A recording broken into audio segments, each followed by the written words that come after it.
Welcome to Storytime Haven. Today, we dive into the world of Lord Peter Wimsey, a brilliant detective with a keen mind and a sharp wit. In Lord Peter Views the Body by Dorothy L. we follow Lord Peter as he faces a perplexing mystery involving a gruesome murder. With a mix of intrigue, clever investigation, and unexpected twists, this tale offers a glimpse into the mind of one of literature's most beloved detectives. Sit back, relax, and let the mystery unfold. Chapter 1. The Abominable History of the Man with Copper Fingers. The Egotists' Club is one of the most genial places in London.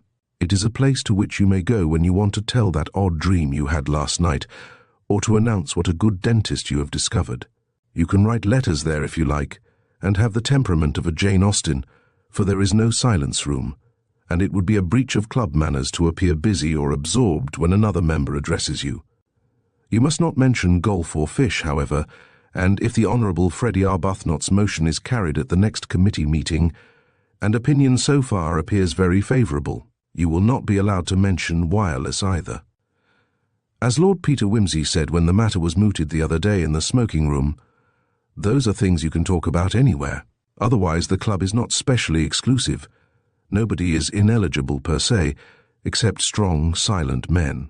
Nominees are, however, required to pass certain tests, whose nature is sufficiently indicated by the fact that a certain distinguished explorer came to grief through accepting and smoking a powerful Trichinopoly cigar as an accompaniment to a 63 port.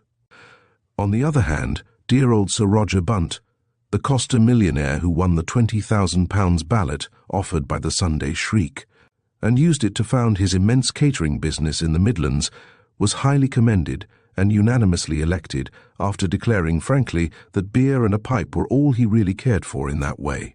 As Lord Peter said again, nobody minds coarseness, but one must draw the line at cruelty. On this particular evening, Masterman the Cubist poet had brought a guest with him, a man named Varden. Varden had started life as a professional athlete, but a strained heart had obliged him to cut short a brilliant career, and turn his handsome face and remarkably beautiful body to account in the service of the cinema screen. He had come to London from Los Angeles to stimulate publicity for his great new film, Marathon, and turned out to be quite a pleasant, unspoiled person, greatly to the relief of the club. Since Masterman's guests were apt to be something of a toss-up, there were only 8 men, including Varden, in the brown room that evening. This, with its panelled walls, shaded lamps, and heavy blue curtains, was perhaps the cosiest and pleasantest of the small smoking rooms, of which the club possessed half a dozen or so. The conversation had begun quite casually by Armstrong's relating a curious little incident which he had witnessed that afternoon at the Temple station, and Bayes had gone on to say that that was nothing to the really very odd thing which had happened to him, personally, in a thick fog one night in the Euston Road. Masterman said that the more secluded London squares teemed with subjects for a writer, and instanced his own singular encounter with a weeping woman and a dead monkey, and then Judson took up the tale and narrated how, in a lonely suburb, late at night, he had come upon the dead body of a woman stretched on the pavement with a knife in her side, and a policeman standing motionless nearby.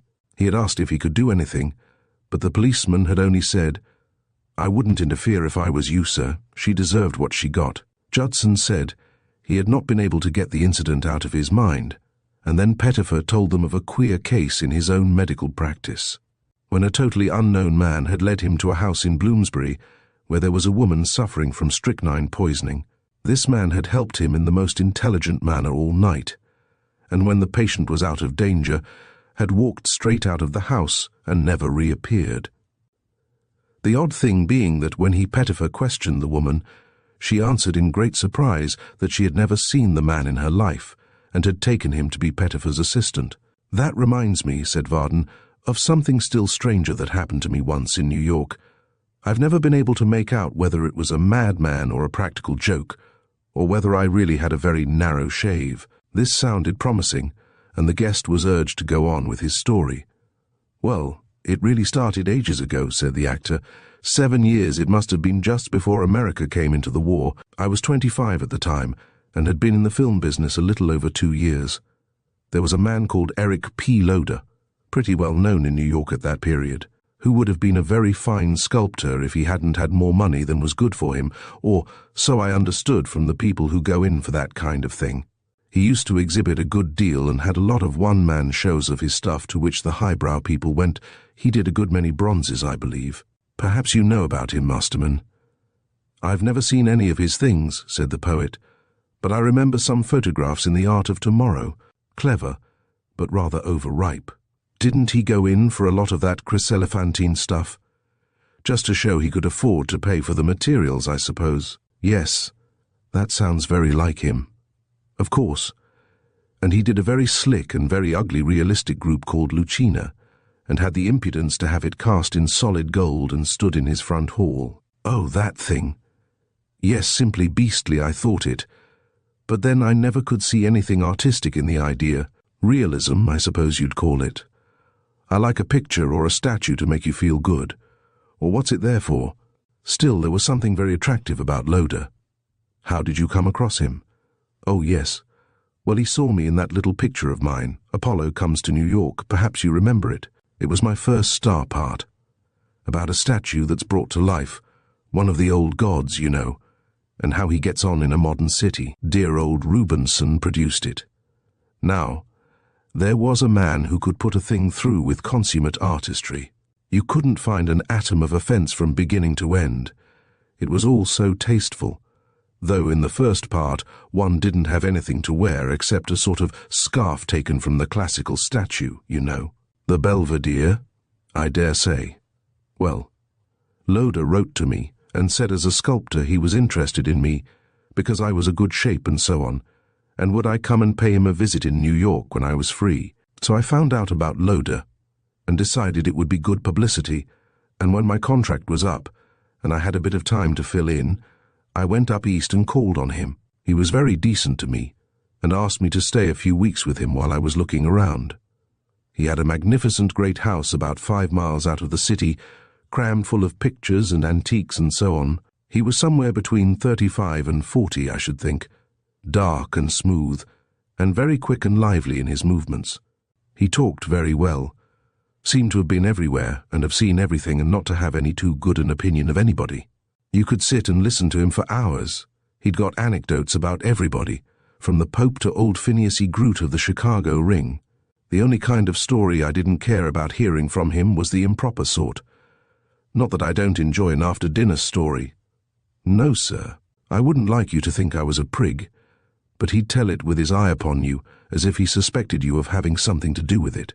I've known women do that, and I've seen men do it to women and seen the women squirm, but he was the only man that's ever given me that feeling. Still, apart from that, Loder was the most fascinating fellow I've ever known. And, as I say, his house surely was beautiful, and he kept a first-class table. He liked to have everything of the best. There was his mistress, Maria Morano. I don't think I've ever seen anything to touch her. And when you work for the screen, you're apt to have a pretty exacting standard of female beauty. She was one of those big, slow, beautifully moving creatures, very placid, with a slow, wide smile. We don't grow them in the States. She'd come from the South, had been a cabaret dancer, he said, and she didn't contradict him. He was very proud of her, and she seemed to be devoted to him in her own fashion. He'd show her off in the studio with nothing on but a fig leaf, or so stand her up beside one of the figures he was always doing of her, and compare them point by point. There was literally only 1/2 inch of her, it seemed, that wasn't absolutely perfect from the sculptor's point of view. The second toe of her left foot was shorter than the big toe. He used to correct it, of course, in the statues. She'd listen to it all with a good-natured smile, sort of vaguely flattered, you know, though I think the poor girl sometimes got tired of being gloated over that way. She'd sometimes hunt me out and confide to me that what she had always hoped for was to run a restaurant of her own, with a cabaret show, and a great many cooks with white aprons, and lots of polished electric cookers. And then I would marry, she'd say, and have 4 sons and 1 daughter. And she told me all the names she had chosen for the family. I thought it was rather pathetic. Loder came in at the end of one of these conversations. He had a sort of a grin on, so I dare say he'd overheard. I don't suppose he attached much importance to it, which shows that he never really understood the girl.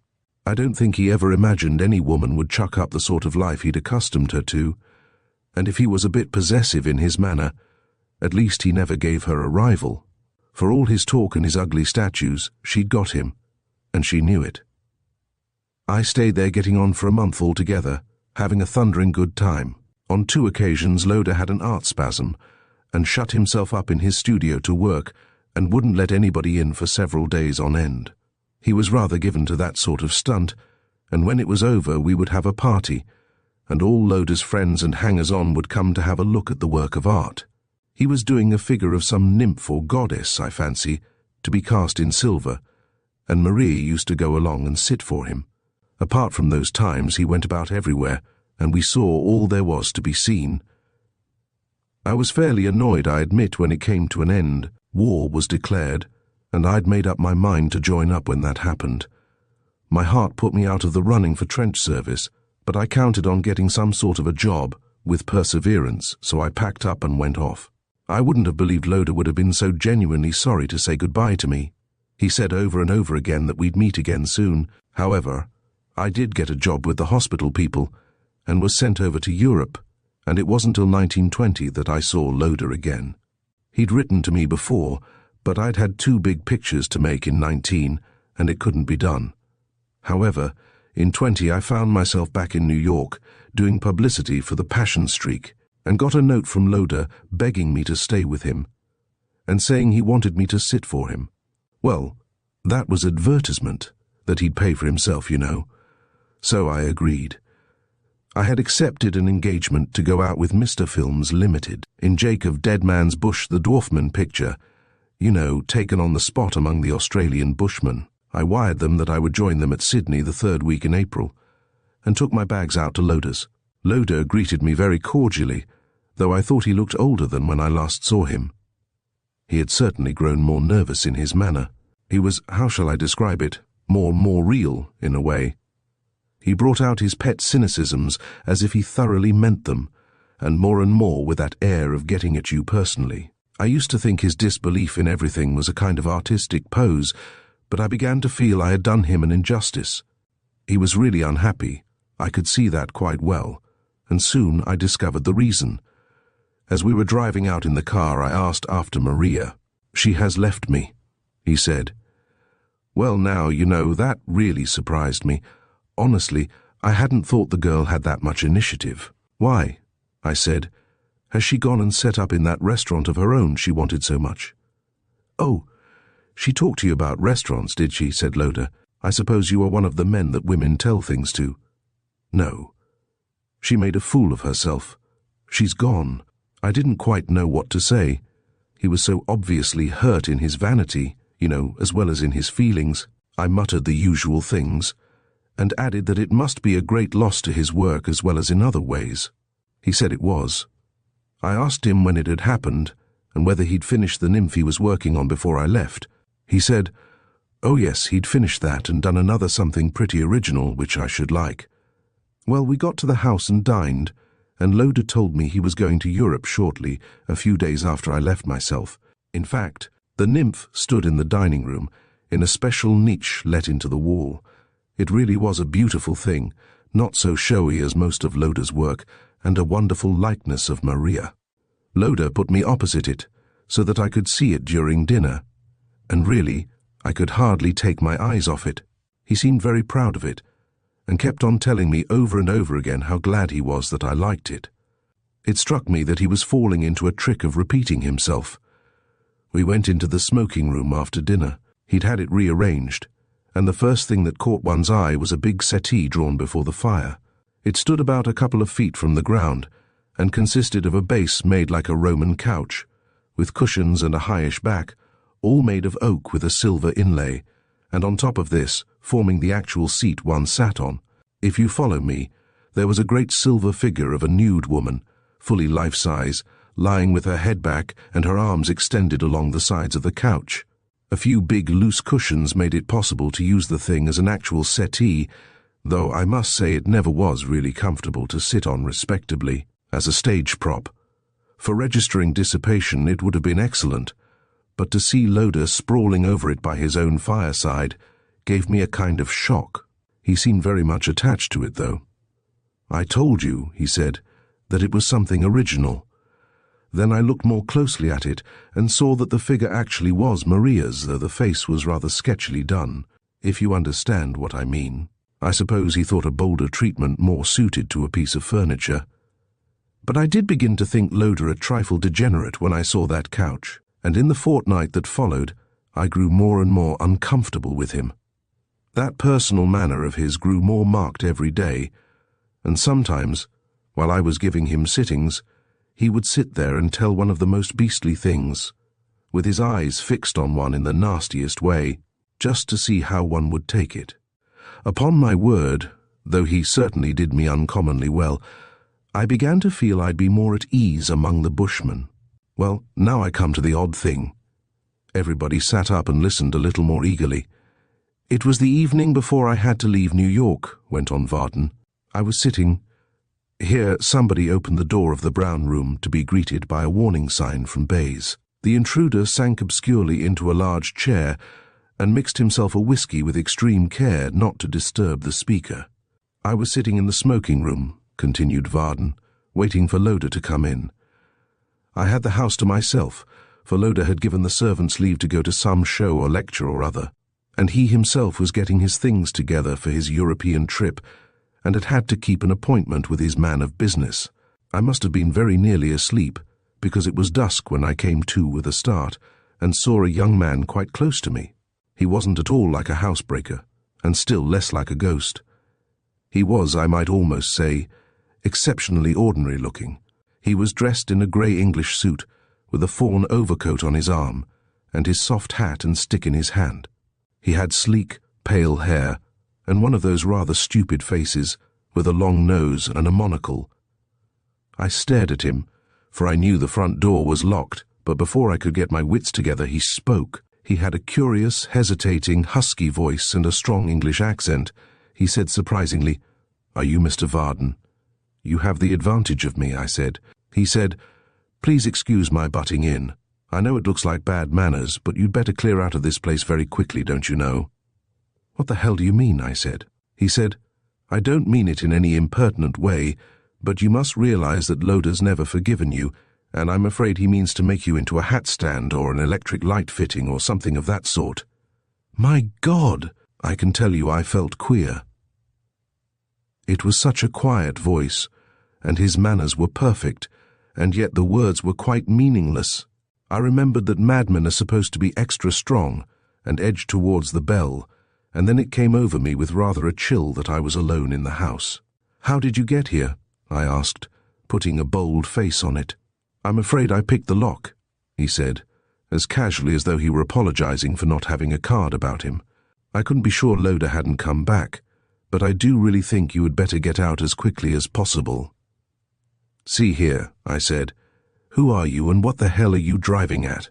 What do you mean about Loder never forgiving me? Forgiving me what?"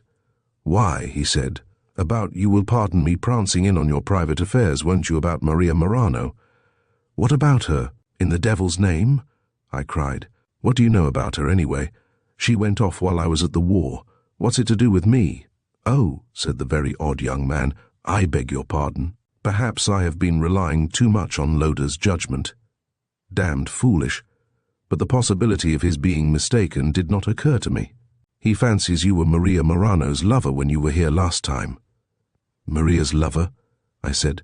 "Preposterous. She went off with her man, whoever he was. He must know she didn't go with me."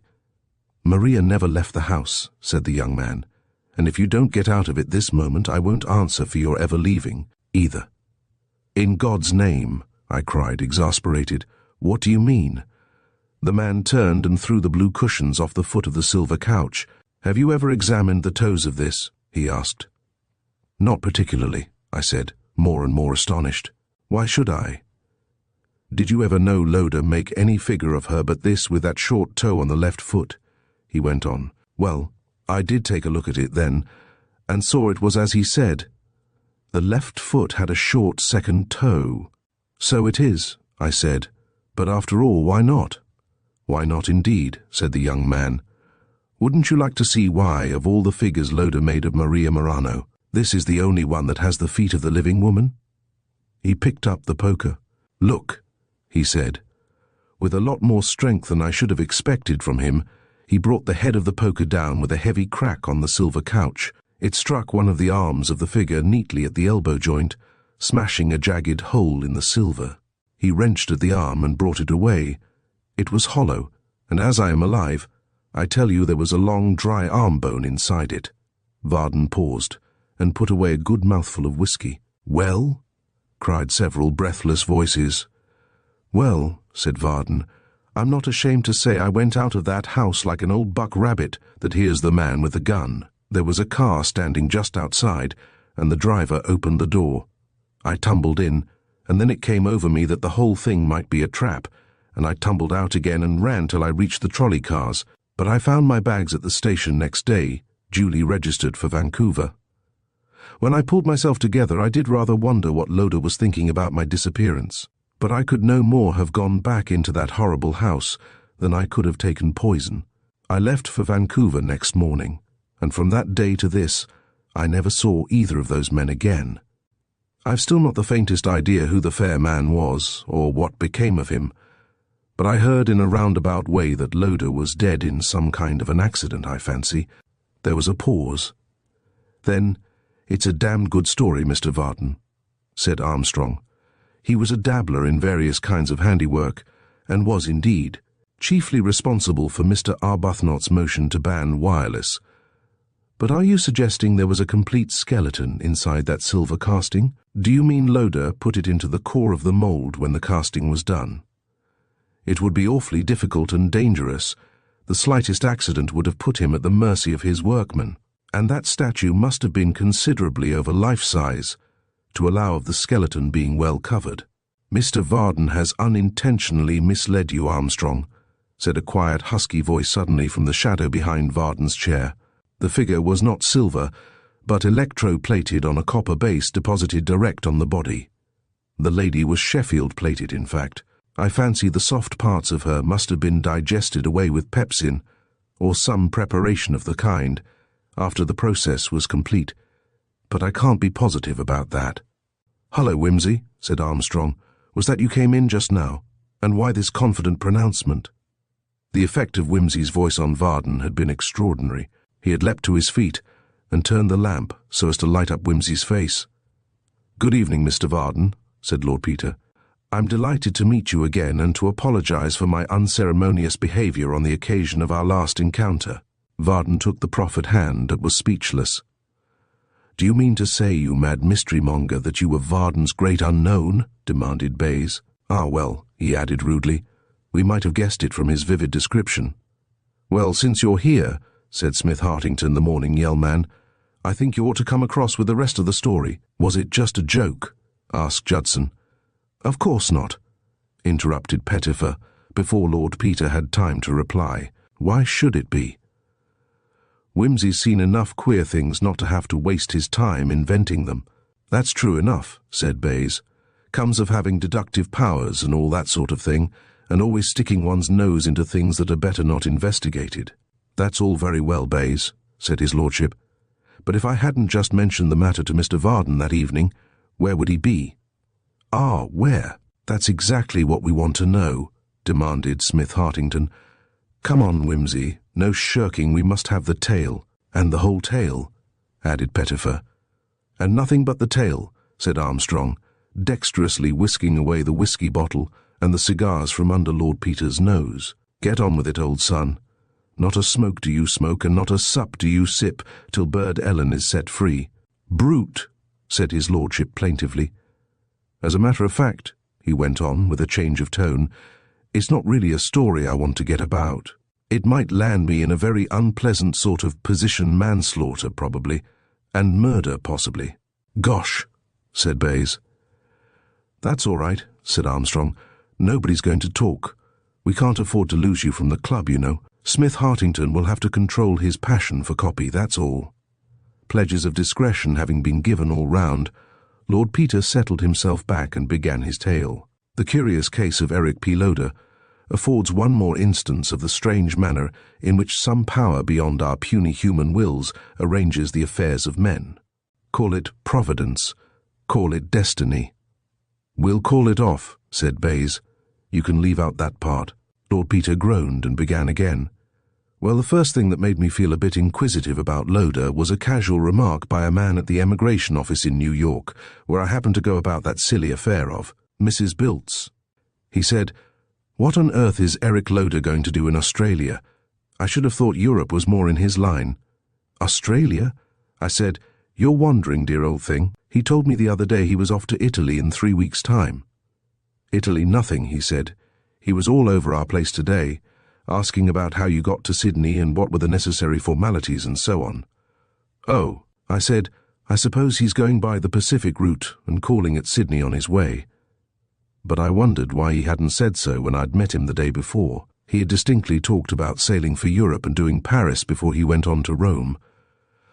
I felt so darned inquisitive that I went and called on Loder 2 nights later. He seemed quite pleased to see me and was full of his forthcoming trip. I asked him again about his route, and he told me quite distinctly he was going via Paris. Well, that was that, and it wasn't really any of my business, and we chatted about other things. He told me that Mr. Varden was coming to stay with him before he went, and that he hoped to get him to pose for a figure before he left. He said he'd never seen a man so perfectly formed. I meant to get him to do it before, he said, but war broke out, and he went and joined the army before I had time to start. He was lolling on that beastly couch of his at the time, and happening to look round at him, I caught such a nasty sort of glitter in his eye that it gave me quite a turn. He was stroking the figure over the neck and grinning at it. "None of your efforts in Sheffield Plate, I hope," said I. "Well," he said, "I thought of making a kind of companion to this, the sleeping athlete, you know, or something of that sort." "You'd much better cast it," I said. "Why did you put the stuff on so thick? It destroys the fine detail." That annoyed him. He never liked to hear any objection made to that work of art. "This was experimental," he said. "I mean the next to be a real masterpiece. You'll see." We'd got to about that point when the butler came in to ask should he make up a bed for me, as it was such a bad night. We hadn't noticed the weather particularly, though it had looked a bit threatening when I started from New York. However, we now looked out and saw that it was coming down in sheets and torrents. It wouldn't have mattered, only that I'd only brought a little open racing car and no overcoat, and certainly the prospect of 5 miles in that downpour wasn't altogether attractive. Loder urged me to stay, and I said I would. I was feeling a bit fagged, so I went to bed right off. Loder said he wanted to do a bit of work in the studio first, and I saw him depart along the corridor.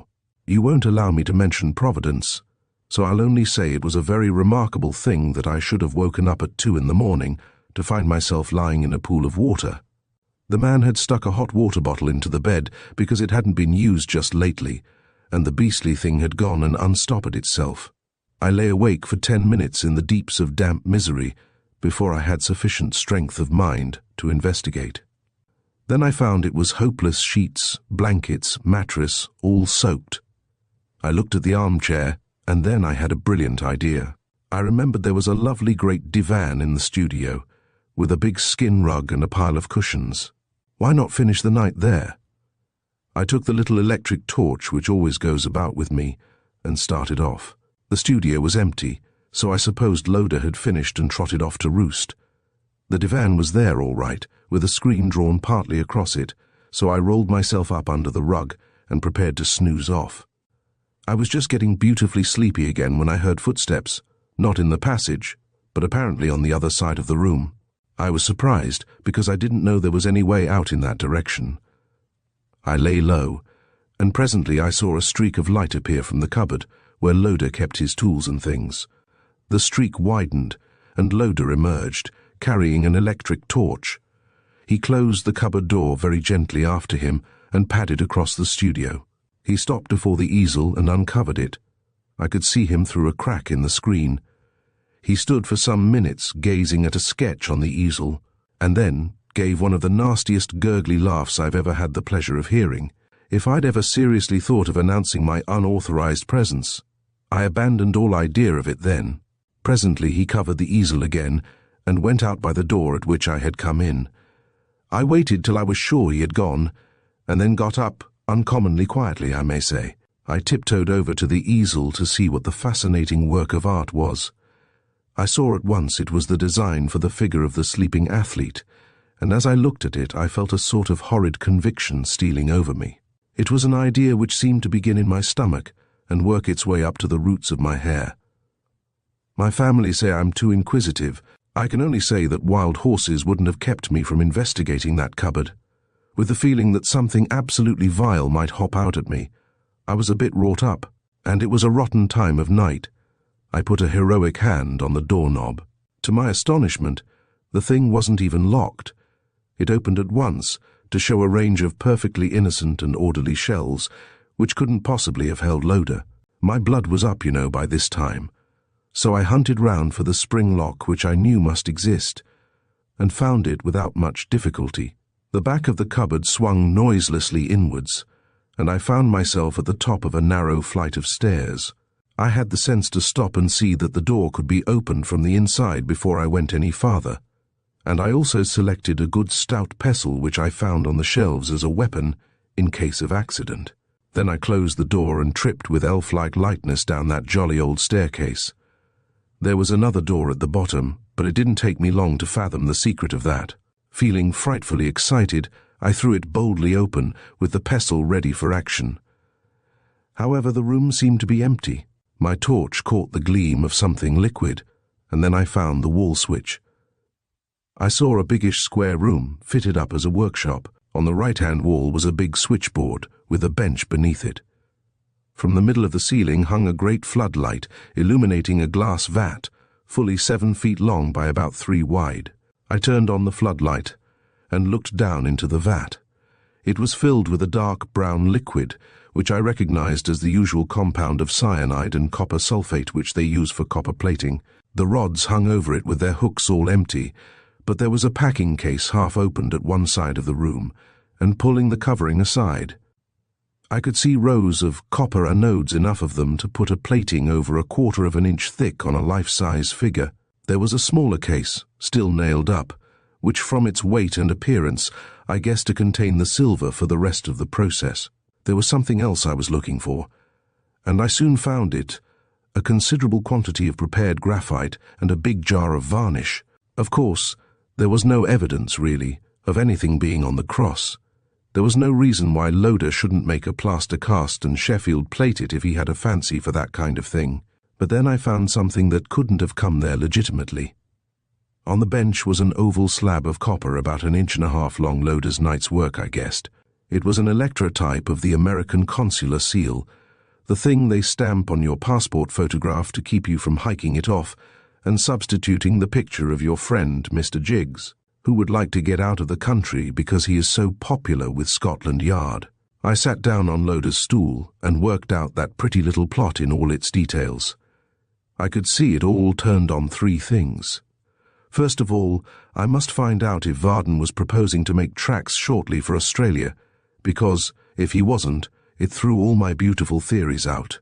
And, secondly, it would help matters greatly if he happened to have dark hair like Loader's, as he has, you see, near enough anyway, to fit the description on a passport.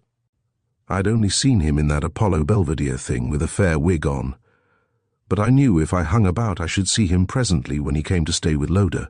And thirdly, of course, I had to discover if Loader was likely to have any grounds for a grudge against Varden. Well, I figured out I'd stay down in that room about as long as was healthy. Loader might come back at any moment. And I didn't forget that a vat full of copper sulfate and cyanide of potassium would be a highly handy means of getting rid of a too inquisitive guest. And I can't say I had any great fancy for figuring as part of Loader's domestic furniture. I've always hated things made in the shape of things, volumes of Dickens that turn out to be a biscuit tin, and dodges like that. And, though I take no overwhelming interest in my own funeral, I should like it to be in good taste. I went so far as to wipe away any finger marks I might have left behind me, and then I went back to the studio and rearranged that divan. I didn't feel Loader would care to think I'd been down there. There was just one other thing I felt inquisitive about. I tiptoed back through the hall and into the smoking room. The silver couch glimmered in the light of the torch. I felt I disliked it 50 times more than ever before. However, I pulled myself together and took a careful look at the feet of the figure. I'd heard all about that second toe of Maria Morano's. I passed the rest of the night in the armchair after all. What with Mrs. Bilt's job and one thing and another, and the inquiries I had to make, I had to put off my interference in Loda's little game till rather late. I found out that Varden had been staying with Loda a few months before the beautiful Maria Morano had vanished. I'm afraid I was rather stupid about that, Mr. Varden. I thought perhaps there had been something. Don't apologize, said Varden with a little laugh. Cinema actors are notoriously immoral. Why rub it in, said Wimsey, a trifle hurt. I apologize. Anyway, it came to the same thing as far as Loda was concerned. Then there was one bit of evidence I had to get to be absolutely certain. Electroplating, especially such a ticklish job as the one I had in mind, wasn't a job that could be finished in a night. On the other hand, it seemed necessary that Mr. Varden should be seen alive in New York up to the day he was scheduled to depart. It was also clear that Loda meant to be able to prove that a Mr. Varden had left New York all right, according to plan, and had actually arrived in Sydney. Accordingly, a false Mr. Varden was to depart with Varden's papers and Varden's passport, furnished with a new photograph duly stamped with the consular stamp, and to disappear quietly at Sydney and be retransformed into Mr. Eric Loda, travelling with a perfectly regular passport of his own. Well, then, in that case, obviously a cablegram would have to be sent off to Mr. Films Limited, warning them to expect Varden by a later boat than he had arranged. I handed over this part of the job to my man, Bunter, who is uncommonly capable. The devoted fellow shadowed Loda faithfully for getting on for 3 weeks, and at length, the very day before Mr. Varden was due to depart. The cablegram was sent from an office in Broadway, where by a happy providence, once more, they supply extremely hard pencils. By Jove, cried Varden. I remember now being told something about a cablegram when I got out, but I never connected it with Loda. I thought it was just some stupidity of the Western Electric people. Quite so. Well, as soon as I'd got that, I popped along to Loda's with a picklock in one pocket and an automatic in the other. The good Bunter went with me, and if I didn't return by a certain time, had orders to telephone for the police. So you see, everything was pretty well covered. Bunter was the chauffeur who was waiting for you, Mr. Varden, but you turned suspicious. I don't blame you altogether, so all we could do was to forward your luggage along to the train. On the way out, we met the Loda servants en route for New York in a car, which showed us that we were on the right track, and also that I was going to have a fairly simple job of it. You've heard all about my interview with Mr. Varden. I really don't think I could improve upon his account. When I'd seen him and his traps safely off the premises, I made for the studio. It was empty, so I opened the secret door, and, as I expected, saw a line of light under the workshop door at the far end of the passage. So Loda was there all the time. Of course he was. I took my little pop gun tight in my fist and opened the door very gently. Loda was standing between the tank and the switchboard, very busy indeed, so busy he didn't hear me come in. His hands were black with graphite, a big heap of which was spread on a sheet on the floor, and he was engaged with a long, springy coil of copper wire running to the output of the transformer. The big packing case had been opened, and all the hooks were occupied. "Loda," I said. He turned on me with a face like nothing human. "Wimsey," he shouted, "what the hell are you doing here?" "I have come," I said, "to tell you that I know how the apple gets into the dumpling," and I showed him the automatic. He gave a great yell and dashed at the switchboard, turning out the light so that I could not see to aim. I heard him leap at me, and then there came in the darkness a crash and a splash, and a shriek such as I never heard, not in 5 years of war, and never want to hear again. I groped forward for the switchboard. Of course, I turned on everything before I could lay my hand on the light, but I got it at last, a great white glare from the floodlight over the vat. He lay there, still twitching faintly. Cyanide, you see, is about the swiftest and painfulest thing out. Before I could move to do anything, I knew he was dead, poisoned and drowned and dead. The coil of wire that had tripped him had gone into the vat with him. Without thinking, I touched it, and got a shock that pretty well staggered me. Then I realized that I must have turned on the current when I was hunting for the light. I looked into the vat again. As he fell, his dying hands had clutched at the wire. The coils were tight round his fingers, and the current was methodically depositing a film of copper all over his hands, which were blackened with the graphite. I had just sense enough to realize that Loder was dead, and that it might be a nasty sort of lookout for me if the thing came out, for I'd certainly gone along to threaten him with a pistol. I searched about till I found some solder and an iron. Then I went upstairs and called in Bunter, who had done his 10 miles in record time. We went into the smoking room and soldered the arm of that cursed figure into place again, as well as we could, and then we took everything back into the workshop. We cleaned off every fingerprint and removed every trace of our presence. We left the light and the switchboard as they were, and returned to New York by an extremely roundabout route. The only thing we brought away with us was the facsimile of the consular seal, and that we threw into the river. Loder was found by the butler next morning. We read in the papers how he had fallen into the vat when engaged on some experiments in electroplating. The ghastly fact was commented upon that the dead man's hands were thickly coppered over. They couldn't get it off without irreverent violence, so he was buried like that. That's all. Please, Armstrong, may I have my whiskey and soda now? What happened to the couch? Inquired Smith Hartington presently. I bought it in at the sale of Loder's things, said Wimsey, and got hold of a dear old Catholic priest I knew, to whom I told the whole story under strict vow of secrecy.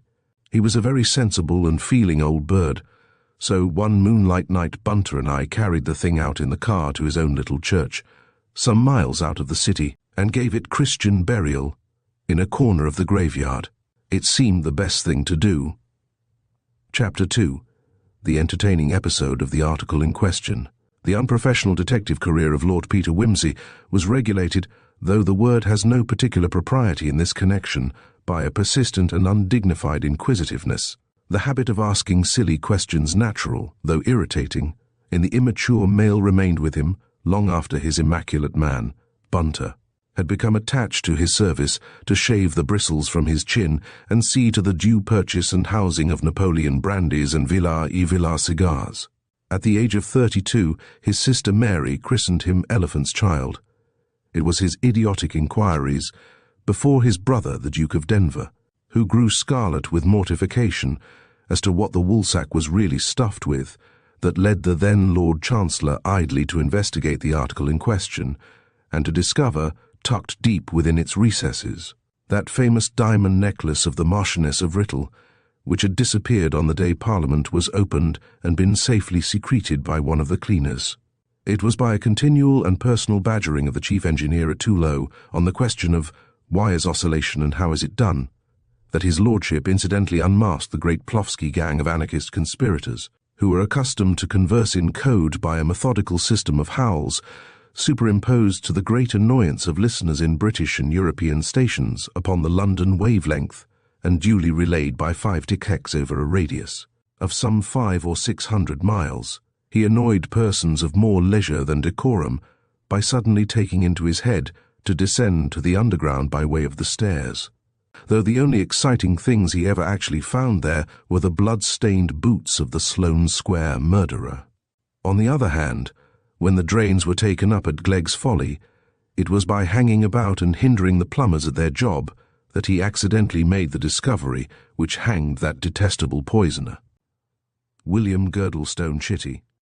Accordingly, it was with no surprise at all that the reliable Bunter, one April morning, received the announcement of an abrupt change of plan. They had arrived at the Gare Saint-Lazare in good time to register the luggage. Their 3-month trip to Italy had been purely for enjoyment, and had been followed by a pleasant fortnight in Paris. They were now intending to pay a short visit to the Duc de Sainte-Croix in Rouen, on their way back to England. Lord Peter paced the Salle des Pas Perdus for some time, buying an illustrated paper or two and eyeing the crowd. He bent an appreciative eye on a slim, shingled creature with the face of a Paris gamin, but was forced to admit to himself that her ankles were a trifle on the thick side. He assisted an elderly lady who was explaining to the bookstall clerk that she wanted a map of Paris and not a carte postale, consumed a quick cognac at one of the little green tables at the far end, and then decided he had better go down and see how Bunter was getting on. In half an hour, Bunter and his porter had worked themselves up to the second place in the enormous queue, for, as usual, one of the weighing machines was out of order. In front of them stood an agitated little group. The young woman Lord Peter had noticed in the Salle des Pas Perdus, a sallow-faced man of about 30, their porter, and the registration official, who was peering eagerly through his little guichet. "Mais je te répète que je ne les ai pas," said the sallow man heatedly. "Voyons, voyons. C'est bien toi qui les as pris, n'est-ce pas? Eh bien alors, comment veux-tu que je les ai? Moi, mais non, je te les ai bien donnés là-haut, avant d'aller chercher les journaux. Je t'assure que non. Enfin, c'est évident, j'aille chercher partout. Que diable, tu ne m'as rien donné. Du tout, du tout. Mais puisque je t'ai dit d'aller faire enregistrer les bagages, ne faut-il pas que je t'ai bien remis les billets? Me prends-tu pour un imbécile, va? On n'est pas dépourvu de sens, mais regarde l'heure, le train part à 11 heures. 20 minutes. Cherche un peu, au moins, mais puisque j'aille chercher partout le gilet, rien ne jaquet, rien ne par-dessus, rien. Rien, c'est toi. Here the porter, urged by the frantic cries and stamping of the queue, and the repeated insults of Lord Peter's porter, flung himself into the discussion. Peut-être que monsieur a bouté les billets dans son pantalon, he suggested. Triple idiot, snapped the traveller. Je vous demande, est-ce qu'on n'a jamais entendu parler de mettre des billets dans son pantalon? Jamais. The French porter is a Republican, and, moreover, extremely ill-paid. The large tolerance of his English colleague is not for him. "Ah," said he, dropping 2 heavy bags and looking round for moral support. "Vous dites? En voilà du joli. Allons, mon petit. Ce n'est pas parce qu'on porte un faux col qu'on a le droit d'insulter les gens." The discussion might have become a full-blown row, had not the young man suddenly discovered the missing tickets. Incidentally, they were in his trousers pocket after all, and continued the registration of his luggage, to the undisguised satisfaction of the crowd. "Bunter," said his lordship, who had turned his back on the group and was lighting a cigarette, "I am going to change the tickets. We shall go straight on to London. Have you got that snapshot affair of yours with you?" "Yes, my lord. The one you can work from your pocket without anyone noticing?" "Yes, my lord." "Get me a picture of those 2. "Yes, my lord." "I will see to the luggage. Wire to the Duke that I am unexpectedly called home." "Very good, my lord." Lord Peter did not allude to the matter again till Bunter was putting his trousers in the press in their cabin on board the Normannia. Beyond ascertaining that the young man and woman who had aroused his curiosity were on the boat as second-class passengers, he had sedulously avoided contact with them. "Did you get that photograph?" "I hope so, my lord. As your lordship knows, the aim from the breast pocket tends to be unreliable. I have made 3 attempts, and trust that one at least may prove to be not unsuccessful." "How soon can you develop them?" "At once, if your lordship pleases. I have all the materials in my suitcase." "What fun," said Lord Peter, eagerly tying himself into a pair of mauve silk pyjamas. "May I hold the bottles and things?" Mr. Bunter poured 3 ounces of water into an 8-ounce measure, and handed his master a glass rod and a minute packet. "If your lordship would be so good as to stir the contents of the white packet slowly into the water," he said, bolting the door, "and when dissolved, add the contents of the blue packet, just like a Seidlitz powder," said his lordship happily. "Does it fizz?" "Not much, my lord," replied the expert, shaking a quantity of hypo-crystals into the hand-basin. "That's a pity," said Lord Peter. "I say, Bunter, it's no end of a bore to dissolve." "Yes, my lord," returned Bunter sedately. "I have always found that part of the process exceptionally tedious, my lord." Lord Peter jabbed viciously with the glass rod. "Just you wait," he said, in a vindictive tone, "till we get to Waterloo." 3 days later, Lord Peter Wimsey sat in his book-lined sitting-room at 110 Piccadilly. The tall bunches of daffodils on the table smiled in the spring sunshine and nodded to the breeze which danced in from the open window. The door opened, and his lordship glanced up from a handsome edition of the Comtesse de la Fontaine, whose handsome hand-coloured Fragonard plates he was examining with the aid of a lens. "Morning, Bunter. Anything doing? I have ascertained, my lord, that the young person in question has entered the service of the elder Duchess of Medway. Her name is Celestine Burger. You are less accurate than usual, Bunter. Nobody off the stage is called Celestine. You should say, under the name of Celestine Burger. And the man? He is domiciled at this address in Guildford Street, Bloomsbury, my lord. Excellent, my Bunter. Now give me who's who. Was it a very tiresome job? Not exceptionally so, my lord. One of these days I suppose I shall give you something to do which you will jib at, said his lordship, and you will leave me, and I shall cut my throat. Thanks. Run away and play. I shall lunch at the club. The book which Bunter had handed his employer indeed bore the words Who's Who engrossed upon its cover, but it was to be found in no public library and in no bookseller's shop. It was a bulky manuscript, closely filled, in part with a small print-like handwriting of Mr. Bunter, in part with Lord Peter's neat and altogether illegible hand. It contained biographies of the most unexpected people and the most unexpected facts about the most obvious people. Lord Peter turned to a very long entry under the name of the Dowager Duchess of Medway.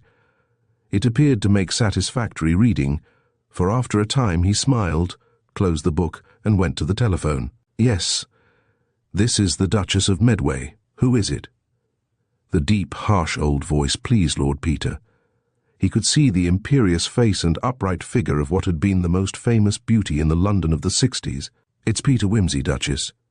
Indeed, and how do you do, young man? Back from your continental jaunting? Just home and longing to lay my devotion at the feet of the most fascinating lady in England. God bless my soul, child. What do you want? Demanded the Duchess. Boys like you don't flatter an old woman for nothing. I want to tell you my sins, Duchess. You should have lived in the great days, said the voice appreciatively. Your talents are wasted on the young fry. That is why I want to talk to you, Duchess. Well, my dear, if you've committed any sins worth hearing, I shall enjoy your visit. You are as exquisite in kindness as in charm. I am coming this afternoon. I will be at home to you and to no one else. There. Dear lady, I kiss your hands, said Lord Peter, and he heard a deep chuckle as the Duchess rang off. You may say what you like, Duchess, said Lord Peter from his reverential position on the fender stool, but you are the youngest grandmother in London, not excepting my own mother. Dear Honoria is the merest child, said the Duchess. I have 20 years more experience of life, and have arrived at the age when we boast of them. I have every intention of being a great-grandmother before I die.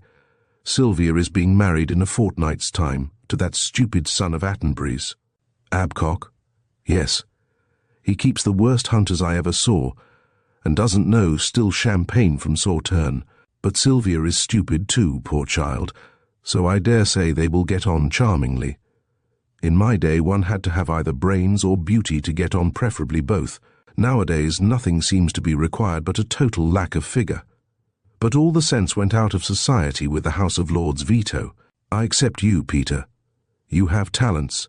It is a pity you do not employ them in politics. Dear lady, God forbid. Perhaps you are right, as things are. There were giants in my day. Dear Dizzy, I remember so well when his wife died. How hard we all tried to get him. Medway had died the year before, but he was wrapped up in that stupid Bradford woman who had never even read a line of one of his books and couldn't have understood him if she had. And now we have Abcock standing for Midhurst and married to Sylvia. You haven't invited me to the wedding, Duchess dear. I'm so hurt, sighed his lordship. Bless you, child. I didn't send out the invitations, but I suppose your brother and that tiresome wife of his will be there. You must come, of course, if you want to. I had no idea you had a passion for weddings. Hadn't you? Said Peter. I have a passion for this one. I want to see Lady Sylvia wearing white satin and the family lace and diamonds, and to sentimentalize over the days when my fox terrier bit the stuffing out of her doll. Very well, my dear, you shall. Come early and give me your support. As for the diamonds, if it weren't a family tradition, Sylvia shouldn't wear them. She has the impudence to complain of them. I thought they were some of the finest in existence.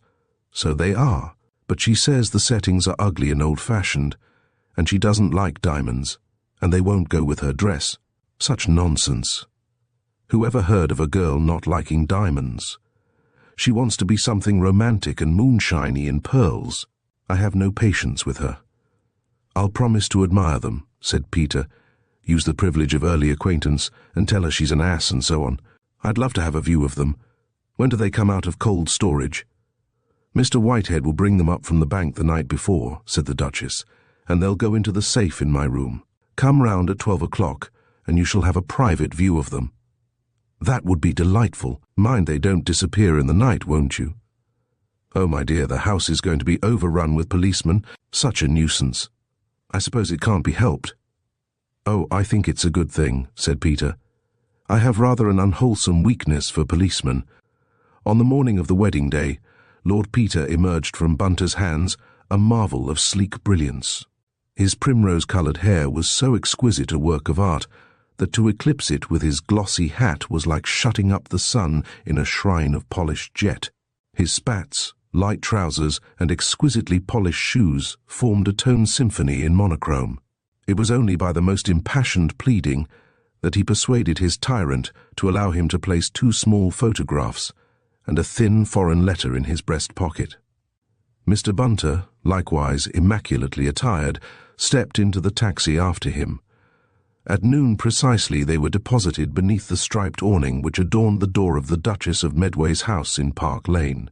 Bunter promptly disappeared in the direction of the back entrance, while his lordship mounted the steps and asked to see the Dowager. The majority of the guests had not yet arrived, but the house was full of agitated people, flitting hither and thither, with flowers and prayer books, while a clatter of dishes and cutlery from the dining room proclaimed the laying of a sumptuous breakfast.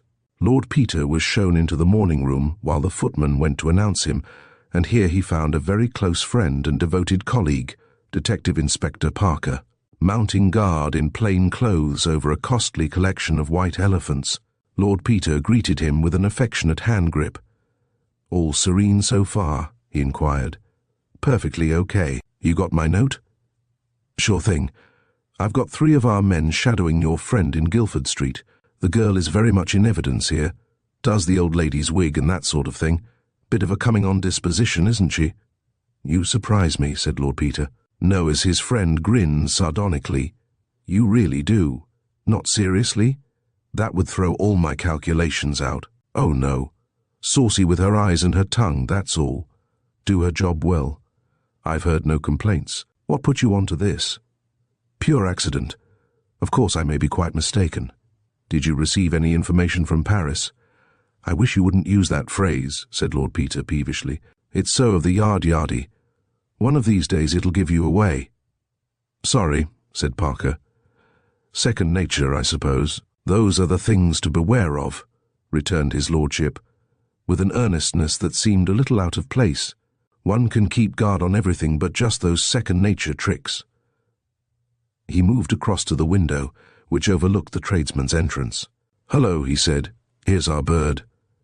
Parker joined him and saw the neat, shingled head of the French girl from the Gare Saint-Lazare, topped by a neat black bandeau and bow. A man with a basket full of white narcissi had rung the bell, and appeared to be trying to make a sale. Parker gently opened the window, and they heard Celestine say with a marked French accent, "No, nothing today, thank you." The man insisted in the monotonous whine of his type, thrusting a big bunch of the white flowers upon her, but she pushed them back into the basket with an angry exclamation and flirted away, tossing her head and slapping the door smartly to. The man moved off muttering. As he did so, a thin, unhealthy-looking lounger in a check cap detached himself from a lamp-post opposite and mouched along the street after him, at the same time casting a glance up at the window. "Mr." Parker looked at Lord Peter, nodded, and made a slight sign with his hand. At once the man in the check cap removed his cigarette from his mouth, extinguished it, and tucking the stub behind his ear, moved off without a second glance. "Very interesting," said Lord Peter, when both were out of sight. "Hark!" There was a sound of running feet overhead, a cry, and a general commotion. The 2 men dashed to the door as the bride, rushing frantically downstairs with her bevy of bridesmaids after her, proclaimed in a hysterical shriek, "The diamonds! They're stolen! They're gone!" Instantly the house was in an uproar. The servants and the caterer's men crowded into the hall. The bride's father burst out from his room in a magnificent white waistcoat and no coat. The Duchess of Medway descended upon Mr. Parker, demanding that something should be done, while the butler, who never to the day of his death got over the disgrace, ran out of the pantry with a corkscrew in one hand and a priceless bottle of crusted port in the other, which he shook with all the vehemence of a town crier ringing a bell. The only dignified entry was made by the Dowager Duchess, who came down like a ship in sail, dragging Celestine with her, and admonishing her not to be so silly. "Be quiet, girl," said the Dowager. "Anyone would think you were going to be murdered." "Allow me, Your Grace," said Mr. Bunter, appearing suddenly from nowhere in his usual unperturbed manner, and taking the agitated Celestine firmly by the arm. "Young woman, calm yourself. But what is to be?" cried the bride's mother. "How did it happen?" It was at this moment that Detective Inspector Parker took the floor. It was the most impressive and dramatic moment in his whole career. His magnificent calm rebuked the clamorous nobility surrounding him. "Your Grace," he said, "there is no cause for alarm. Our measures have been taken. We have the criminals and the gems, thanks to Lord Peter Wimsey, from whom we received Charles," said Lord Peter in an awful voice, "warning of the attempt. One of our men is just bringing in the male criminal at the front door, taken red-handed with Your Grace's diamonds in his possession." All gazed round, and perceived indeed the check-capped lounger and a uniformed constable entering with the flower seller between them. "The female criminal who picked the lock of Your Grace's safe is here. No, you don't," he added, as Celestine, amid a torrent of Apache language, which nobody, fortunately, had French enough to understand, attempted to whip out a revolver from the bosom of her demure black dress. "Celestine Berger," he continued, pocketing the weapon, "I arrest you in the name of the law, and I warn you that anything you say will be taken down and used as evidence against you." "Heaven help us," said Lord Peter. "The roof would fly off the court. And you've got the name wrong, Charles. Ladies and gentlemen, allow me to introduce to you Jacques Larouge, known as Sans Culotte, the youngest and cleverest thief, safe-breaker, and female impersonator that ever occupied a dossier in the Palais de Justice." There was a gasp. Jacques Sans Culotte gave vent to a low oath and cocked a gamin grimace at Peter. "C'est parfait," said he. "Toutes mes félicitations, my lord. What you call a fair cop, hein? And now I know him," he added, grinning at Bunter, "the so-patient Englishman who stand behind us in the queue at Saint-Lazare. But tell me, please, how you know me, that I may correct it next time." "I have mentioned to you before, Charles," said Lord Peter, "the unwisdom of falling into habits of speech. They give you away. Now, in France, every male child is brought up to use masculine adjectives about himself. He says, 'Que je suis beau,' but a little girl has it rammed home to her that she is female. She must say, 'Que je suis belle.' It must make it beastly hard to be a female impersonator. When I am at a station and I hear an excited young woman say to her companion, 'Me prends-tu pour un imbécile?' the masculine article arouses curiosity. And that's that," he concluded briskly. "The rest was merely a matter of getting Bunter to take a photograph and communicating with our friends of the Sûreté in Scotland Yard." Jacques Sans Culotte bowed again. "Once more I congratulate me lord. He is the only Englishman I have ever met who is capable of appreciating our beautiful language. I will pay great attention in future to the article in question." With an awful look, the Dowager Duchess of Medway advanced upon Lord Peter. "Peter," she said, "do you mean to say you knew about this, and that for the last 3 weeks you have allowed me to be dressed and undressed and put to bed by a young man?" His lordship had the grace to blush. "Duchess," he said humbly, "on my honour I didn't know absolutely for certain till this morning, and the police were so anxious to have these people caught red-handed. What can I do to show my penitence? Shall I cut the privileged beast in pieces?" The grim old mouth relaxed a little. "After all," said the Dowager Duchess, with a delightful consciousness that she was going to shock her daughter-in-law, "there are very few women of my age who could make the same boast. It seems that we die as we have lived, my dear." For indeed the Dowager Duchess of Medway had been notable in her day. Chapter 3. The fascinating problem of Uncle Meleager's will. "You look a little worried, Bunter," said his lordship kindly to his manservant. "Is there anything I can do?" The valet's face brightened as he released his employer's grey trousers from the press. "Perhaps your lordship could be so good as to think," he said hopefully, "of a word in 7 letters with S in the middle, meaning 2. Also," suggested Lord Peter thoughtlessly, "I beg your lordship's pardon. TWO and 7 letters. Nonsense," said Lord Peter. "How about that bath?" "It should be just about ready, my lord." Lord Peter Wimsey swung his mauve silk legs lightly over the edge of the bed and stretched appreciatively. It was a beautiful June that year. Through the open door he saw the delicate coils of steam wreathing across a shaft of yellow sunlight. Every step he took into the bathroom was a conscious act of enjoyment. In a husky light tenor, he caroled a few bars of "Maman, dites-moi." Then a thought struck him, and he turned back. "Bunter." "My lord?" "No bacon this morning. Quite the wrong smell. I was thinking of buttered eggs, my lord." "Excellent. Like primroses. The Beaconsfield touch," said his lordship approvingly. His song died into a rapturous crooning as he settled into the verbena-scented water. His eyes roamed vaguely over the pale blue and white tiles of the bathroom walls. Mr. Bunter had retired to the kitchen to put the coffee on the stove when the bell rang. Surprised, he hastened back to the bedroom. It was empty.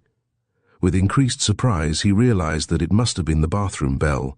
The words heart attack formed swiftly in his mind, to be displaced by the still more alarming thought, no soap. He opened the door almost nervously. "Did you ring, my lord?" he demanded of Lord Peter's head alone visible. "Yes," said his lordship abruptly. "Amsash." "I beg your lordship's pardon. Amsashi, word of 7 letters, meaning 2, with S in the middle. 2 aces, Amsashi." Bunter's expression became beatified. "Undoubtedly correct," he said, pulling a small sheet of paper from his pocket and entering the word upon it in pencil. "I am extremely obliged to your lordship. In that case, the indifferent cook in 6 letters ending with red must be Alfred." Lord Peter waved a dismissive hand. On re-entering his bedroom, Lord Peter was astonished to see his sister Mary seated in his own particular chair and consuming his buttered eggs. He greeted her with a friendly acerbity, demanding why she should look him up at that unearthly hour. "I'm riding with Freddie Arbuthnot," said her ladyship, "as you might see by my legs, if you were really as big a Sherlock as you make out." "Riding," replied her brother. "I had already deduced, though I admit that Freddie's name was not writ large to my before-breakfast eye upon the knees of your breeches. But why this visit?" "Well, because you were on the way," said Lady Mary, "and I'm booked up all day, and I want you to come and dine at the Soviet Club with me tonight." "Good God, Mary, why? You know I hate the place. Cooking's beastly, the men don't shave, and the conversation gets my goat. Besides, last time I went there, your friend Goyles plugged me in the shoulder. I thought you'd chucked the Soviet Club. It isn't me, it's Hannah Marryat." "What, the intense young woman with the badly bobbed hair and the brogues? Well, she's never been able to afford a good hairdresser. That's just what I want your help about." "My dear child, I can't cut her hair for her. Bunter might. He can do most things." "Silly, no. But she's got, that is, she used to have, an uncle, the very rich curmudgeon-y sort, you know, who never gave anyone a penny. Well, he's dead, and they can't find his will. Perhaps he didn't make one. Oh, yes, he did. He wrote and told her so, but the nasty old thing hid it, and it can't be found." "Is the will in her favour?" "Yes." "Who's the next of kin?" "She and her mother are the only members of the family left." "Well then, she's only got to sit tight and she'll get the goods." "No, because the horrid old man left 2 wills, and if she can't find the latest one, they'll prove the first one. He explained that to her carefully." "Oh, I see. By the way, I thought the young woman was a socialist." "Oh, she is. Terrifically so. One really can't help admiring her. She has done some wonderful work." "Yes, I dare say. But in that case, I don't see why she need be so keen on getting Uncle's dollars." Mary began to chuckle. "Ah, but that's where Uncle Meleager—" "Uncle Meleager, that's his name. Meleager Finch." "Oh." "Yes, well, that's where he's been so clever. Unless she finds the new will, the old will comes into force and hands over every penny of the money to the funds of the Primrose League. Lord Peter gave a little yelp of joy. Good for Uncle Meleager. But look here, Polly, I'm a Tory if anything. I'm certainly not a Red. Why should I help to snatch the good gold from the Primrose Leaguers and hand it over to the Third International? Uncle Meleager's a sport. I take to Uncle Meleager. Oh, but Peter, I really don't think she'll do that with it. Not at present, anyway. They're awfully poor, and her mother ought to have some frightfully difficult operation or something, and go and live abroad, so it really is ever so important they should get the money. And perhaps Hannah wouldn't be quite so red if she'd ever had a bean of her own. Besides, you could make it a condition of helping her that she should go and get properly shingled at Brezzles. You are a very cynically minded person, said his lordship. However, it would be fun to have a go at Uncle M. Was he obliging enough to give any clues for finding the will? He wrote a funny sort of letter, which we can't make head or tail of. Come to the club tonight and she'll show it to you. Right-ho. 7 o'clock due, and we could go on and see a show afterwards. Do you mind clearing out now? I'm going to get dressed.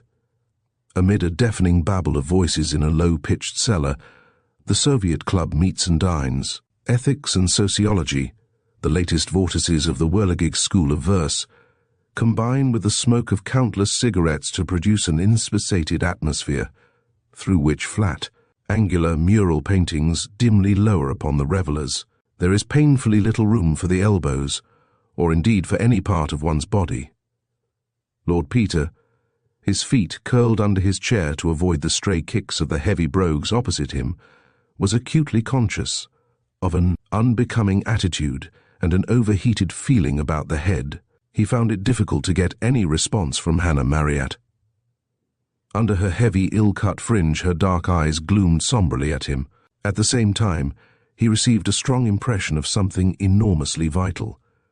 He had a sudden fancy that if she were set free from self-defensiveness and the importance of being earnest, she would exhibit unexpected powers of enjoyment. He was interested, but oppressed. Mary, to his great relief, suggested that they should have their coffee upstairs. They found a quiet corner with comfortable chairs. Well now, said Mary encouragingly. Of course you understand, said Miss Marryat mournfully, that if it were not for the monstrous injustice of Uncle Meleager's other will, and Mother being so ill, I shouldn't take any steps.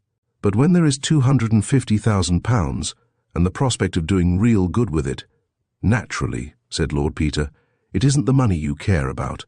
As the dear old bromide says, it's the principle of the thing. Right you are. Now supposing we have a look at Uncle Meleager's letter. Miss Marryat rummaged in a very large handbag and passed the paper over. This was Uncle Meleager's letter, dated from Siena 12 months previously. My dear Hannah, when I die, which I propose to do at my own convenience and not at that of my family, you will at last discover my monetary worth. It is, of course, considerably less than you had hoped, and quite fails, I assure you, adequately to represent my actual worth in the eyes of the discerning. I made my will yesterday, leaving the entire sum, such as it is, to the Primrose League, a body quite as fatuous as any other in our preposterous state, but which has the advantage of being peculiarly obnoxious to yourself. This will be found in the safe in the library. I am not, however, unmindful of the fact that your mother is my sister, and you and she my only surviving relatives. I shall accordingly amuse myself by drawing up today a second will, superseding the other, and leaving the money to you.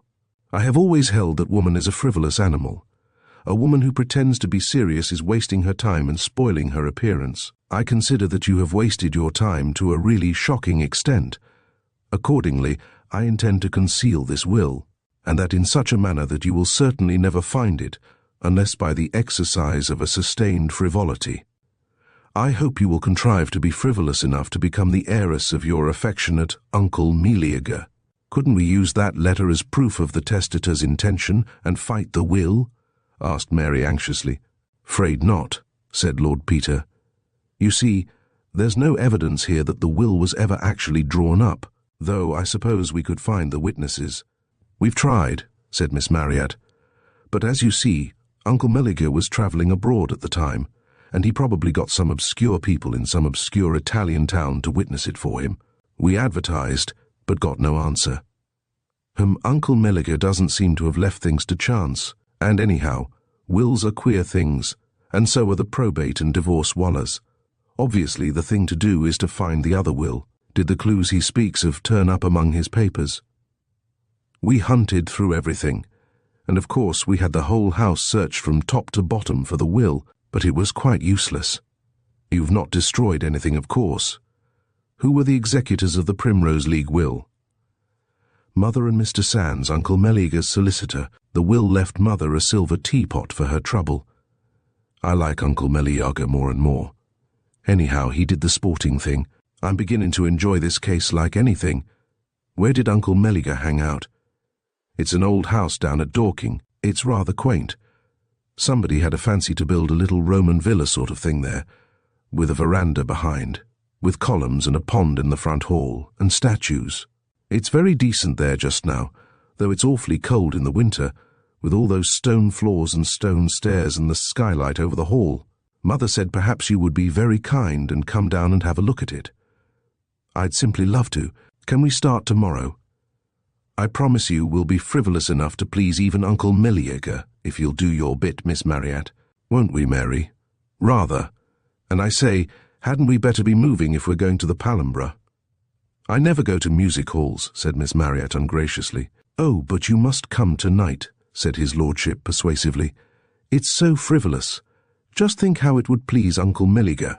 Accordingly, the next day found the party, including the indispensable Mr. Bunter, assembled at Uncle Meleager's house. Pending the settlement of the will question, there had seemed every reason why Mr. Finch's executrix and next of kin should live in the house, thus providing every facility for what Lord Peter called the treasure hunt. After being introduced to Mrs. Marryat, who was an invalid and remained in her room, Lady Mary and her brother were shown over the house by Miss Marryat, who explained to them how carefully the search had been conducted. Every paper had been examined, every book in the library scrutinized page by page, the walls and chimneys tapped for hiding places, the boards taken up, and so forth, but with no result. You know, said his lordship, I'm sure you've been going the wrong way to work. My idea is old Uncle Meleager was a man of his word. If he said frivolous, he meant really frivolous. Something beastly silly. I wonder what it was. He was still wondering when he went up to dress. Bunter was putting studs in his shirt. Lord Peter gazed thoughtfully at him and then inquired, Are any of Mr. Finch's old staff still here? Yes, my lord. The cook and the housekeeper. Wonderful old gentleman they say he was too. 83, but as up-to-date as you please, had his wireless in his bedroom, and enjoyed the Savoy bands every night of his life. Followed his politics, and was always ready with the details of the latest big law cases. If a young lady came to see him, he'd like to see she had her hair shingled, and the latest style in fashions. They say he took up crosswords as soon as they came in, and was remarkably quick at solving them, my lord, and inventing them. Took a £10 prize in the Daily Yell for one, and was wonderfully pleased to get it, they say. My lord, rich as he was, indeed. Yes, my lord.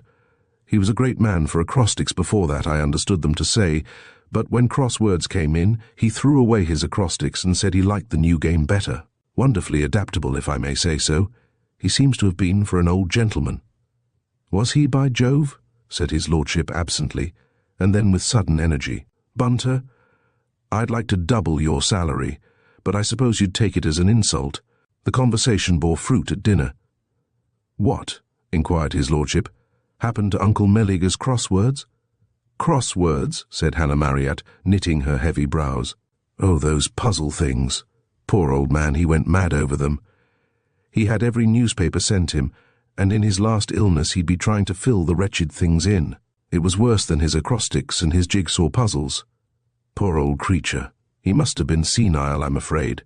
Of course we looked through them, but there wasn't anything there. We put them all in the attic. The attic for me, said Lord Peter.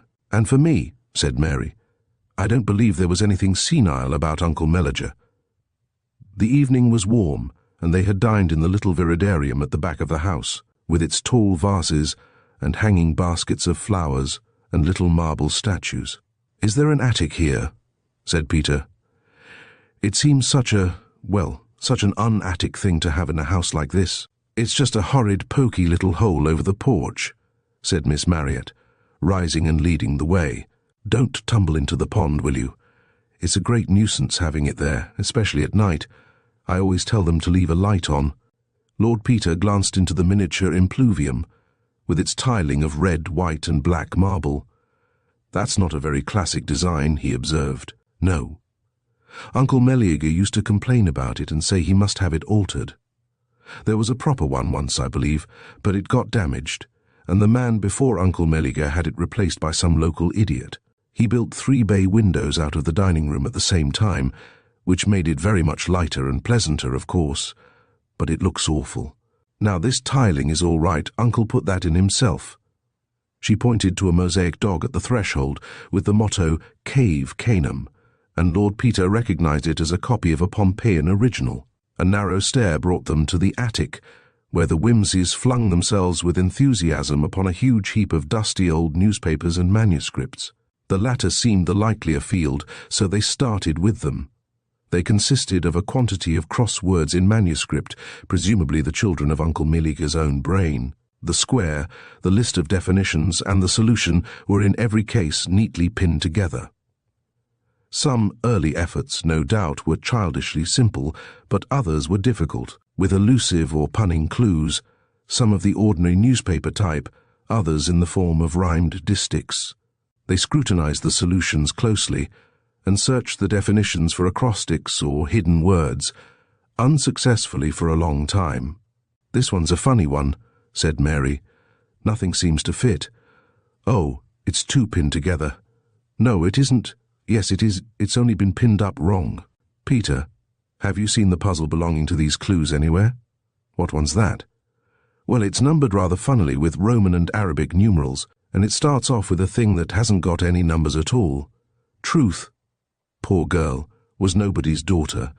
She took off her clothes and jumped into the water." "Frivolous old wretch," said Miss Marriott. "Friv here, gimme that," cried Lord Peter. "Look here, I say, Miss Marriott, you oughtn't to have overlooked this. I thought it just belonged to that other square." "Not it. It's different. I believe it's our thing. Listen, your expectation to be rich here will reach its highest pitch. That's one for you, Miss Marriott. Mary, hunt about. We must find the square that belongs to this." But, though they turned everything upside down, they could find no square with Roman and Arabic numerals. "Hang it all," said Peter. "It must be made to fit one of these others. Look, I know what he's done. He's just taken a 15-letter square and numbered it with Roman figures one way and Arabic the other. I bet it fits into that one it was pinned up with." But the one it was pinned up with turned out to have only 13 squares. "Dash it all," said his lordship. "We'll have to carry the whole lot down and work away at it till we find the one it does fit." He snatched up a great bundle of newspapers and led the way out. The others followed, each with an armful. The search had taken some time, and the atrium was in semi-darkness.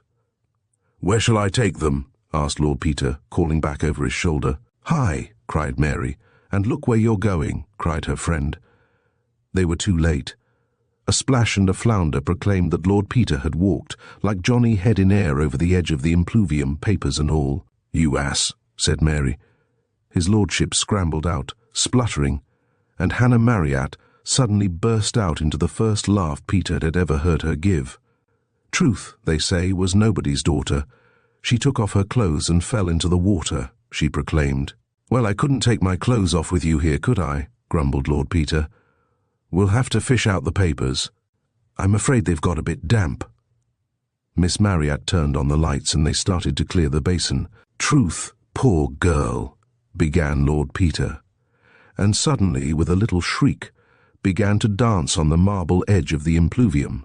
1, 2, 3, 4, 5, 6. Quite demented," said Mary. "How shall I break it to Mother?" 13, 14, cried his lordship, and sat down suddenly and damply, exhausted by his own excitement. "Feeling better?" asked his sister acidly. "I'm well. I'm all right. Everything's all right. I love Uncle Meleager. 15 squares each way. Look at it. Look at it. The truth's in the water. Didn't he say so? Oh, frabjous day! Calu, Calais, I chortle. Mary, what became of those definitions? They're in your pocket, all damp, said Mary. Lord Peter snatched them out hurriedly. It's all right. They haven't run, he said. Oh, darling Uncle Meleager, can you drain the impluvium, Miss Marryat, and find a bit of charcoal? Then I'll get some dry clothes on, and we'll get down to it. Don't you see? There's your missing crossword square on the floor of the impluvium. It took, however, some time to get the basin emptied, and it was not till next morning that the party, armed with sticks of charcoal, squatted down in the empty impluvium to fill in Uncle Meleager's crossword on the marble tiles. Their first difficulty was to decide whether the red squares counted as stops or had to be filled in, but after a few definitions had been solved, the construction of the puzzle grew apace. The investigators grew steadily hotter and more thickly covered with charcoal, while the attentive Mr. Bunter hurried to and fro between the atrium and the library, and the dictionaries piled upon the edge of the impluvium. Here was Uncle Meleager's crossword square. Truth, poor girl, was nobody's daughter. She took off her clothes and jumped into the water. A cross. Foolish or wise, yet one remains alone, twixt strength and justice on a heavenly throne. Oh, to what ears the clink of gold was sweet, the greed for treasure brought him but defeat. That's a hint to us, said Lord Peter. 1 drop of vinegar to 2 of oil dresses this curly head sprung from the soil. Nothing itself. It needs but little more to be that nothingness the preacher saw. Dusty though my fellows be, we are a kingly company. Have your own will, though here, I hold, the new is not a patch upon the old. Any loud cry would do as well, or so the poet's verses tell. This is the most unkindest cut of all, except your skill be mathematical. Little and hid from mortal sight, I darkly work to make all light. The need for this, like that it's cut off short, the building of a tower to humans taught. More than a mind discloses, and more than men believe, a definition by a man whom pussyfoot doth grieve. Backward observe her turn her way. The way of wisdom, wise men say, grew long ago by river's edge where grows today the common sedge.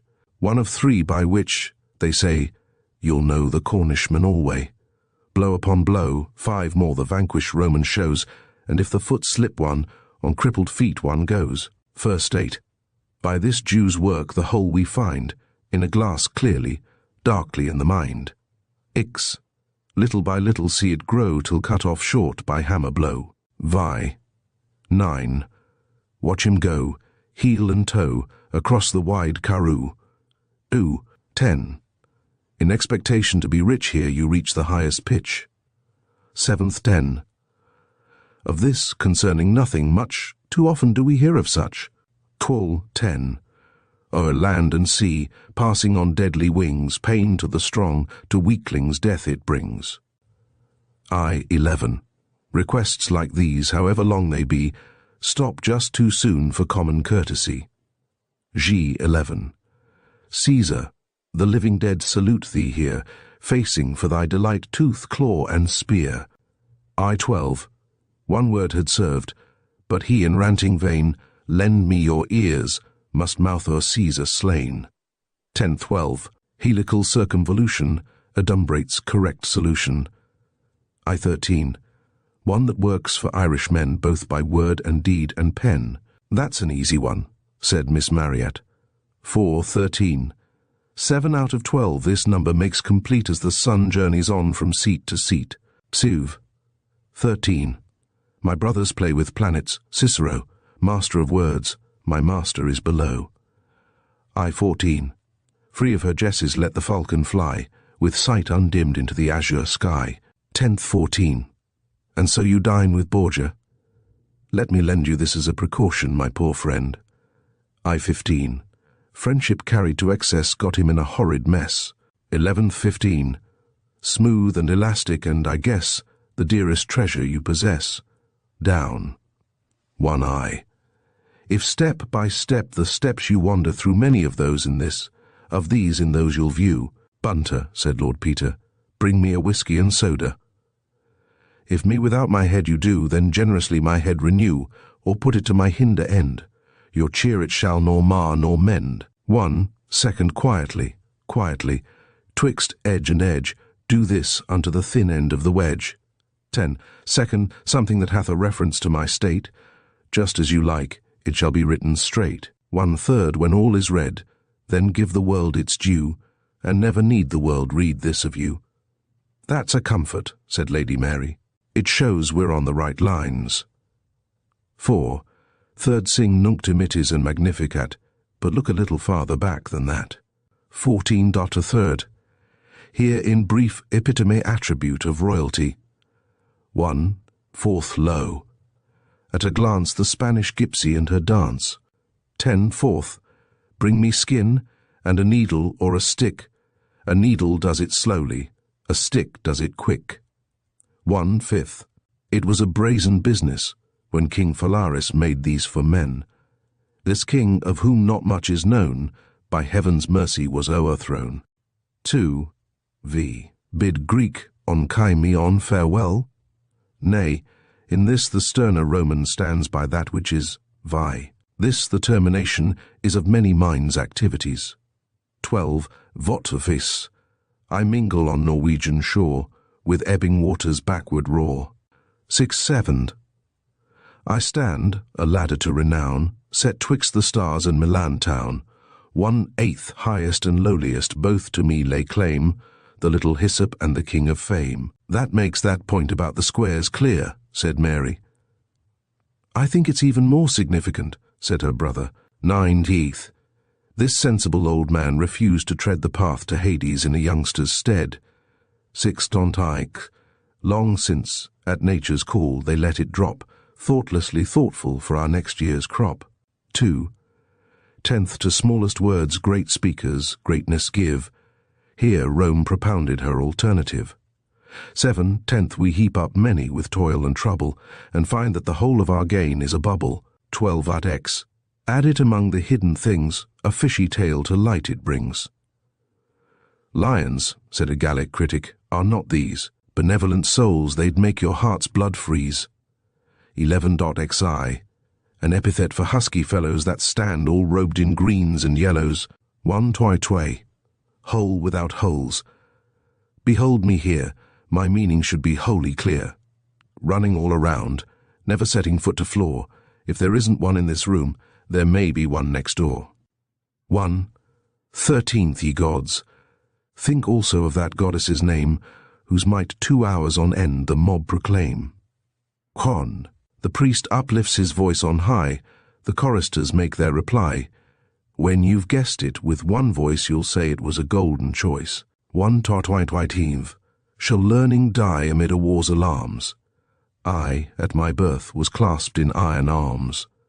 10.5. At sunset see the labourer now loose all his oxen from the plough. 1.xe. Without a miracle it cannot be. At this point, Solver, bid him pray for thee. To Romans saw these distant nights. How hard the way. The most remarkable part of the search, or so Lord Peter thought, was its effect on Miss Marryat. At first she hovered disconsolately on the margin, aching with wounded dignity, yet ashamed to dissociate herself from people who were toiling so hard and so cheerfully in her cause. I think that's so-and-so, Mary would say hopefully. And her brother would reply enthusiastically, Hold it in one, old lady. Good for you. We've got it this time, Miss Marryat, and explain it. And Hannah Marryat would say with a snort, That's just the childish kind of joke Uncle Meleager would make.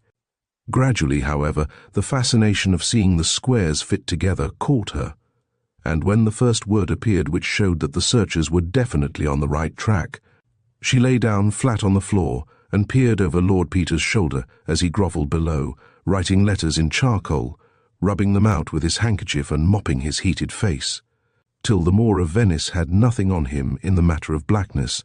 Once, half scornfully, half timidly, she made a suggestion. Twice she made a suggestion. The third time she had an inspiration. The next minute she was down in the melee, crawling over the tiles flushed and excited, wiping important letters out with her knees as fast as Peter could write them in, poring over the pages of Roger, her eyes gleaming under her tumbled black fringe. Hurried meals of cold meat and tea sustained the exhausted party, and toward sunset Peter, with a shout of triumph, added the last letter to the square. They crawled out and looked at it. "All the words can't be clues," said Mary.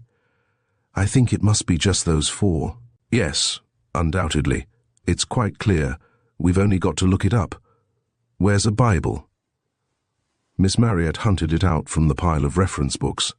"But that isn't the name of a Bible book," she said. "It's those things they have at evening service." "That's all you know," said Lord Peter. "I was brought up religious, I was. It's Vulgate, that's what that is. You're quite right, of course, but, as Uncle Meleager says, we must look a little farther back than that. Here you are. Now then. But it doesn't say what chapter. So it doesn't. I mean, nor it does.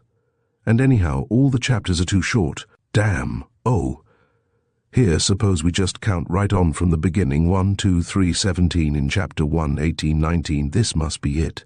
2 fair heads and 1 dark one peered excitedly at the small print, Bunter hovering decorously on the outskirts. "Oh, my dove, that art in the clefts of the rock in the covert of the steep place." "Oh, dear," said Mary, disappointed. "That does sound rather hopeless. Are you sure you've counted right?" It might mean Lord Peter scratched his head.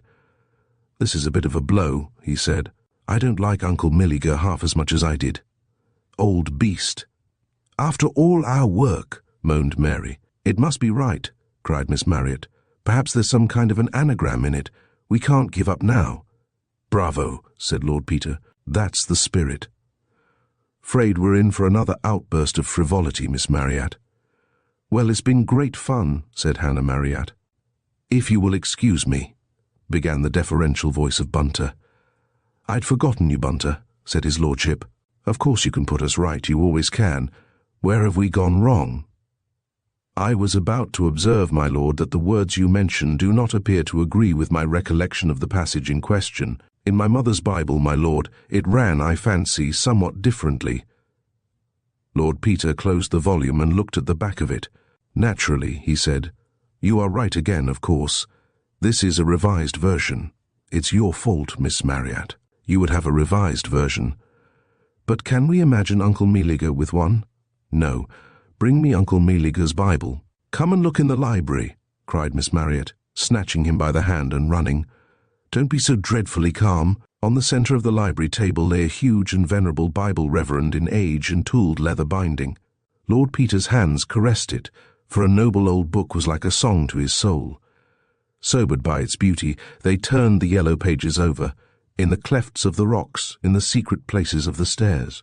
"Miss Marriott," said his lordship, "if your uncle's will is not concealed in the staircase, then, well, all I can say is, he's played a rotten trick on us," he concluded lamely. "Shall we try the main staircase or the little one up to the porch?" "Oh, the main one, I think. I hope it won't mean pulling it down." "No. Somebody would have noticed if Uncle Meleager had done anything drastic in that way. It's probably quite a simple hiding place. Wait a minute, let's ask the housekeeper." Mrs. Meekers was called and perfectly remembered that about 9 months previously Mr. Finch had pointed out to her a kind of a crack-like on the undersurface of the staircase, and had had a man in to fill it up. Certainly she could point out the exact place. There was the mark of the plaster, filling quite clear. "Hooray!" cried Lord Peter. "Bunter a chisel or something. Uncle Meleager, we've got you. Miss Marriott, I think yours should be the hand to strike the blow. It's your staircase, you know, at least, if we find the will, so if any destruction has to be done, it's up to you." Breathless they stood round, while with a few blows the new plaster flaked off, disclosing a wide crack in the stonework. Hannah Marriott flung down hammer and chisel and groped in the gap. "There's something," she gasped. "Lift me up, I can't reach. Oh, it is. It is it." And she withdrew her hand, grasping a long sealed envelope bearing the superscription, positively the last will and testament of Meleager Finch. Miss Marriott gave a yodel of joy and flung her arms round Lord Peter's neck. Mary executed a joy dance. "I'll tell the world," she proclaimed. "Come and tell Mother," cried Miss Marriott. Mr. Bunter interposed. "Your lordship will excuse me," he said firmly, "but your lordship's face is all over charcoal." "Black but comely," said Lord Peter, "but I submit to your reproof. How clever we've all been, how topping everything is, how rich you are going to be, how late it is and how hungry I am. Yes, Bunter, I will wash my face. Is there anything else I can do for anybody while I feel in the mood?" "If your lordship would be so kind," said Mr. Bunter, producing a small paper from his pocket. "I should be grateful if you could favour me with a South African quadruped in 6 letters beginning with Q. Chapter 4. The Fantastic Horror of the Cat in the Bag. The Great North Road wound away like a flat steel-grey ribbon. Up it, with the sun and wind behind them, 2 black specks moved swiftly. To the yokel in charge of the hay wagon, they were only 2 of they dratted motorcyclists, as they barked and zoomed past him in rapid succession. A little farther on, a family man, driving delicately with a 2-seater sidecar, grinned as the sharp rattle of the OHV. Norton was succeeded by the feline shriek of an angry Scot flying squirrel. He, too, in bachelor days, had taken a side in that perennial feud. He sighed regretfully as he watched the racing machines dwindle away northwards. At that abominable and unexpected S bend across the bridge above Hatfield, the Norton man, in the pride of his heart, turned to wave a defiant hand at his pursuer. In that second, the enormous bulk of a loaded charabanc loomed down upon him from the bridgehead. He wrenched himself away from it in a fierce wobble, and the Scot, cornering melodramatically, with left and right footrests alternately skimming the tarmac, gained a few triumphant yards. The Norton leapt forward with wide-open throttle. A party of children, seized with sudden panic, rushed helter-skelter across the road. The Scot lurched through them in drunken swerves. The road was clear, and the chase settled down once more. It is not known why motorists, who sing the joys of the open road, spend so much petrol every weekend grinding their way to Southend and Brighton and Margate. In the stench of each other's exhausts, one hand on the horn and one foot on the brake, their eyes starting from their orbits in the nerve-wracking search for cops, corners, blind turnings and cross-road suicides. They ride in a baffled fury, hating each other. They arrive with shattered nerves and fight for parking places. They return, blinded by the headlights of fresh arrivals, whom they hate even worse than they hate each other. And all the time, the Great North Road winds away like a long, flat, steel-grey ribbon of surface, like a racetrack, without traps, without hedges, without side roads, and without traffic. True, it leads to nowhere in particular, but after all, one pub is very much like another. The tarmac reeled away, mile after mile. The sharp turn to the right at Baldock, the involute intricacies of Biggleswade, with its multiplication of signposts, gave temporary check, but brought the pursuer no nearer. Through Tempsford at full speed, with bellowing horn and exhaust, then screaming like a hurricane past the RAC post where the road forks in from Bedford. The Norton rider again glanced back. The Scot rider again sounded his horn ferociously. Flat as a chessboard, dyke and field revolved about the horizon.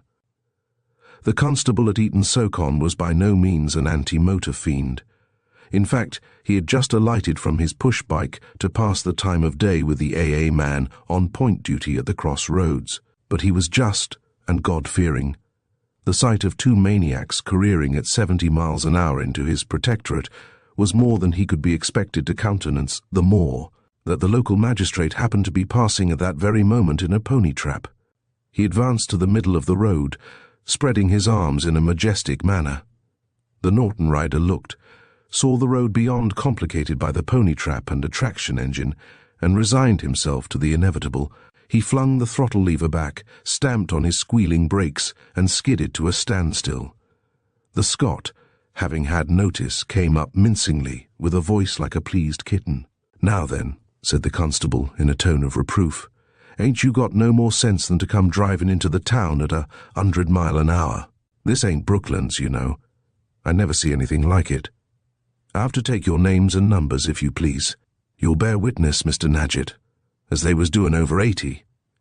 The AA man, after a swift glance over the two sets of handlebars to assure himself that the black sheep were not of his flock, said, with an air of impartial accuracy, "About 66.5, I should say, if you was to ask me in court."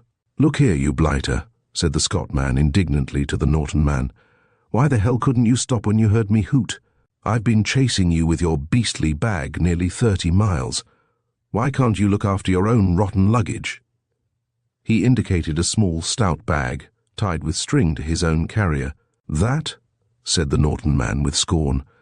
"What do you mean? It's not mine. Never saw it in my life." This barefaced denial threatened to render the Scot rider speechless. "Of all the—" he gasped. "Why, you crimson idiot, I saw it fall off just the other side of Hatfield." I yelled and blew like fury. "I suppose that overhead gear of yours makes so much noise you can't hear anything else. I take the trouble to pick the thing up and go after you, and all you do is to race off like a lunatic and run me into a cop. Fat lot of thanks one gets for trying to be decent to fools on the road." "That ain't neither here nor there," said the policeman. "Your license, please, sir." "Here you are," said the Scot man, ferociously flapping out his pocketbook. "My name's Walters, and it's the last time I'll try to do anybody a good turn. You can lay your shirt." "Walters," said the constable, entering the particulars laboriously in his notebook. "And Simpkins, you'll have your summonses in due course. It'll be for about a week. Hence, on Monday or thereabouts, I shouldn't wonder." "Another 40 bob gone west," growled Mr. Simpkins, toying with his throttle. "Oh, well, can't be helped, I suppose." "40 bob," snorted the constable. "What do you think? Furious driving to the common danger, that's what it is. You'll be lucky to get off with 5 quid apiece." "Oh, blast," said the other, stamping furiously on the kick-starter. The engine roared into life, but Mr. Walters dexterously swung his machine across the Norton's path. "Oh, no, you don't," he said viciously. "You jolly well take your bleeding bag and no nonsense. I tell you, I saw it fall off." "Now, no language," began the constable, when he suddenly became aware that the AA man was staring in a very odd manner at the bag and making signs to him. "Ullo," he demanded. "What's the matter with the bleeding bag, did you say? Here, I'd like to have a look at that ear bag, sir, if you don't mind." "It's nothing to do with me," said Mr. Walters, handing it over. "I saw it fall off and—" His voice died away in his throat, and his eyes became fixed upon one corner of the bag, where something damp and horrible was seeping darkly through. "Did you notice this ear corner when you picked it up?" asked the constable. He prodded it gingerly and looked at his fingers. "I don't know. No, not particularly," stammered Walters. "I didn't notice anything. I expect it burst when it hit the road." The constable probed the split seam in silence, and then turned hurriedly round to wave away a couple of young women who had stopped to stare. The AA man peered curiously, and then started back with a sensation of sickness. "Ow, Gord!" he gasped. "It's Curly. It's a woman's." "It's not me," screamed Simpkins. "I swear to heaven it's not mine. This man's trying to put it across me." "Me?" gasped Walters. "Me? Why, you filthy murdering brute. I tell you I saw it fall off your carrier. No wonder you blinded off when you saw me coming. Arrest him, constable. Take him away to prison." "Hello, officer," said a voice behind them. "What's all the excitement? You haven't seen a motorcyclist go by with a little bag on his carrier, I suppose?" A big open car with an unnaturally long bonnet had slipped up to them, silent as an owl. The whole agitated party with one accord turned upon the driver. "Would this be it, sir?" The motorist pushed off his goggles, disclosing a long, narrow nose and a pair of rather cynical-looking grey eyes. "It looks rather—" he began, and then, catching sight of the horrid relic protruding from one corner, "In God's name," he inquired, "what's that?" "That's what we'd like to know, sir," said the constable grimly. Said the motorist. "I seem to have chosen an uncommonly suitable moment for inquiring after my bag. Tactless. To say now that it is not my bag is simple, though in no way convincing. As a matter of fact, it is not mine, and I may say that, if it had been, I should not have been at any pains to pursue it." The constable scratched his head. "Both these gentlemen," he began, The two cyclists burst into simultaneous and heated disclaimers. By this time a small crowd had collected, which the AA scout helpfully tried to shoo away. "You'll all have to come with me to the station," said the harassed constable. "Can't stand 'ere 'olding up the traffic. No tricks now. You wheel them bikes and I'll come in the car with you, sir." "But supposing I was to let her rip and kidnap you," said the motorist with a grin. "Where'd you be?" "Here," he added, turning to the AA man. "Can you handle this outfit?" "You bet," said the scout, his eye running lovingly over the long sweep of the exhaust and the rakish lines of the car. "Right. Hop in. Now, officer, you can toddle along with the other suspects and keep an eye on them. Wonderful head I've got for detail. By the way, that foot brake's on the fierce side. Don't bully it, or you'll surprise yourself." The lock of the bag was forced at the police station in the midst of an excitement unparalleled in the calm annals of Eton-so-Con, and the dreadful contents laid reverently upon a table. Beyond a quantity of cheesecloth in which they had been wrapped, there was nothing to supply any clue to the mystery. "Now," said the superintendent, "what do you gentlemen know about this?" "Nothing whatever," said Mr. Simpkins with a ghastly countenance, "except that this man tried to palm it off on me. I saw it fall off this man's carrier just the other side of Hatfield," repeated Mr. Walters firmly, "and I rode after him for 30 miles trying to stop him. That's all I know about it, and I wish to God I'd never touched the beastly thing. Nor do I know anything about it personally," said the car owner, "but I fancy I know what it is." "What's that?" asked the superintendent sharply. "I rather imagine it's the head of the Finsbury Park murder, though, mind you, that's only a guess." "That's just what I've been thinking myself," agreed the superintendent, glancing at a daily paper which lay on his desk, its headlines lurid with the details of that very horrid crime.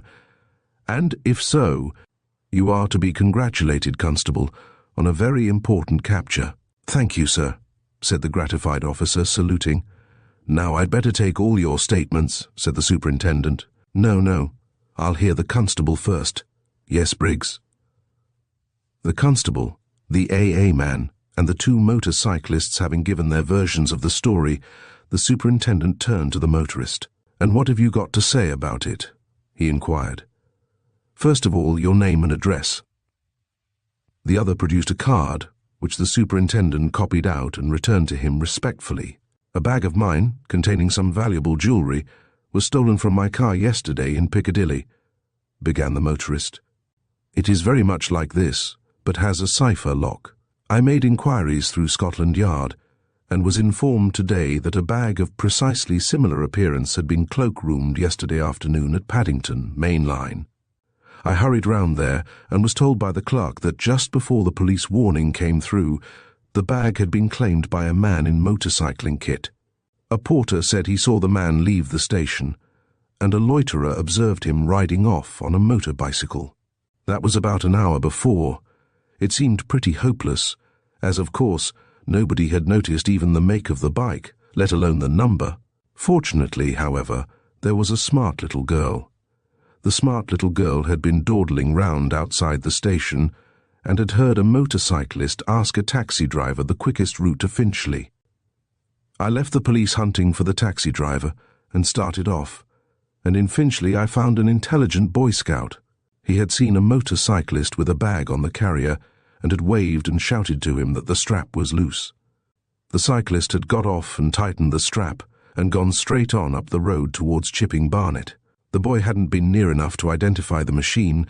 The only thing he knew for certain was that it wasn't a Douglas, his brother having one of that sort. At Barnet I got an odd little story of a man in a motorcoat who had staggered into a pub with a ghastly white face and drunk 2 double brandies and gone out and ridden off furiously.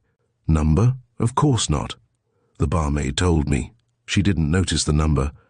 After that it was a tale of furious driving all along the road. After Hatfield, I got the story of a road race. And here we are.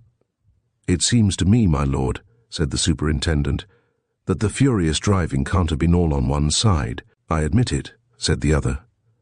Though I do plead in extenuation that I spared the women and children and hit up the miles in the wide open spaces. The point at the moment is— Well, my lord, said the superintendent, I've got your story, and if it's all right it can be verified by inquiry at Paddington and Finchley and so on. Now, As for these two gentlemen—" "It's perfectly obvious," broke in Mr. Walters. "The bag dropped off this man's carrier, and when he saw me coming after him with it, he thought it was a good opportunity to saddle me with the cursed thing. Nothing could be clearer." "It's a lie," said Mr. Simpkins. "Here's this fellow has got hold of the bag. I don't say how, but I can guess. And he has the bright idea of shoving the blame on me. It's easy enough to say a thing's fallen off a man's carrier.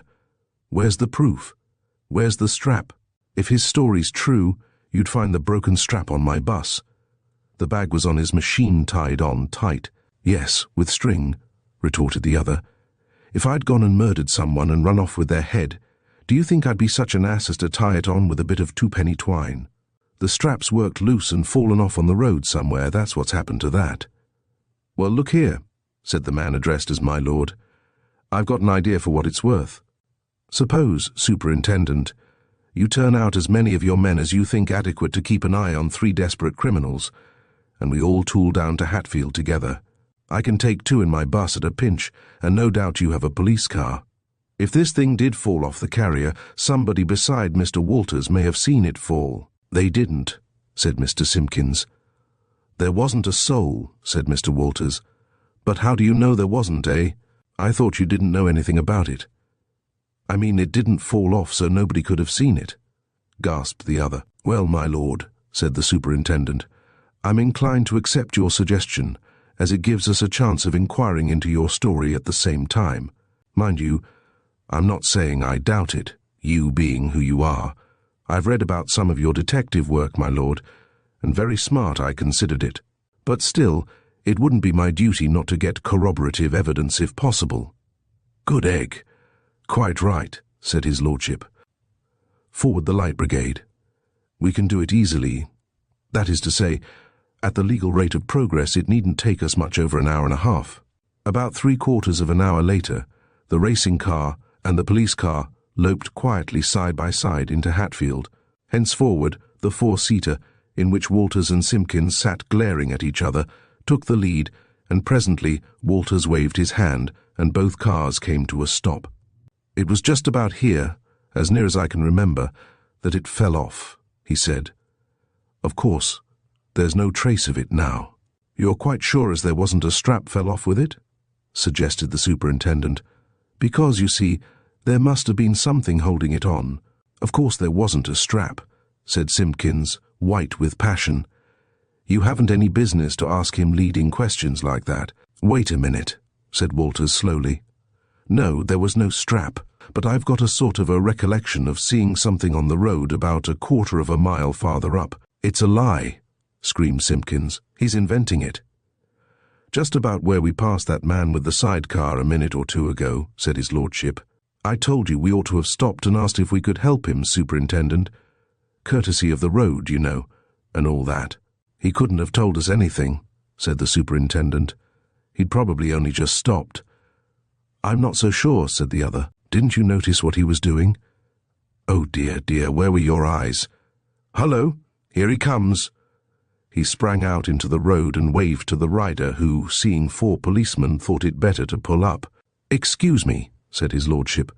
"Thought we'd just like to stop you and ask if you were all right and all that sort of thing, you know.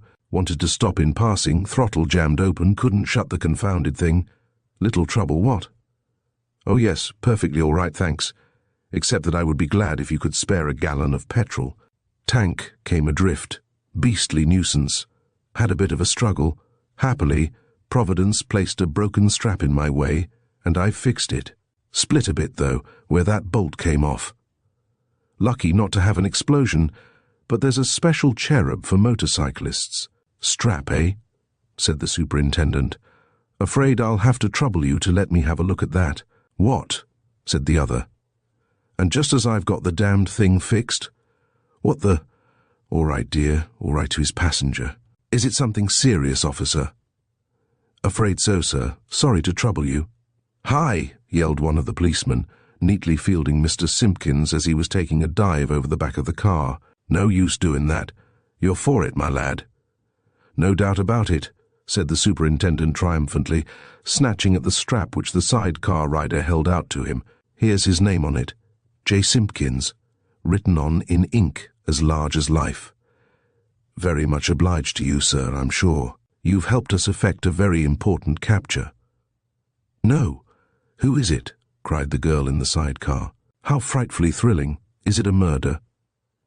Look in your paper tomorrow, miss, said the superintendent, and you may see something. Here, Briggs. Better put the handcuffs on him. And how about my tank? Said the man mournfully. It's all right for you to be excited, Babs, but you'll have to get out and help push. Oh, no, said his lordship. Here's a strap, a much nicer strap, a really superior strap, and petrol, and a pocket flask. Everything a young man ought to know. And, when you're in town, mind you both look me up. Lord Peter Wimsey, 110 a Piccadilly. Delighted to see you any time. Chin, chin. Cheerio, said the other, wiping his lips and much mollified, only too charmed to be of use. Remember it in my favour, officer, next time you catch me speeding. Very fortunate we spotted him, said the superintendent complacently, as they continued their way into Hatfield. Quite providential, as you might say. I'll come across with it, said the wretched Simpkins, sitting handcuffed in the Hatfield police station. I swear to God I know nothing whatever about it. About the murder, I mean. There's a man I know who's a jewellery business in Birmingham. I don't know him very well.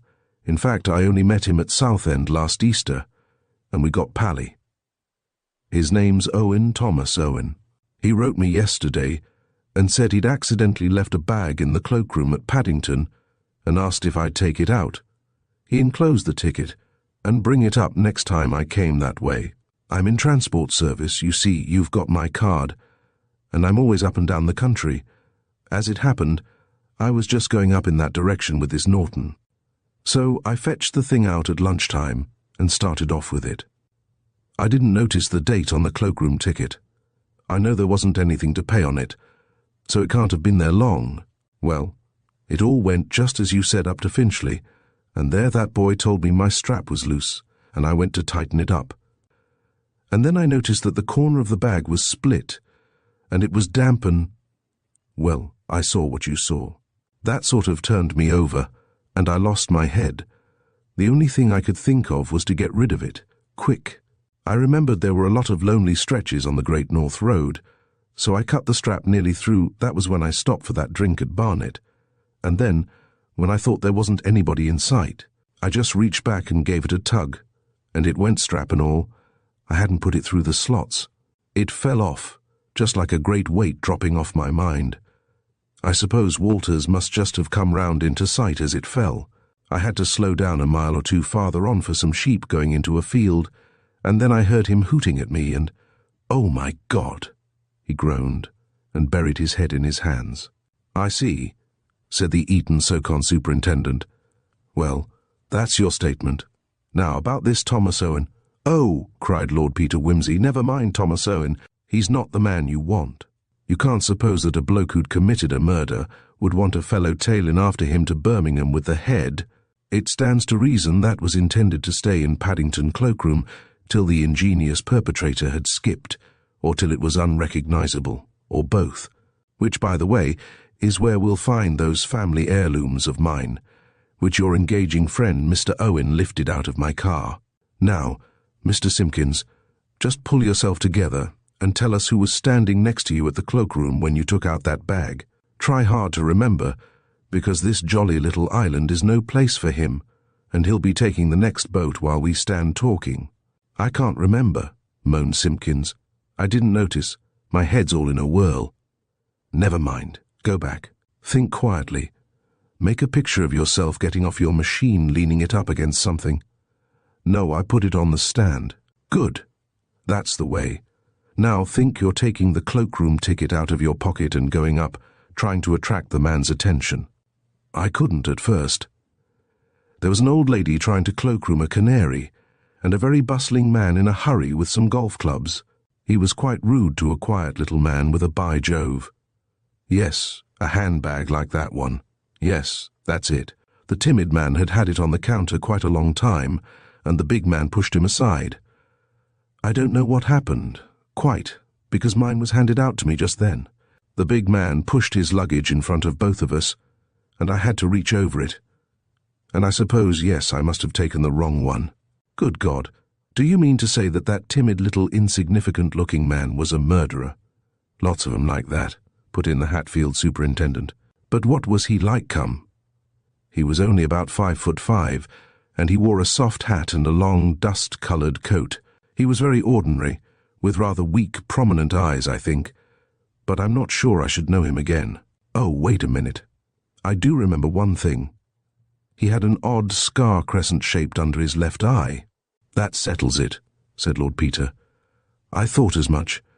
Did you recognize the face when we took it out, Superintendent? No, I did. It was Dahlia Dallmeyer, the actress, who is supposed to have sailed for America last week, and the short man with the crescent-shaped scar is her husband, Philip Story. Sordid tale and all that. She ruined him, treated him like dirt, and was unfaithful to him, but it looks as though he'd had the last word in the argument, and now, I imagine, the law will have the last word with him. Get busy on the wires, Superintendent, and you might ring up the Paddington people and tell them to let me have my bag, before Mr. Thomas Owen tumbles to it that there's been a slight mistake. Well, anyhow, said Mr. Walters, extending a magnanimous hand to the abashed Mr. Simpkins. It was a top-hole race well worth a summons. We must have a return match one of these days. Early the following morning, a little, insignificant-looking man stepped aboard the transatlantic liner Volucria. At the head of the gangway, two men blundered into him. The younger of the two, who carried a small bag, was turning to apologize, when a light of recognition flashed across his face. "Why, if it isn't Mr. Story," he exclaimed loudly. "Where are you off to? I haven't seen you for an age." "I'm afraid," said Philip Story, "I haven't the pleasure." "Cut it out," said the other, laughing. "I'd know that scar of yours anywhere. Going out to the States?" "Well, yes," said the other, seeing that his acquaintance's boisterous manner was attracting attention. "I beg your pardon. It's Lord Peter Wimsey, isn't it?" "Yes, I'm joining the wife out there." "And how is she?" inquired Wimsey, steering the way into the bar and sitting down at a table. "Left last week, didn't she? I saw it in the papers." "Yes. She's just cabled me to join her. We're taking a holiday in the lakes. Very pleasant there in summer." "Cabled you, did she? And so here we are on the same boat. Odd how things turn out, what? I only got my sailing orders at the last minute. Chasing criminal's my hobby, you know." "Oh, really?" Mr. Story licked his lips. "Yes. This is Detective Inspector Parker of Scotland Yard, great pal of mine. Yes. Very unpleasant matter, annoying and all that. Bag that ought to have been reposing peacefully at Paddington Station turns up at Eton-so-Con. No business there, what?" He smacked the bag on the table so violently that the lock sprang open. Story leapt to his feet with a shriek, flinging his arms across the opening of the bag as though to hide its contents. "How did you get that?" he screamed. "Eton-so-Con. It's mine," said Wimsey quietly, as the wretched man sank back, realizing that he had betrayed himself. "Some jewellery of my mother's." "What did you think it was?" Detective Parker touched his charge gently on the shoulder. "You needn't answer that," he said. "I arrest you, Philip Story, for the murder of your wife. Anything that you say may be used against you." Chapter 5. The Unprincipled Affair of the Practical Joker. The Zambesi, they said, was expected to dock at 6 in the morning. Mrs. Ricelander booked a bedroom at the Magnifical, with despair in her heart. A bare 9 hours and she would be greeting her husband. After that would begin the sickening period of waiting. It might be days, it might be weeks, possibly even months, for the inevitable discovery. The reception clerk twirled the register towards her. Mechanically, as she signed it, she glanced at the preceding entry. Lord Peter Wimsey and Valet London Suite 24. Mrs. Ricelander's heart seemed to stop for a second. Was it possible that even now God had left a loophole? She expected little from him. All her life he had shown himself a sufficiently stern creditor. It was fantastic to base the frailest hope on this signature of a man she had never even seen, yet the name remained in her mind while she dined in her own room. She dismissed her maid presently and sat for a long time looking at her own haggard reflection in the mirror. Twice she rose and went to the door, then turned back, calling herself a fool. The third time she turned the handle quickly and hurried down the corridor, without giving herself time to think. A large golden arrow at the corner directed her to Suite 24. It was 11 o'clock, and nobody was within view. Mrs. Ricelander gave a sharp knock on Lord Peter Wimsey's door and stood back, waiting, with the sort of desperate relief one experiences after hearing a dangerous letter thump the bottom of the pillar box. Whatever the adventure, she was committed to it. The manservant was of the imperturbable sort. He neither invited nor rejected, but stood respectfully upon the threshold. "Lord Peter Wimsey," murmured Mrs. Ricelander. "Yes, madam." "Could I speak to him for a moment?" "His lordship has just retired, madam. If you will step in, I will inquire." Mrs. Ricelander followed him into one of those palatial sitting rooms which the Magnifical provides for the wealthy pilgrim. "Will you take a seat, madam?" The man stepped noiselessly to the bedroom door and passed in, shutting it behind him. The lock, however, failed to catch, and Mrs. Ricelander caught the conversation. "Pardon me, my lord. A lady has called. She mentioned no appointment, so I considered it better to acquaint your lordship." "Excellent discretion," said a voice. It had a slow, sarcastic intonation which brought a painful flush to Mrs. Ricelander's cheek. "I never make appointments. Do I know the lady?" "No, my lord. But I know her by sight, my lord. It is Mrs. Ricelander." "Oh, the diamond merchant's wife. Well, find out tactfully what it's all about, and unless it's urgent, ask her to call tomorrow." The valet's next remark was inaudible, but the reply was, "Don't be coarse, Bunter." The valet returned. "His lordship desires me to ask you, madam, in what way he can be of service to you." "Will you say to him that I have heard of him in connection with the Attenbury diamond case, and am anxious to ask his advice?" "Certainly, madam. May I suggest that, as his lordship is greatly fatigued, he would be better able to assist you after he has slept. If tomorrow would have done, I would not have thought of disturbing him tonight. Tell him I am aware of the trouble I am giving. Excuse me one moment, madam." This time the door shut properly. After a short interval, Bunter returned to say, "His lordship will be with you immediately, madam," and to place a decanter of wine and a box of Sobranies beside her. Mrs. Ricelander lit a cigarette, but had barely sampled its flavour when she was aware of a soft step beside her. Looking round, she perceived a young man, attired in a mauve dressing gown of great splendour, from beneath the hem of which peeped coyly a pair of primrose silk pyjamas. "You must think it very strange of me, thrusting myself on you at this hour," she said, with a nervous laugh. Lord Peter put his head on one side. "Don't know the answer to that," he said. "If I say not at all, it sounds abandoned. If I say yes, very, it's rude. Supposing we give it a miss, what? And you tell me what I can do for you." Mrs. Ricelander hesitated. Lord Peter was not what she had expected. She noted the sleek, straw-coloured hair, brushed flat back from a rather sloping forehead, the ugly, lean, arched nose, and the faintly foolish smile. And her heart sank within her.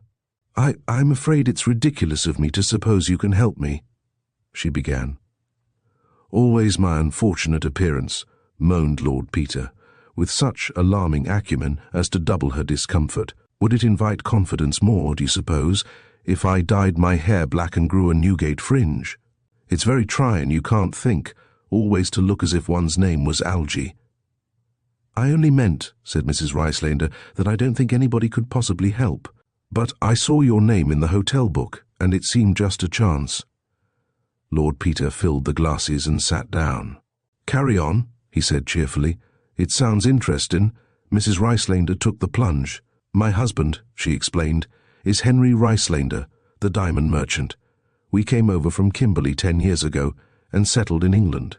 He spends several months in Africa every year on business, and I am expecting him back on the Zambezi tomorrow morning. Now, this is the trouble. Last year he gave me a magnificent diamond necklace of 115 stones. "The light of Africa, I know," said Wimsey. She looked a little surprised, but assented. "The necklace has been stolen from me, and I can't hope to conceal the loss from him. No duplicate would deceive him for an instant." She paused, and Lord Peter prompted gently, "You have come to me, I presume, because it is not to be a police matter. Will you tell me quite frankly why? The police would be useless. I know who took it." "Yes?" There is a man we both know slightly, a man called Paul Melville." Lord Peter's eyes narrowed. "Yes, I fancy I've seen him about the clubs. New army, but transferred himself into the regulars. Dark, showy. Bit of an ampelopsis, what? Ampelopsis. Suburban plant that climbs by suction. You know, first year, tender little shoots, second year, fine show next year, all over the shop. Now tell me I am rude." Mrs. Ricelander giggled. "Now you mention it, he is exactly like an ampelopsis. What a relief to be able to think of him as that. Well, he is some sort of distant relation of my husband's. He called one evening when I was alone. We talked about jewels, and I brought down my jewel box and showed him the light of Africa. He knows a good deal about stones. I was in and out of the room 2 or 3 times, but didn't think to lock up the box. After he left, I was putting the things away, and I opened the jeweller's case the diamonds were in, and they had gone. I'm pretty barefaced. Look here, Mrs. Ricelander, you agree he's an ampelopsis, but you won't call in the police. Honestly, now forgive me. You're asking my advice, you know, is he worth bothering about?" "It's not that," said the woman in a low tone. "Oh, no. But he took something else as well. He took a portrait, a small painting set with diamonds." "Oh, yes. It was in a secret drawer in the jewel box. I can't imagine how he knew it was there, but the box was an old casket belonging to my husband's family, and I fancy he must have known about the drawer and, well, thought that investigation might prove profitable. Anyway, the evening the diamonds went, the portrait went too, and he knows I daren't try to get the necklace back because they'd both be found together." "Was there something more than just the portrait, then?" "A portrait in itself isn't necessarily hopeless of explanation. It was given you to take care of, say. The names were on it, and an inscription which nothing could ever explain away, a passage from Petronius." "Oh dear," said Lord Peter. "Dear me, yes. Rather a lively author." "I was married very young," said Mrs. Ricelander, "and my husband and I have never got on well. Then one year, when he was in Africa, it all happened. We were wonderful and shameless. It came to an end. I was bitter. I wish I had not been. He left me, you see, and I couldn't forgive it. I prayed day and night for revenge, only now I don't want it to be through me." "Wait a moment," said Wimsey. "You mean that if the diamonds are found and the portrait is found too, all this story is bound to come out? My husband would get a divorce. He would never forgive me or him. It is not so much that I mind paying the price myself, but—" she clenched her hands. "I have cursed him again and again, and the clever girl who married him. She played her cards so well, this would ruin them both." "But if you were the instrument of vengeance," said Wimsey gently, "you would hate yourself, and it would be terrible to you because he would hate you. A woman like you couldn't stoop to get your own back. I see that. If God makes a thunderbolt, how awful and satisfying. If you help to make a beastly row, what a rotten business it would be." "You seem to understand," said Mrs. Ricelander. "How unusual. I understand perfectly. Though let me tell you," said Wimsey, with a wry little twist of the lips, "that it's sheer foolishness for a woman to have a sense of honor in such matters. It only gives her excruciating pain, and nobody expects it anyway. Look here, don't let's get all worked up. You certainly shan't have your vengeance thrust upon you by an ampelopsis. Why should you? Nasty fellow. We'll have him uproot, branch, and little suckers. Don't worry. Let's see. My business here will only take a day. Then I've got to get to know Melville, say, a week. Then I've got to get the doings, say, another week, provided he hasn't sold them yet, which isn't likely. Can you hold your husband off 'em for a fortnight, do you think?" "Oh, yes. I'll say they're in the country, or being cleaned, or something. But do you really think you can—" "I'll have a jolly good try anyhow, Mrs. Ricelander. Is the fellow hard up to start stealing diamonds? I fancy he has got into debt over horses lately, and possibly poker." "Oh, poker player, is he? That makes an excellent excuse for getting to know him. Well, cheer up, we'll get the goods, even if we have to buy 'em. But we won't, if we can help it. Bunter." "My lord?" The valet appeared from the inner room. "Just go and give the all clear, will you?" Mr. Bunter accordingly stepped into the passage. and having seen an old gentleman safely away to the bathroom, and a young lady in a pink kimono pop her head out of an adjacent door and hurriedly pop it back on beholding him, blew his nose with a loud trumpeting sound. "Good night," said Mrs. Ricelander, "and thank you." She slipped back to her room unobserved. "Whatever has induced you, my dear boy," said Colonel Marchbanks, "to take up with that very objectionable fellow Melville?" "Diamonds," said Lord Peter. "Do you find him so, really?" "Perfectly dreadful man," said the Honourable Frederick Arbuthnot. "Hearts. What did you want to go and get him a room here for? This used to be a quite decent club." "Two clubs?" said Sir Impey Biggs, who had been ordering a whisky and had only caught the last word. No, one heart." "I beg your pardon. Well, partner, how about spades? Perfectly good suit." "Pass," said the Colonel. "I don't know what the army's coming to nowadays." "No trumps," said Wimsey. "It's all right, children. Trust your Uncle Pete. Come on, Freddie. How many of those hearts are you going to shout for?" "None, the Colonel having let me down so horrid," said the Honourable Freddie. "Cautious blighter. All content?" "Righty-ho. Bring out your dead, partner." "Oh, very pretty indeed. We'll make it a slam this time." "I'm rather glad to hear that expression of opinion from you, Colonel, because I particularly want you and Biggie to hang on this evening and take a hand with Melville and me." "What happens to me?" inquired the Honourable Freddie. "You have an engagement and go home early, dear old thing. I've specially invited friend Melville to meet the redoubtable Colonel Marchbanks and our greatest criminal lawyer. Which hand am I supposed to be playing this from? Oh, yes. Come on, Colonel. You've got to hike that old king out some time. Why not now?" "It's a plot," said Mr. Arbuthnot, with an exaggerated expression of mystery. "Carry on, don't mind me." "I take it you have your own reasons for cultivating the man," said Sir Impey. "The rest are mine, I fancy." "Well, yes, I have. You and the Colonel would really do me a favour by letting Melville cut in tonight." "If you wish it," growled the Colonel. "But I hope the impudent young beggar won't presume on the acquaintance." "I'll see to that," said his lordship. "Your cards, Freddie. Who had the ace of hearts?" "Oh, I had it myself, of course. Our honours." "Hullo. Evening, Melville." The Ampelopsis was rather a good-looking creature in his own way, tall and bronzed, with a fine row of very persuasive teeth. He greeted Wimsey and Arbuthnot heartily, the Colonel with a shade too much familiarity, and expressed himself delighted to be introduced to Sir Impey Biggs. "You're just in time to hold Freddie's hand," said Wimsey. "He's got a date. Not his little paddy paw, I don't mean, but the damn rotten hand he generally gets dealt him. Joke." "Oh, well," said the obedient Freddie, rising. "I suppose I'd better make a noise like a hoop and roll away. Night-night, everybody." Melville took his place, and the game continued with varying fortunes for 2 hours, at the end of which time Colonel Marchbanks, who had suffered much under his partner's eloquent theory of the game, was beginning to wilt visibly. Wimsey yawned. "Getting a bit bored, Colonel? Wish they'd invent something to liven this game up a bit." "Oh, bridge is a one-horse show, anyway," said Melville. "Why not have a little flutter at poker, Colonel? Do you all the good in the world.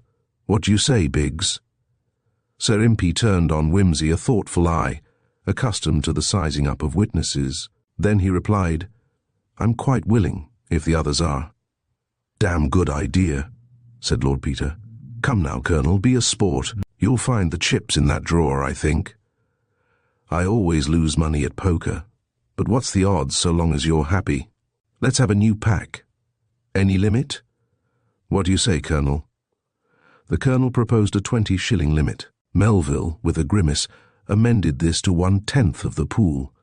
The amendment was carried and the cards cut, the deal falling to the Colonel. Contrary to his own prophecy, Wimsey began by winning considerably, and grew so garrulously imbecile in the process that even the experienced Melville began to wonder whether this indescribable fatuity was the cloak of ignorance or the mask of the hardened poker player. Soon, however, he was reassured. The luck came over to his side, and he found himself winning hands down steadily from Sir Impey and the Colonel, who played cautiously and took little risk heavily from Wimsey, who appeared reckless and slightly drunk, and was staking foolishly on quite impossible cards.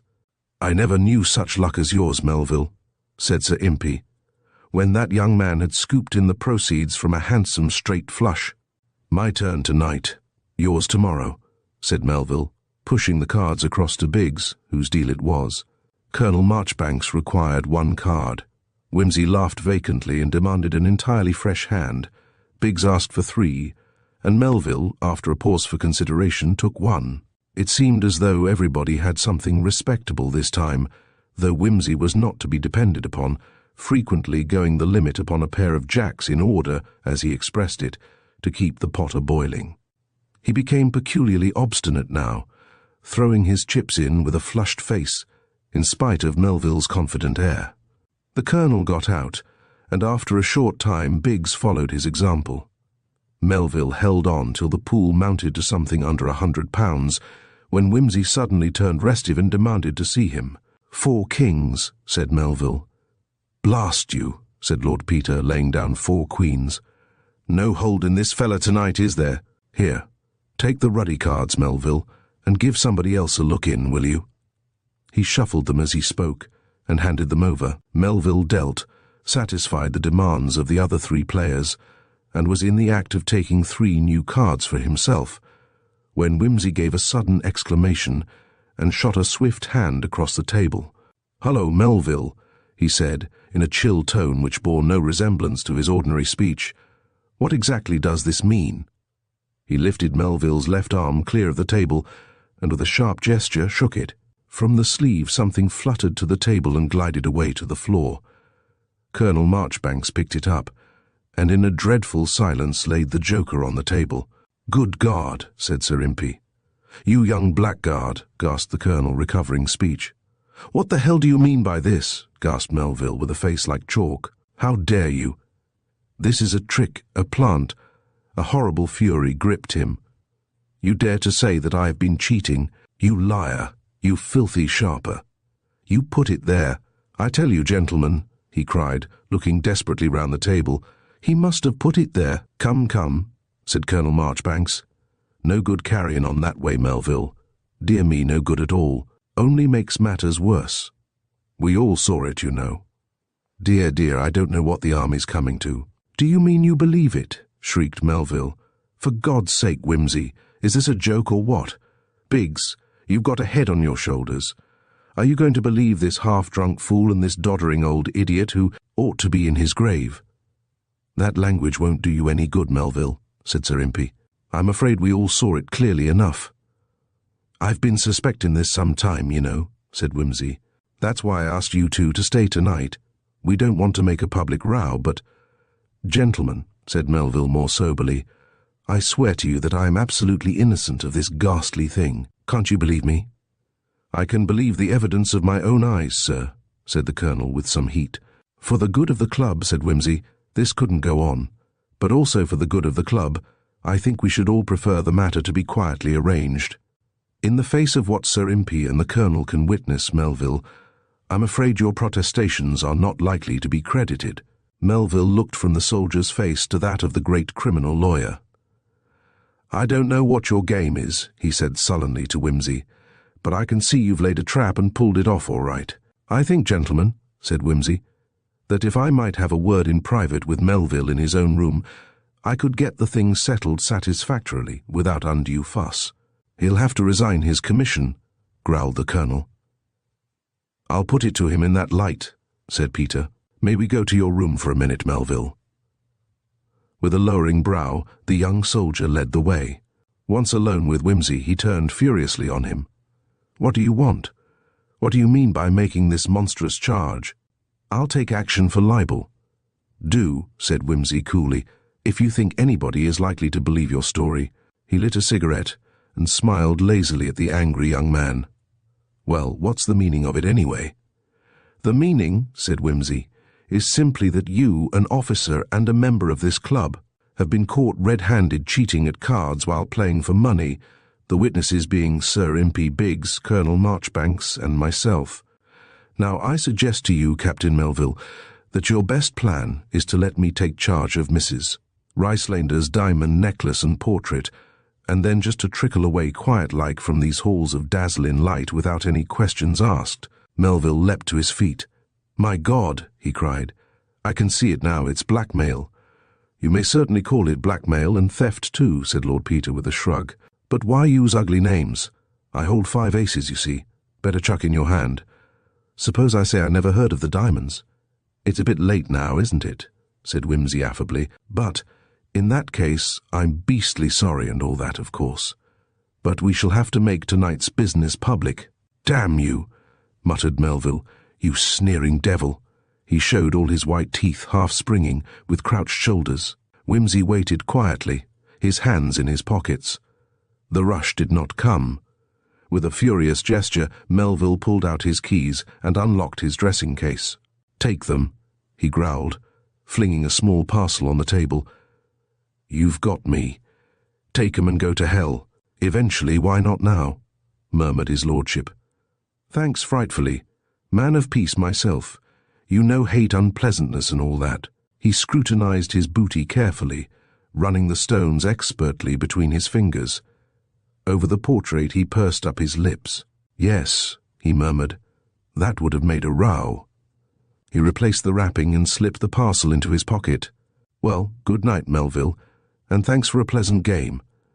"I say, Biggs," said Wimsey, when he had returned to the card-room, "you've had a lot of experience. What tactics do you think one's justified in using with a blackmailer?"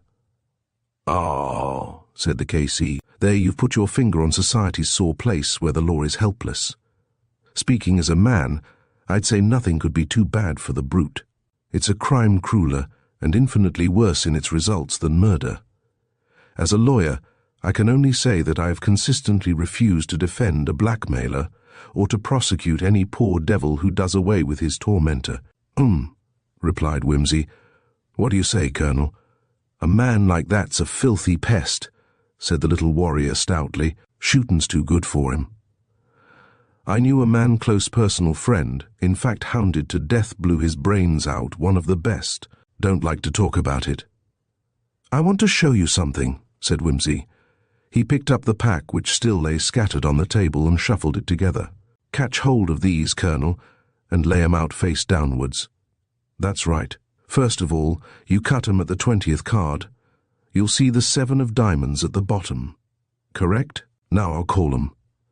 10 of hearts, ace of spades, 3 of clubs, 5 of clubs, king of diamonds, 9, jack, 2 of hearts. Right? I could pick 'em all out, you see, except the ace of hearts, and that's here." He leaned forward and produced it dexterously from Sir Impey's breast pocket. "I learnt it from a man who shared my dug-out near Ypres," he said.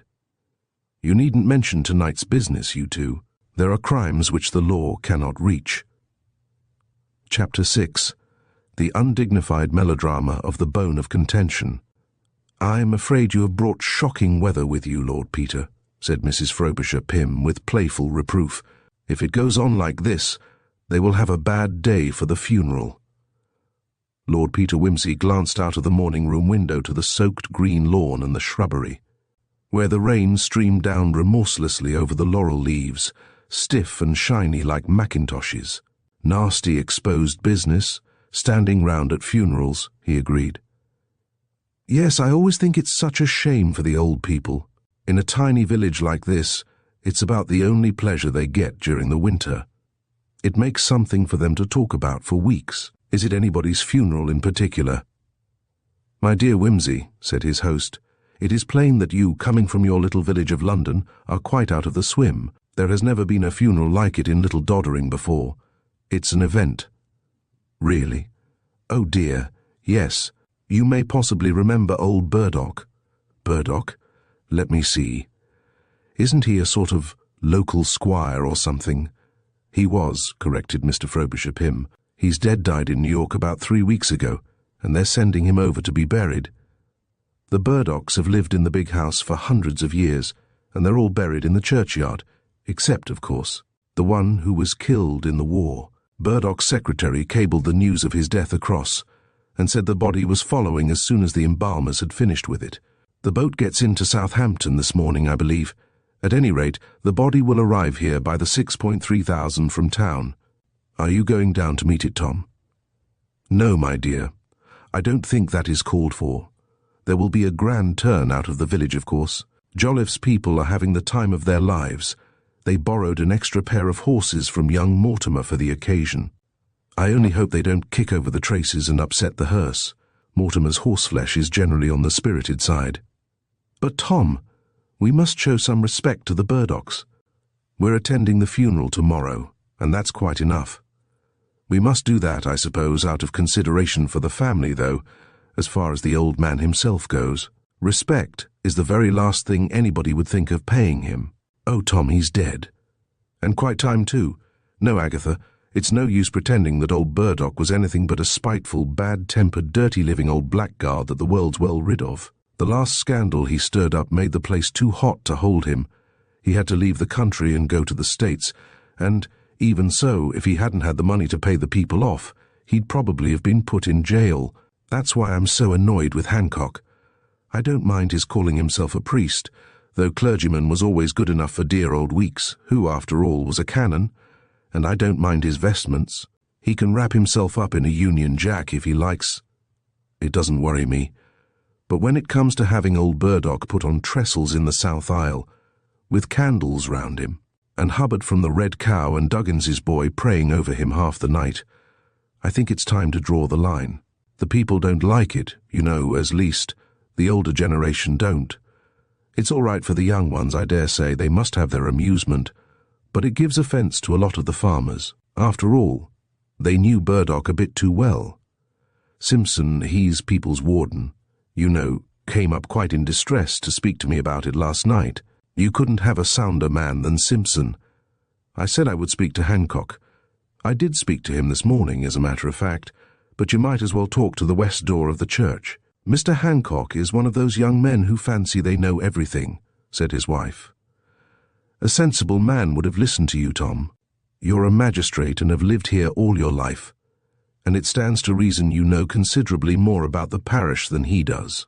He took up the ridiculous position, said Mr. Frobisher Pym, that the more sinful the old man had been, the more he needed praying for. I said, I think it would need more praying than you or I could do to help old Burdock out of the place he's in now. Ha ha! So he said, I agree with you, Mr. Frobisher Pym. That is why I am having 8 watchers to pray all through the night for him. I admit he had me there. 8 people, exclaimed Mrs. Frobisher Pym. Not all at once, I understand, in relays, 2 at a time. Well, I said, I think you ought to consider that you will be giving a handle to the nonconformists. Of course, he couldn't deny that. Wimsey helped himself to marmalade. Nonconformists, it seemed, were always searching for handles, though what kind, whether door handles, teapot handles, pump handles, or starting handles, was never explained, nor what the handles were to be used for when found. However, having been brought up in the odour of the establishment, he was familiar with this odd dissenting peculiarity, and merely said, Pity to be extreme in a small parish like this. Disturbs the ideas of the simple fathers of the hamlet and the village blacksmith, with his daughter singing in the choir and the old 100th and all the rest of it. Don't Burdock's family have anything to say to it? There are some sons, aren't there? Only the 2 now. Aldine was the one that was killed, of course, and Martin is somewhere abroad. He went off after that row with his father, and I don't think he has been back in England since. What was the row about? Oh, that was a disgraceful business. Martin got a girl into trouble, a film actress or a typist or somebody of that sort, and insisted on marrying her. Oh? Yes, so dreadful of him, said the lady, taking up the tale. When he was practically engaged to the Delaprime girl, the one with glasses, you know, it made a terrible scandal. Some horribly vulgar people came down and pushed their way into the house and insisted on seeing old Mr. Burdock. I will say for him he stood up to them. He wasn't the sort of person you could intimidate. He told them the girl had only herself to blame, and they could sue Martin if they liked. He wouldn't be blackmailed on his son's account. The butler was listening at the door, naturally, and told the whole village about it. And then Martin Burdock came home and had a quarrel with his father you could have heard for miles. He said that the whole thing was a lie, and that he meant to marry the girl anyway. I cannot understand how anybody could marry into a blackmailing family like that. My dear, said Mr. Frobisher Pym gently, I don't think you're being quite fair to Martin or his wife's parents either. From what Martin told me, they were quite decent people, only not his class, of course, and they came in a well-meaning way to find out what Martin's intentions were. You would want to do the same yourself, if it were a daughter of ours. Old Burdock, naturally, thought they meant blackmail. He was the kind of man who thinks everything can be paid for, and he considered a son of his had a perfect right to seduce a young woman who worked for a living. I don't say Martin was altogether in the right. Martin is a chip off the old block, I'm afraid, retorted the lady. He married the girl anyway, and why should he do that unless he had to? Well, they've never had any children, you know, said Mr. Frobisher Pym. That's as may be. I've no doubt the girl was in league with her parents. And you know the Martin Burdocks have lived in Paris ever since. That's true, admitted her husband. It was an unfortunate affair altogether. They've had some difficulty in tracing Martin's address too, but no doubt he'll be coming back shortly. He is engaged in producing some film play, they tell me, so possibly he can't get away in time for the funeral. If he had any natural feeling, he would not let a film play stand in his way, said Mrs. Frobisher Pym. My dear, there are such things as contracts, with very heavy monetary penalties for breaking them, and I don't suppose Martin could afford to lose a big sum of money. It's not likely that his father will have left him anything. Martin is the younger son, then? Asked Wimsey, politely showing more interest than he felt in the rather well-worn plot of this village melodrama. No, he is the eldest of the lot. The house is entailed, of course, and so is the estate, such as it is. But there's no money in the land. Old Burdock made his fortune in rubber shares during the boom, and the money will go as he leaves it, wherever that may be, for they haven't found any will yet. He's probably left it all to Haviland. The younger son? Yes, he's something in the city, a director of a company connected with silk stockings, I believe. Nobody has seen very much of him. He came down as soon as he heard of his father's death. He's staying with the Hancocks. The big house has been shut up since old Burdock went to the States 4 years ago. I suppose Haviland thought it wasn't worthwhile opening it up till they knew what Martin was going to do about it. That's why the body is being taken to the church. Much less trouble, certainly, said Wimsey. Oh, yes, though, mind you, I think Haviland ought to take a more neighbourly view of it. Considering the position the Burdocks have always held in the place, the people had a right to expect a proper reception after the funeral. It's usual. But these business people think less of tradition than we do down here, and naturally, since the Hancocks are putting Haviland up, he can't raise much objection to the candles and the prayers and things. Perhaps not, said Mrs. Frobisher Pym, but it would have been more suitable if Haviland had come to us rather than to the Hancocks, whom he doesn't even know. My dear, you forget the very unpleasant dispute I had with Haviland Burdock about shooting over my land. After the correspondence that passed between us, last time he was down here, I could scarcely offer him hospitality.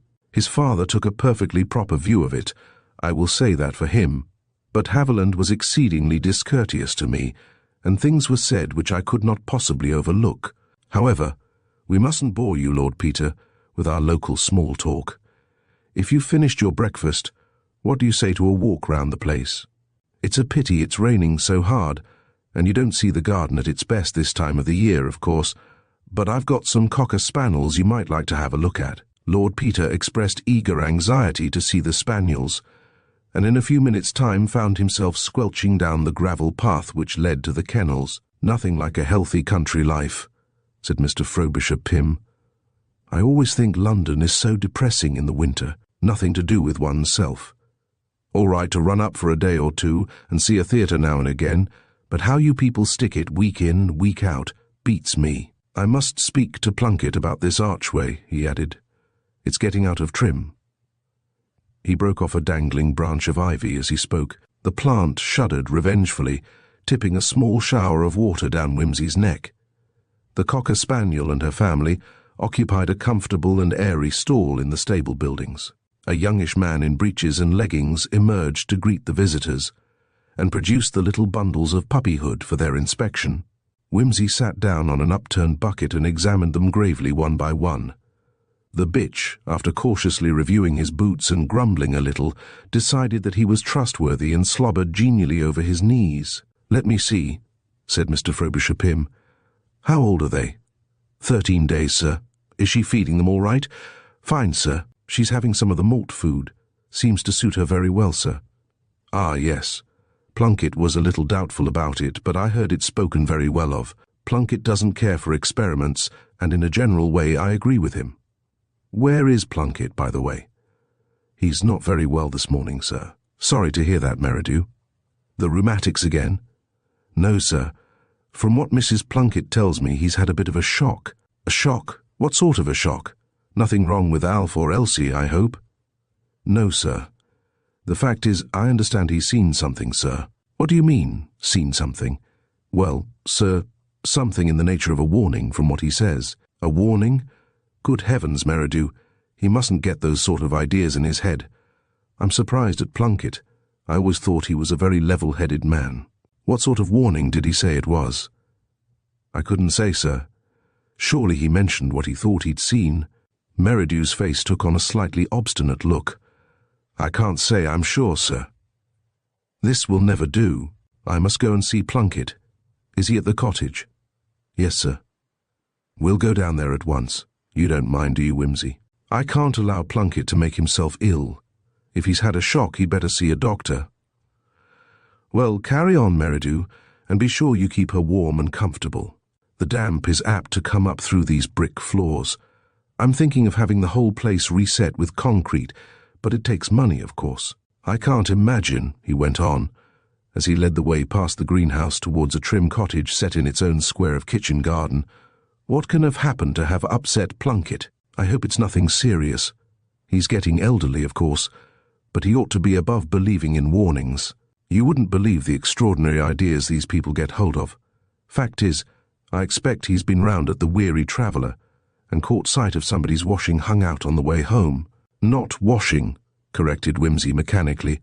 He had a deductive turn of mind which exposed the folly of the suggestion even while irritably admitting that the matter was of no importance. It poured with rain last night, and besides, it's Thursday, but Tuesday and Wednesday were fine, so the drying would have all been done then. No washing. Well, something else then. A post, or old Mrs. Giddens's white donkey. Plunkett does occasionally take a drop too much, I'm sorry to say, but he's a very good kennel man, so one overlooks it. They're superstitious round about these parts, and they can tell some queer tales if once you get into their confidence. You'd be surprised how far off the main track we are as regards civilization. Why, not here, but at Abbott's Bolton, 15 miles off. It's as much as one's life's worth to shoot a hare. Witches, you know, and that sort of thing. I shouldn't be a bit surprised. They'll still tell you about werewolves in some parts of Germany. Yes, I dare say. Well, here we are. Mr. Frobisher Pym rapped loudly with his walking stick on the door of the cottage and turned the handle without waiting for permission. You there, Mrs. Plunkett? May we come in? Ah, good morning. Hope we're not disturbing you, but Meridew told me Plunkett was not so well. This is Lord Peter Wimsey, a very old friend of mine, that is to say. I'm a very old friend of his, ha-ha. Good morning, sir. Good morning, your lordship. I'm sure Plunkett will be very pleased to see you. Please step in. Plunkett, here's Mr. Pym to see you. The elderly man, who sat crouching over the fire, turned a mournful face towards them, and half rose, touching his forehead. Well now, Plunkett, what's the trouble? Inquired Mr. Frobisher Pym, with the hearty bedside manner adopted by country gentlefolk visiting their dependents. Sorry not to see you out and about. Touch of the old complaint, eh? No, sir, thank you, sir. I'm well enough in myself. But I've had a warning, and I'm not long for this world. Not long for this world? Oh, nonsense, Plunkett. You mustn't talk like that. A touch of indigestion, that's what you've got, I expect. Gives one the blues, I know. I'm sure I often feel like nothing on earth when I've got one of my bilious attacks. Try a dose of castor oil, or a good old-fashioned blue pill and black draught. Nothing like it. Then you won't talk about warnings and dying. No medicine won't do no good to my complaint, sir. Nobody as see what I've seed ever got the better of it. But as you and the gentleman are here, sir, I'm wondering if you'll do me a favour. Of course, Plunkett, anything you like. What is it? Why, just to draw up my will, sir. Old parson, he used to do it, But I don't fancy this new young man with his candles and bits of things. It don't seem as if he'd make it good and legal, sir, and I wouldn't like it if there was any dispute after I was gone. So as there ain't much time left me, I'd be grateful if you'd put it down clear for me in pen and ink that I wants my little bit all to go to Sarah here, and after her to Alf and Elsie, divided up equal. Of course I'll do that for you, Plunkett, any time you like. But it's all nonsense to be talking about wills. Bless my soul. I shouldn't be surprised if you were to see us all underground. No, sir. I've been a hale and hearty man, I'm not denying. But I've been called, sir, and I've got to go. It must come to all of us, I know that. But it's a fearful thing to see the death coach come for one, and know that the dead are in it, that cannot rest in the grave. Come now, Plunkett. You don't mean to tell me you believe in that old foolishness about the death coach? I thought you were an educated man. What would Alf say if he heard you talking such nonsense? Ah, sir, young people don't know everything, and there's many more things in God's creation than what you'll find in the printed books. Oh, well, said Mr. Frobisher Pym, finding this opening irresistible.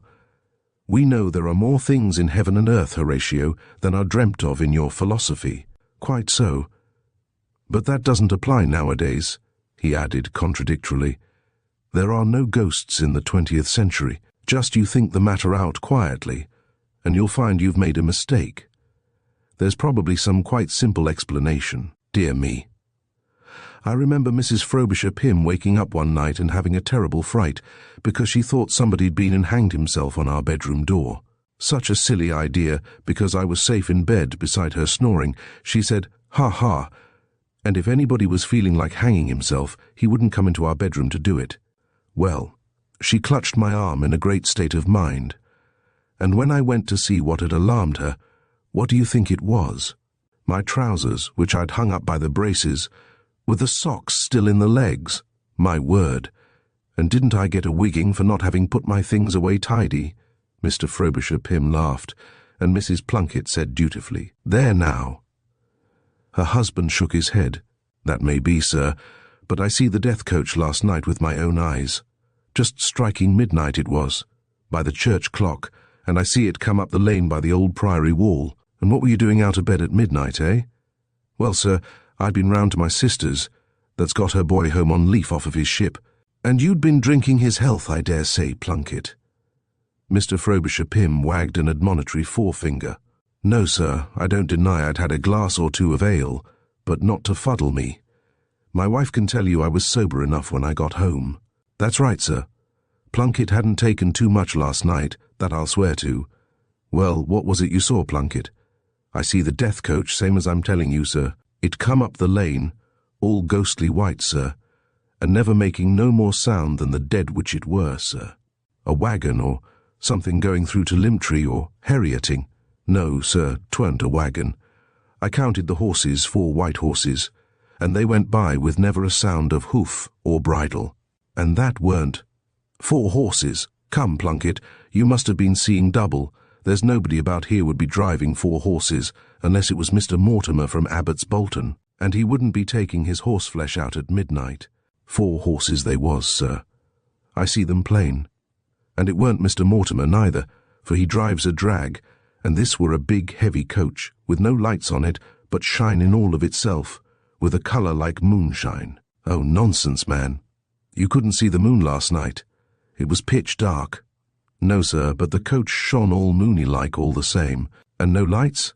I wonder what the police would say to that." "No mortal police could stop that coach," said Plunkett contemptuously, "nor no mortal man could abide the sight on it. I tell you, sir, that ain't the worst of it. The horses. Was it going slowly?" "No, sir, it were going at a gallop, only the hoofs didn't touch the ground. There weren't no sound, and I see the black road and the white hoofs half a foot off of it.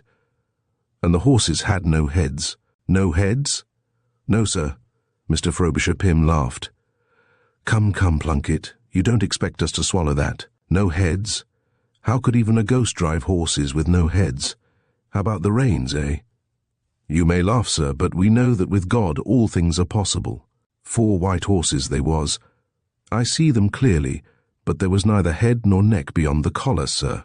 I see the reins shining like silver, and they ran up to the rings of the hames, and they didn't go no further. If I was to drop down dead this minute, sir, that's what I see." "Was there a driver to this wonderful turnout?" "Yes, sir, there was a driver. Headless too, I suppose?" "Yes, sir, headless too. At least I couldn't see nothing of him beyond his coat, which had them old-fashioned capes at the shoulders." "Well, I must say, Plunkett, you're very circumstantial.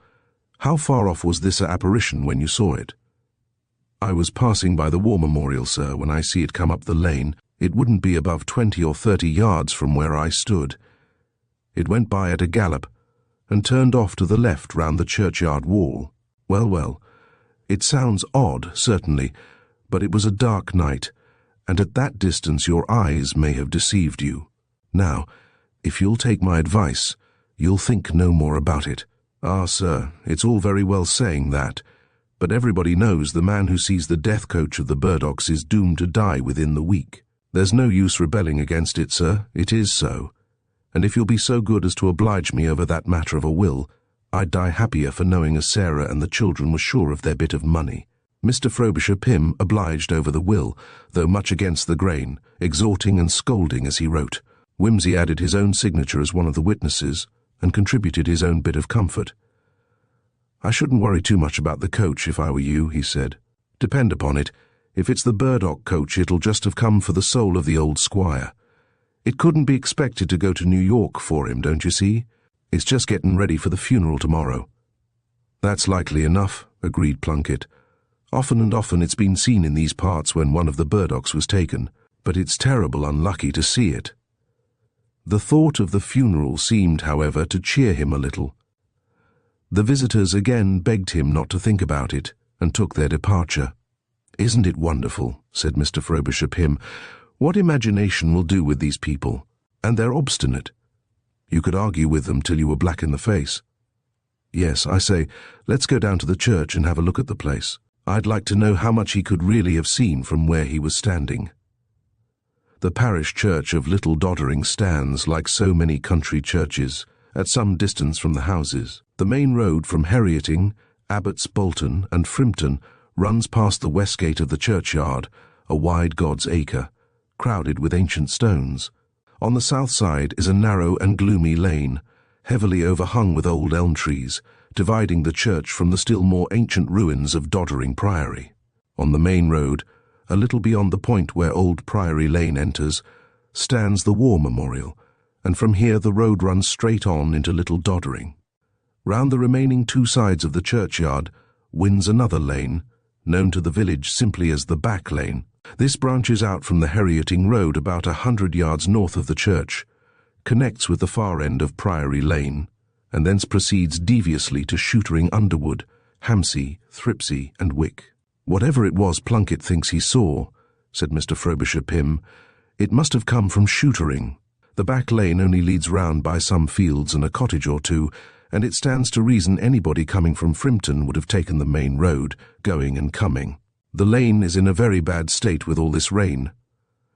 I'm afraid even your detective ability, my dear Wimsey, would not avail to find wheel marks on this modern tarmac." "Hardly," said Wimsey, "especially in the case of a ghostly chariot, which gets along without touching the ground. But your reasoning seems perfectly sound, sir." "It was probably a couple of belated wagons going to market," pursued Mr. Frobisher Pym, "and the rest of it is superstition and I am afraid the local beer." Plunkett couldn't have seen all those details about drivers and hames and so on at this distance. And if it was making no noise, how did he come to notice it at all, since he'd got past the turn and was walking in the other direction? Depend upon it, he heard the wheels and imagined the rest. "Probably," said Wimsey. "Of course," went on his host, "if the wagons really were going about without lights, it ought to be looked into. It is a very dangerous thing, with all these motor vehicles about, and I've had to speak severely about it before now. I fined a man only the other day for the very same thing. Do you care to see the church while we're here?" Knowing that in country places it is always considered proper to see the church, Lord Peter expressed his eagerness to do so. "It's always open nowadays," said the magistrate, leading the way to the west entrance. "The vicar has an idea that churches should be always open for private prayer. He comes from a town living, of course. Round about here the people are always out on the land, and you can't expect them to come into church in their working clothes and muddy boots. They wouldn't think it respectful, and they've other things to do. Besides, I said to him, consider the opportunity it gives for undesirable conduct, but he's a young man, and he'll have to learn by experience. He pushed the door open. A curious stuffy waft of stale incense, damp, and stoves rushed out at them as they entered, a kind of concentrated extract of Church of England, the two altars, bright with flowers and gilding, and showing as garish splashes among the heavy shadows and oppressive architecture of the little Norman building. Sounded the same note of contradiction.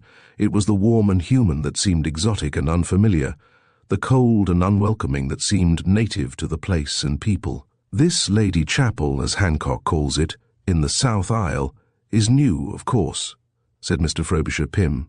It aroused a good deal of opposition, but the bishop is lenient with the High Church party, too lenient, some people think. But, after all, what does it matter? I'm sure I can say my prayers just as well with 2 communion tables as with 1. And, I will say for Hancock, he is very good with the young men and the girls. In these days of motorcycles, it's something to get them interested in religion at all. Those trestles in the chapel are for old Burdock's coffin, I suppose. Ah, here is the vicar. A thin man in a cassock emerged from a door beside the high altar and came down towards them, carrying a tall oaken candlestick in his hand. He greeted them with a slightly professional smile of welcome. Wimsey diagnosed him promptly as earnest, nervous, and not highly intellectual. The candlesticks have only just come, he observed after the usual introductions had been made. I was afraid they would not be here in time. However, all is now well. He set the candlestick beside the coffin trestles and proceeded to decorate its brass spike with a long candle of unbleached wax, which he took from a parcel in a neighbouring pew. Mr. Frobisher Pym said nothing. Wimsey felt it incumbent on him to express his interest, and did so. It is very gratifying, said Mr. Hancock, thus encouraged, to see the people beginning to take a real interest in their church. I have really had very little difficulty in finding watchers for tonight. We are having 8 watchers, 2 by 2, from 10 o'clock this evening, till which time I shall be myself on duty till 6 in the morning. When I come in to say Mass, the men will carry on till 2 o'clock, then my wife and daughter will relieve them, and Mr. Hubbard and young Rawlinson have kindly consented to take the hours from 4 till 6. What Rawlinson is that? Demanded Mr. Frobisher Pym. Mr. Graham's clerk from Herioting. It is true he is not a member of the parish, but he was born here, and was good enough to wish to take his turn in watching. He is coming over on his motorcycle. After all, Mr. Graham has had charge of Burdock's family affairs for very many years, and no doubt they wish to show their respect in some way. Well, I only hope he'll be awake enough to do his work in the morning, after gadding about all night, said Mr. Frobisher Pym gruffly. As for Hubbard, that's his own lookout, though I must say it seems an odd occupation for a publican. Still, if he's pleased, and you're pleased, there's no more to be said about it. You've got a very beautiful old church here, Mr. Hancock, said Wimsey, seeing that controversy seemed imminent. Very beautiful indeed, said the vicar. Have you noticed that apse? It is rare for a village church to possess such a perfect Norman apse. Perhaps you would like to come and look at it. He genuflected as they passed a hanging lamp which burned before a niche. You see, we are permitted reservation. The bishop— He prattled cheerfully as they wandered up the chancel, digressing from time to time to draw attention to the handsome miserere seats. Of course, this was the original priory church, and a beautifully carved piscina and aumbry. It is rare to find them so well preserved. Wimsey assisted him to carry down the remaining candlesticks from the vestry, and when these had been put in position, joined Mr. Frobisher Pym at the door. I think you said you were dining with the Lumsdens tonight, said the magistrate as they sat smoking after lunch. How are you going? Will you have the car? I'd rather you'd lend me one of the saddle horses, said Wimsey. I get few opportunities of riding in town. Certainly, my dear boy, certainly. Only I'm afraid you'll have rather a wet ride. Take Polly Flinders. It will do her good to get some exercise. You are quite sure you would prefer it? Have you got your kit with you? Yes. I brought an old pair of bags down with me, and with this raincoat, I shan't come to any harm. They won't expect me to dress. How far is it to Frimpton, by the way? 9 miles by the main road and tarmac all the way, I'm afraid, but there's a good wide piece of grass each side. And, of course, you can cut off a mile or so by going across the common. What time will you want to start? Oh, about 7 o'clock, I should think. And, I say, so will Mrs. Frobisher Pym think it very rude if I'm rather late back? Old Lumsden and I went through the war together, and if we get yarning over old times we may go on into the small hours. I don't want to feel I'm treating your house like a hotel, but— Of course not, of course not. That's absolutely all right. My wife won't mind in the very least. We want you to enjoy your visit and do exactly what you like. I'll give you the key, and I'll remember not to put the chain up. Perhaps you wouldn't mind doing that yourself when you come in. Rather not. And how about the mayor? I'll tell Meridew to look out for you. He sleeps over the stables. I only wish it were going to be a better night for you. I'm afraid the glass is going back. Yes. Dear, dear. It's a bad lookout for tomorrow. By the way, you'll probably pass the funeral procession at the church. It should be along by about then, if the train is punctual. The train presumably was punctual, for as Lord Peter cantered up to the west gate of the church, he saw a hearse of great funereal pomp drawn up before it, surrounded by a little crowd of people. 2 mourning coaches were in attendance. The driver of the second seemed to be having some difficulty with the horses, and Wimsey rightly inferred that this was the pair which had been borrowed from Mr. Mortimer. Restraining Polly Flinders as best he might, he sidled into a respectful position on the edge of the crowd, and watched the coffin taken from the hearse and carried through the gate, where it was met by Mr. Hancock, in full pontificals, attended by a thurifer and 2 torch-bearers. The effect was a little marred by the rain, which had extinguished the candles, but the village seemed to look upon it as an excellent show nevertheless. A massive man, dressed with great correctness in a black frock coat and tall hat, and accompanied by a woman in handsome mourning and furs, was sympathetically commented on. This was Haviland Burdock of silk stocking fame, the younger son of the deceased. A vast number of white wreaths were then handed out, and greeted with murmurs of admiration and approval. The choir struck up a hymn rather raggedly, and the procession filed away into the church.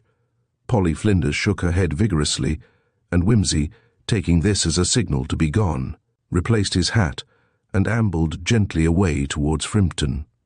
He followed the main road for about 4 miles, winding up through finely wooded country to the edge of Frimpton Common. Here the road made a wide sweep, skirting the common and curving gently down into Frimpton village. Wimsey hesitated for a moment, considering that it was growing dark, and that both the way and the animal he rode were strange to him. There seemed, however, to be a well-defined bridle path across the common, and eventually he decided to take it. Polly Flinders seemed to know it well enough, and cantered along without hesitation. A ride of about 1.5 miles brought them without adventure into the main road again. Here a fork in the road presented itself confusingly.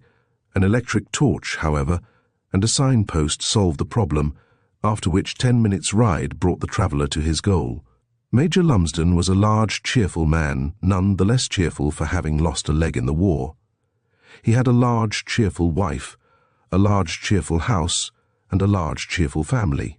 Wimsey soon found himself seated before a fire as large and cheerful as the rest of the establishment, exchanging gossip with his hosts over a whisky and soda. He described the Burdock funeral with irreverent gusto, and went on to tell the story of the phantom coach. Major Lumsden laughed. "It's a quaint part of the country," he said. "The policeman is just as bad as the rest of them. Do you remember, dear, the time I had to go out and lay a ghost down at Pogson's farm?" "I do indeed," said his wife emphatically. The maids had a wonderful time. Trivett, that's our local constable, came rushing in here and fainted in the kitchen, and they all sat round howling and sustaining him with our best brandy, while Dan went down and investigated. "Did you find the ghost?" "Well, not the ghost exactly, but we found a pair of boots and half a pork pie in the empty house, so we put it all down to a tramp. Still, I must say odd things do happen about here. There were those fires on the common last year. They were never explained. Gypsies, Dan." Maybe, but nobody ever saw them, and the fires would start in the most unexpected way, sometimes in the pouring rain. And before you could get near one, it would be out, and only a sodden, wet black mark left behind it. And there's another bit of the common that animals don't like, near what they call the dead man's post. My dogs won't go near it. Funny brutes. I've never seen anything there, but even in broad daylight they don't seem to fancy it. The common's not got a good reputation. It used to be a great place for highwaymen. Is the Burdock coach anything to do with highwaymen? No, I fancy it was some rake-helly dead-and-gone Burdock. Belonged to the Hellfire Club or something. The usual sort of story. All the people round here believe in it, of course. It's rather a good thing. Keeps the servants indoors at night. Well, let's go and have some grub, shall we? Do you remember, said Major Lumsden, that damned old mill and the 3 elms by the pigsty? Good Lord, yes. You very obligingly blew them out of the landscape for us, I remember. They made us a damned sight too conspicuous. We rather missed them when they were gone. Thank heaven you didn't miss them when they were there. I'll tell you what you did miss, though. What's that? The old sow. By Jove, yes. Do you remember old Piper fetching her in? I'll say I do. That reminds me. You knew Bunthorne. I'll say good night, said Mrs. Lumsden, and leave you people to it. Do you remember, said Lord Peter Wimsey, that awkward moment when Popham went off his rocker? No, I'd been sent back with a batch of prisoners. I heard about it, though. I never knew what became of him. I got him sent home. He's married now and living in Lincolnshire. Is he? Well, he couldn't help himself, I suppose. He was only a kid. What's happened to Philpotts? Oh, Philpotts. Where's your glass, old man? Oh, rot, old man. The night is still young. Really? Well, but look here. Why not stay the night? My wife will be delighted. I can fix you up in no time. No, thanks most awfully.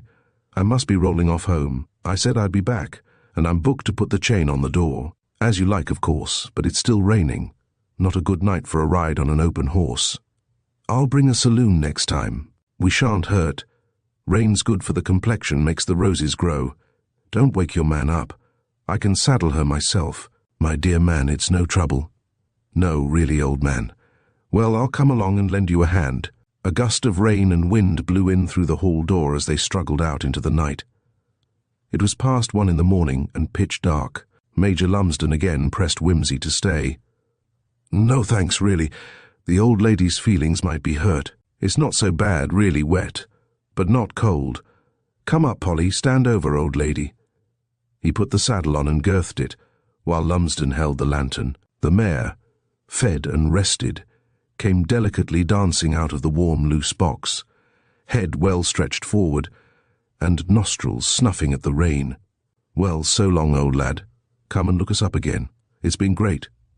Rather. By Jove, yes. Best respects to madam. Is the gate open? Yes. Well, cheerio. Cheerio. Polly Flinders, with her nose turned homewards, settled down to make short work of the 9 miles of high road. Once outside the gates, the night seemed lighter, though the rain poured heavily. Somewhere buried behind the thronging clouds there was a moon, which now and again showed as a pale stain on the sky, a paler reflection on the black road. Wimsey, with a mind full of memories and a skin full of whiskey, hummed to himself as he rode. As he passed the fork, he hesitated for a moment. Should he take the path over the common or stick to the road? On consideration, he decided to give the common a miss, not because of its sinister reputation, but because of ruts and rabbit holes. He shook the reins, bestowed a word of encouragement on his mount, and continued by the road, having the common on his right hand, and, on the left, fields bounded by high hedges, which gave some shelter from the driving rain. He had topped the rise, and passed the spot where the bridle path again joined the high road, when a slight start and stumble drew his attention unpleasantly to Polly Flinders.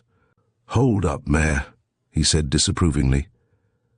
Polly shook her head, moved forward, tried to pick up her easy pace again. "Hullo," said Wimsey, alarmed. He pulled her to a standstill. "Lame in the near fore," he said, dismounting. "If you've been and gone and strained anything, my girl, 4 miles from home, father will be pleased." It occurred to him for the first time How curiously lonely the road was.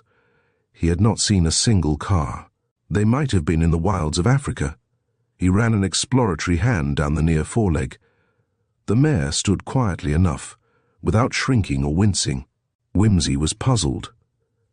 "If these had been the good old days," he said, "I'd have thought she'd picked up a stone. But what?" He lifted the mare's foot and explored it carefully with fingers and pocket torch. His diagnosis had been right after all. A steel nut, evidently dropped from a passing car, had wedged itself firmly between the shoe and the frog. He grunted and felt for his knife. Happily, it was one of that excellent old-fashioned kind which includes, besides blades and corkscrews, an ingenious apparatus for removing foreign bodies from horses' feet. The mare nuzzled him gently as he stooped over his task. It was a little awkward getting to work. He had to wedge the torch under his arm so as to leave one hand free for the tool and the other to hold the hoof. He was swearing gently at these difficulties when, happening to glance down the road ahead, he fancied he caught the gleam of something moving. It was not easy to see, for at this point the tall trees stood up on both sides of the road, which dipped abruptly from the edge of the common. It was not a car. The light was too faint, a wagon probably with a dim lantern, yet it seemed to move fast. He puzzled for a moment, then bent to work again. The nut resisted his efforts, and the mare, touched in a tender spot, pulled away, trying to get her foot down. He soothed her with his voice and patted her neck. The torch slipped from his arm. He cursed it impatiently, set down the hoof, and picked up the torch from the edge of the grass into which it had rolled. As he straightened himself again, he looked along the road and saw. Up from under the dripping dark of the trees it came, shining with a thin, moony radiance. There was no clatter of hoofs, no rumble of wheels, no ringing of bit or bridle. He saw the white, sleek, shining shoulders with the collar that lay on each, like a faint fiery ring enclosing nothing. He saw the gleaming reins, their cut ends slipping back and forward, unsupported through the ring of the hames. The feet, that never touched earth, ran swiftly 4 times 4 noiseless hoofs, bearing the pale bodies by like smoke. The driver leaned forward, brandishing his whip. He was faceless and headless, but his whole attitude bespoke desperate haste. The coach was barely visible through the driving rain, but Wimsey saw the dimly spinning wheels and a faint whiteness, still and stiff, at the window. It went past at a gallop headless driver and headless horses and silent coach. Its passing left a stir, a sound that was less a sound than a vibration, and the wind roared suddenly after it, with a great sheet of water blown up out of the south. "Good God," said Wimsey, and then, "How many whiskies did we have?" He turned and looked back along the road, straining his eyes. Then suddenly he remembered the mare, and, without troubling further about the torch, picked up her foot and went to work by touch. The nut gave no more trouble, but dropped out into his hand almost immediately. Polly Flinders sighed gratefully and blew into his ear. Wimsey led her forward a few steps. She put her feet down firmly and strongly. The nut, removed without delay, had left no tenderness. Wimsey mounted, let her go, then pulled her head round suddenly. "I'm going to see," he said resolutely. "Come up, mare. We won't let any headless horses get the better of us. Perfectly indecent, going about without heads. Get on, old lady. Over the common with you. We'll catch 'em at the crossroads." Without the slightest consideration for his host or his host's property, he put the mare to the bridle path again and urged her into a gallop. At first he thought he could make out a pale, fluttering whiteness, moving away ahead of him on the road. Presently, as high road and bridle path diverged, he lost it altogether. But he knew there was no side road. Bar any accident to his mount, he was bound to catch it before it came to the fork. Polly Flinders, answering easily to the touch of his heel, skimmed over the rough track with the indifference born of familiarity. In less than 10 minutes her feet rang out again on the tarmac. He pulled her up, faced round in the direction of Little Doddering, and stared down the road. He could see nothing yet. Either he was well ahead of the coach, or it had already passed at unbelievable speed, or else he waited. Nothing. The violent rain had ceased, and the moon was struggling out again, The road appeared completely deserted. He glanced over his shoulder. A small beam of light near the ground moved, turned, flashed green and red and white again, and came towards him. Presently he made out that it was a policeman wheeling a bicycle. "A bad night, sir," said the man civilly, but with a faint note of inquiry in his voice. "Rotten," said Wimsey. "Just had to mend a puncture to make it all the pleasanter," added the policeman. Wimsey expressed sympathy. "Have you been here long?" he added. "Best part of 20 minutes. Did you see anything pass along this way from Little Doddering?" "Ain't been nothing along while I've been here." "What sort of thing did you mean, sir?" "I thought I saw—" Wimsey hesitated. He did not care about the idea of making a fool of himself. "A carriage with 4 horses," he said hesitatingly. "It passed me on this road not a quarter of an hour ago down at the other end of the common. I came back to see. It seemed unusual." He became aware that his story sounded very lame. The policeman spoke rather sharply and rapidly. "There ain't been nothing past here." "You're sure?" "Yes, sir, and if you don't mind me saying so, you'd best be getting home. It's a lonesome bit of road." "Yes, isn't it?" said Wimsey. "Well, good night, Sergeant." He turned the mare's head back along the Little Doddering road, going very quietly. He saw nothing, heard nothing, and passed nothing. The night was brighter now, and as he rode back, he verified the entire absence of side roads. Whatever the thing was which he had seen, it had vanished somewhere along the edge of the common. It had not gone by the main road, nor by any other. Wimsey came down rather late for breakfast in the morning, to find his hosts in a state of some excitement. "The most extraordinary thing has happened," said Mrs. Frobisher Pym. "Outrageous," added her husband. "I warned Hancock. He can't say I didn't warn him. Still, however much one may disapprove of his goings-on, there is no excuse whatever for such abominable conduct. Once let me get hold of the beggars, whoever they are." "What's up?" said Wimsey, helping himself to broiled kidneys at the sideboard. "A most scandalous thing," said Mrs. Frobisher Pym. "The vicar came up to Tom at once. I hope we didn't disturb you, by the way, with all the excitement. It appears that when Mr. Hancock got to the church this morning at 6 o'clock to take the early service—" "No, my dear, you've got it wrong. Let me tell it. When Joe Grinch, that's the sexton, you know, and he has to get there first to ring the bell, when he arrived, he found the south door wide open and nobody in the chapel, where they should have been, beside the coffin. He was very much perplexed, of course, but he supposed that Hubbard and young Rawlinson had got sick of it and gone off home. So he went on to the vestry to get the vestments and things ready, and to his amazement he heard women's voices, calling out to him from inside. He was so astonished, didn't know where he was, but he went on and unlocked the door." "With his own key?" put in Wimsey. "The key was in the door. As a rule, it's kept hanging up on a nail under a curtain near the organ, but it was in the lock where it ought not to have been. And inside the vestry he found Mrs. Hancock and her daughter, nearly dead with fright and annoyance." "Great Scott!" "Yes, indeed. They had a most extraordinary story to tell. They'd taken over at 2 o'clock from the other pair of watchers, and had knelt down by the coffin in the Lady Chapel according to plan, to say the proper sort of prayers, whatever they are. They'd been there, to the best of their calculation, about 10 minutes, when they heard a noise up by the high altar, as though somebody was creeping stealthily about.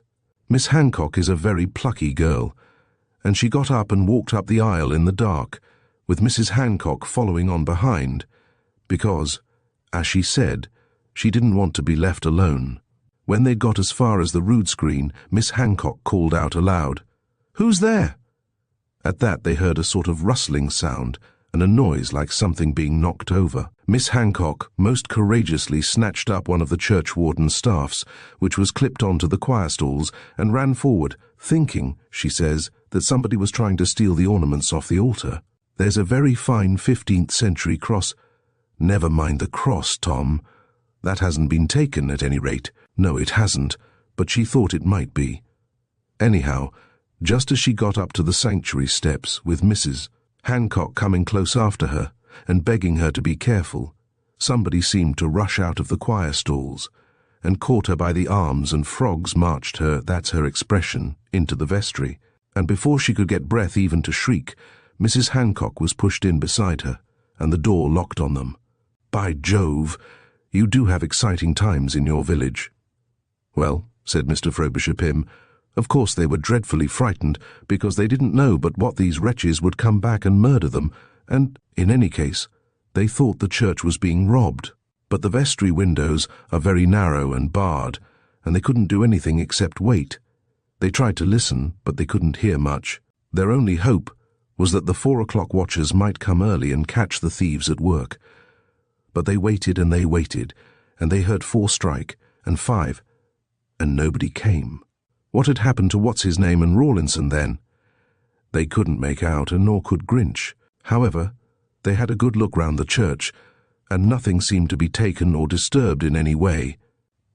Just then the vicar came along, and they told him all about it. He was very much shocked, naturally, and his first thought, when he found the ornaments were safe and the poor box all right, was that some Kensitite people had been stealing the wafers from the what-do-you-call-it. The tabernacle, suggested Wimsey. Yes, that's his name for it. That worried him very much, and he unlocked it and had a look, but the wafers were all there all right, and as there's only one key, and that was on his own watch chain. It wasn't a case of anyone substituting unconsecrated wafers for consecrated ones, or any practical joke of that kind. So he sent Mrs. and Miss Hancock home, and had a look round the church outside, and the first thing he saw, lying in the bushes near the south door, was young Rawlinson's motorcycle. Oh! So his next idea was to hunt for Rawlinson and Hubbard. However, he didn't have to look far. He'd got round the church as far as the furnace house on the north side, when he heard a terrific hullabaloo going on, and people shouting and thumping on the door.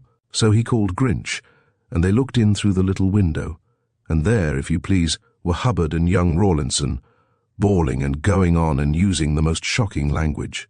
It seems they were set on in exactly the same way, only before they got inside the church. Rawlinson had been passing the evening with Hubbard, I understand, and they had a bit of a sleep downstairs in the back bar, to avoid disturbing the house early, or so they say.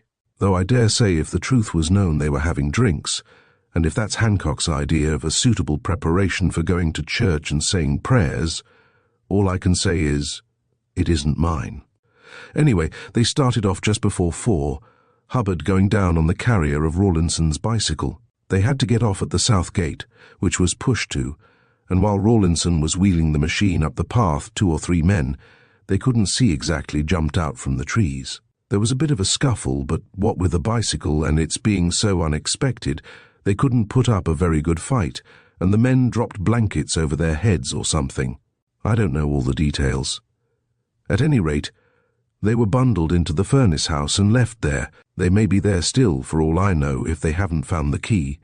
There should be a spare key, but I don't know what's become of it. They sent up for it this morning, but I haven't seen it about for a long time.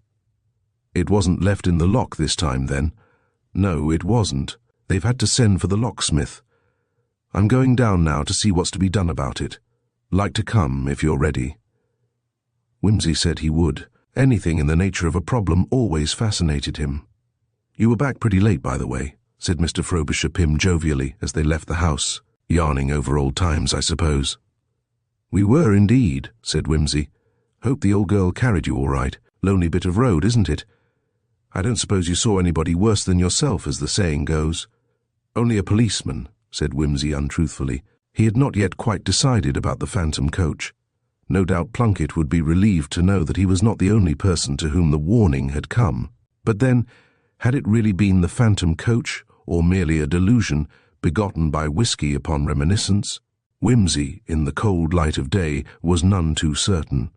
On arriving at the church, the magistrate and his guest found quite a little crowd collected, conspicuous among whom were the vicar, in cassock and barretta, gesticulating freely, and the local policeman, his tunic buttoned awry and his dignity much impaired by the small fry of the village, who clustered round his legs. He had just finished taking down the statements of the 2 men who had been released from the stokehole. The younger of these, a fresh-faced, impudent-looking fellow of 25 or so, was in the act of starting up his motorcycle. He greeted Mr. Frobisher Pym pleasantly. "Afraid they've made us look a bit small, sir. You'll excuse me, won't you?" I'll have to be getting back to Herrioting. Mr. Graham won't be any too pleased if I'm late for the office. I think some of the bright lads have been having a joke with us." He grinned as he pushed the throttle lever over and departed in a smother of unnecessary smoke that made Mr. Frobisher Pym sneeze. His fellow victim, a large, fat man, who looked the sporting publican that he was, grinned shamefacedly at the magistrate. "Well, Hubbard," said the latter, "I hope you've enjoyed your experience. I must say I'm surprised at a man of your size letting himself be shut up in a coal-hole like a naughty urchin." "Yes, sir, I was surprised myself at the time," retorted the publican good-humouredly enough. "When that there blanket came down on my head, I was the most surprised man in this here country. I gave 'em a hack or two on the shins, though, to remember me by," he added, with a reminiscent chuckle. "How many of them were there?" asked Wimsey. "3 or 4, I should say, sir. But not having seen 'em, I can only tell from hearing 'em talk. There was 2 laid hold of me, I'm pretty sure, and young Rawlinson thinks there was only 1 had hold of him, but he was a wonderful strong un. We must leave no stone unturned to find out who these people were," said the vicar excitedly. "Ah, Mr. Frobisher Pym, come and see what they have done in the church. It is, as I thought, an anti-Catholic protest. We must be most thankful that they have done no more than they have." He led the way in. Someone had lit 2 or 3 hanging lamps in the gloomy little chancel. By their light, Wimsey was able to see that the neck of the eagle lectern was decorated with an enormous red, white and blue bow, and bore a large placard, obviously pinched from the local newspaper offices, "Vatican bans immodest dress." In each of the choir stalls a teddy bear sat, lumpishly amiable, apparently absorbed in reading the choir books upside down, while on the ledge before them copies of the Pink-On were obtrusively displayed. In the pulpit, a waggish hand had set up a pantomime ass's head, elegantly arrayed in a nightgown and crowned with a handsome nimbus cut from gold paper. "Disgraceful, isn't it?" said the vicar. "Well, Hancock," replied Mr. Frobisher Pym, "I must say I think you have brought it upon yourself, though I quite agree, of course, that this sort of thing cannot possibly be allowed, and the offenders must be discovered and severely punished. But you must see that many of your practices appear to these people to be papistical nonsense at best, and while that is no excuse," his reprimanding voice barked on, "what I really can only look upon as this sacrilegious business with old Burdock, a man whose life—" The policeman had by this time shoved away the attendant villagers and was standing beside Lord Peter at the entrance of the rood screen. "Was that you was out on the road this morning, sir?" "Ah, I thought I recognized your voice. Did you get home all right, sir? Didn't meet nothing?" There seemed to be a shade more than idle questioning in the tone of his voice. Wimsey turned quickly. "No, I met nothing more. Who is it drives a coach with 4 white horses about this village of a night, sergeant?" "Not sergeant, sir. I ain't due for promotion yet a while." "Well, sir, as to white horses, I don't altogether like to say. Mr. Mortimer over at Abbott's Bolton has some nice greys, and he's the biggest horse breeder about these parts. But, well, there, sir. He wouldn't be driving out in all that rain, sir, would he? It doesn't seem a sensible thing to do, certainly." "No, sir." And the constable leaned close to Wimsey and spoke into his ear. "And Mr. Mortimer is a man that's got a head on his shoulders, and what's more, so have his horses." "Why," said Wimsey, a little startled by the aptness of this remark, "did you ever know a horse that hadn't?" "No, sir," said the policeman with emphasis. "I never knew no living horse that hadn't, but that's neither here nor there, as the saying goes. But as to this church business, that's just a bit of a lark got up among the boys, that's what that is. They don't mean no harm, you know, sir. They likes to be up to their tricks. It's all very well for the vicar to talk, sir, but this ain't no Kensitites nor anything of that, as you can see with half an eye. Just a bit of fun, that's all it is." "I'd come to the same conclusion myself," said Wimsey, interested, "but I'd rather like to know what makes you think so." "Lord bless you, sir, ain't it plain as the nose on your face? If it had been these Kensitites, wouldn't they have gone for the crosses and the images and the lights and that there?" He extended a horny finger in the direction of the tabernacle. "No, sir, these lads what did this ain't laid a finger on the things what you might call sacred images, and they ain't done no harm neither to the communion table. So I says as it ain't a case of controversy, but more a bit of fun, like. And they've treated Mr. Burdock's corpse respectful, sir, you see, too. That shows they wasn't meaning anything wrong at heart, don't you see? I agree absolutely, said Wimsey. In fact, they've taken particular care not to touch anything that a churchman holds really sacred. How long have you been on this job, officer? 3 years, sir, come February. Ever had any idea of going to town or taking up the detective side of the business? Well, sir, I have, but it isn't just ask and have, as you might say. Wimsey took a card from his note case. If you ever think seriously about it, he said, give this card to Chief Inspector Parker and have a chat with him. Tell him I think you haven't got opportunities enough down here. He's a great friend of mine, and he'll give you a good chance, I know. I've heard of you, my lord, said the constable, gratified, and I'm sure it's very kind of your lordship. Well, I suppose I'd best be getting along now. You leave it to me, Mr. Frobisher Pym, sir. We'll soon get at the bottom of this here. I hope you do, said the magistrate. Meanwhile, Mr. Hancock, I trust you will realize the inadvisability of leaving the church doors open at night. Well, come along, Wimsey. We'll leave them to get the church straight for the funeral. What have you found there? Nothing, said Wimsey, who had been peering at the floor of the Lady Chapel. I was afraid you'd got the worm in here, but I see it's only sawdust. He dusted his fingers as he spoke, and followed Mr. Frobisher Pym out of the building.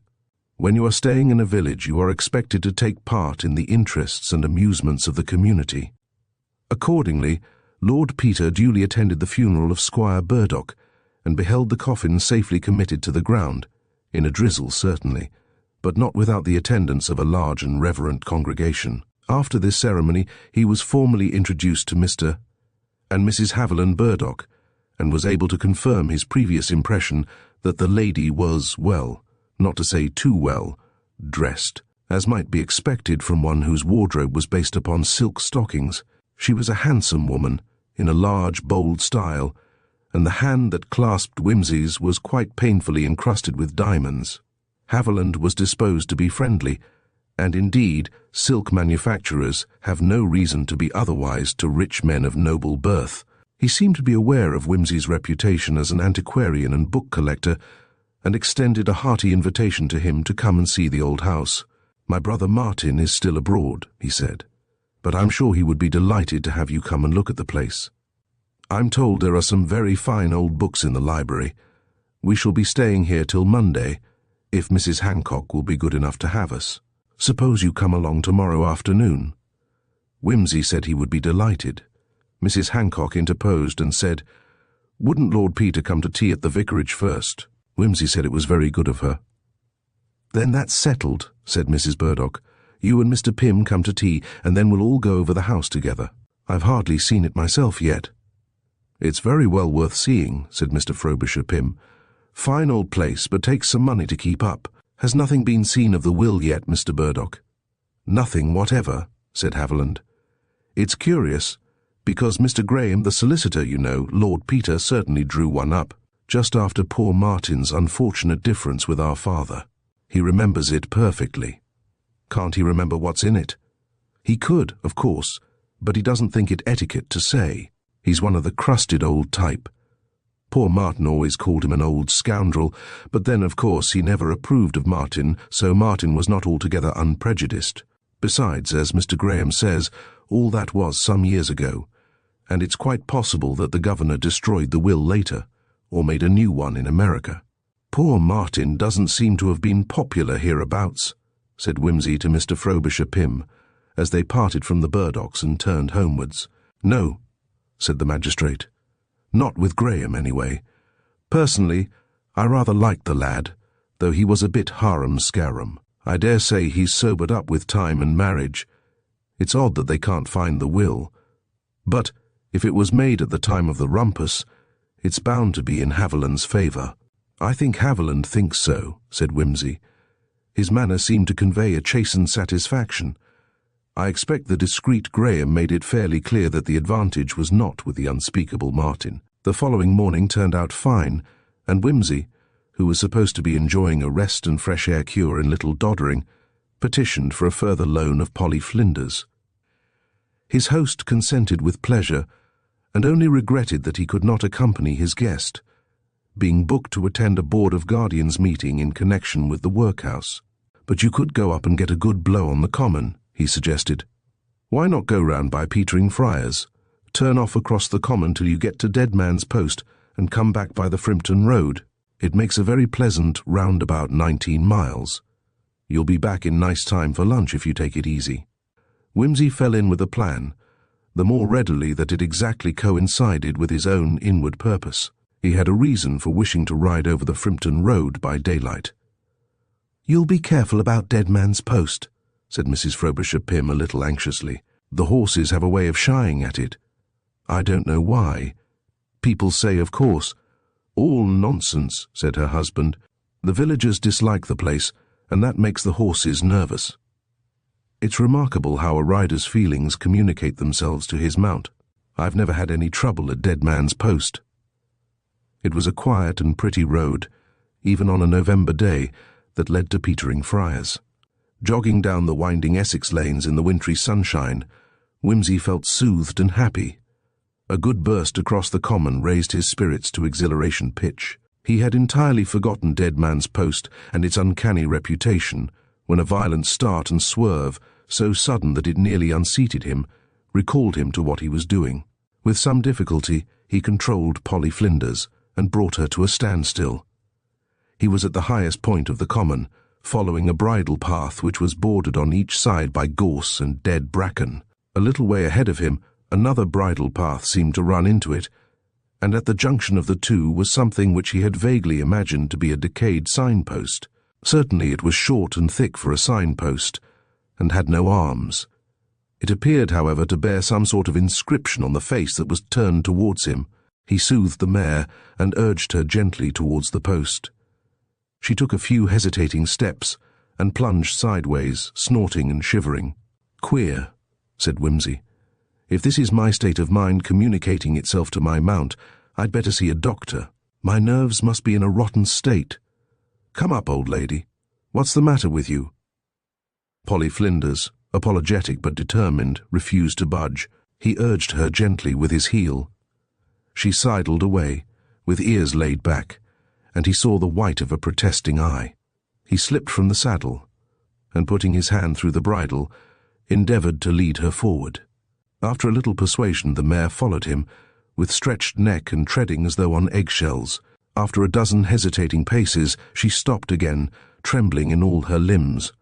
He put his hand on her neck and found it wet with sweat. "Damn it all," said Wimsey. "Look here, I'm jolly well going to read what's on that post.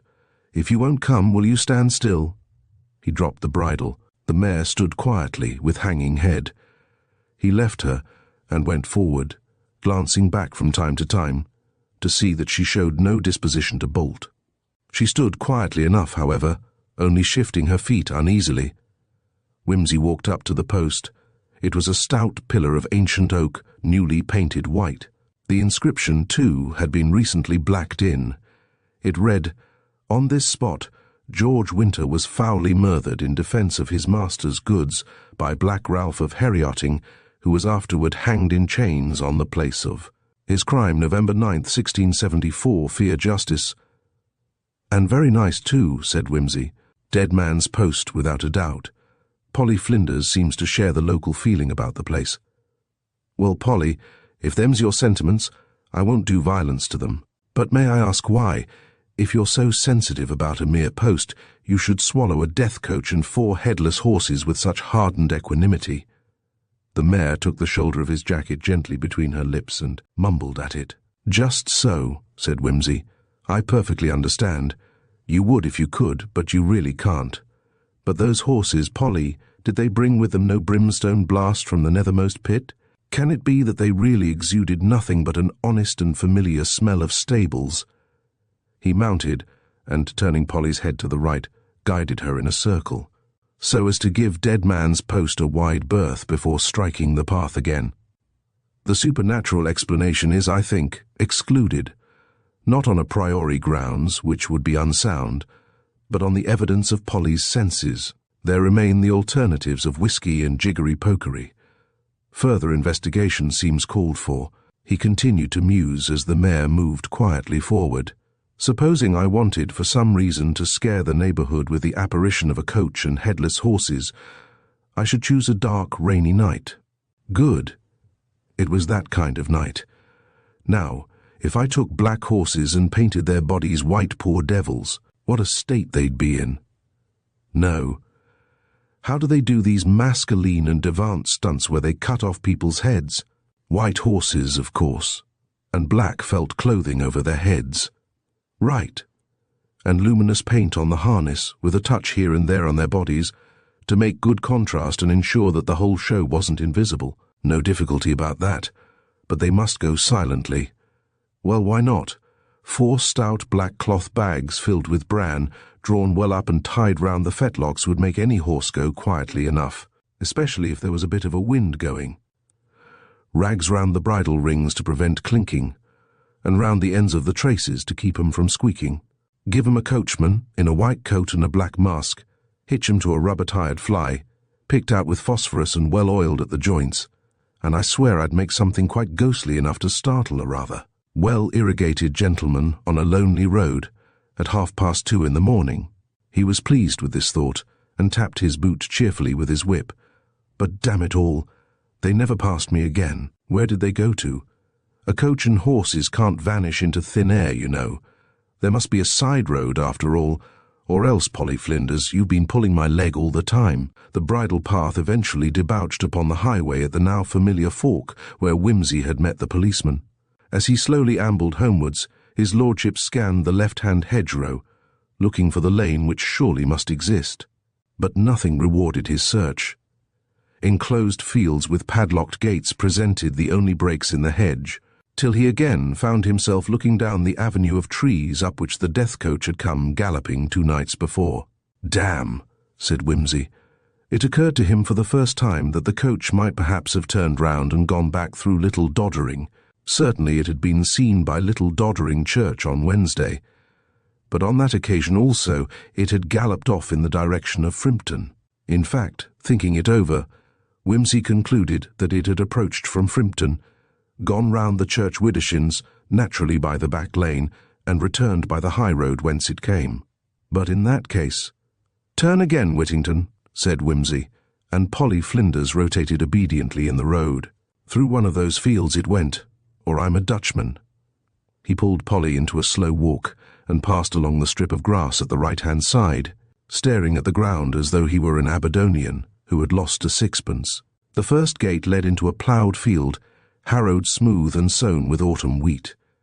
It was clear that no wheeled thing had been across it for many weeks. The second gate looked more promising. It gave upon fallow ground, and the entrance was seamed with innumerable wheel ruts. On further examination, however, it was clear that this was the one and only gate. It seemed unlikely that the mysterious coach should have been taken into a field from which there was no way out. Wimsey decided to seek farther. The third gate was in bad repair. It sagged heavily from its hinges, the hasp was gone, and gate and post had been secured with elaborate twists of wire. Wimsey dismounted and examined these, convincing himself that their rusty surface had not been recently disturbed. There remained only 2 more gates before he came to the crossroads. One led into plough again, where the dark ridge and furrow showed no sign of disturbance, but at sight of the last gate, Wimsey's heart gave a leap. There was ploughland here also, but round the edge of the field ran a wide, beaten path, rutted and waterlogged. The gate was not locked, but opened simply with a spring catch. Wimsey examined the approach. Among the wide ruts made by farm wagons was the track of 4 narrow wheels, the unmistakable prints of rubber tires.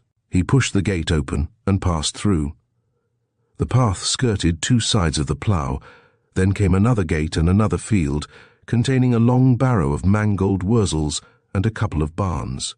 At the sound of Polly's hoofs, a man emerged from the nearest barn, with a paintbrush in his hand, and stood watching Wimsey's approach. "Morning," said the latter genially. "Morning, sir. Fine day after the rain." "Yes, it is, sir. I hope I'm not trespassing. Where was you wanting to go, sir?" "I thought, as a matter of fact, hullo." "Anything wrong, sir?" Wimsey shifted in the saddle.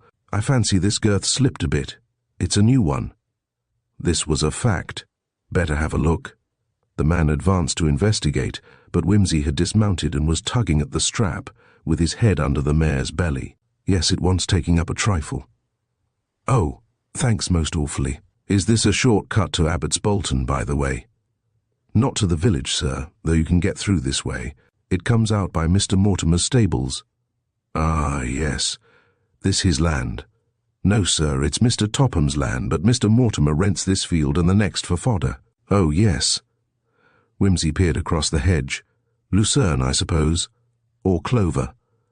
Clover, sir, and the mangolds is for the cattle. Oh, Mr. Mortimer keeps cattle as well as horses. Yes, sir. Very jolly. Have a gasper. Wimsey had sidled across to the barn in his interest and was gazing absently into its dark interior. It contained a number of farm implements and a black fly of antique construction, which seemed to be undergoing renovation with black varnish. Wimsey pulled some vestas from his pocket. The box was apparently damp, for, after one or two vain attempts, he abandoned it and struck a match on the wall of the barn. The flame, lighting up the ancient fly, showed it to be incongruously fitted with rubber tires. Very fine stud, Mr. Mortimer's, I understand, said Wimsey carelessly. Yes, sir, very fine indeed. I suppose he hasn't any greys by any chance. My mother, queenly woman, Victorian ideas, and all that is rather keen on greys. Sports a carriage and pay art, don't you know? Yes, sir. Well, Mr. Mortimer would be able to suit the lady, I think, sir. He has several greys. No, has he, though? I must really go over and see him. Is it far? Matter of 5 or 6 miles by the fields, sir. Wimsey looked at his watch. Oh, dear. I'm really afraid it's too far for this morning. I absolutely promised to get back to lunch. I must come over another day. Thanks so much. Is that girth right now? Oh, really, I'm immensely obliged. Get yourself a drink, won't you? And tell Mr. Mortimer not to sell his greys till I've seen them. Well, good morning, and many thanks. He set Polly Flinders on the homeward path and trotted gently away. Not till he was out of sight of the barn did he pull up, and stooping from the saddle, thoughtfully examine his boots. They were liberally plastered with bran. I must have picked it up in the barn, said Wimsey. Curious if true. Why should Mr. Mortimer be lashing the stuffing out of his greys in an old fly at dead of night, and with muffled hoofs and no heads to boot? It's not a kind thing to do. It frightened Plunkett very much. It made me think I was drunk, a thought I hate to think. Ought I to tell the police? Are Mr. Mortimer's jokes any business of mine? What do you think, Polly? The mare, hearing her name, energetically shook her head. You think not? Perhaps you are right. Let us say that Mr. Mortimer did it for a wager. Who am I to interfere with his amusements? All the same, added his lordship, I'm glad to know it wasn't Lumsden's whisky. This is the library, said Haviland, ushering in his guests. A fine room, and a fine collection of books, I'm told, though literature isn't much in my line. It wasn't much in the governor's line either, I'm afraid. The place wants doing up, as you see. I don't know whether Martin will take it in hand. It's a job that'll cost money, of course. Wimsey shivered a little as he gazed round more from sympathy than from cold, though a white November fog lay curled against the tall windows and filtered damply through the frames. A long, mouldering room, in the frigid neoclassical style, the library was melancholy enough in the sunless grey afternoon, even without the signs of neglect which wrung the book collector's heart. The walls, panelled to half their height with bookcases, ran up in plaster to the moulded ceiling. Damp had blotched them into grotesque shapes, and here and there were ugly cracks and squamous patches, from which the plaster had fallen in yellowish flakes. A wet chill seemed to ooze from the books, from the calf bindings peeling and perishing, from the stains of greenish mildew which spread horridly from volume to volume.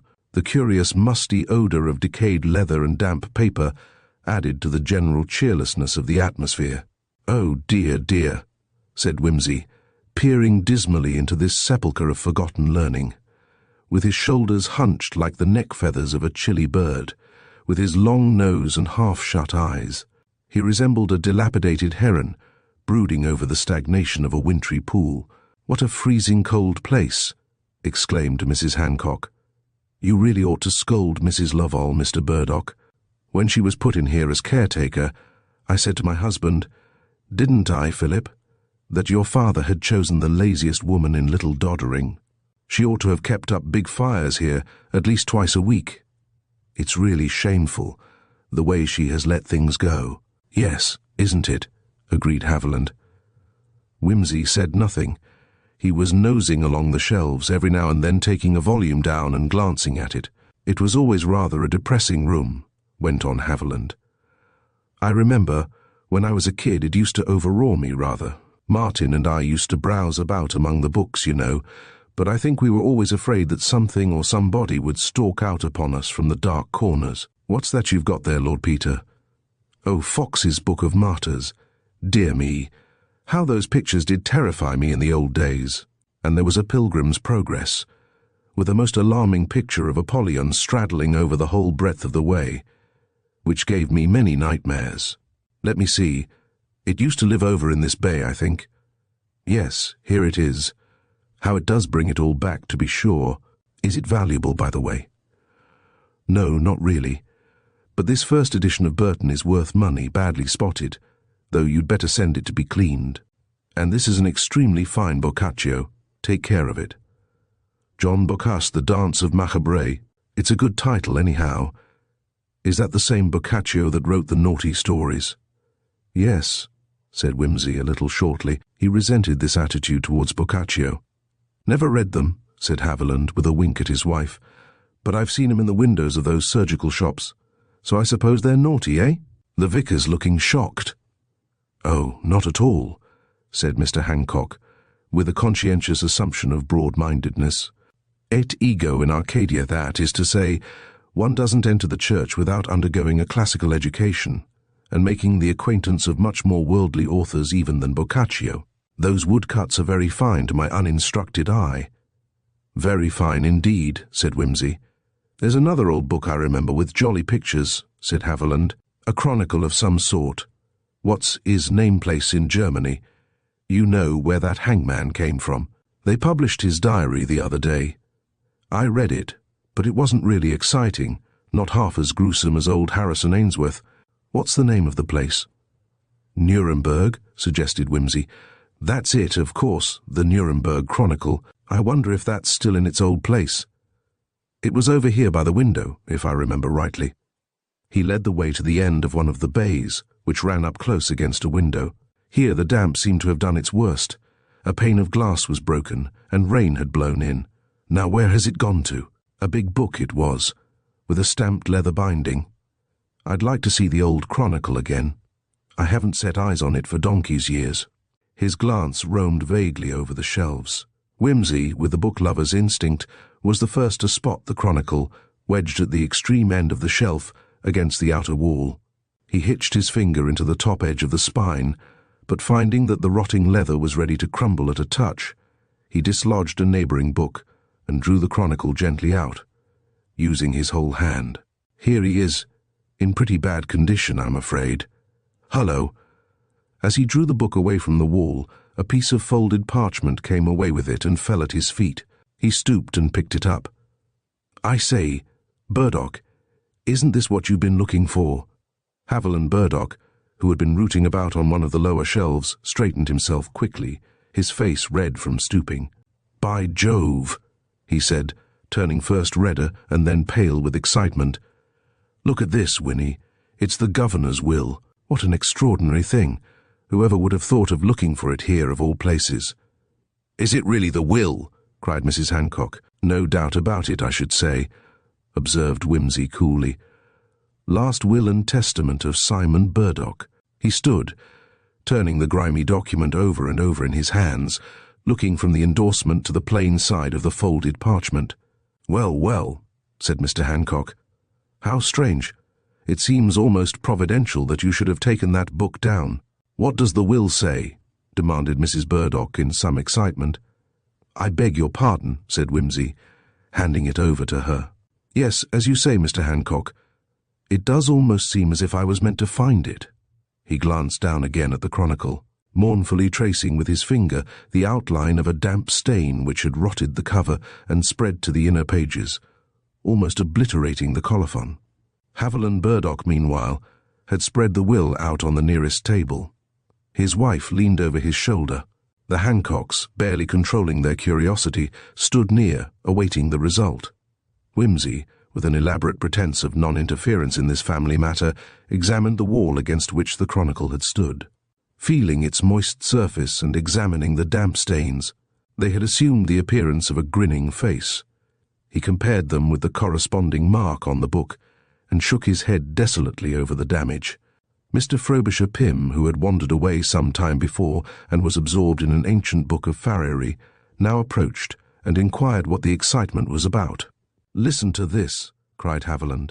His voice was quiet, but a suppressed triumph throbbed in it and glittered from his eyes. "I bequeath everything of which I die possessed. There's a lot of enumeration of properties here, which doesn't matter to my eldest son, Martin." Mr. Frobisher Pym whistled. "Listen. To my eldest son Martin, for so long as my body shall remain above ground, but so soon as I am buried, I direct that the whole of this property shall revert to my younger son Haviland absolutely." "Good God," said Mr. Frobisher Pym. "There's a lot more," said Haviland, "but that's the gist of it."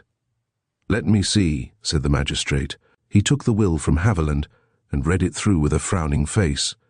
"That's right," he said. "No possible doubt about it. Martin has had his property and lost it again. How very curious. Up till yesterday everything belonged to him, though nobody knew it. Now it is all yours, Burdock. This certainly is the strangest will I ever saw. Just fancy that. Martin the heir, up to the time of the funeral. And now, well, Burdock, I must congratulate you." "Thank you," said Haviland. "It is very unexpected." He laughed unsteadily. "But what a queer idea," cried Mrs. Burdock. "Suppose Martin had been at home. It almost seems a mercy that he wasn't, doesn't it? I mean, it would all have been so awkward. What would have happened if he had tried to stop the funeral, for instance?" "Yes," said Mrs. Hancock. "Could he have done anything? Who decides about funerals?" "The executors, as a rule," said Mr. Frobisher Pym. "Who are the executors in this case?" inquired Wimsey. "I don't know. Let me see." Mr. Frobisher Pym examined the document again. "Ah, yes. Here we are. I appoint my two sons, Martin and Haviland, joint executors of this my will." "What an extraordinary arrangement." "I call it a wicked, unchristian arrangement," cried Mrs. Hancock. "It might have caused dreadful mischief if the will hadn't been quite providentially lost." "Hush, my dear," said her husband. "I'm afraid," said Haviland grimly, "that was my father's idea. It's no use my pretending he wasn't spiteful. He was, and I believe he hated both Martin and me like poison." "Don't say that," pleaded the vicar. "I do say it. He made our lives a burden to us, and he obviously wanted to go on making them a burden after he was dead. If he'd seen us cutting each other's throats, he'd only have been too pleased. Come, vicar, it's no use pretending. He hated our mother, and was jealous of us. Everybody knows that. It probably pleased his unpleasant sense of humour to think of us squabbling over his body. Fortunately, he overreached himself when he hid the will here. He's buried now, and the problem settles itself." "Are you quite sure of that?" said Wimsey. "Why, of course," said the magistrate. "The property goes to Mr. Haviland Burdock as soon as his father's body is underground." "Well, his father was buried yesterday. But are you sure of repeated Wimsey?" He looked from one to the other quizzically, his long lips curling into something like a grin. "Sure of that?" exclaimed the vicar. "My dear Lord Peter, you were present at the funeral. You saw him buried yourself." "I saw his coffin buried," said Wimsey mildly. "That the body was in it is merely an unverified inference." "I think," said Mr. Frobisher Pym, "this is rather an unseemly kind of jest. There is no reason to imagine that the body was not in the coffin." "I saw it in the coffin," said Haviland, "and so did my wife." "And so did I," said the vicar. "I was present when it was transferred from the temporary shell in which it crossed over from the States to a permanent, lead and oak coffin provided by Jolliffe. And if further witnesses are necessary, you can easily get Jolliffe himself and his men, who put the body in and screwed it down." "Just so," said Wimsey. "I'm not denying that the body was in the coffin when the coffin was placed in the chapel. I only doubt whether it was there when it was put in the ground." "That is a most unheard-of suggestion to make, Lord Peter," said Mr. Frobisher Pym with severity. "May I ask if you have anything to go upon? And if the body is not in the grave, perhaps you wouldn't mind telling us where you imagine it to be?" "Not at all," said Wimsey. He perched himself on the edge of the table and sat, swinging his legs and looking down at his own hands as he ticked his points off on his fingers. "I think," he said, "that this story begins with young Rawlinson. He is a clerk in the office of Mr. Graham, who drew up this will, and I fancy he knows something about its conditions. So, of course, does Mr. Graham, but I don't somehow suspect him of being mixed up in this. From what I can hear, he is not a man to take sides, or not Mr. Martin's side, at any rate. When the news of Mr. Burdock's death was cabled over from the States, I think young Rawlinson remembered the terms of the will and considered that Mr. Martin being abroad and all that would be rather at a disadvantage. Rawlinson must be rather attached to your brother, by the way. Martin always had a way of picking up good-for-nothing youths and wasting his time with them," agreed Haviland sulkily. The vicar seemed to feel that this statement needed some amendment, and murmured that he had always heard how good Martin was with the village lads. "Quite so," said Wimsey. "Well, I think young Rawlinson wanted to give Martin an equal chance of securing the legacy, don't you see? He didn't like to say anything about the will, which might or might not turn up, and possibly he thought that even if it did turn up there might be difficulties. Well, anyway, he decided that the best thing to do was to steal the body and keep it above ground till Martin came home to see to things himself." "This is an extraordinary accusation," began Mr. Frobisher Pym. "I dare say I'm mistaken," said Wimsey, "but it's just my idea. It makes a damn good story anyhow, you see. Well then, young Rawlinson saw that this was too big a job to carry out alone, so he looked round for somebody to help him, and he pitched on Mr. Mortimer." "Mortimer? I don't know Mr. Mortimer personally, but he seems to be a sportin' sort of customer from what I can hear, with certain facilities which everybody hasn't got. Young Rawlinson and Mortimer put their heads together and worked out a plan of action. Of course, Mr. Hancock, you helped them enormously with this lying-in-state idea of yours. Without that, I don't know if they could have worked it." Mr. Hancock made an embarrassed clucking sound. "The idea was this. Mortimer was to provide an antique fly and 4 white horses made up with luminous paint and black cloth to represent the Burdock death coach. The advantage of that idea was that nobody would feel inclined to inspect the turn out too closely if they saw it hanging round the churchyard at unearthly hours.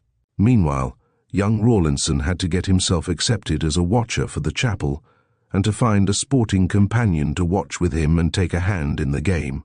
He fixed things up with the publican fellow, and spun a tale for Mr. Hancock, so as to get the vigil from 4 to 6. Didn't it strike you as odd, Mr. Hancock, that he should be so keen to come all the way from Herioting?" "I am accustomed to find keenness in my congregation," said Mr. Hancock stiffly. "Yes, but Rawlinson didn't belong to your congregation. Anyway, it was all worked out, and there was a dress rehearsal on the Wednesday night, which frightened your man Plunkett into fits, sir." "If I thought this was true," said Mr. Frobisher Pym. "On Thursday night," pursued Wimsey, "the conspirators were ready, hidden in the chancel at 2 in the morning. They waited till Mrs. and Miss Hancock had taken their places, and then made a row to attract their attention. When the ladies courageously advanced to find out what was up, they popped out and bundled 'em into the vestry." "Good gracious," said Mrs. Hancock. "That was when the death coach affair was timed to drive up to the south door. It came round the back lane, I fancy, though I can't be sure. Then Mortimer and the other 2 took the embalmed body out of the coffin and filled its place up with bags of sawdust. I know it was sawdust, because I found the remains of it on the Lady Chapel floor in the morning. They put the body in the fly, and Mortimer drove off with it. They passed me on the Herioting Road at 2:30, so they can't have wasted much time over the job. Mortimer may have been alone, or possibly he had someone with him to see to the body, while he himself did the headless coachman business in a black mask. I'm not certain about that. They drove through the last gate before you come to the fork at Frimpton, and went across the fields to Mortimer's barn. They left the fly there. I know that because I saw it, and I saw the bran they used to muffle the horses' hoofs too. I expect they took it on from there in a car, and fetched the horses up next day, but that's a detail. I don't know, either, where they took the body to, but I expect, if you went and asked Mortimer about it, he would be able to assure you that it was still above ground." Wimsey paused. Mr. Frobisher Pym and the Hancocks were looking only puzzled and angry, but Haviland's face was green. Mrs. Haviland showed a red, painted spot on each cheek, and her mouth was haggard. Wimsey picked up the Nuremberg Chronicle and caressed its covers thoughtfully as he went on. Meanwhile, of course, young Rawlinson and his companion were doing the camouflage in the church, to give the idea of a Protestant outrage. Having fixed everything up neat and pretty, all they had to do was to lock themselves up in the furnace house and chuck the key through the window. "You'll probably find it there, Mr. Hancock, if you care to look. Didn't you think that story of an assault by 2 or 3 men was a bit thin? Hubbard is a hefty great fellow, and Rawlinson's a sturdy lad, and yet, on their own showing, they were bundled into a coal-hole like helpless infants, without a scratch on either of them. Look for the men in buckram, my dear sir. Look for the men in buckram." "Look here, Wimsey. Are you sure you're not romancing?" said Mr. Frobisher Pym. "One would need some very clear proof before—" "Certainly," said Wimsey. "Get a Home Office order. Open the grave. You'll soon see whether it's true or whether it's just my diseased imagination." "I think this whole conversation is disgusting," cried Mrs. Burdock. "Don't listen to it, Haviland. Anything more heartless on the day after Father's funeral than sitting here and inventing such a revolting story I simply can't imagine.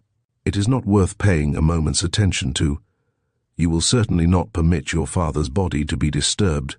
It's horrible. It's a desecration." "It is very unpleasant indeed," said Mr. Frobisher Pym gravely. "But if Lord Peter is seriously putting forward this astonishing theory, which I can scarcely credit—" Wimsey shrugged his shoulders. "Then I feel bound to remind you, Mr. Burdock, that your brother, when he returns, may insist on having the matter investigated." "But he can't, can he?" said Mrs. Burdock. "Of course he can, Winnie," snapped her husband savagely. "He's an executor. He has as much right to have the governor dug up as I have to forbid it. Don't be a fool. If Martin had any decency, he would forbid it too," said Mrs. Burdock. "Oh well," said Mrs. Hancock. "Shocking as it may seem, there's the money to be considered. Mr. Martin might think it a duty to his wife and his family if he should ever have any—" "The whole thing is preposterous," said Haviland decidedly. "I don't believe a word of it. If I did, naturally I should be the first person to take action in the matter, not only in justice to Martin, but on my own account. But if you ask me to believe that a responsible man like Mortimer would purloin a corpse and desecrate a church, the thing only has to be put into plain words to show how absurd and unthinkable it is. I suppose Lord Peter Wimsey, who consorts, as I understand, with criminals and police officers, finds the idea conceivable. I can only say that I do not. I am sorry that his mind should have become so blunted to all decent feeling. That's all. Good afternoon." Mr. Frobisher Pym jumped up. Come, Burdock, don't take that attitude. I am sure Lord Peter intended no discourtesy. I must say I think he's all wrong, but, 'pon my soul, things have been so disturbed in the village these last few days. I'm not surprised anybody should think there was something behind it. Now, let's forget about it. And hadn't we better be moving out of this terribly cold room? It's nearly dinner time. Bless me. What will Agatha think of us?" Wimsey held out his hand to Burdock, who took it reluctantly. "I'm sorry," said Wimsey. "I suffer from hypertrophy of the imagination, you know. Overstimulation of the thyroid, probably. Don't mind me. I apologize and all that." "I don't think, Lord Peter," said Mrs. Burdock acidly, "you ought to exercise your imagination at the expense of good taste." Wimsey followed her from the room in some confusion. Indeed, he was so disturbed that he carried away the Nuremberg Chronicle beneath his arm, which was an odd thing for him to do under the circumstances. "I am gravely distressed," said Mr. Hancock. He had come over, after Sunday evening service, to call upon the Frobisher Pyms. He sat upright on his chair, his thin face flushed with anxiety. "I could never have believed such a thing of Hubbard. It has been a grievous shock to me. It is not only the great wickedness of stealing a dead body from the very precincts of the church, though that is grave enough, It is the sad hypocrisy of his behavior, the mockery of sacred things, the making use of the holy services of his religion to further worldly ends. He actually attended the funeral, Mr. Frobisher Pym, and exhibited every sign of grief and respect. Even now he hardly seems to realize the sinfulness of his conduct. I feel it very much, as a priest and as a pastor, very much indeed. "Oh, well, Hancock," said Mr. Frobisher Pym, "you must make allowances, you know. Hubbard's not a bad fellow, but you can't expect refinement of feeling from a man of his class. The point is, what are we to do about it? Mr. Burdock must be told, of course. It's a most awkward situation. Dear me. Hubbard confessed the whole conspiracy, you say? How did he come to do that?" "I taxed him with it," said the parson. "When I came to think over Lord Peter Wimsey's remarks, I was troubled in my mind. It seemed to me, I cannot say why, that there might be some truth in the story, wild as it appeared. I was so worried about it that I swept the floor of the Lady Chapel myself last night, and I found quite a quantity of sawdust among the sweepings. That led me to search for the key of the furnace house, and I discovered it in some bushes at a little distance, in fact, within a stone's throw of the furnace house window. I sought guidance in prayer, and from my wife, whose judgment I greatly respect, and I made up my mind to speak to Hubbard after Mass. It was a great relief to me that he did not present himself at early celebration. Feeling as I did, I should have had scruples." Just so," said the magistrate, a little impatiently. "Well, you taxed him with it, and he confessed." "He did. I am sorry to say he showed no remorse at all. He even laughed. It was a most painful interview." "I'm sure it must have been," said Mrs. Frobisher Pym sympathetically. "We must go and see Mr. Burdock," said the magistrate, rising. "Whatever old Burdock may or may not have intended by that iniquitous will of his, it's quite evident that Hubbard and Mortimer and Rawlinson were entirely in the wrong. Upon my word, I've no idea whether it's an indictable offence to steal a body. I must look it up. But I should say it was. If there is any property in a corpse, it must belong to the family or the executors. And in any case, it's sacrilege, to say nothing of the scandal in the parish. I must say, Hancock, it won't do us any good in the eyes of the nonconformists. However, no doubt you realize that. Well, it's an unpleasant job, and the sooner we tackle it, the better. I'll run over to the vicarage with you and help you to break it to the Burdocks. How about you, Wimsey? You were right, after all, and I think Burdock owes you an apology." "Oh, I'll keep out of it," said Wimsey. "I shan't be exactly persona grata, don't you know. It's going to mean a deuce of a big financial loss to the Haviland Burdocks. So it is. Most unpleasant. Well, perhaps you're right. Come along, Vicar." Wimsey and his hostess sat discussing the matter by the fire for half an hour or so, when Mr. Frobisher Pym suddenly put his head in and said, "I say, Wimsey, we're all going over to Mortimer's. I wish you'd come and drive the car. Merridew always has the day off on Sunday, and I don't care about driving at night, particularly in this fog." "Right you are," said Wimsey. He ran upstairs and came down in a few moments wearing a heavy leather flying coat and with a parcel under his arm. He greeted the Burdocks briefly, climbed into the driving seat, and was soon steering cautiously through the mist along the Herioting Road. He smiled a little grimly to himself as they came up under the trees to the spot where the phantom coach had passed him. As they passed the gate through which the ingenious apparition had vanished, he indulged himself by pointing it out, and was rewarded by hearing a snarl from Haviland. At the well-remembered fork, he took the right-hand turning into Frimpton and drove steadily for 6 miles or so, till a warning shout from Mr. Frobisher Pym summoned him to look out for the turning up to Mortimer's. Mr. Mortimer's house, with its extensive stabling and farm buildings, stood about 2 miles back from the main road. In the darkness, Wimsey could see little of it, but he noticed that the ground-floor windows were all lit up, and when the door opened to the magistrate's imperative ring, a loud burst of laughter from the interior gave evidence that Mr. Mortimer was not taking his misdoings too seriously. "Is Mr. Mortimer at home?" demanded Mr. Frobisher Pym, in the tone of a man not to be trifled with. "Yes, sir." "Will you come in, please?" They stepped into a large old-fashioned hall, brilliantly lit, and made cozy with a heavy oak screen across the door. As Wimsey advanced, blinking from the darkness, he saw a large, thick-set man, with a ruddy face, advancing with hand outstretched in welcome. "Frobisher Pym, by Jove, how decent of you to come over. We've got some old friends of yours here." "Oh," in a slightly altered tone. "Burdock? Well, well. Damn you," said Haviland Burdock, thrusting furiously past the magistrate, who was trying to hold him back. "Damn you, you swine. Chuck this bloody farce. What have you done with the body?" "The body, eh?"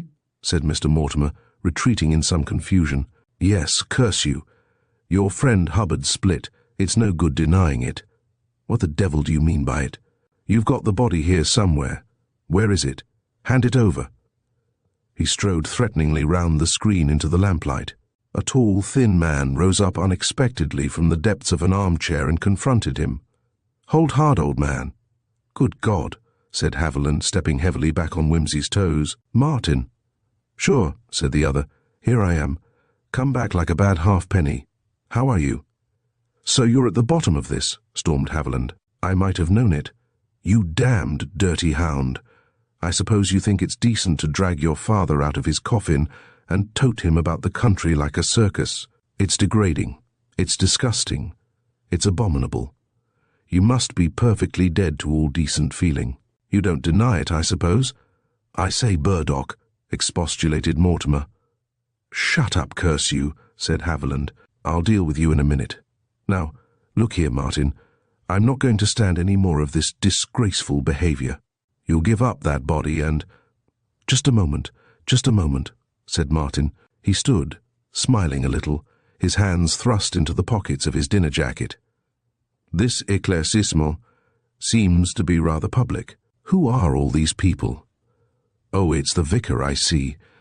I'm afraid we owe you a little explanation, vicar, and—" "This is Lord Peter Wimsey," put in Mr. Frobisher Pym, "who discovered your— I'm afraid, Burdock, I must agree with your brother in calling it your disgraceful plot." "Oh, Lord," said Martin. "I say, Mortimer, you didn't know you were up against Lord Peter Wimsey, did you? No wonder the cat got out of the bag. The man's known to be a perfect Sherlock. However, I seem to have got home at the crucial moment, so there's no harm done. Diana, this is Lord Peter Wimsey, my wife." A young and pretty woman in a black evening dress greeted Wimsey with a shy smile and turned deprecatingly to her brother-in-law. "Haviland, we want to explain—" He paid no attention to her.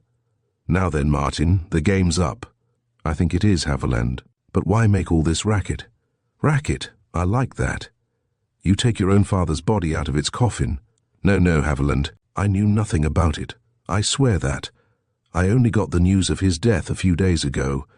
We were right out in the wilds filming a show in the Pyrenees, and I came straight back as soon as I could get away. Mortimer here, with Rawlinson and Hubbard, staged the whole show by themselves. I never heard a word about it till yesterday morning in Paris, when I found his letter waiting at my old digs. Honestly, Haviland, I had nothing to do with it. Why should I? I didn't need to." "What do you mean?" "Well, if I'd been here, I should only have had to speak to stop the funeral altogether. Why on earth should I have gone to the trouble of stealing the body? Quite apart from the irreverence and all that. As it is, when Mortimer told me about it, I must say I was a bit revolted at the idea, though I appreciated the kindness and the trouble they'd been to on my account. I think Mr. Hancock has most cause for wrath, really, but Mortimer has been as careful as possible." "So really he has. He has placed the old governor quite reverently and decently in what used to be the chapel, and put flowers round him and so on. You will be quite satisfied, I'm sure." Yes, said Mortimer. "No disrespect intended, don't you know. Come and see him." "This is dreadful," said the vicar helplessly.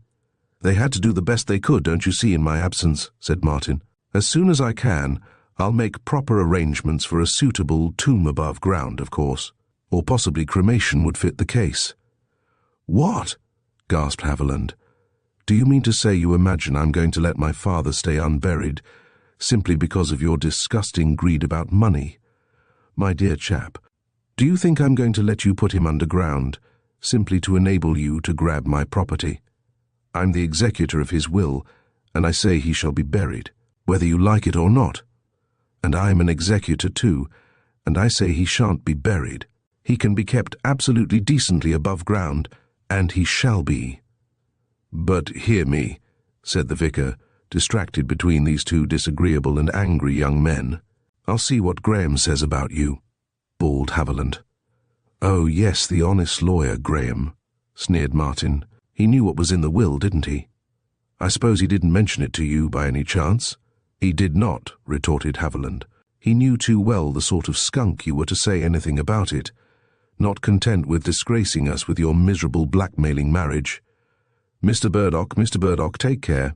Haviland, you have no more decency, stop it, than to steal your father's body and my money so that you and your damned wife can carry on your loose living, beastly ways with a parcel of film actors and chorus girls. Now then, Haviland, keep your tongue off my wife and my friends. How about your own? Somebody told me Winnie'd been going the pace pretty well next door to bankruptcy, aren't you? With the geese and the tables and God knows what. No wonder you want to do your brother out of his money. I never thought much of you, Haviland, but by God—" "One moment." Mr. Frobisher Pym at last succeeded in asserting himself, partly through the habit of authority, and partly because the brothers had shouted themselves breathless. "One moment, Martin. I will call you so because I have known you a long time, and your father too. I understand your anger at the things Haviland has said. They were unpardonable, as I am sure he will realize when he comes to his right mind. But you must remember that he has been greatly shocked and upset, as we all have been, by this very, very painful business, and it is not fair to say that Haviland has tried to do you out of anything. He knew nothing about this iniquitous will, and he naturally saw to it that the funeral arrangements were carried out in the usual way. You must settle the future amicably between you, just as you would have done had the will not been accidentally mislaid.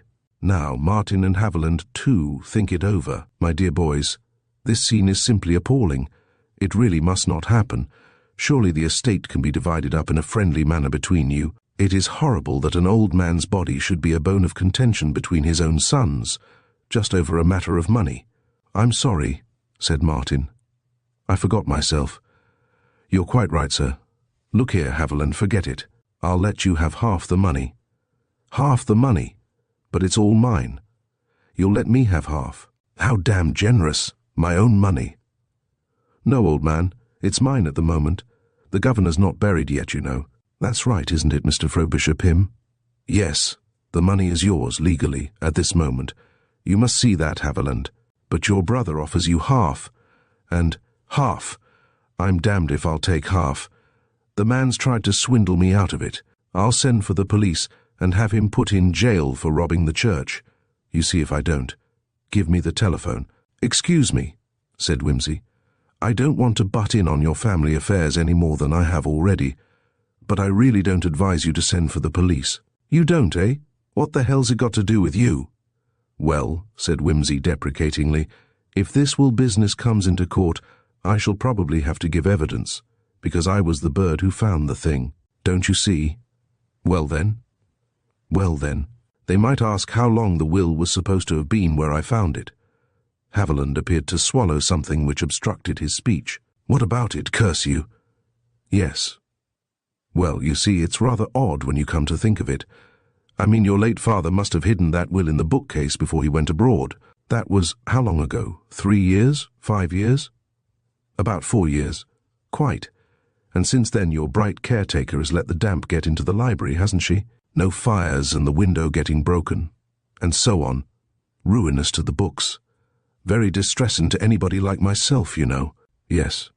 Well, supposing they asked that question about the will, and you said it had been there in the damp for 4 years. Wouldn't they think it a bit funny if I told them that there was a big damp stain like a grinning face on the end of the bookshelf, and a big damp grinning face on the jolly old Nuremberg Chronicle to correspond with it, and no stain on the will which had been sitting for 4 years between the two?"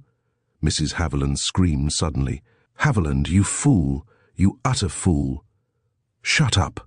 Haviland snapped round at his wife with a cry of rage, and she collapsed into a chair with her hands snatched to her mouth. "Thank you, Winnie," said Martin. "No, Haviland, don't trouble to explain. Winnie's given the show away. So you knew about the will, and you deliberately hid it away, and let the funeral go on. I'm immensely obliged to you, nearly as obliged as I am to the discreet Graham. Is it fraud or conspiracy or what? To conceal wills? Mr. Frobisher Pym will know. Dear, dear, said the magistrate. Are you certain of your facts, Wimsey? Positive, said Wimsey, producing the Nuremberg Chronicle from under his arm. Here's the stain. You can see it yourself. Forgive me for having borrowed your property, Mr. Burdock. I was rather afraid Mr. Haviland might think this little discrepancy over in the still watches of the night, and decide to sell the Chronicle or give it away, or even think it looked better without its back pages and cover. Allow me to return it to you, Mr. Martin, intact. You will perhaps excuse my saying that I don't very much admire any of the roles in this melodrama. It throws, as Mr. Pecksniff would say, a sad light on human nature. But I resent extremely the way in which I was wangled up to that bookshelf and made to be the bright little independent witness who found the will. I may be an ass, Mr. Haviland Burdock, but I'm not a bloody ass. Good night. I will wait in the car till you are all ready. Wimsey stalked out with some dignity. Presently he was followed by the vicar and by Mr. Frobisher Pym. Mortimer's taking Haviland and his wife to the station, said the magistrate. They're going back to town at once. You can send their traps off in the morning, Hancock. We'd better make ourselves scarce. Wimsey pressed the self-starter. As he did so, a man ran hastily down the steps and came up to him. It was Martin. I say, he muttered, you've done me a good turn more than I deserve, I'm afraid. You must think I'm a damned swine. But I'll see the old man decently put away, and I'll share with Haviland. You mustn't judge him too hardly either. That wife of his is an awful woman. Run him over head and ears in debt. Bust up his business. I'll see it's all squared up. See? Don't want you to think us too awful. Oh, right-ho, said Wimsey. He slipped in the clutch and faded away into the wet white fog. Chapter 7. The Vindictive Story of the Footsteps That Ran. Mr. Bunter withdrew his head from beneath the focusing cloth.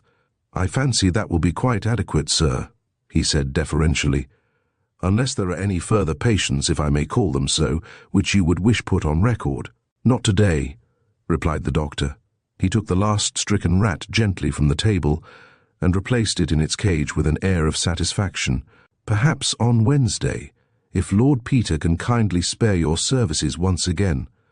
What's that? Murmured his lordship, withdrawing his long nose from the investigation of a number of unattractive-looking glass jars. Nice old dog, he added vaguely. Wags his tail when you mention his name. What? Are these monkey glands, Hartman, or a southwest elevation of Cleopatra's duodenum? You don't know anything, do you? Said the young physician, laughing. No use playing your bally fool with an eyeglass tricks on me, Wimsey. I'm up to them. I was saying to Bunter that I'd be no end grateful if you'd let him turn up again 3 days hence to register the progress of the specimens, always supposing they do progress, that is. Why ask, dear old thing? Said his lordship. Always a pleasure to assist a fellow sleuth, don't you know? Tracking down murderers all in the same way of business and all that. All finished? Good egg. By the way, if you don't have that cage mended, you'll lose one of your patients, number 5. The last wire but one is working loose, assisted by the intelligent occupant. Jolly little beasts, ain't they? No need of dentists wish I was a rat wire, much better for the nerves than that fizzling drill. Dr. Hartman uttered a little exclamation. How in the world did you notice that, Wimsey? I didn't think you'd even looked at the cage. Built noticing, improved by practice, said Lord Peter quietly. Anything wrong leaves a kind of impression on the eye. Brain trots along afterwards with the warning. I saw that when we came in, only just grasped it. Can't say my mind was glued on the matter. Shows the victim's improving anyhow. All serene, Bunter? Everything perfectly satisfactory, I trust, my lord, replied the manservant. He had packed up his camera and plates, and was quietly restoring order in the little laboratory, whose fittings, compact as those of an ocean liner, had been disarranged for the experiment. Well, said the doctor, I'm enormously obliged to you, Lord Peter, and to Bunter too. I'm hoping for a great result from these experiments, and you cannot imagine how valuable an assistance it will be to me to have a really good series of photographs. I can't afford this sort of thing yet, he added, his rather haggard young face wistful as he looked at the great camera. "And I can't do the work at the hospital. There's no time. I've got to be here. A struggling GP. Can't afford to let his practice go even in Bloomsbury. There are times when even a half-crown visit makes all the difference between making both ends meet and having an ugly hiatus." "As Mr. Micawber said," replied Wimsey, "income £20, expenditure 19, 6 result, happiness, expenditure £20, ought, 6 result, misery. Don't prostrate yourself in gratitude, old bean. Nothing Bunter loves like messing round with pyro and hypersulfite. Keeps his hand in.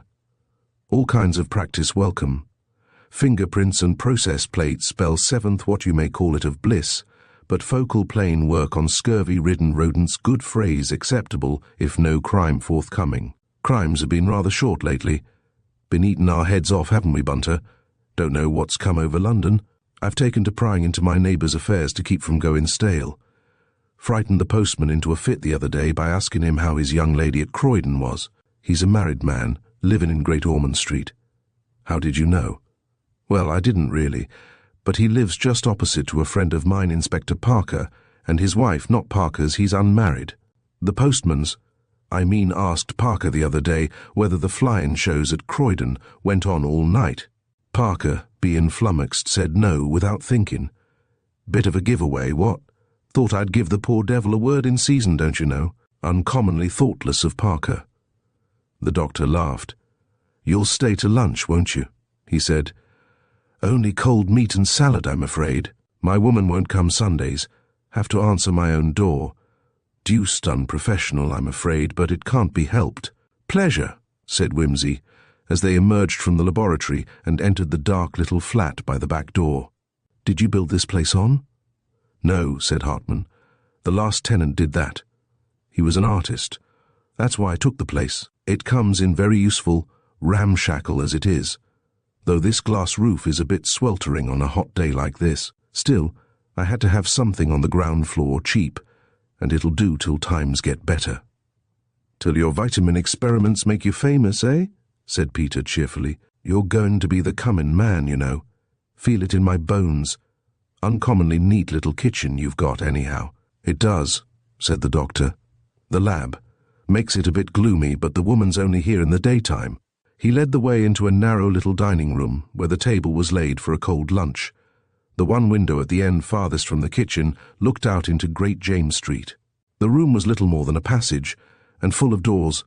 The kitchen door, a door in the adjacent wall leading into the entrance hall, and a third on the opposite side, through which his visitor caught a glimpse of a moderate-sized consulting room. Lord Peter Wimsey and his host sat down to table, and the doctor expressed a hope that Mr. Bunter would sit down with them. That correct person, however, deprecated any such suggestion. "If I might venture to indicate my own preference, sir," he said, "it would be to wait upon you and his lordship in the usual manner." "It's no use," said Wimsey. "Bunter likes me to know my place. Terracing sort of man, Bunter. Can't call my soul my own. Carry on, Bunter. We wouldn't presume for the world." Mr. Bunter handed the salad and poured out the water with a grave decency appropriate to a crusted old tawny port. It was a Sunday afternoon in that halcyon summer of 1921. The sordid little street was almost empty. The ice cream man alone seemed thriving and active. He leaned luxuriously on the green post at the corner, in the intervals of driving a busy trade. Bloomsbury's swarm of able-bodied and able-voiced infants was still presumably within doors, eating steamy Sunday dinners inappropriate to the tropical weather. The only disturbing sounds came from the flat above, where heavy footsteps passed rapidly to and fro. "Who's the merry and bright bloke above?" inquired Lord Peter presently. "Not an early riser, I take it. Not that anybody is on a Sunday morning. Why an inscrutable providence ever inflicted such a ghastly day on people living in town I can't imagine. I ought to be in the country, but I've got to meet a friend at Victoria this afternoon. Such a day to choose. Who's the lady? Wife or accomplished friend? Gather she takes a properly submissive view of woman's duties in the home either way. That's the bedroom overhead, I take it." Hartman looked at Lord Peter in some surprise. "Excuse my beastly inquisitiveness, old thing," said Wimsey. "Bad habit, not my business." "How did you—" "Guesswork," said Lord Peter, with disarming frankness. "I heard the squawk of an iron bedstead on the ceiling and a heavy fellow get out with a bump, but it may quite well be a couch or something. Anyway, he's been pottering about in his stocking feet over these few feet of floor for the last half hour, while the woman has been clattering to and fro, in and out of the kitchen and away into the sitting room, with her high heels on, ever since we've been here. Hence deduction as to domestic habits of the first-floor tenants." "I thought," said the doctor with an aggrieved expression, "you'd been listening to my valuable exposition of the beneficial effects of vitamin B, and Lynn's treatment of scurvy with fresh lemons in 1755. "I was listening," agreed Lord Peter hastily, "but I heard the footsteps as well. Fellow's toddled into the kitchen, only wanted the matches though. He's gone off into the sitting room and left her to carry on the good work. What was I saying? Oh, yes. You see, as I was saying before, one hears a thing or sees it without knowing or thinking about it. Then, afterwards, one starts meditating, and it all comes back, and one sorts out one's impressions. Like those plates of Bunter's. Pictures all there, what's the word I want, Bunter? Latent, my lord. That's it. My right-hand man Bunter couldn't do a thing without him. The picture's latent till you put the developer on. Same with the brain. No mystery. Little grey books all my respected grandmother. Little grey matters all you want to remember things with. As a matter of curiosity, was I right about those people above? Perfectly. The man's a gas company's inspector. A bit surly but devoted after his own fashion to his wife. I mean, he doesn't mind hulking in bed on a Sunday morning and letting her do the chores, but he spends all the money he can spare on giving her pretty hats and fur coats and what not. They've only been married about 6 months. I was called in to her when she had a touch of flu in the spring, and he was almost off his head with anxiety. She's a lovely little woman, I must say, Italian. He picked her up in some eating place in Soho, I believe. Glorious dark hair and eyes, Venus sort of figure, proper contours in all the right places, good skin, all that sort of thing. She was a bit of a draw to that restaurant while she was there, I fancy. Lively. She had an old admirer round here one day, awkward little Italian fellow, with a knife active as a monkey. Might have been unpleasant, but I happened to be on the spot, and her husband came along. People are always laying one another out in these streets. Good for business, of course, but one gets tired of tying up broken heads and slits in the jugular. Still, I suppose the girl can't help being attractive, though I don't say she's what you might call standoffish in her manner. She's sincerely fond of Brotherton, I think, though that's his name. Wimsey nodded inattentively. "I suppose life is a bit monotonous here," he said. "Professionally, yes. Births and drunks and wife-beatings are pretty common, and all the usual ailments, of course. Just at present I'm living on infant diarrhea, chiefly bound to. This hot weather, you know. With the autumn, flu and bronchitis set in. I may get an occasional pneumonia. Legs, of course, and varicose veins, God," cried the doctor explosively. "If only I could get away and do my experiments." "Ah," said Peter, "where's that eccentric old millionaire with a mysterious disease, who always figures in the novels? A lightning diagnosis, a miraculous cure. God bless you, doctor. Here are £5,000 Harley Street." "That sort doesn't live in Bloomsbury," said the doctor. "It must be fascinating, diagnosing things," said Peter thoughtfully. "How do you do it? I mean, is there a regular set of symptoms for each disease, like calling a club to show you want your partner to go no trumps? You don't just say, 'This fellow's got a pimple on his nose, therefore he has fatty degeneration of the heart.' I hope not," said the doctor dryly. "Or is it more like getting a clue to a crime?" went on Peter. "You see something in a room, or a body, say, all knocked about anyhow, and there's a damn sight of symptoms of something wrong, and you've got just to pick out the ones which tell the story." "That's more like it," said Dr. Hartman. "Some symptoms are significant in themselves, like the condition of the gums in scurvy. Let us say others in conjunction with—" He broke off, and both sprang to their feet as a shrill scream sounded suddenly from the flat above, followed by a heavy thud. A man's voice cried out lamentably. Feet ran violently to and fro. Then, as the doctor and his guests stood frozen in consternation, came the man himself falling down the stairs in his haste, hammering at Hartman's door. "Help! Help! Let me in! My wife! He's murdered her!" They ran hastily to the door and let him in. He was a big, fair man in his shirt sleeves and stockings. His hair stood up and his face was set in bewildered misery. "She is dead, dead. He was her lover," he groaned. "Come and look, take her away, doctor. I have lost my wife." "My Madalena," he paused, looked wildly for a moment, and then said hoarsely, "Someone's been in, somehow stabbed her, murdered her. I'll have the law on him, doctor. Come quickly, she was cooking the chicken for my dinner. Ah, hic!" He gave a long, hysterical shriek, which ended in a hiccuping laugh. The doctor took him roughly by the arm and shook him. "Pull yourself together, Mr. Brotherton," he said sharply. "Perhaps she is only hurt. Stand out of the way."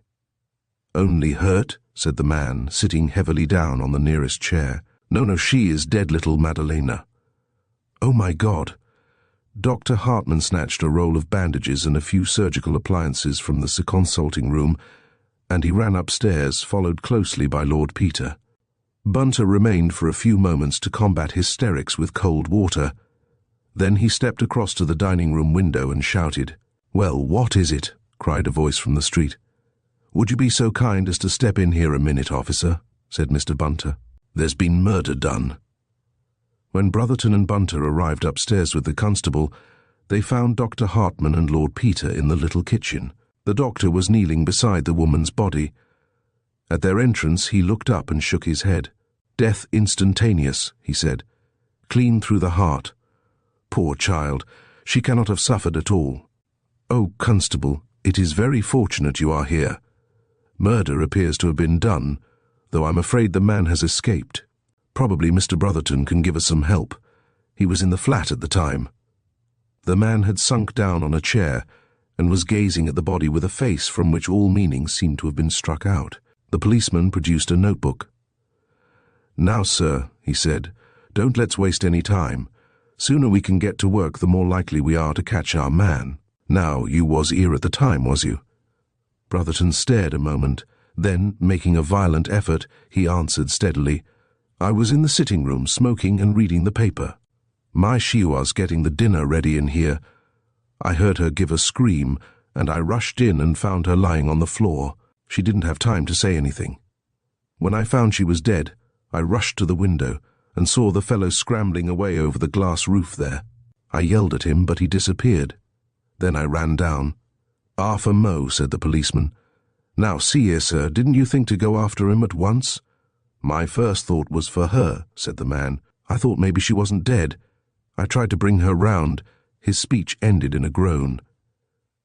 "You say he came in through the window," said the policeman. "I beg your pardon, officer," interrupted Lord Peter, who had been apparently making a mental inventory of the contents of the kitchen. "Mr. Brotherton suggested that the man went out through the window. It's better to be accurate." "It's the same thing," said the doctor. "It's the only way he could have come in. These flats are all alike. The staircase door leads into the sitting room, and Mr. Brotherton was there, so the man couldn't have come that way. And," said Peter, "he didn't get in through the bedroom window, or we should have seen him. We were in the room below, unless, indeed, he let himself down from the roof." "Was the door between the bedroom and the sitting room open?" he asked suddenly, turning to Brotherton. The man hesitated a moment.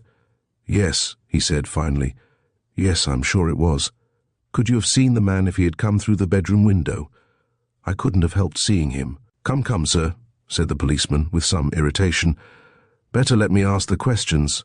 Stands to reason the fellow wouldn't get in through the bedroom window in full view of the street." "How clever of you to think of that," said Wimsey. "Of course not. Never occurred to me. Then it must have been this window, as you say. And, what's more, here's his marks on the window-sill," said the constable triumphantly, pointing to some blurred traces among the London soot. "That's right. Down he goes by that drain pipe, over the glass roof down there. What's that the roof of?" "My laboratory," said the doctor. "Heavens, to think that while we were there at dinner this murdering villain—" "Quite so, sir," agreed the constable. "Well, he'd get away over the wall into the court behind. Ell have been seen there, no fear. You needn't anticipate much trouble in laying hands on him, sir." I'll go round there in half a tick. Now then, sir, turning to Brotherton, have you any idea what this party might have looked like?" Brotherton lifted a wild face and the doctor interposed. "I think you ought to know, Constable," he said, "that there was, well, not a murderous attack, but what might have been one, made on this woman before about 8 weeks ago by a man named Marinsetti, an Italian waiter with a knife." "Ah!" The policeman licked his pencil eagerly. "Do you know this party as been mentioned?" he inquired of Brotherton. "That's the man," said Brotherton with concentrated fury. "Coming here after my wife, God curse him. I wish to God I had him dead here beside her." "Quite so," said the policeman. "Now, sir, to the doctor, have you got the weapon what the crime was committed with?" "No," said Hartman. "There was no weapon in the body when I arrived." "Did you take it out?" pursued the constable to Brotherton. "No," said Brotherton. "He took it with him." "Took it with him." The constable entered the fact in his notes. "Phew! Wonderful hot it is in here, ain't it, sir?" he added, mopping his brow. "It's the gas oven, I think," said Peter mildly.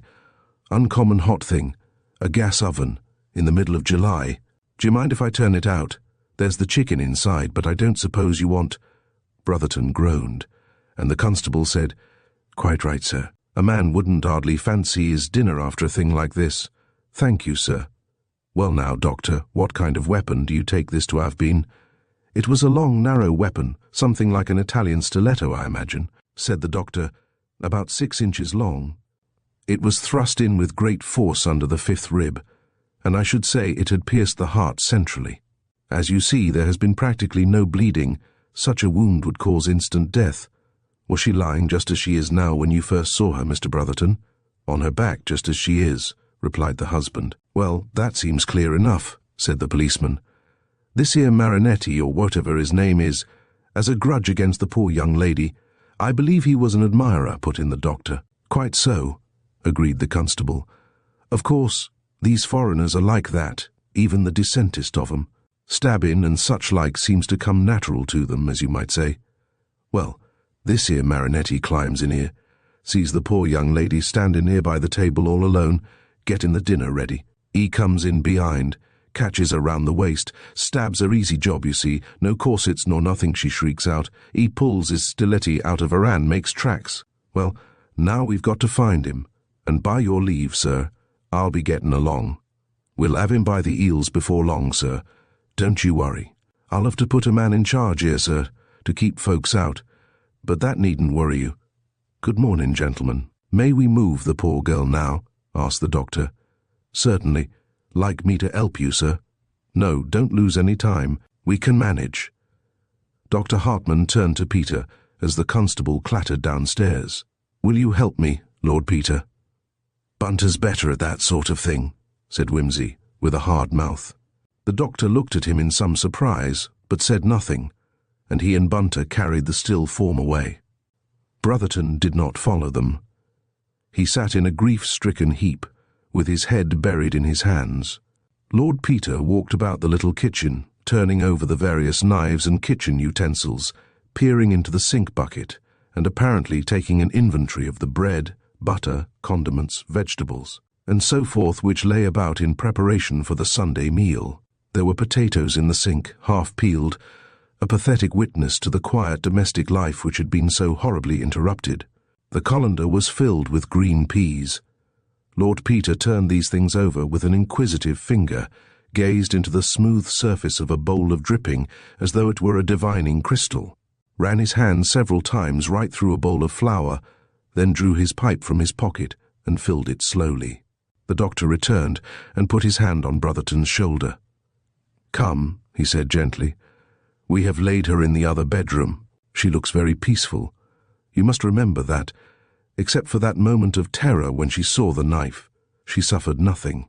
It is terrible for you, but you must try not to give way.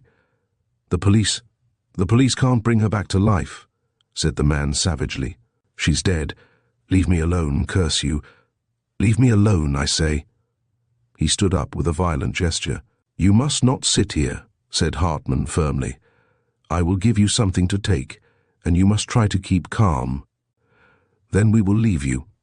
But if you don't control yourself, After some further persuasion, Brotherton allowed himself to be led away. "Bunter," said Lord Peter as the kitchen door closed behind them, "do you know why I am doubtful about the success of those rat experiments?" "Meaning Mr. Hartman's, my lord?" "Yes, Dr. Hartman has a theory.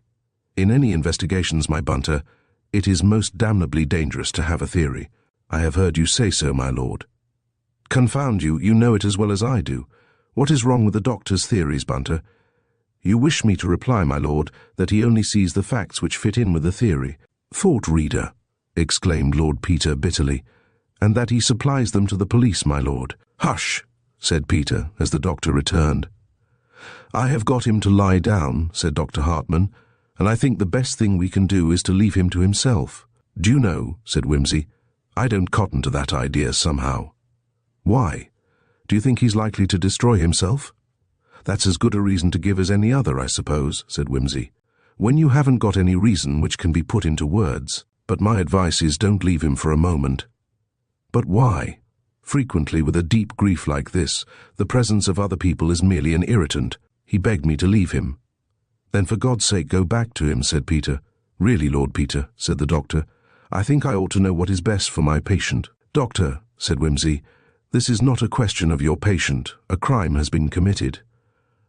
"But there is no mystery. There are 20 mysteries. For one thing, when was the window cleaner here last?" "The window cleaner?" "Who shall fathom the ebony-black enigma of the window cleaner?" pursued Peter lightly, putting a match to his pipe. "You are quietly in your bath, in a state of more or less innocent nature, when an intrusive head appears at the window like the ghost of Hamilton Teague, and a gruff voice, suspended between earth and heaven, says, 'Good morning, sir.' Where do window cleaners go between visits? Do they hibernate, like busy bees? Do they—" "Really, Lord Peter," said the doctor, "don't you think you're going a bit beyond the limit?" "Sorry you feel like that," said Peter, "but I really want to know about the window cleaner. Look how clear these panes are." "He came yesterday, if you want to know," said Dr. Hartman rather stiffly. "You are sure?" "He did mine at the same time." "I thought as much," said Lord Peter. "In the words of the song, I thought as much. It was a little window cleaner in that case," he added. "It is absolutely imperative that Brotherton should not be left alone for a moment. Bunter, confound it all, where's that fellow got to?" The door into the bedroom opened. "My lord?" Mr. Bunter unobtrusively appeared, as he had unobtrusively stolen out to keep an unobtrusive eye upon the patient. "Good," said Wimsey. "Stay where you are." His lackadaisical manner had gone, and he looked at the doctor as 4 years previously he might have looked at a refractory subaltern. "Dr. Hartman," he said, "something is wrong. Cast your mind back. We were talking about symptoms. Then came the scream. Then came the sound of feet running. Which direction did they run in?" "I'm sure I don't know." "Don't you? Symptomatic, though, Doctor. They have been troubling me all the time, subconsciously. Now I know why. They ran from the kitchen." "Well, and now the window cleaner. What about him? Could you swear that it wasn't the window cleaner who made those marks on the sill? And the man Brotherton saw, have we examined your laboratory roof for his footsteps? But the weapon? Wimsey, this is madness. Someone took the weapon." "I know. But did you think the edge of the wound was clean enough to have been made by a smooth stiletto? It looked ragged to me." "Wimsey, what are you driving at? There's a clue here in the flat, and I'm damned if I can remember it. I've seen it. I know I've seen it. It'll come to me presently. Meanwhile, don't let Brotherton—" "What?" "Do whatever it is he's going to do. But what is it? If I could tell you that I could show you the clue, why couldn't he make up his mind whether the bedroom door was open or shut? Very good story, but not quite thought out. Anyhow, I say, Doctor, make some excuse and strip him and bring me his clothes and send Bunter to me." The doctor stared at him, puzzled. Then he made a gesture of acquiescence and passed into the bedroom. Lord Peter followed him, casting a ruminating glance at Brotherton as he went. Once in the sitting-room, Lord Peter sat down on a red velvet armchair, fixed his eyes on a gilt-framed oleograph, and became wrapped in contemplation. Presently Bunter came in, with his arms full of clothing. Wimsey took it and began to search it, methodically enough, but listlessly. Suddenly he dropped the garments and turned to the manservant. "No," he said.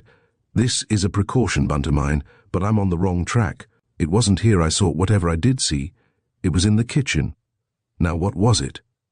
"I could not say, my lord, but I entertain a conviction that I was also, in a manner of speaking, conscious, not consciously conscious, my lord, if you understand me, but still conscious of an incongruity." "Hooray!" said Wimsey suddenly. "Cheero, for the subconscious what's-his-name. Now let's remember the kitchen. I cleared out of it because I was getting obfuscated. Now then, begin at the door. Frying pans and saucepans on the wall. Gas stove oven going chicken inside. Rack of wooden spoons on the wall. Gas lighter. Pan lifter. Stop me when I'm getting hot. Mantelpiece. Spice boxes and stuff. Anything wrong with them? No. Dresser. Plates. Knives and forks all clean. Flour, dredger milk jug sieve on the wall, nutmeg grater. 3-tier steamer. Looked inside, no grisly secrets in the steamer. Did you look in all the dresser drawers, my lord? No, that could be done. But the point is, I did notice something. What did I notice? That's the point. Never mind. On with the dance. Let joy be unconfined. Knife board, knife powder, kitchen table. Did you speak? No, said Bunter, who had moved from his attitude of wooden deference. Table stirs a chord. Very good. On table, chopping board, remains of ham and herb stuffing, packet of suet, another sieve, several plates, butter in a glass dish, bowl of dripping. Ah, dripping, yes, there was. Something unsatisfactory, my lord, about the dripping. Oh, my head. What's that they say in Dear Brutus, Bunter? Hold on to the workbox. That's right. Hold on to the dripping. Beastly slimy stuff to hold on to weight. There was a pause. When I was a kid, said Wimsey, I used to love to go down into the kitchen and talk to old Cookie. Good old soul she was, too. I can see her now, getting chicken ready, with me dangling my legs on the table. She used to pluck and draw 'em herself. I revelled in it. Little beast boys are, ain't they, Bunter? Pluck it, draw it, wash it, stuff it, tuck its little tail through its little what-you-may-call-it, truss it, grease the dish, Bunter. My lord, hold on to the dripping, the bowl, my lord. The bowl, visualize it, what was wrong? It was full, my lord. Got it, got it, got it. The bowl was full smooth surface. Golly, I knew there was something queer about it. Now why shouldn't it be full? Hold on to the bird was in the oven. Without dripping. Very careless cookery, my lord. The bird in the oven, no dripping, Bunter. Suppose it was never put in till after she was dead, thrust in hurriedly by someone who had something to hide horrible. But with what object, my lord? Yes, why? That's the point. One more mental association with the bird. It's just coming. Wait a moment. Pluck, draw, wash, stuff, tuck up, truss by God. My lord? Come on, Bunter. Thank heaven we turned off the gas. He dashed through the bedroom, disregarding the doctor and the patient, who sat up with a smothered shriek. He flung open the oven door and snatched out the baking tin. The skin of the bird had just begun to discolour. With a little gasp of triumph, Wimsey caught the iron ring that protruded from the wing and jerked out the 6-inch spiral skewer. The doctor was struggling with the excited Brotherton in the doorway. Wimsey caught the man as he broke away and shook him into the corner with a jiu-jitsu twist. Here is the weapon, he said. Prove it, blast you, said Brotherton savagely. I will, said Wimsey. Bunter, call in the policeman whom you will find at the door. Doctor, we shall need your microscope. In the laboratory, the doctor bent over the microscope. A thin layer of blood from the skewer had been spread upon the slide. Well? Said Wimsey impatiently. It's all right, said Hartman. The roasting didn't get anywhere near the middle. My God, Wimsey. Yes, your right round corpuscles. Diameter 1,3620 first mammalian blood. Probably human. Her blood, said Wimsey. It was very clever, Bunter, said Lord Peter, as the taxi trundled along on the way to his flat in Piccadilly. If that fowl had gone on roasting a bit longer, the blood corpuscles might easily have been destroyed beyond all hope of recognition. It all goes to show that the unpremeditated crime is usually the safest. And what does your lordship take the man's motive to have been? In my youth, said Wimsey meditatively, they used to make me read the Bible. Trouble was, the only books I ever took to naturally were the ones they weren't over and above keen on. But I got to know the Song of Songs pretty well by heart. Look it up, Bunter. At your age it won't hurt you. It talks sense about jealousy. I have perused the work in question, your lordship, replied Mr. Bunter with a sallow blush. It says, if I remember rightly, jealousy is cruel as the grave. Chapter 8. The Bibulous Business of a Matter of Taste. Haltla, attention, F.E. The young man in the grey suit pushed his way through the protesting porters and leapt nimbly for the footboard of the guard's van. As the Paris Evro Express steamed out of the Invalides, the guard, with an eye to a tip, fielded him adroitly from among the detaining hands. It is happy for Monsieur that he is so agile, he remarked. Monsieur is in a hurry. Somewhat, thank you. I can get through by the corridor. But certainly, the premiers are 2 coaches away beyond the luggage van. The young man rewarded his rescuer and made his way forward, mopping his face. As he passed the piled-up luggage, something caught his eye, and he stopped to investigate. It was a suitcase, nearly new, of expensive-looking leather, labelled conspicuously, Lord Peter Wimsey, Hotel Samandor, Verneuil-sur-Yure, and bore witness to its itinerary, thus London, Paris, Waterloo, Gare Saint-Lazare via Southampton, Havre, Paris, Verneuil, de Fer de l'Ouest. The young man whistled and sat down on a trunk to think it out. Somewhere there had been a leakage, and they were on his trail, nor did they care who knew it. There were hundreds of people in London and Paris who would know the name of Wimsey, not counting the police of both countries. In addition to belonging to one of the oldest ducal families in England, Lord Peter had made himself conspicuous by his meddling with crime detection. A label like this was a gratuitous advertisement. But the amazing thing was that the pursuers were not troubling to hide themselves from the pursued. That argued very great confidence. That he should have got into the guard's van was of course an accident, but even so, he might have seen it on the platform or anywhere. An accident?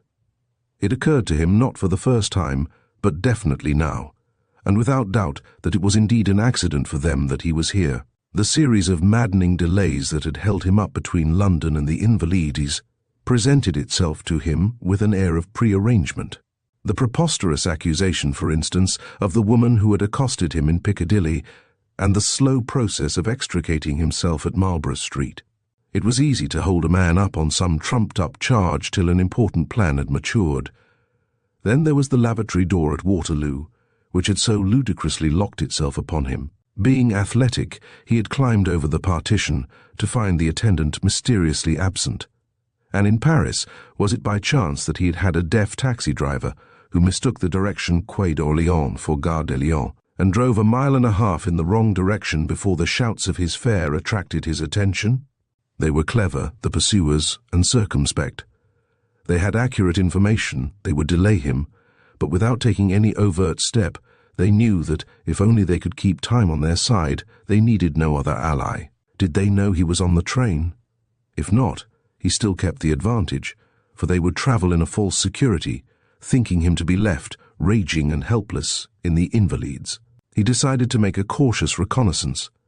The first step was to change his grey suit for another of inconspicuous navy blue cloth, which he had in his small black bag. This he did in the privacy of the toilet, substituting for his grey soft hat a large travelling cap, which pulled well down over his eyes. There was little difficulty in locating the man he was in search of. He found him seated in the inner corner of a first-class compartment, facing the engine, so that the watcher could approach unseen from behind. On the rack was a handsome dressing case, with the initials PDBW. The young man was familiar with Wimsey's narrow, beaky face, flat yellow hair, and insolent dropped eyelids. He smiled a little grimly. He is confident, he thought, and has regrettably made the mistake of underrating the enemy. Good. This is where I retire into a seconde and keep my eyes open. The next act of this melodrama will take place, I fancy, at Dreux. It is a rule on the Chemin de Fer de l'Ouest that all Paris-Evroy trains, whether of grande vitesse or what Lord Peter Wimsey preferred to call Grand Paresse, shall halt for an interminable period at Dreux. The young man, now in navy blue, watched his quarry safely into the refreshment room and slipped unobtrusively out of the station. In a quarter of an hour he was back, this time in a heavy motoring coat, helmet and goggles, at the wheel of a powerful hired Peugeot. Coming quietly onto the platform, he took up his station behind the wall of the lampisterie, whence he could keep an eye on the train and the buffet door. After 15 minutes his patience was rewarded by the sight of his man again boarding the express, dressing case in hand. The porters slammed the doors, crying, "Next stop Verneuil." The engine panted and groaned. The long train of grey-green carriages clanked slowly away. The motorist drew a breath of satisfaction and, hurrying past the barrier, started up the car. He knew that he had a good 80 miles an hour under his bonnet, and there is no speed limit in France. Montsouci, the seat of that eccentric and eremitical genius the Comte de Rueil, is situated 3 kilometers from Verneuil. It is a sorrowful and decayed chateau, desolate at the termination of its neglected avenue of pines. The mournful state of a nobility without an allegiance surrounds it. The stone nymphs droop greenly over their dry and mouldering fountains. An occasional peasant creaks with a single wagon-load of wood along the ill-forested glades. It has the atmosphere of sunset at all hours of the day. The woodwork is dry and gaping for lack of paint. Through the jalousies one sees the prim salon, with its beautiful and faded furniture. Even the last of its ill-dressed, ill-favoured women has withered away from Montsouci, with her inbred, exaggerated features and her long white gloves, but at the rear of the chateau a chimney smokes incessantly. It is the furnace of the laboratory, the only living and modern thing among the old and dying, the only place tended and loved, petted and spoiled, heir to the long solicitude which counts of a more light-hearted day had given to stable and kennel, portrait gallery and ballroom. And below, in the cool cellar, lie row upon row the dusty bottles, each an enchanted glass coffin in which the sleeping beauty of the vine grows ever more ravishing in sleep.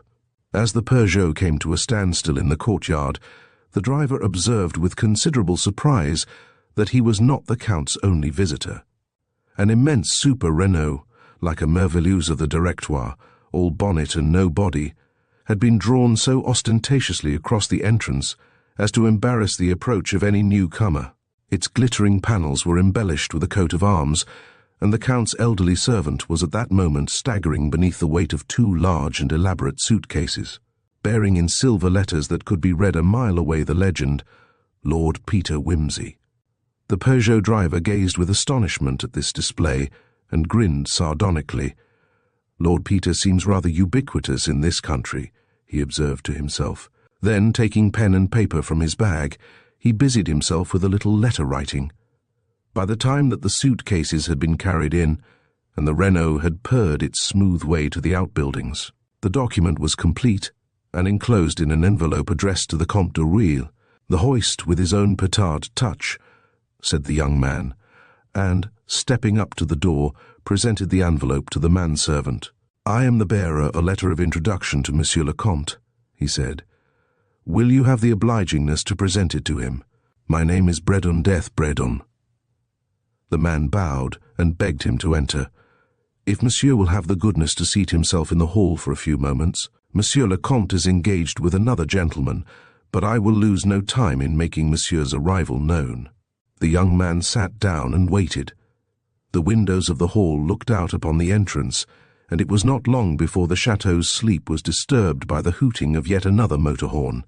A station taxicab came noisily up the avenue. The man from the first-class carriage and the luggage labelled PDBW were deposited upon the doorstep. Lord Peter Wimsey dismissed the driver and rang the bell. "Now," said Mr. Bredon, "the fun is going to begin." He effaced himself as far as possible in the shadow of a tall armoire normande. "Good evening," said the newcomer to the manservant in admirable French. "I am Lord Peter Wimsey. I arrive upon the invitation of Monsieur le Comte de Rueil. Monsieur le Comte is at liberty." "Milord Peter Wimsey." "Pardon, monsieur, but I do not understand." "Milord de Wimsey is already arrived, and is with Monsieur le Comte at this moment." "You surprise me," said the other, with complete imperturbability. for certainly no one but myself has any right to that name. It seems as though some person more ingenious than honest has had the bright idea of impersonating me." The servant was clearly at a loss. "Perhaps," he suggested, "Monsieur can show his papier d'identité. Although it is somewhat unusual to produce one's credentials on the doorstep when paying a private visit," replied his lordship with unaltered good humour, "I have not the slightest objection. Here is my passport. Here is a permis de séjour granted to me in Paris. Here my visiting card, and here a quantity of correspondence addressed to me at the Hotel Maurice, Paris, at my flat in Piccadilly, London, at the Marlborough Club, London, and at my brother's house at King's Denver. Is that sufficiently in order?" The servant perused the documents carefully, appearing particularly impressed by the permis de séjour. "It appears there is some mistake," he murmured dubiously. "If Monsieur will follow me, I will acquaint Monsieur le Comte." They disappeared through the folding doors at the back of the hall, and Braddon was left alone. "Quite a little boom in Richmond's today," he observed, "each of us more unscrupulous than the last. The occasion obviously calls for a refined subtlety of method." After what he judged to be a hectic 10 minutes in the Count's library, the servant reappeared, searching for him. "Monsieur le Comte's compliments, and would Monsieur step this way?" Braddon entered the room with a jaunty step. He had created for himself the mastery of this situation. The Count, a thin, elderly man, his fingers deeply stained with chemicals, sat with a perturbed expression at his desk. In 2 armchairs sat the 2 Wimseys. Braddon noted that while the Wimsey he had seen in the train, whom he mentally named Peter I, retained his unruffled smile, Peter II, he of the Renault, had the flushed and indignant air of an Englishman affronted. The 2 men were superficially alike, both fair, lean, and long-nosed, with the nondescript inelastic face which predominates in any assembly of well-bred Anglo-Saxons. "Mr. Braddon," said the Count, "I am charmed to have the pleasure of making your acquaintance, and regret that I must at once call upon you for a service as singular as it is important. You have presented to me a letter of introduction from your cousin, Lord Peter Wimsey. Will you now be good enough to inform me which of these gentlemen he is?" Braddon let his glance pass slowly from the one claimant to the other, meditating what answer would best serve his own ends. One, at any rate, of the men in this room was a formidable intellect, trained in the detection of imposture. "Well," said Peter II, "are you going to acknowledge me, Braddon?" "Peter, I extracted a cigarette from a silver case. Your confederate does not seem very well up in his part," he remarked, with a quiet smile at Peter II. "Monsieur le Comte," said Braddon, "I regret extremely that I cannot assist you in the matter. My acquaintance with my cousin, like your own, has been made and maintained entirely through correspondence on a subject of common interest. My profession," he added, "has made me unpopular with my family." There was a very slight sigh of relief somewhere. The false Wimsey, whichever he was, had gained a respite. Braddon smiled. "An excellent move, Mr. Braddon," said Peter I, "but it will hardly explain—" "Allow me." He took the letter from the Count's hesitating hand. "It will hardly explain the fact that the ink of this letter of recommendation, dated 3 weeks ago, is even now scarcely dry, though I congratulate you on the very plausible imitation of my handwriting." "If you can forge my handwriting," said Peter II, "so can this, Mr. Braddon." He read the letter aloud over his double shoulder. "Monsieur le Comte, I have the honour to present to you my friend and cousin, Mr. Death Braddon, who, I understand, is to be travelling in your part of France next month. He is very anxious to view your interesting library. Although a journalist by profession, he really knows something about books. I am delighted to learn for the first time that I have such a cousin. An interviewer's trick, I fancy, Monsieur le Comte. Fleet Street appears well informed about our family names. Possibly it is equally well informed about the object of my visit to Monsuchy. If, said Braddon boldly, you refer to the acquisition of the Duril formula for poison gas for the British government, I can answer for my own knowledge, though possibly the rest of Fleet Street is less completely enlightened. He weighed his words carefully now, warned by his slip. The sharp eyes and detective ability of Peter. I alarmed him far more than the caustic tongue of Peter II. The Count uttered an exclamation of dismay. Gentlemen, he said, one thing is obvious. that there has been somewhere a disastrous leakage of information. Which of you is the Lord Peter Wimsey to whom I should entrust the formula I do not know. Both of you are supplied with papers of identity. Both appear completely instructed in this matter. Both of your handwritings correspond with the letters I have previously received from Lord Peter. And both of you have offered me the sum agreed upon in Bank of England notes. In addition, this third gentleman arrives endowed with an equal facility in handwritings, an introductory letter surrounded by most suspicious circumstances, and a degree of acquaintance with this whole matter which alarms me. I can see but one solution. All of you must remain here at the chateau while I send to England for some elucidation of this mystery. To the genuine Lord Peter, I offer my apologies, and assure him that I will endeavour to make his stay as agreeable as possible. Will this satisfy you? It will? I am delighted to hear it.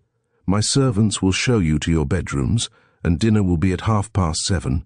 It is delightful to think, said Mr. Braddon, as he fingered his glass and passed it before his nostrils with the air of a connoisseur, that whichever of these gentlemen has the right to the name which he assumes is assured tonight of a truly Olympian satisfaction. His impudence had returned to him, and he challenged the company with an air. Your cellars, Monsieur le Comte, are as well known among men endowed with a palate as your talents among men of science. No eloquence could say more. The two Lord Peters murmured assent.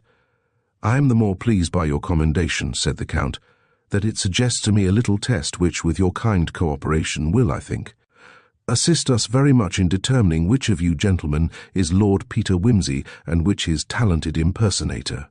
Is it not matter of common notoriety that Lord Peter has a palate for wine almost unequalled in Europe?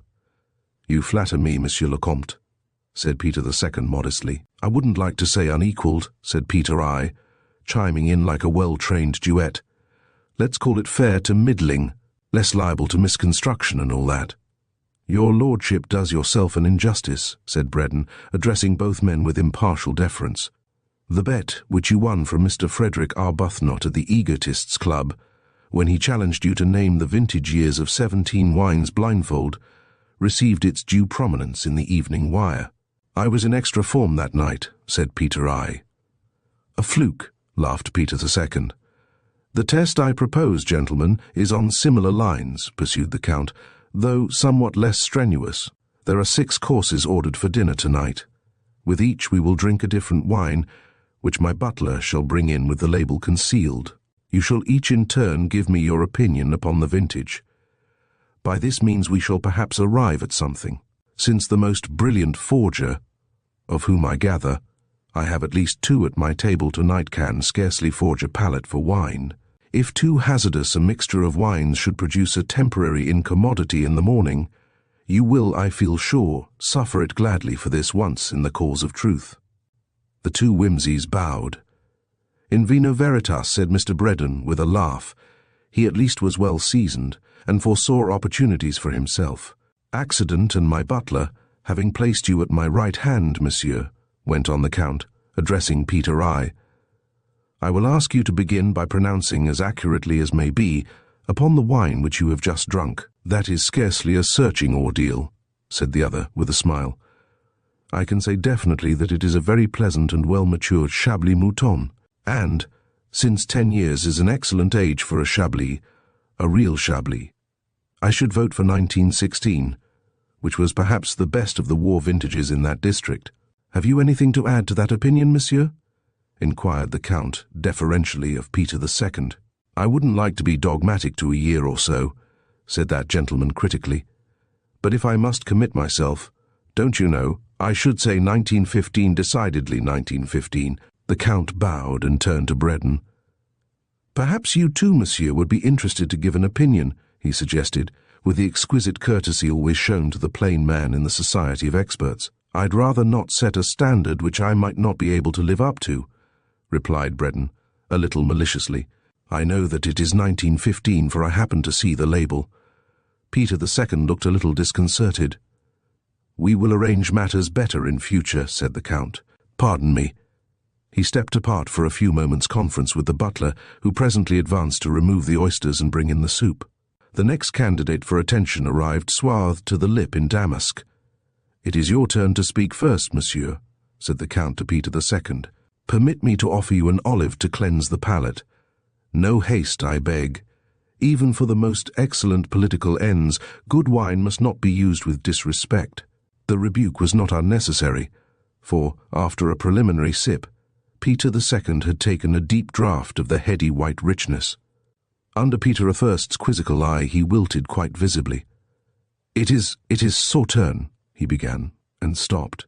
Then, gathering encouragement from Bredon's smile, he said, with more aplomb, "Chateau Yquem, 1911. Ah, the Queen of White Wine, sir, as what's-his-name says." He drained his glass defiantly. The Count's face was a study as he slowly detached his fascinated gaze from Peter II to fix it on Peter I.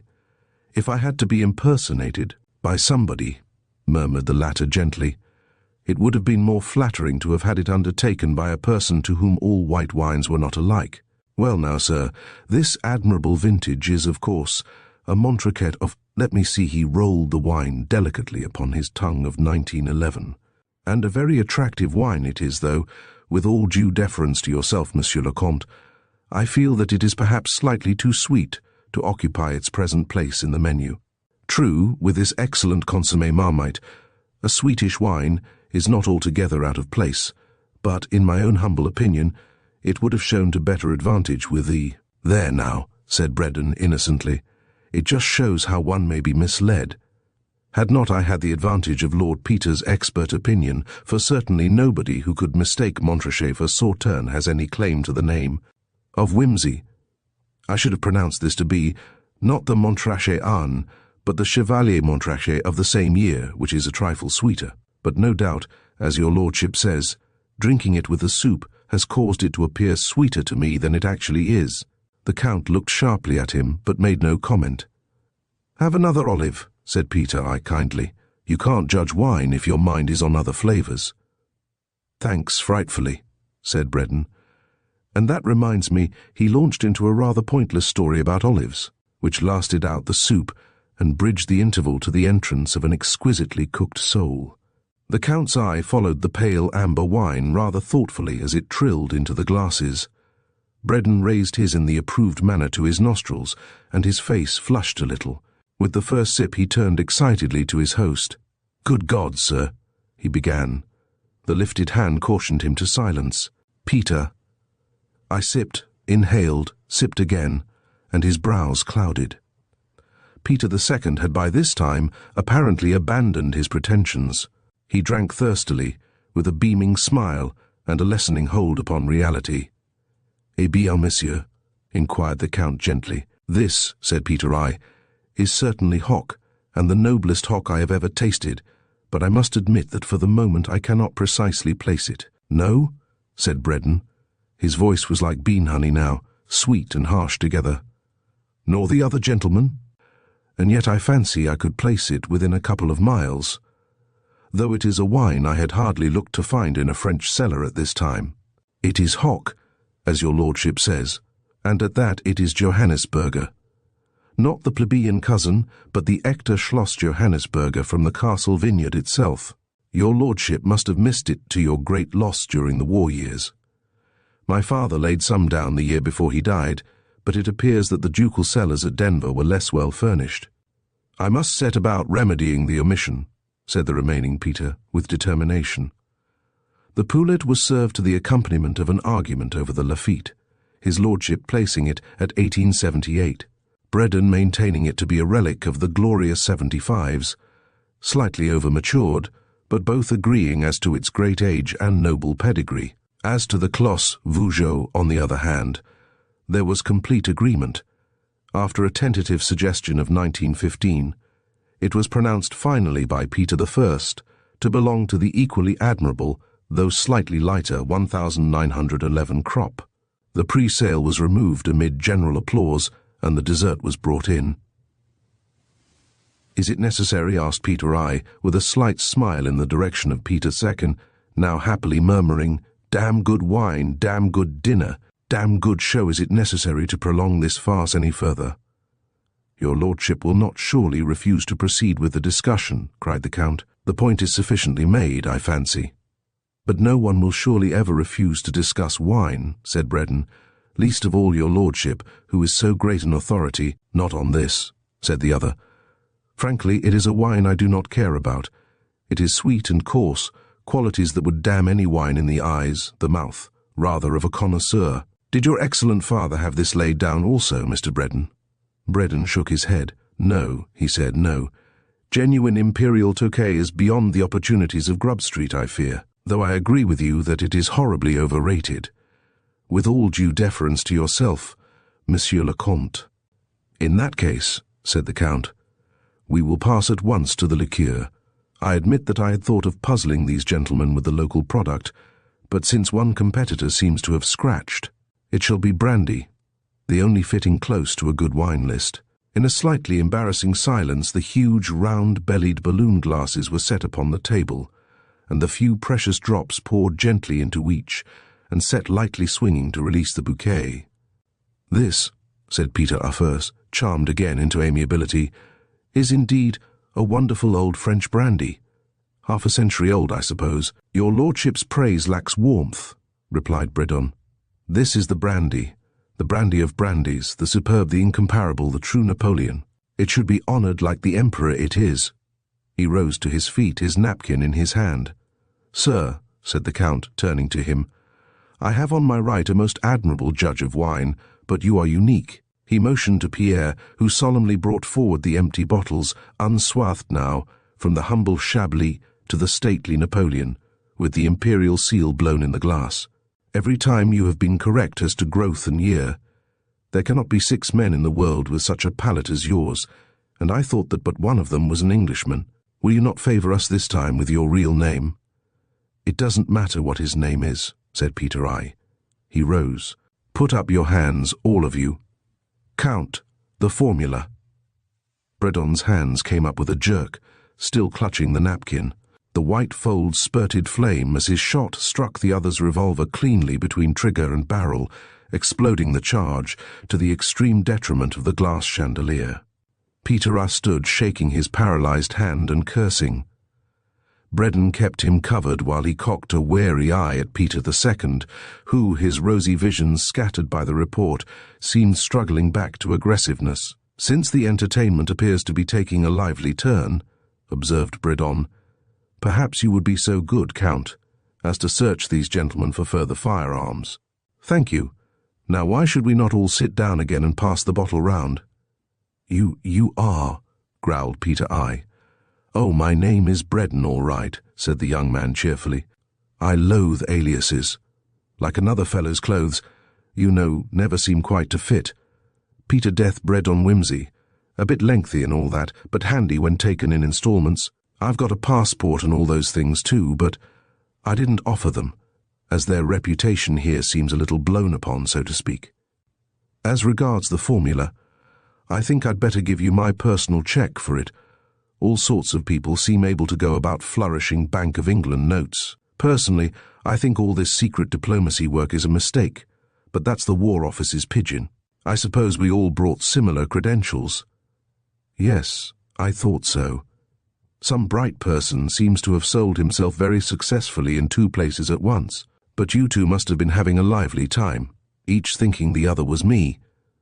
"My lord," said the Count heavily, "these 2 men are or were Englishmen, I suppose. I do not care to know what governments have purchased their treachery, but where they stand, I, alas, stand too. To our venal and corrupt republic I, as a royalist, acknowledge no allegiance. But it is in my heart that I have agreed to sell my country to England because of my poverty. Go back to your War Office and say I will not give you the formula. If war should come between our countries, which may God avert, I will be found on the side of France. That, my lord, is my last word." Wimsey bowed. "Sir," said he, "it appears that my mission has after all failed. I am glad of it. This trafficking in destruction is a dirty kind of business after all. Let us shut the door upon these 2, who are neither flesh nor fowl, and finish the brandy in the library." Chapter 9. The Learned Adventure of the Dragon's Head. "Uncle Peter." "Half a jiff, Gherkins. No, I don't think I'll take the Catullus, Mr. Folliot. After all, 13 guineas is a bit steep without either the title or the last folio, what? But you might send me round the Vitruvius and the Satyricon when they come in. I'd like to have a look at them anyhow. Well, old man. What is it? Do come and look at these pictures, Uncle Peter.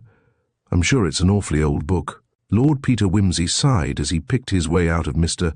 Folliot's dark back shop, strewn with the flotsam and jetsam of many libraries. An unexpected outbreak of measles at Mr. Boltridge's excellent preparatory school, coinciding with the absence of the Duke and Duchess of Denver on the continent, had saddled his lordship with his 10-year-old nephew, Viscount St. George, more commonly known as young Jerry, Jerrykins, or pickled gherkins. Lord Peter was not one of those born uncles who delight old nurses by their fascinating way with children. He succeeded, however, in earning tolerance on honourable terms by treating the young with the same scrupulous politeness which he extended to their elders. He therefore prepared to receive Gherkin's discovery with respect, though a child's taste was not to be trusted, and the book might quite well be some horror of woolly mezzotints, or an inferior modern reprint adorned with leprous electros. Nothing much better was really to be expected from the cheap shelf exposed to the dust of the street. Uncle, there's such a funny man here, with a great long nose and ears and a tail and dog's heads all over his body. Monstrum hoc Cracovia, that's a monster, isn't it? I should jolly well think it was. What's Cracovia, Uncle Peter? Oh, said Lord Peter, greatly relieved. The Krakow monster? A portrait of that distressing infant certainly argued a respectable antiquity. Let's have a look. Quite right. It's a very old book monster's Cosmographia Universalis. I'm glad you know good stuff when you see it, Gherkins. What's the Cosmographia doing out here, Mr. Folliot, at 5 bob? Well, my lord, said the bookseller, who had followed his customers to the door, it's in a very bad state. You see, cover's loose, and nearly all the double-page maps missing. It came in a few weeks ago, dumped in with a collection we bought from a gentleman in Norfolk. You'll find his name in it, Doctor. Conyers of Yelsall Manor. Of course, we might keep it and try to make up a complete copy when we get another example, but it's rather out of our line, as you know, classical authors being our speciality, so we just put it out to go for what it would fetch in the status quo, as you might say. Oh, look, broke in Gherkins. Here's a picture of a man being chopped up in little bits. What does it say about it? I thought you could read Latin. Well, but it's all full of sort of pothooks. What do they mean? They're just contractions, said Lord Peter patiently. Solem quoque hujus insulae cultor esit is the custom of the dwellers in this island, when they see their parents stricken in years and of no further use, to take them down into the marketplace and sell them to the cannibals, who kill them and eat them for food. This they do also with younger persons when they fall into any desperate sickness. Ha ha ha, said Mr. Folliot, rather sharp practice on the poor cannibals. They never got anything but tough old joints or diseased meat, eh? The inhabitants seem to have had thoroughly advanced notions of business, agreed his lordship. The Viscount was enthralled. I do like this book, he said. Could I buy it out of my pocket money, please? Another problem for uncles, thought Lord Peter, rapidly ransacking his recollections of the Cosmographia to determine whether any of its illustrations were indelicate, for he knew the Duchess to be straight-laced. On consideration, he could only remember one that was dubious, and there was a sporting chance that the Duchess might fail to light upon it. Well, he said judicially, in your place, Gherkins, I should be inclined to buy it. It's in a bad state, as Mr. Folliot has honourably told you. Otherwise, of course, it would be exceedingly valuable. But, apart from the lost pages, it's a very nice clean copy, and certainly worth 5 shillings to you if you think of starting a collection. Till that moment, the Viscount had obviously been more impressed by the cannibals than by the state of the margins, but the idea of figuring next term at Mr. Boltridge's as a collector of rare editions had undeniable charm. None of the other fellows collect books, he said. They collect stamps, mostly. I think stamps are rather ordinary, don't you, Uncle Peter? I was rather thinking of giving up stamps. Mr. Porter, who takes us for history, has got a lot of books like yours, and he is a splendid man at footer. Rightly interpreting this reference to Mr. Porter, Lord Peter gave it as his opinion that book collecting could be a perfectly manly pursuit.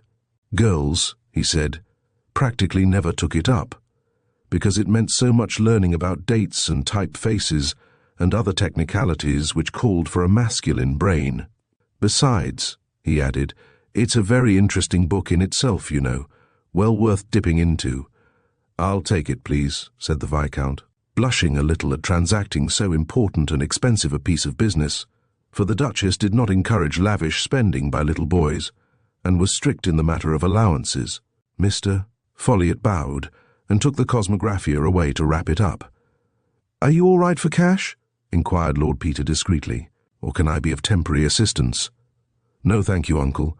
I've got Aunt Mary's half-crown and 4 shillings of my pocket money, because you see, with the measles happening, we didn't have our dormitory spread, and I was saving up for that." The business being settled in this gentlemanly manner, and the budding bibliophile taking personal and immediate charge of the stout, square volume, a taxi was chartered which, in due course of traffic delays, brought the Cosmographia to 110 Piccadilly. "And who, Bunter, is Mr. Wilberforce Pope?" "I do not think we know the gentleman, my lord. He's asking to see your lordship for a few minutes on business. He probably wants me to find a lost dog for his maiden aunt. What it is to have acquired a reputation as a sleuth. Show him in. Gherkins, if this good gentleman's business turns out to be private, you'd better retire into the dining-room." "Yes, Uncle Peter," said the Viscount dutifully. He was extended on his stomach on the library hearthrug, laboriously picking his way through the more exciting-looking bits of the Cosmographia with the aid of Messrs. Lewis and Short, whose monumental compilation he had hitherto looked upon as a barbarous invention for the annoyance of upper forms. Mr. Wilberforce Pope turned out to be a rather plump, fair gentleman in the late 30s, with a prematurely bald forehead, horn-rimmed spectacles, and an engaging manner. "You will excuse my intrusion, won't you?" he began. "I'm sure you must think me a terrible nuisance, but I wormed your name and address out of Mr. Folliot. Not his fault, really. You won't blame him, will you?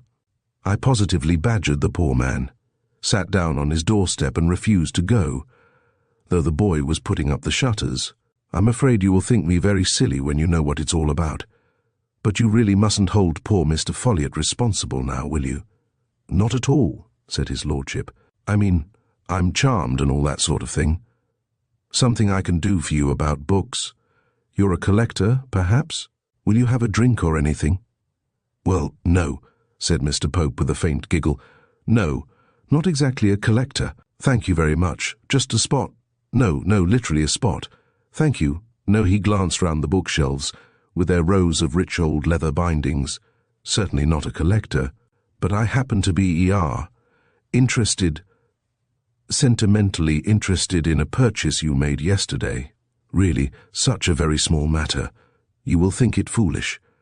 But I am told you are the present owner of a copy of Munster's Cosmographia, which used to belong to my uncle, Dr. Conyers." Gherkins looked up suddenly, seeing that the conversation had a personal interest for him. "Well, that's not quite correct," said Wimsey. "I was there at the time, but the actual purchaser is my nephew, Gerald. Mr. Pope is interested in your Cosmographia. My nephew, Lord St. George." "How do you do, young man?" said Mr. Pope affably. "I see that the collecting spirit runs in the family. A great Latin scholar, too, I expect, eh? Ready to decline jusurandum with the best of us? Ha, ha! And what are you going to do when you grow up? Be Lord Chancellor, eh? Now, I bet you think you'd rather be an engine driver. What? "No, thank you," said the Viscount with aloofness. "What, not an engine driver? Well, now, I want you to be a real businessman this time. Put through a book deal, you know. Your uncle will see I offer you a fair price, what? Ha, ha!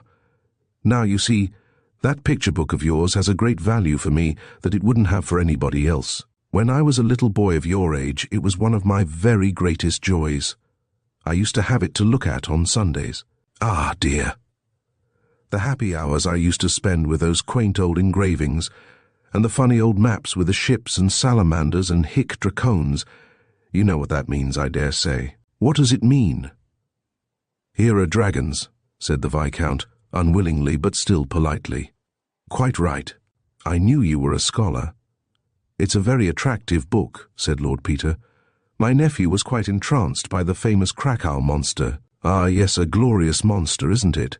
agreed Mr. Pope with enthusiasm. "Many's the time I've fancied myself as Sir Lancelot or somebody on a white war-horse, charging that monster lance in rest, with the captive princess cheering me on. Ah, childhood.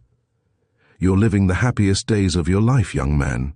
You won't believe me, but you are. Now, what is it exactly you want my nephew to do?" inquired Lord Peter a little sharply. "Quite right, quite right. Well, now you know my uncle, Dr. Conyers, sold his library a few months ago. I was abroad at the time, and it was only yesterday, when I went down to Yelsall on a visit, that I learnt the dear old book had gone with the rest. I can't tell you how distressed I was. I know it's not valuable, a great many pages missing and all that, but I can't bear to think of its being gone. So, purely from sentimental reasons, as I said, I hurried off to Folliot's to see if I could get it back.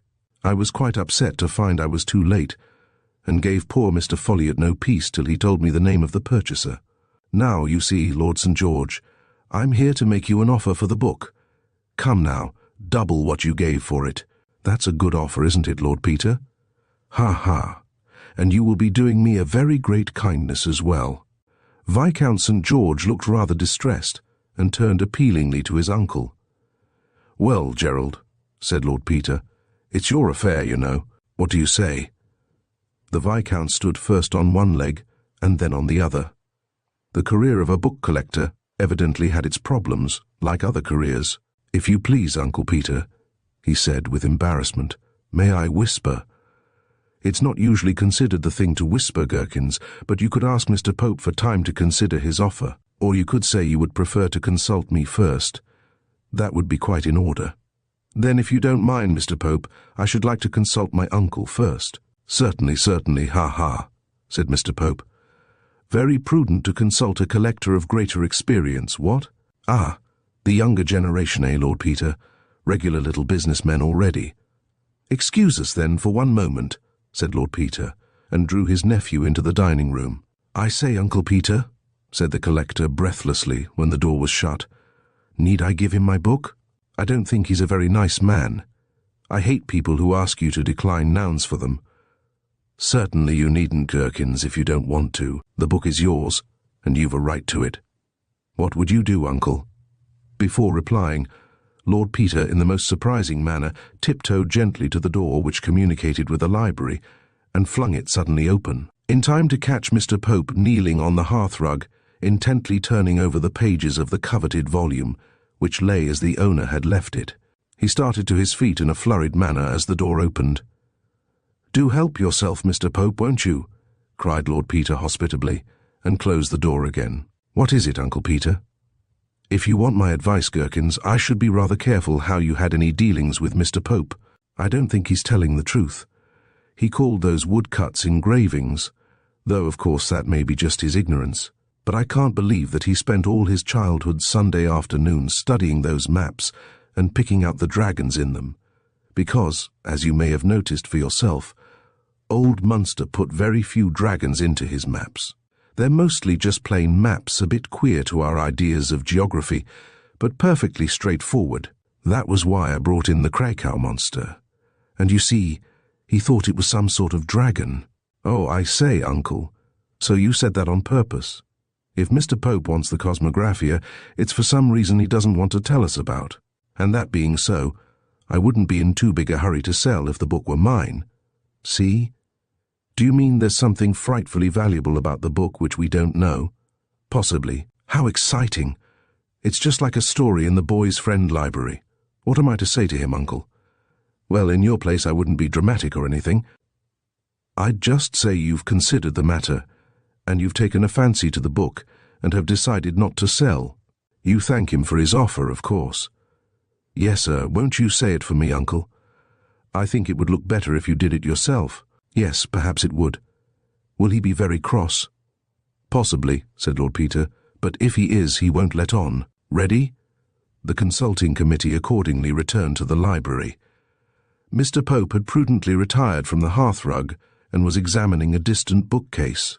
"Thank you very much for your offer, Mr. Pope," said the Viscount, striding stoutly up to him, "but I have considered it, and I have taken a fancy for the book and decided not to sell." "Sorry and all that," put in Lord Peter, "but my nephew's adamant about it. No, it isn't the price. He wants the book. Wish I could oblige you, but it isn't in my hands. Won't you take something else before you go? Really? Ring the bell, Gherkins. My man will see you to the lift. Good evening."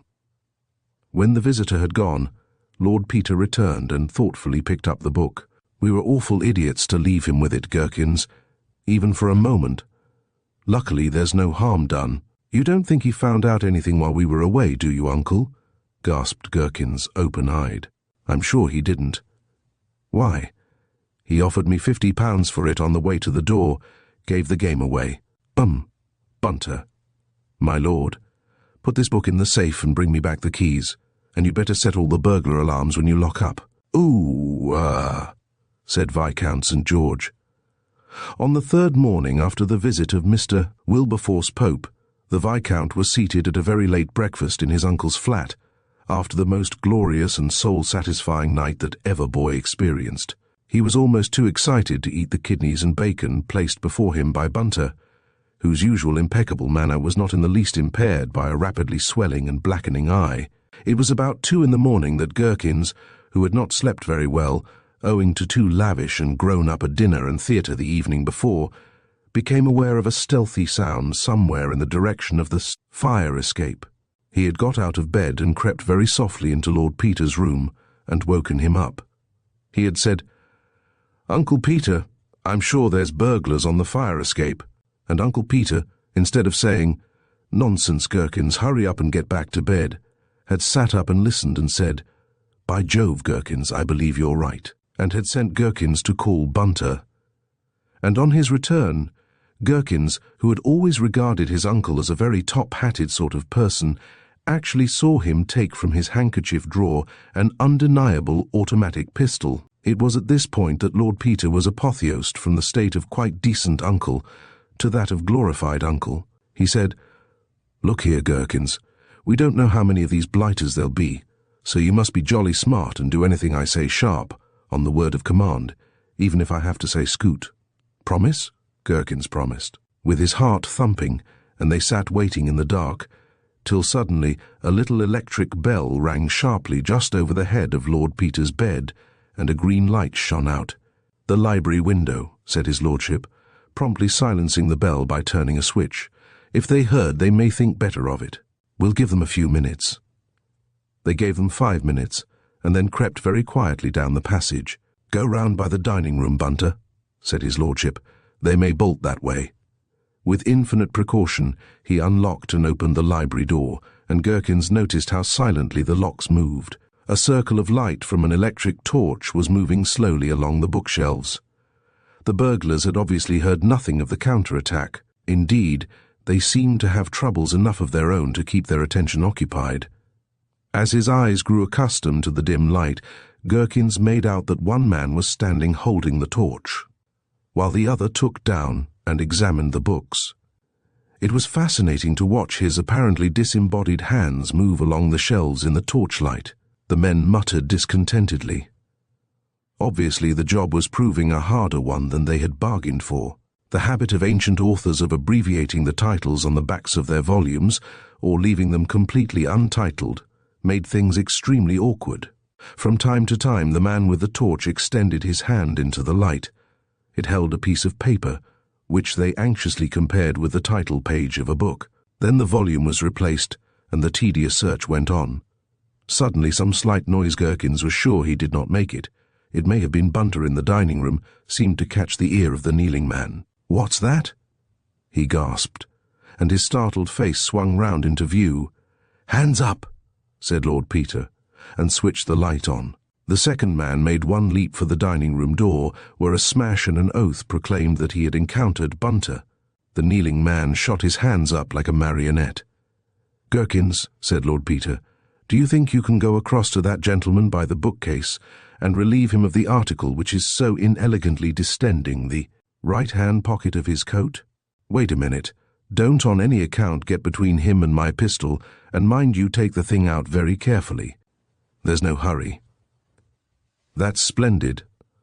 Just point it at the floor while you bring it across, would you? Thanks. Bunter has managed for himself, I see. Now run into my bedroom, and in the bottom of my wardrobe you will find a bundle of stout cord. Oh, I beg your pardon. Yes, put your hands down by all means. It must be very tiring exercise. The arms of the intruders being secured behind their backs with a neatness which Gherkins felt to be worthy of the best. Traditions of Sexton Blake, Lord Peter motioned his captives to sit down and dispatched Bunter for whisky and soda. Before we send for the police, said Lord Peter, you would do me a great personal favour by telling me what you were looking for and who sent you. Ah, thanks, Bunter.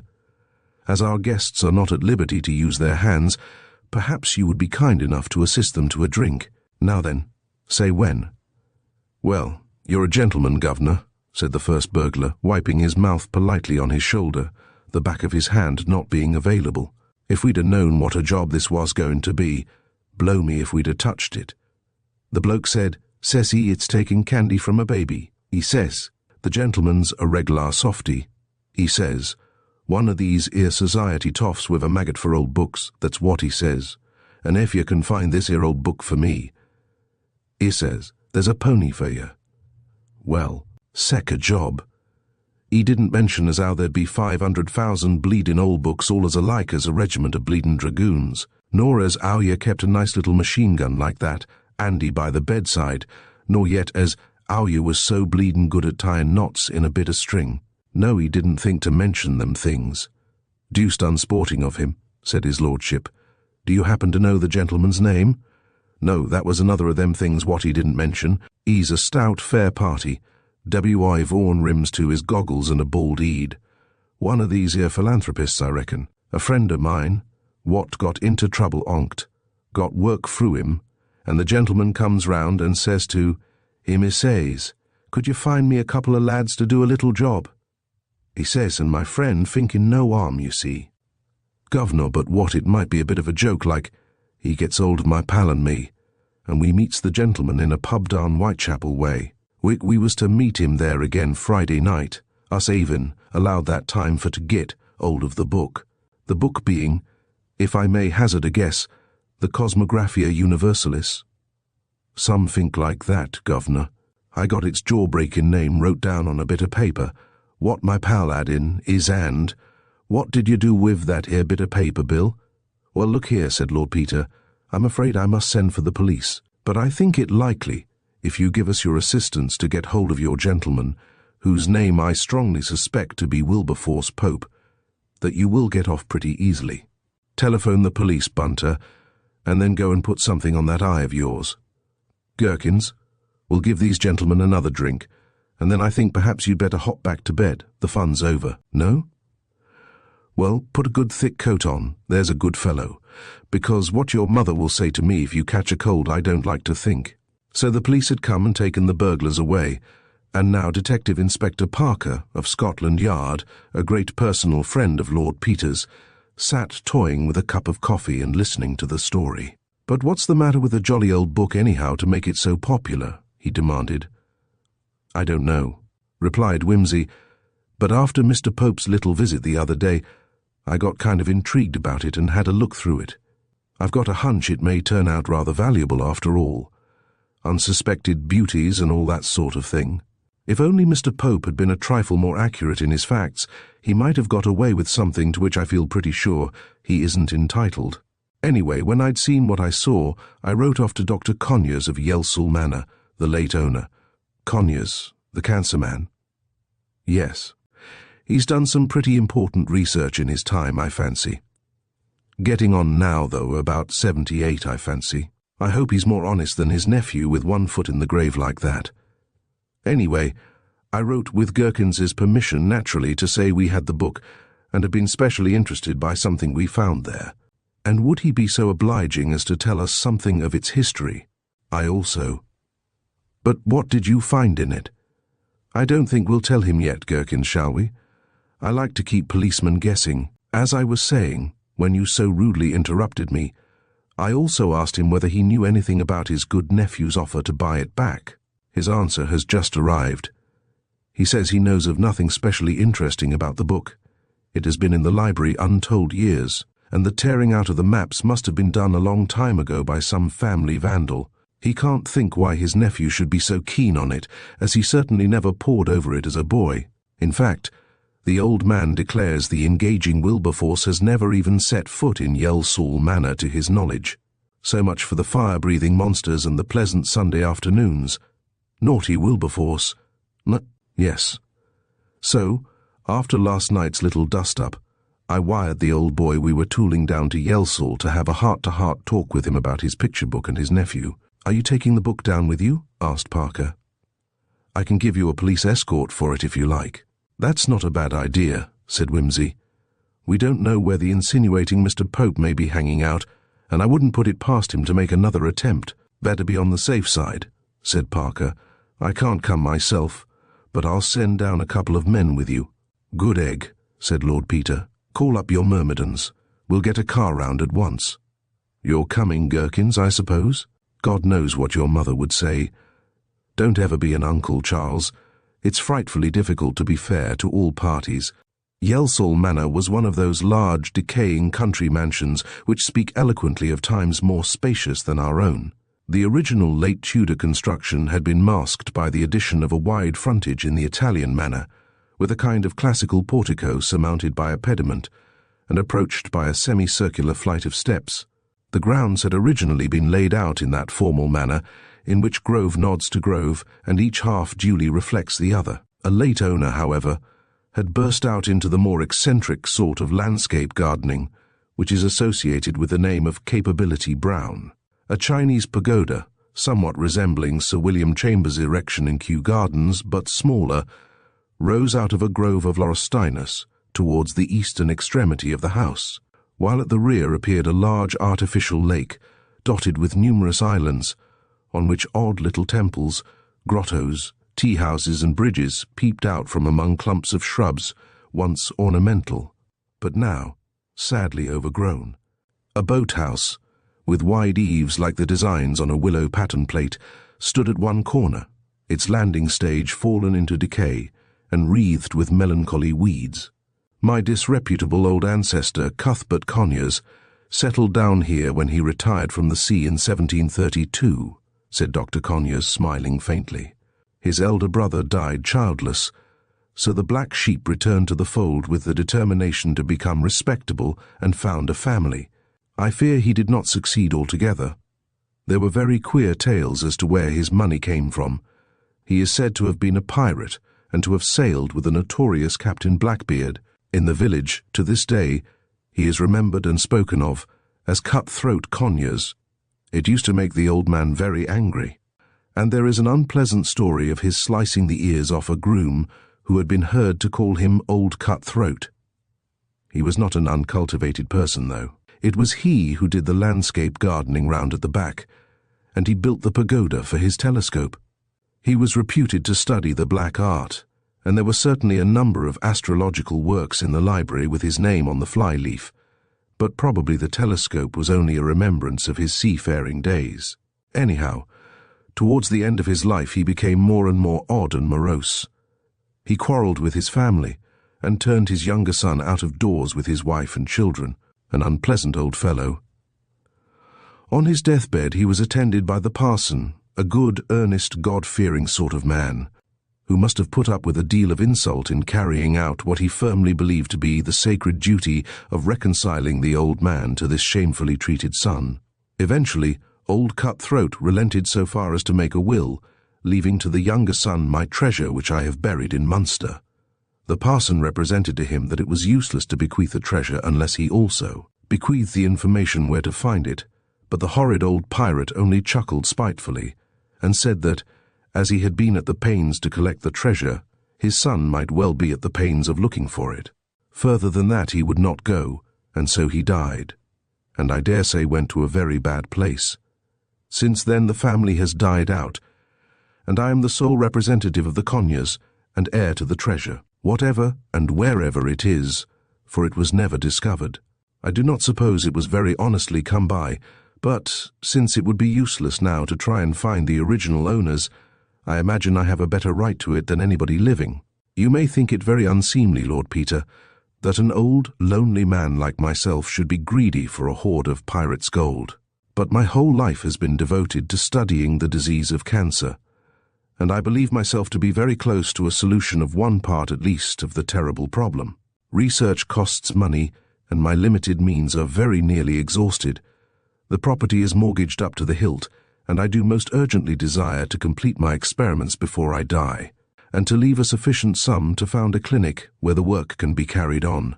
During the last year, I have made very great efforts to solve the mystery of old Cutthroat's treasure. I have been able to leave much of my experimental work in the most capable hands of my assistant, Dr. Forbes, while I pursued my researches with the very slender clue I had to go upon. It was the more expensive and difficult that Cuthbert had left no indication in his will whether Munster in Germany or Munster in Ireland was the hiding place of the treasure. My journeys and my search in both places cost money and brought me no further on my quest. I returned, disheartened, in August, and found myself obliged to sell my library, in order to defray my expenses and obtain a little money with which to struggle on with my sadly delayed experiments. "Ah," said Lord Peter, "I begin to see light." The old physician looked at him inquiringly. They had finished tea and were seated around the great fireplace in the study. Lord Peter's interested questions about the beautiful, dilapidated old house and estate had led the conversation naturally to Dr. Conyers' family, shelving for the time the problem of the Cosmographia, which lay on a table beside them.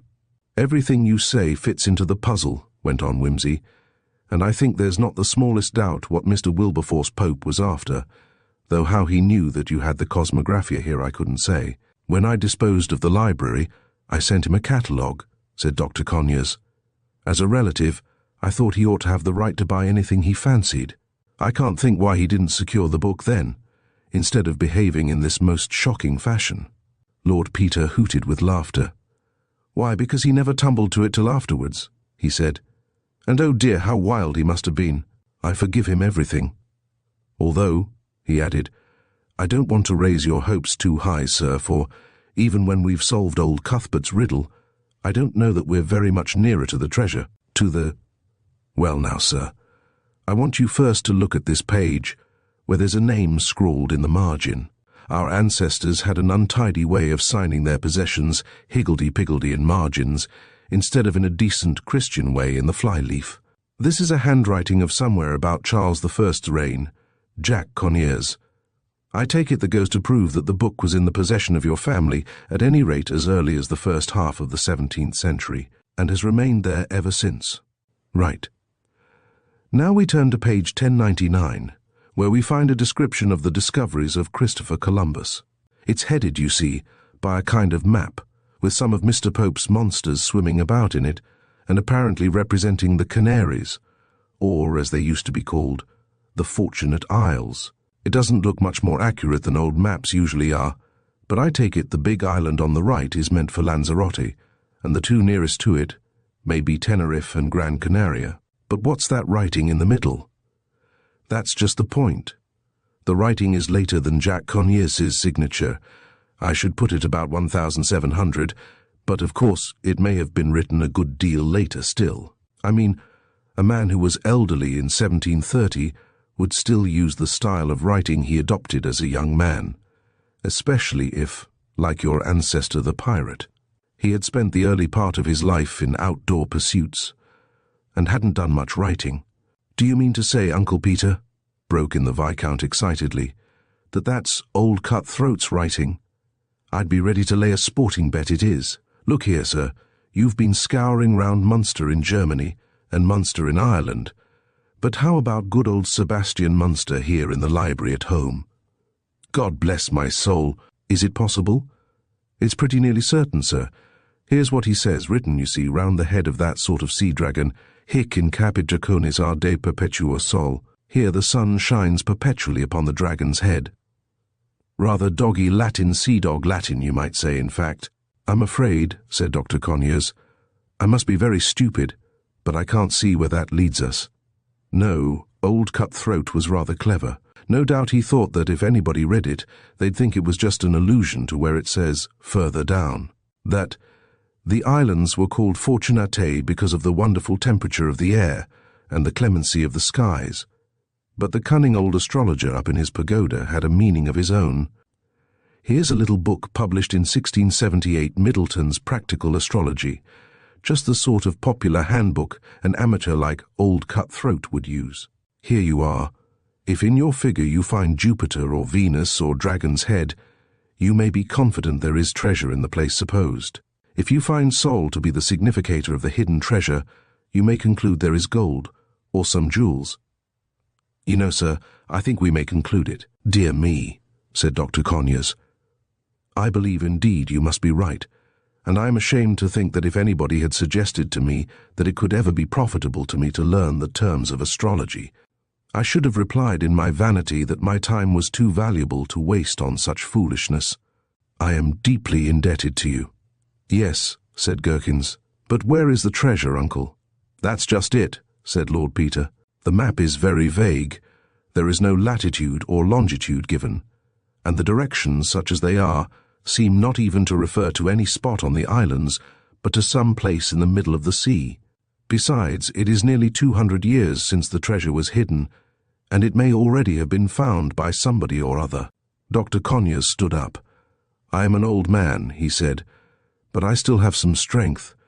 If I can by any means get together the money for an expedition, I will not rest till I have made every possible effort to find the treasure and to endow my clinic. Then, sir, I hope you'll let me give a hand to the good work, said Lord Peter.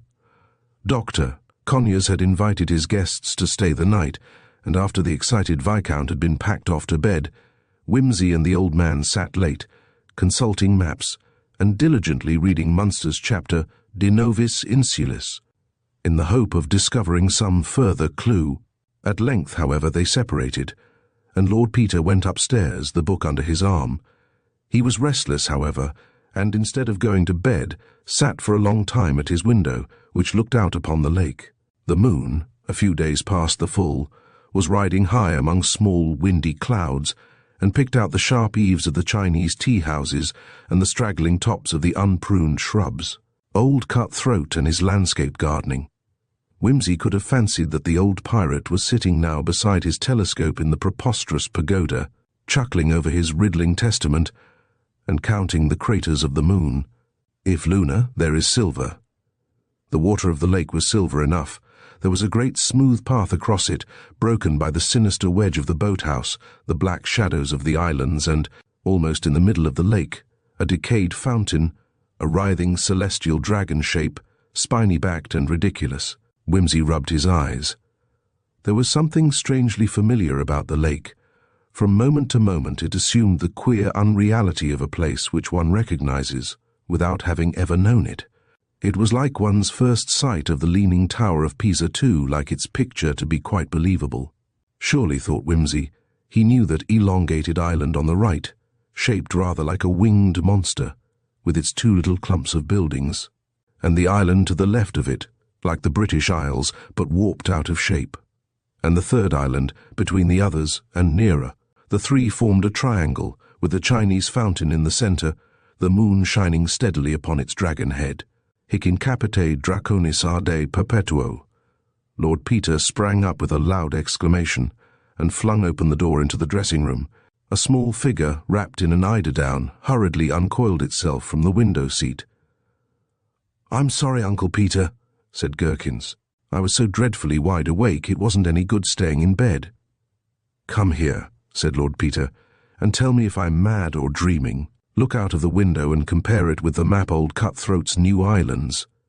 He made 'em, Gherkins. He put 'em here. Aren't they laid out just like the Canaries? Those 3 islands in a triangle, and the 4th down here in the corner, and the boathouse where the big ship is in the picture, and the dragon fountain where the dragon's head is. Well, my son, that's where your hidden treasure's gone to. Get your things on, Gherkins, and damn the time when all good little boys should be in bed. We're going for a row on the lake, if there's a tub in that boathouse that'll float." "Oh, Uncle Peter, this is a real adventure." "All right," said Wimsey. 15 men on the dead man's chest and all that. Yo-ho-ho, and a bottle of Johnny Walker." Pirate expedition fitted out in dead of night to seek hidden treasure and explore the Fortunate Isles. Come on, crew.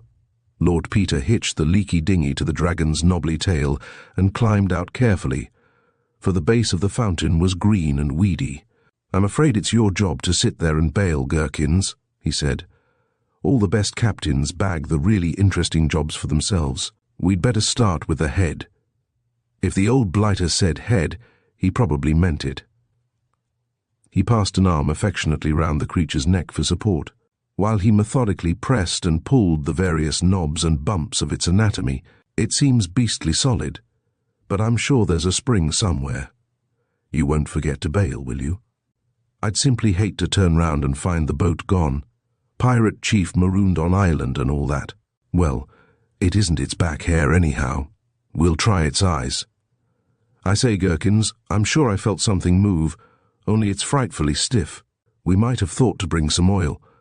Never mind, it's dogged, as does it. It's coming. It's coming. Boo! Pa! A fierce effort thrust the rusted knob inwards, releasing a huge spout of water into his face from the dragon's gaping throat. The fountain, dry for many years, soared rejoicingly heavenwards, drenching the treasure hunters and making rainbows in the moonlight. I suppose this is old Cutthroat's idea of humour, grumbled Wimsey, retreating cautiously round the dragon's neck. And now I can't turn it off again. Well, dash it all, let's try the other eye. He pressed for a few moments in vain. Then, with a grinding clang, the bronze wings of the monster clapped down to its sides, revealing a deep square hole, and the fountain ceased to play. Gherkins, said Lord Peter, we've done it. But don't neglect bailing on that account. There's a box here, and it's beastly heavy. No, all right, I can manage. Gimme the boat hook. Now I do hope the old sinner really did have a treasure. What a bore if it's only one of his little jokes. Never mind, hold the boat steady. There. Always remember, Gherkins, that you can make quite an effective crane with a boat hook and a stout pair of braces. Got it? That's right. Now for home and beauty. Hullo, what's all that? As he paddled the boat round, it was evident that something was happening down by the Bibulous house. Lights were moving about, and a sound of voices came across the lake. They think we're burglars, Gherkins. Always misunderstood. Give way, my hearties. A roving. Since roving's been my ruin, I'll go no more a roving with you, fair maid. Is that you, my lord? Said a man's voice as they drew into the boathouse. Why, it's our faithful sleuths, cried his lordship. What's the excitement? We found this fellow sneaking round the boathouse, said the man from Scotland Yard. He says he's the old gentleman's nephew. Do you know him, my lord? I rather fancy I do, said Wimsey. Mr. Pope, I think. Good evening. Were you looking for anything? Not a treasure by any chance? Because we've just found one. Oh, don't say that.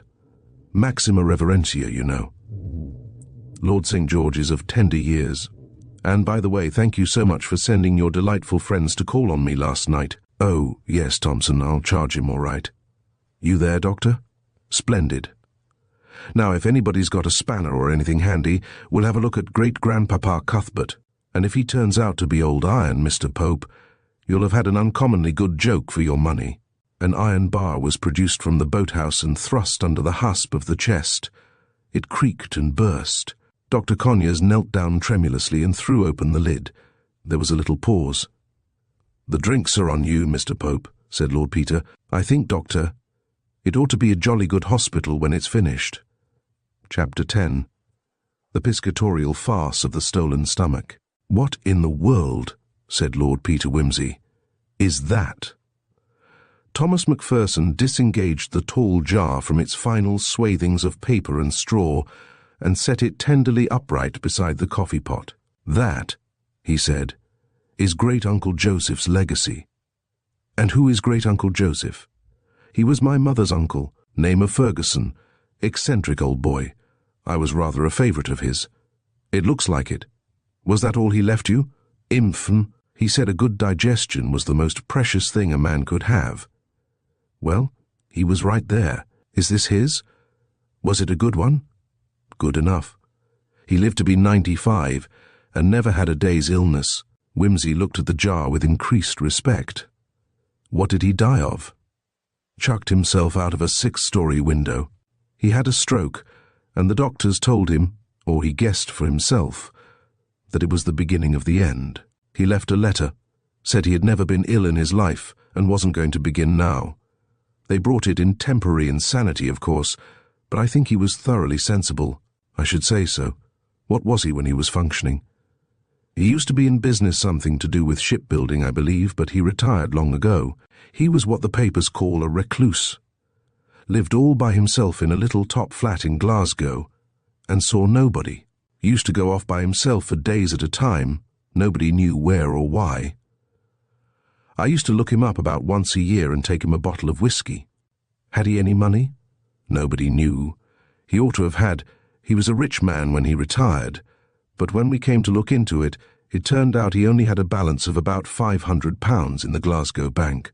Apparently he drew out almost everything he had about 20 years ago. There were 1 or 2 big bank failures round about that time, and they thought he must have got the wind up, but what he did with it, goodness only knows. Kept it in an old stocking, I expect. I should think Cousin Robert devoutly hopes so. Cousin Robert? He's the residuary legatee, distant connection of mine, and the only remaining Ferguson. He was awfully wild when he found he'd only got 500. He's rather a bright lad, is Robert, and a few thousands would have come in handy. I see. Well, how about a bit of Brecker? You might stick Great-Uncle Joseph out of the way somewhere. I don't care about the looks of him.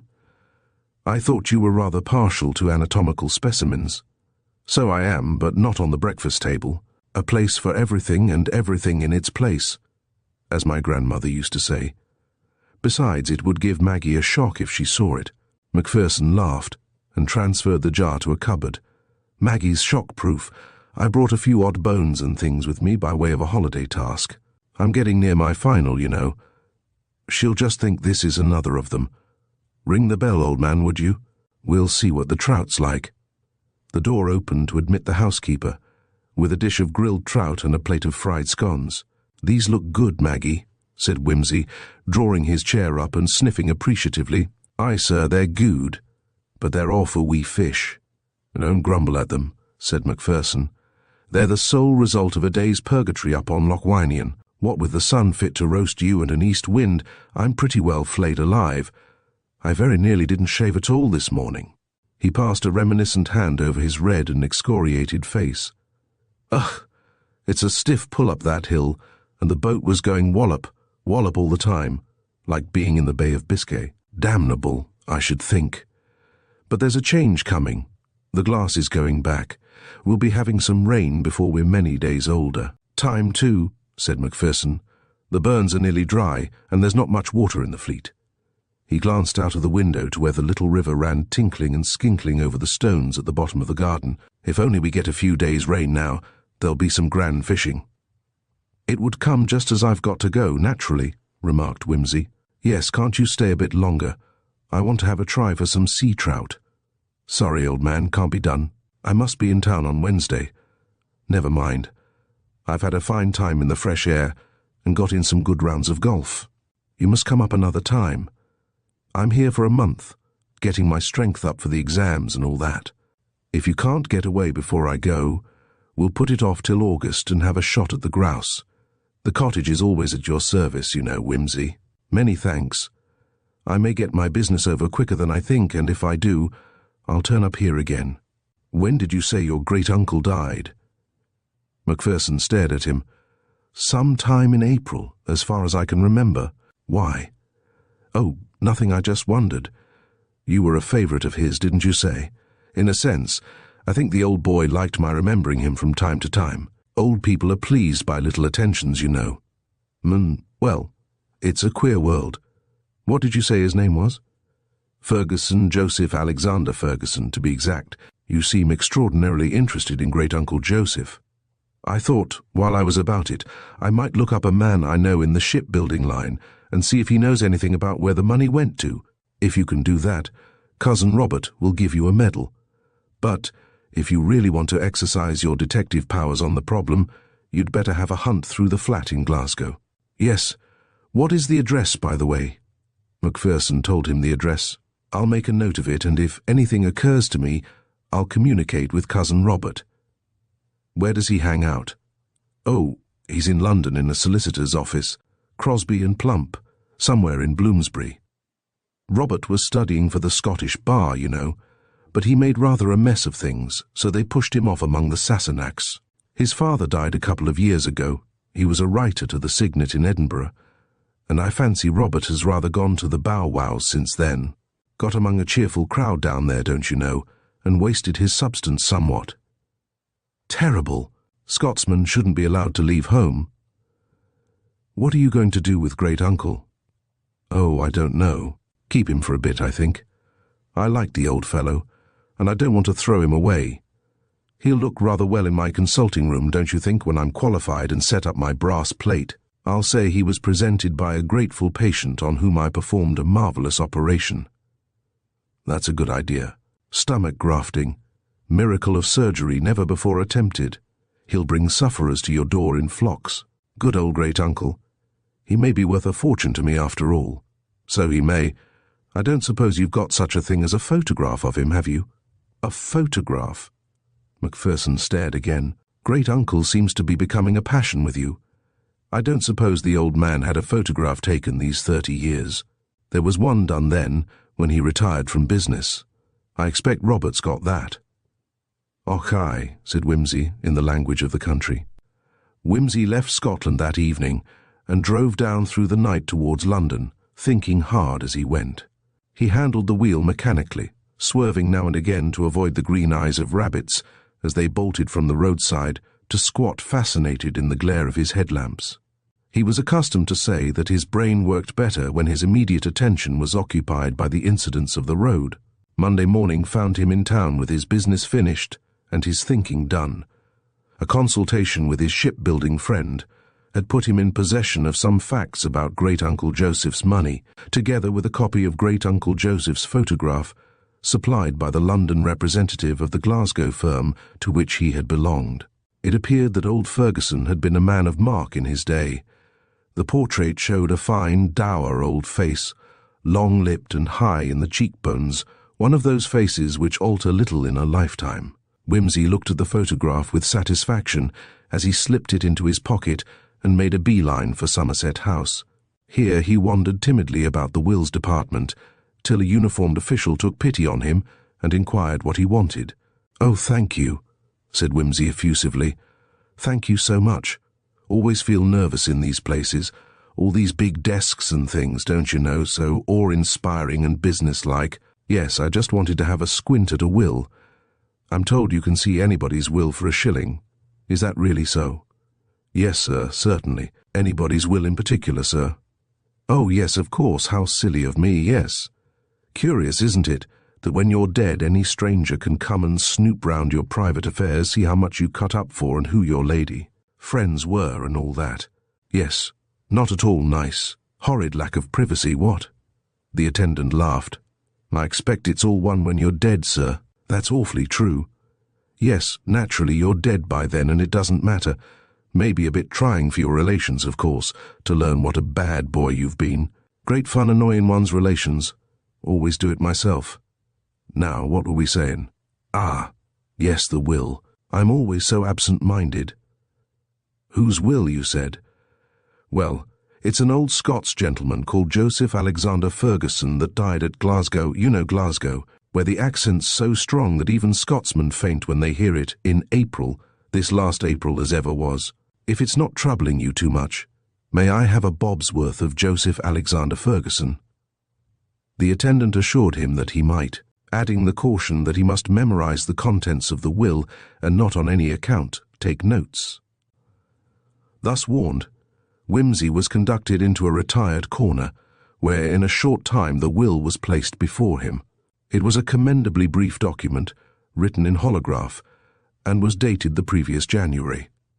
After the usual preamble and the bequest of a few small sums and articles of personal ornament to friends, it proceeded somewhat as follows: "And I direct that after my death the alimentary organs be removed entire with their contents from my body, commencing with the esophagus and ending with the anal canal, and that they be properly secured at both ends with a suitable ligature, and be enclosed in a proper preservative medium in a glass vessel and given to my great-nephew Thomas Macpherson of the Stone Cottage, Gatehouse of the Fleet, in Kirkcudbrightshire, now studying medicine in Aberdeen, and I bequeath him these my alimentary organs, with their contents for his study and edification, they having served me for 95 years without failure or defect, because I wish him to understand that no riches in the world are comparable to the riches of a good digestion, and I desire of him that he will, in the exercise of his medical profession, use his best endeavours to preserve to his patients the blessing of good digestion unimpaired, not needlessly filling their stomachs with drugs out of concern for his own pocket, but exhorting them to a sober and temperate life agreeably to the design of Almighty Providence. After this remarkable passage, the document went on to make Robert Ferguson residuary legatee without particular specification of any property, and to appoint a firm of lawyers in Glasgow executors of the will. Wimsey considered the bequest for some time. From the phraseology he concluded that old Mr. Ferguson had drawn up his own will without legal aid, and he was glad of it, for its wording thus afforded a valuable clue to the testator's mood and intention. He mentally noted 3 points.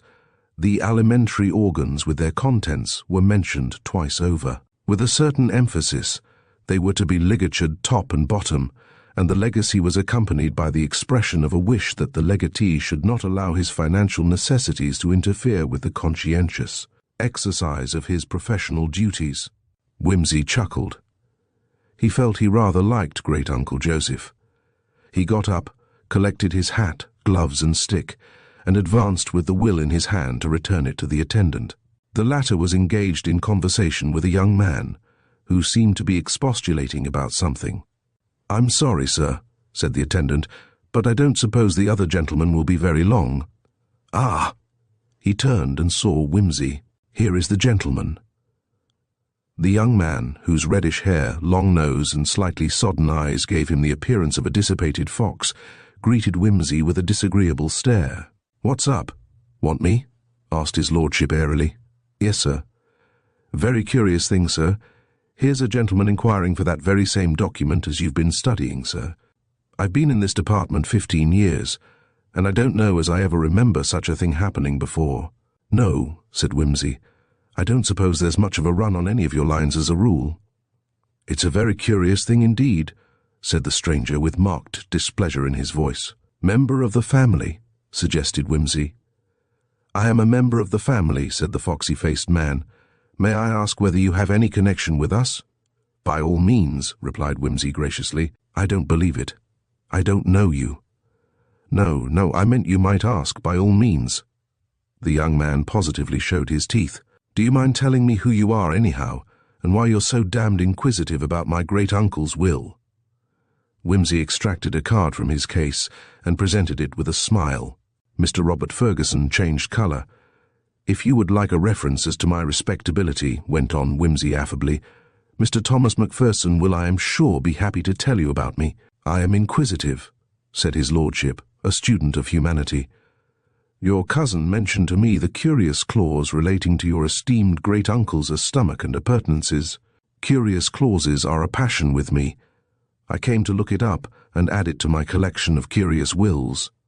I am engaged in writing a book on the subject clauses and consequences. My publishers tell me it should enjoy a ready sale. I regret that my random jottings should have encroached upon your doubtless far more serious studies. I wish you a very good morning." As he beamed his way out, Wimsey, who had quick ears, heard the attendant informing the indignant Mr. Ferguson that he was "a very funny gentleman, not quite all there, sir." It seemed that his criminological fame had not penetrated to the quiet recesses of Somerset House. "But," said Wimsey to himself, "I am sadly afraid that Cousin Robert has been given food for thought." Under the spur of this alarming idea, Wimsey wasted no time, but took a taxi down to Hatton Garden to call upon a friend of his. This gentleman, rather curly in the nose and fleshy about the eyelids, nevertheless came under Mr. Chesterton's definition of a nice Jew, for his name was neither Montague nor MacDonald, but Nathan Abraham's, and he greeted Lord Peter with a hospitality amounting to enthusiasm. "So pleased to see you. Sit down and have a drink. You have come at last to select the diamonds for the future Lady Peter, eh?" "Not yet," said Wimsey. "No? That's too bad. You should make haste and settle down. It is time you became a family man. Years ago we arranged I should have the privilege of decking the bride for the happy day. That is a promise, you know. I think of it when the fine stones pass through my hands. I say, that would be the very thing for my friend Lord Peter, but I hear nothing, and I sell them to stupid Americans who think only of the price and not of the beauty. Time enough to think of the diamonds when I've found the lady." Mr. Abrahams threw up his hands. "Oh, yes, and then everything will be done in a hurry. Quick, Mr. Abrahams, I have fallen in love yesterday, and I am being married tomorrow. But it may take months, years to find and match perfect stones. It can't be done between today and tomorrow. Your bride will be married in something ready-made from the jeweller's. If 3 days are enough to choose a wife," said Wimsey, laughing. "1 day should surely be enough for a necklace. That is the way with Christians," replied the diamond merchant resignedly. "You are so casual. You do not think of the future. 3 days to choose a wife. No wonder the divorce courts are busy. My son Moses is being married next week. It has been arranged in the family these 10 years. Rachel Goldstein, it is. A good girl, and her father is in a very good position. We are all very pleased, I can tell you. Moses is a good son, a very good son, and I am taking him into partnership. I congratulate you," said Wimsey heartily. "I hope they will be very happy." "Thank you, Lord Peter. They will be happy, I am sure. Rachel is a sweet girl and very fond of children, and she is pretty too. Prettiness is not everything, but it is an advantage for a young man in these days. It is easier for him to behave well to a pretty wife." "True," said Wimsey. "I will bear it in mind when my time comes. To the health of the happy pair, and may you soon be an ancestor. Talking of ancestors, I've got an old bird here that you may be able to tell me something about." "Ah, yes. Always delighted to help you in any way, Lord Peter. This photograph was taken some 30 years ago, but you may possibly recognize it." Mr. Abrahams put on a pair of horn-rimmed spectacles and examined the portrait of great-uncle Joseph with serious attention. "Oh, yes, I know him quite well. What do you want to know about him, eh?" He shot a swift and cautious glance at Wimsey. "Nothing to his disadvantage. He's dead, anyhow. I thought it just possible he had been buying precious stones lately." "It is not exactly business to give information about a customer," said Mr. Abrahams. "I'll tell you what I want it for," said Wimsey. He lightly sketched the career of great-uncle Joseph, and went on, "You see, I looked at it this way. When a man gets a distrust of banks, what does he do with his money? He puts it into property of some kind. It may be land, it may be houses, but that means rent, and more money to put into banks. He is more likely to keep it in gold or notes, or to put it into precious stones. Gold and notes are comparatively bulky, stones are small. Circumstances in this case led me to think he might have chosen stones. Unless we can discover what he did with the money, there will be a great loss to his heirs." "I see. Well, if it is as you say, there is no harm in telling you. I know you to be an honourable man, and I will break my rule for you. This gentleman, Mr. Wallace, did he call himself? That was not his name. They are funny, these secretive old gentlemen, but that is nothing unusual. Often when they buy stones they are afraid of being robbed, so they give another name." Yes. Well, this Mr. Wallace used to come to see me from time to time, and I had instructions to find diamonds for him. He was looking for 12 big stones, all matching perfectly and of superb quality. It took a long time to find them, you know. Of course. Yes, I supplied him with 7 altogether, over a period of 20 years or so, and other dealers supplied him also. He is well known in this street. I found the last one for him. Let me see, in last December, I think. A beautiful stone, beautiful. He paid £7,000 for it. Some stone. If they were all as good as that, the collection must be worth something, worth anything. It is difficult to tell how much. As you know, The 12 stones, all matched together, would be worth far more than the sum of the 12 separate prices paid for the individual diamonds. Naturally they would. Do you mind telling me how he was accustomed to pay for them? In Bank of England, notes always cash on the nail. He insisted on discount for cash, added Mr. Abrahams with a chuckle. He was a Scotsman, replied Wimsey. Well, that's clear enough. He had a safe deposit somewhere, no doubt. And having collected the stones, he made his will. That's clear as daylight, too. But what has become of the stones? Inquired Mr. Abrahams with professional anxiety. I think I know that too, said Wimsey. I'm enormously obliged to you, and so I fancy will his heir be, if they should come into the market again, suggested Mr. Abrahams. I'll see you have the handling of them, said Wimsey promptly. That is kind of you, said Mr. Abrahams. Business is business. Always delighted to oblige you. Beautiful stones, beautiful. If you thought of being the purchaser, I would charge you a special commission as my friend. Thank you, said Wimsey, but as yet I have no occasion for diamonds, you know. Pity, pity, said Mr. Abrahams. Well, very glad to have been of service to you. You are not interested in rubies? No? Because I have something very pretty here. He thrust his hand casually into a pocket and brought out a little pool of crimson fire like a miniature sunset. Look nice in a ring now, wouldn't it? Said Mr. Abrahams. An engagement ring, eh? Wimsey laughed and made his escape. He was strongly tempted to return to Scotland and attend personally to the matter of great-uncle Joseph, but the thought of an important book sale next day deterred him. There was a manuscript of Catullus which he was passionately anxious to secure, and he never entrusted his interests to dealers. He contented himself with sending a wire to Thomas Macpherson. Advise opening up great-uncle Joseph immediately. The girl at the post office repeated the message aloud and rather doubtfully. Quite right, said Wimsey, and dismissed the affair from his mind. He had great fun at the sale next day. He found a ring of dealers in possession, happily engaged in conducting a knockout. Having lain low for an hour, in a retired position behind a large piece of statuary, he emerged, just as the hammer was falling upon the Catullus for a price representing the 10th part of its value, with an overbid so large, prompt, and sonorous that the ring gasped with a sense of outrage. Scrimes, a dealer, who had sworn an eternal enmity to Wimsey, on account of a previous little encounter over a Justinian, pulled himself together and offered a £50 advance. Wimsey promptly doubled his bid.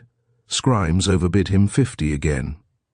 Wimsey instantly jumped another 100, in the tone of a man prepared to go on till doomsday. Scrimes scowled and was silent. Somebody raised it 50 more.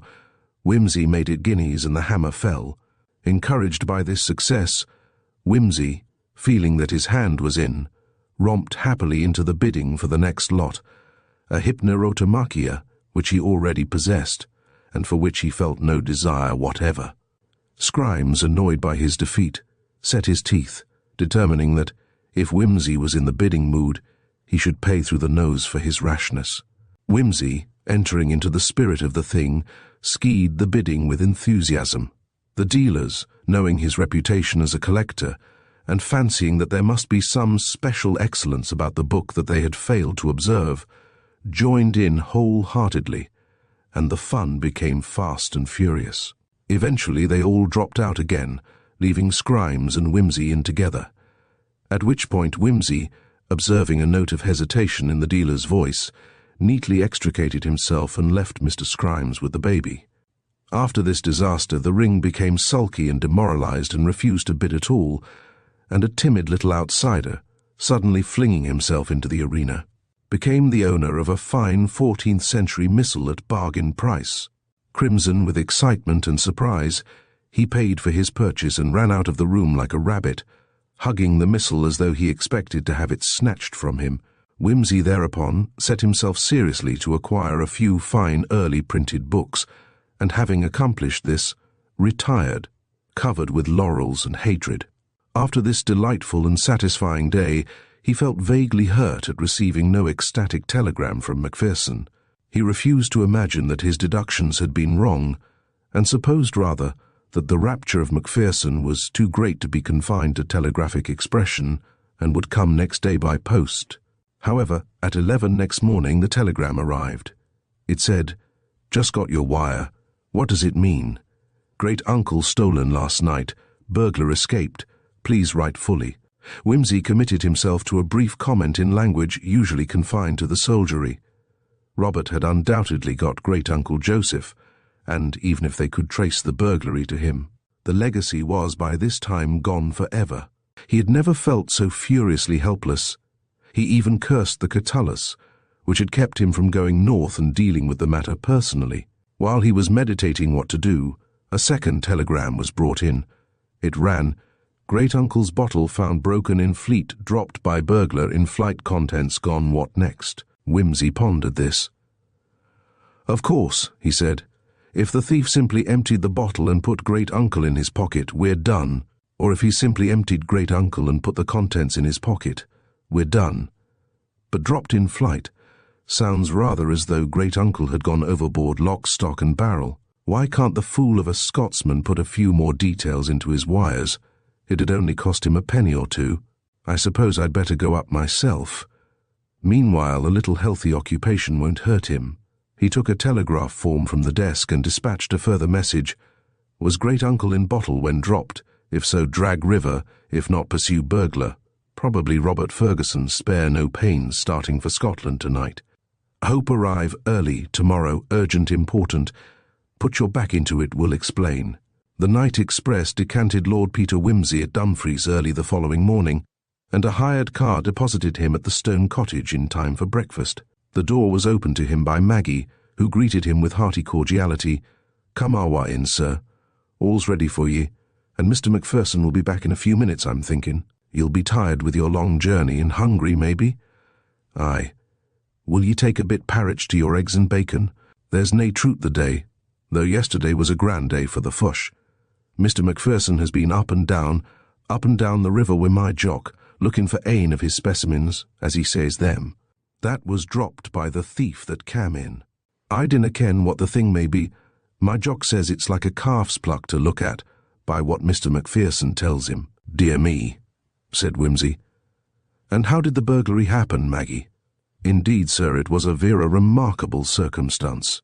Mr. Macpherson was all day Monday and Tuesday, up at the big loch by the viaduct fishing. There was a big rain Saturday and Sunday, ye may remember, and Mr. Macpherson says, 'There'll be grand fish in the morn, Jock,' says he. 'We'll go up to the viaduct if it stops raining, and we'll spend the nisht at the keeper's lodge.' So on Monday it stopped raining, and was a grand warm soft day, so aft they went together. There was a telegram come for him Tuesday morning, and I set it up on the mantelpiece, where he'd see it when he came in. But it's been in my mind since that maybe that telegram had something to do with a burglary." "I wouldn't say but you might be right, Maggie," replied Wimsey gravely. "Aye, sir. That wadna surprise me." Maggie set down a generous dish of eggs and bacon before the guest and took up her tale again. "Well, I was sitting in my kitchen the Tuesday nicht, waiting for Mr. Macpherson and Jock to come hame, and sair I pitied them, the poor souls, for the rain was pelting down again, and the nicht was sae dark. I was afraid they micht ha' tumbled into a bog pool. Weel, I was listening for the sound of the door sneck when I heard something moving in the front room. The door wasn't a locket, ye ken, because Mr. Macpherson was expected back, so I up from my chair and I thought they had maybe came in and I not heard them. I waited a minute to set the kettle on the fire, and then I heard a cracking sound. So I came out and I called, 'Is it you, Mr. Macpherson?' And there was nae answer, only anither big cracking noise, so I ran for it, and a man came quickly out of the front room, brushing past me and putting me aside wi' his hand, so, and out of the front door like a flash o' lightning. So, W.I. that, I let out a skelloch, and Jock's voice answered me fra the garden gate.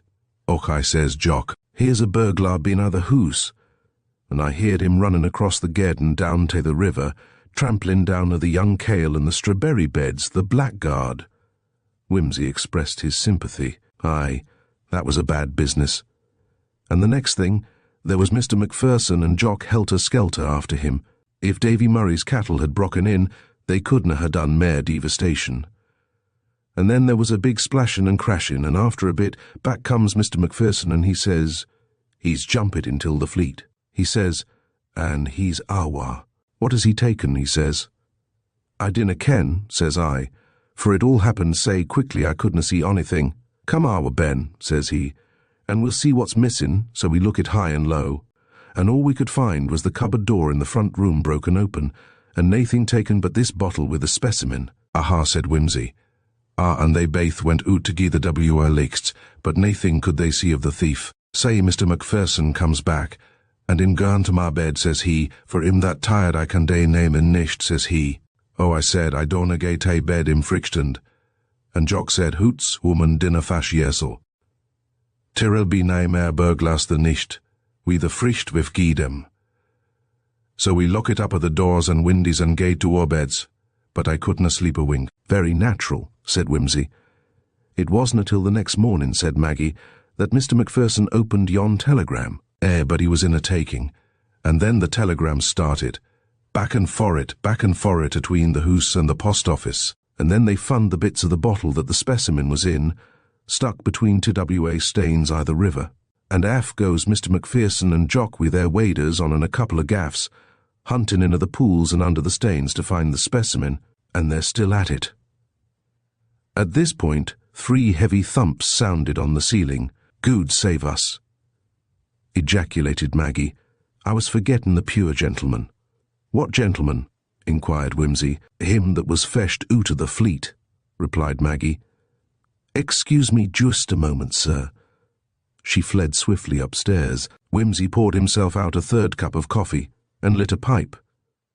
Presently a thought occurred to him. He finished the coffee, not being a man to deprive himself of his pleasures, and walked quietly upstairs in Maggie's wake. Facing him stood a bedroom door, half open the room which he had occupied during his stay at the cottage. He pushed it open. In the bed lay a red-headed gentleman, whose long, foxy countenance was in no way beautified by a white bandage, tilted rakishly across the left temple. A breakfast tray stood on a table by the bed. Wimsey stepped forward with extended hand. "Good morning, Mr. Ferguson," said he. "This is an unexpected pleasure." "Good morning," said Mr. Ferguson snappishly. "I had no idea when we last met," pursued Wimsey, advancing to the bed and sitting down upon it, "that you were thinking of visiting my friend Macpherson." "Get off my leg," growled the invalid. "I've broken my kneecap." "What a nuisance. Frightfully painful, isn't it? And they say it takes years to get right, if it ever does get right. Is it what they call a Potts fracture? I don't know who Potts was, but it sounds impressive. How did you get it, fishing?" "Yes, a slip in that damned river, beastly, sort of thing that might happen to anybody. A keen fisher, Mr. Ferguson?" So am I when I get the opportunity. What kind of fly do you fancy for this part of the country? I rather like a Greenaway's gadget myself. Ever tried it?" "No," said Mr. Ferguson briefly. "Some people find a pink sisket better, so they tell me. Do you use one? Have you got your fly book here?" "Yes, no," said Mr. Ferguson. "I dropped it. Pity. But do give me your opinion of the pink sisket." "Not so bad," said Mr. Ferguson. "I've sometimes caught trout with it." "You surprise me," said Wimsey, not unnaturally, since he had invented the pink sisket on the spur of the moment, and had hardly expected his improvisation to pass muster. "Well, I suppose this unlucky accident has put a stop to your sport for the season. Damned bad luck. Otherwise, you might have helped us to have a go at the Patriarch." "What's that?" "A trout." "Yes, a frightfully wily old fish. Lurks about in the fleet. You never know where to find him. Any moment he may turn up in some pool or other. I'm going out with Mac to try for him today. He's a jewel of a fellow. We've nicknamed him Great Uncle Joseph. Hi, don't joggle about like that, you'll hurt that knee of yours. Is there anything I can get for you?" He grinned amiably and turned to answer a shout from the stairs. "Hello, Wimsey, is that you?" "It is. How's sport?" Macpherson came up the stairs 4 steps at a time and met Wimsey on the landing as he emerged from the bedroom. "I say, do you know who that is? It's Robert." "I know. I saw him in town. Never mind him. Have you found Great Uncle?" "No, we haven't. What's all this mystery about? And what's Robert doing here?" What did you mean by saying he was the burglar? And why is Great Uncle Joseph so important? One thing at a time. Let's find the old boy first. What have you been doing? Well, when I got your extraordinary messages, I thought of course you were off your rocker. Wimsey groaned with impatience. But then I considered what a funny thing it was that somebody should have thought Great Uncle worth stealing, and thought there might be some sense in what you said after all. Dashed good of you, said Wimsey. So I went out and poked about a bit, you know. Not that I think there's the faintest chance of finding anything with the river coming down like this. Well, I hadn't got very far. By the way, I took Jock with me. I'm sure he thinks I'm mad too. Not that he says anything, these people here never commit themselves. Confound Jock! Get on with it. Oh well, before we'd got very far, we saw a fellow wading about in the river with a rod and a creel. I didn't pay much attention because, you see, I was wondering what you... Yes. Well, Jock noticed him and said to me, "Yon's a queer kind of fisherman. I'm thinking," so I had a look, and there he was, staggering about among the stones with his fly floating away down the stream in front of him, and he was peering into all the pools he came to, and poking about with a gaff. So I hailed him, and he turned round, and then he put the gaff away in a bit of a hurry, and started to reel in his line. He made an awful mess of it, added Macpherson appreciatively. I can believe it, said Wimsey. A man who admits to catching trout with a pink sisket would make a mess of anything. A pink what? Never mind. I only meant that Robert was no fisher. Get on. Well, he got the line hooked round something, and he was pulling and hauling, you know, and splashing about, and then it came out all of a sudden, and he waved it all over the place and got my hat. That made me pretty wild, and I made after him, and he looked round again, and I yelled out, "Good God, it's Robert!" And he dropped his rod and took to his heels, and of course he slipped on the stones and came down an awful crack. We rushed forward and scooped him up and brought him home. He's got a nasty bang on the head and a fractured patella. Very interesting. I should have liked to have a shot at setting it myself, but it wouldn't do, you know. So I sent for Strachan. He's a good man. You've had extraordinary luck about this business so far, said Wimsey. Now the only thing left is to find Great Uncle. How far down have you got? Not very far. You see, what with getting Robert home and setting his knee and so on, we couldn't do much yesterday. Damn, Robert. Great Uncle may be away out to sea by this time. Let's get down to it. He took up a gaff from the umbrella stand. Roberts, interjected Macpherson, and led the way out. The little river was foaming down in a brown spate, rattling stones and small boulders along in its passage. Every hole, every eddy, might be a lurking place for Great Uncle Joseph. Wimsey peered irresolutely here and there, then turned suddenly to Jock. "Where's the nearest spit of land where things usually get washed up?" he demanded. Well, there's the battery pool, about a mile down the river. Ye'll whiles find things washed up there. Aye, infam. There's a pool and a bit sand, where the river makes a bend. Ye'll maybe find it there, I'm thinking. Maybe no, I couldna say. Let's have a look anyway. Macpherson, to whom the prospect of searching the stream in detail appeared rather a dreary one, brightened a little at this. That's a good idea. If we take the car down to just above Gatehouse, we've only got 2 fields to cross. The car was still at the door. The hired driver was enjoying the hospitality of the cottage. They pried him loose from Maggie's scones and slipped down the road to Gatehouse. "Those gulls seem rather active about something," said Wimsey, as they crossed the second field. The white wings swooped backwards and forwards in narrowing circles over the yellow shoal. Raucous cries rose on the wind. Wimsey pointed silently with his hand. A long, unseemly object, like a drab purse, lay on the shore. The gulls, indignant, rose higher, squawking at the intruders. Wimsey ran forward, stooped, rose again with the long bag dangling from his fingers. "Great Uncle Joseph, I presume," he said, and raised his hat with old-fashioned courtesy. "The gulls have had a wee peck at it here and there," said Jock. "It'll be tough for them." "Aye, they haven't done so vera much with it." "Aren't you going to open it?" said Macpherson impatiently. "Not here," said Wimsey. "We might lose something." He dropped it into Jock's creel. "We'll take it home first and show it to Robert." Robert greeted them with ill-disguised irritation. "We've been fishing," said Wimsey cheerfully. "Look at our bonny wee fush." He weighed the catch in his hand. "What's inside this wee fush, Mr. Ferguson?" "I haven't the faintest idea," said Robert. "Then why did you go fishing for it?" asked Wimsey pleasantly. "Have you got a surgical knife there, Mac?" "Yes, here. Hurry up. I'll leave it to you. Be careful. I should begin with the stomach." Macpherson laid Great-Uncle Joseph on the table and slit him open with a practised hand. "Good be gracious to us," cried Maggie, peering over his shoulder. "What'll that be?" Wimsey inserted a delicate finger and thumb into the cavities of Uncle Joseph. 1, 2, 3. The stones glittered like fire as he laid them on the table. 7, 8, 9. "That seems to be all. Try a little farther down, Mac." Speechless with astonishment, Mr. Macpherson dissected his legacy. 10, 11, said Wimsey. "I'm afraid the seagulls have got number 12. I'm sorry, Mac." "But how did they get there?" demanded Robert foolishly. "Simple as shelling peas. Great-Uncle Joseph makes his will, swallows his diamonds." "He must have been a grand man for a pill," said Maggie with respect, "and jumps out of the window." It was as clear as crystal to anybody who read the will. "He told you, Mac, that the stomach was given you to study." Robert Ferguson gave a deep groan. "I knew there was something in it," he said. "That's why I went to look up the will, and when I saw you there, I knew I was right. Curse this leg of mine." But I never imagined for a moment. His eyes appraised the diamonds greedily. "And what will the value of these same stones be?" inquired Jock.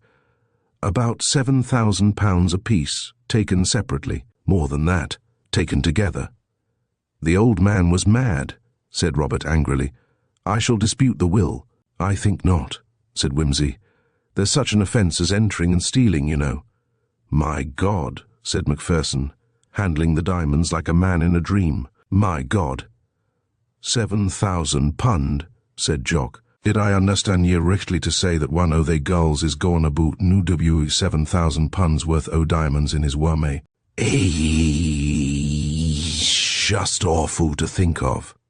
"Good day to you, sirs. I'll be going round to Jimmy McTaggart to ask will he lend me the loan on a gun." Chapter 11. The Unsolved Puzzle of the Man with No Face. "And what would you say, sir," said the stout man, "to this here business of the bloke what's been found down on the beach at East Feltham?" The rush of travellers after the bank holiday had caused an overflow of third-class passengers into the firsts, and the stout man was anxious to seem at ease in his surroundings. The youngish gentleman whom he addressed had obviously paid full fare for a seclusion which he was fated to forego. He took the matter amiably enough, however, and replied in a courteous tone, "I'm afraid I haven't read more than the headlines. Murdered, I suppose, wasn't he?" "It's murder, right enough," said the stout man with relish. "Cut about he was, something shocking, more like as if a wild beast had done it," chimed in the thin, elderly man opposite.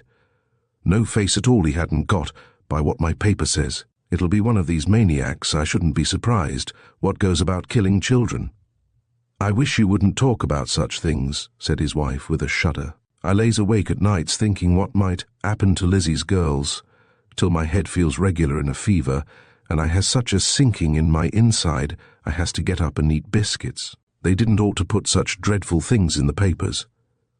"It's better they should, ma'am," said the stout man. "Then we're warned, so to speak, and can take our measures accordingly. Now, from what I can make out, this unfortunate gentleman had gone bathing all by himself in a lonely spot. Now, quite apart from cramps, as is a thing that might happen to the best of us, that's a very foolish thing to do." "Just what I'm always telling my husband," said the young wife. The young husband frowned and fidgeted. "Well, dear, it really isn't safe, and you with your heart not strong." Her hand sought his under the newspaper. He drew away self-consciously, saying, "That'll do, Kitty. The way I look at it is this," pursued the stout man. "Here we've been and had a war, what has left hundreds of men in what you might call a state of unstable equilibrium. They've seen all their friends blown up or shot to pieces. They've been through 5 years of horrors and bloodshed, and it's given them what you might call a twist in the mind towards horrors. They may seem to forget it and go along as peaceable as anybody to all outward appearance, but it's all artificial, if you get my meaning. Then one day something happens to upset them, they has words with the wife, or the weather's extra hot, as it is today, and something goes pop inside their brains and makes raving monsters of them. It's all in the books. I do a good bit of reading myself of an evening, being a bachelor without encumbrances. That's all very true, said a prim little man, looking up from his magazine. Very true indeed, too true, but do you think it applies in the present case? I've studied the literature of crime a good deal. I may say I make it my hobby, and it's my opinion there's more in this than meets the eye. If you will compare this murder with some of the most mysterious crimes of late years, crimes which, mind you, have never been solved, and in my opinion never will be, what do you find? He paused and looked round. You will find many features in common with this case, but especially you will find that the face and the face only, mark you, has been disfigured, as though to prevent recognition, as though to blot out the victim's personality from the world. And you will find that, in spite of the most thorough investigation, the criminal is never discovered. Now what does all that point to? To organization. Organization, to an immensely powerful influence at work behind the scenes. In this very magazine that I'm reading now, he tapped the page impressively. There's an account, not a faked-up story, but an account extracted from the annals of the police, of the organization of one of these secret societies, which mark down men against whom they bear a grudge and destroy them.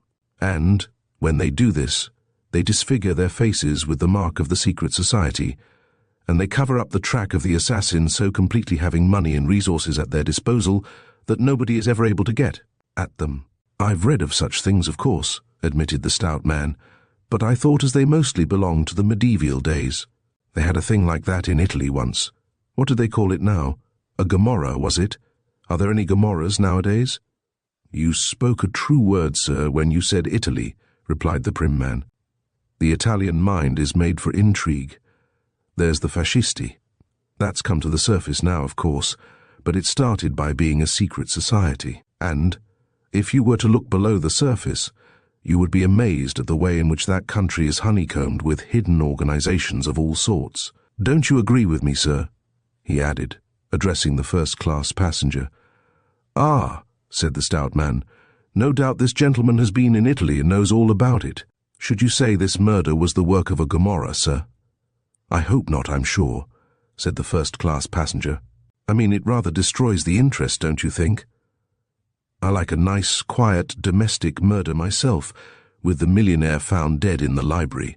The minute I open a detective story and find a Gomorrah in it, my interest seems to dry up and turn to dust and ashes, a sort of Sodom and Gomorrah, as you might say. I agree with you there, said the young husband, from what you might call the artistic standpoint. But in this particular case, I think there may be something to be said for this gentleman's point of view. Well, admitted the first-class passenger, not having read the details. The details are clear enough, said the prim man. This poor creature was found lying dead on the beach at East Feltham early this morning, with his face cut about in the most dreadful manner. He had nothing on him but his bathing dress. Stop a minute. Who was he to begin with? They haven't identified him yet. His clothes had been taken. That looks more like robbery, doesn't it? Suggested Kitty. If it was just robbery, retorted the prim man, why should his face have been cut up in that way? No, the clothes were taken away, as I said, to prevent identification. That's what these societies always try to do. Was he stabbed? Demanded the first-class passenger. No, said the stout man. He wasn't. He was strangled. Not a characteristically Italian method of killing, observed the first-class passenger. No more it is, said the stout man. The prim man seemed a little disconcerted. And if he went down there to bathe, said the thin elderly man, how did he get there? Surely somebody must have missed him before now, if he was staying at Feltham. It's a busy spot for visitors in the holiday season. No, said the stout man, not East Feltham. You're thinking of West Feltham, where the yacht club is. East Feltham is one of the loneliest spots on the coast.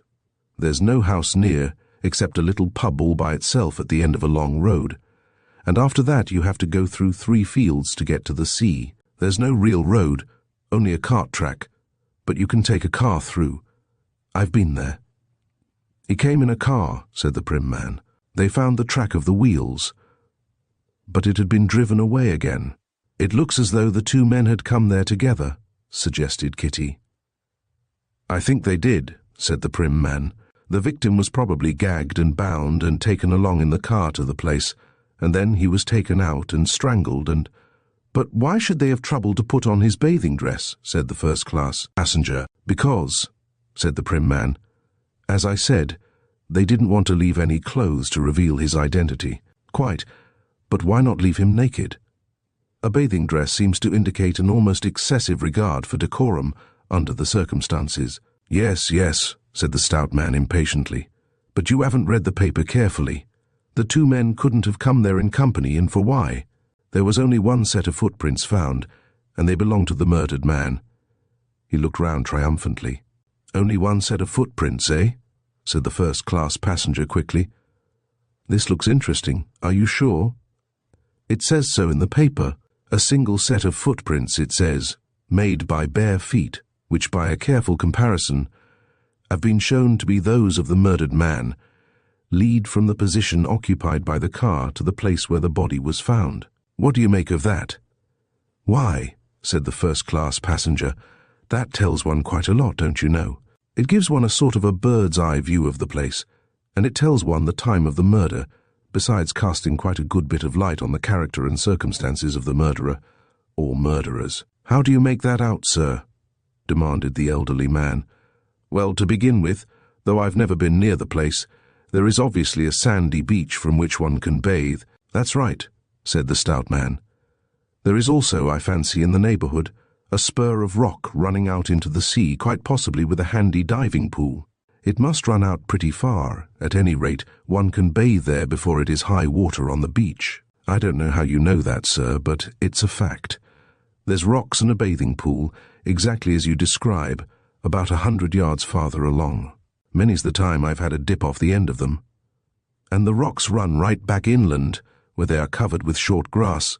That's right. The murder took place shortly before high tide, I fancy, and the body lay just about at high tide mark. Why so? Well, you say there were footsteps leading right up to the body. That means that the water hadn't been up beyond the body, but there were no other marks. Therefore the murderer's footprints must have been washed away by the tide. The only explanation is that the two men were standing together just below the tide mark. The murderer came up out of the sea. He attacked the other man. Maybe he forced him back a little on his own tracks. And there he killed him. Then the water came up and washed out any marks the murderer may have left. One can imagine him squatting there, wondering if the sea was going to come up high enough. Ow, said Kitty. You make me creep all over. Now, as to these marks on the face, pursued the first-class passenger, the murderer, according to the idea I get of the thing, was already in the sea when the victim came along. You see the idea? I get you, said the stout man.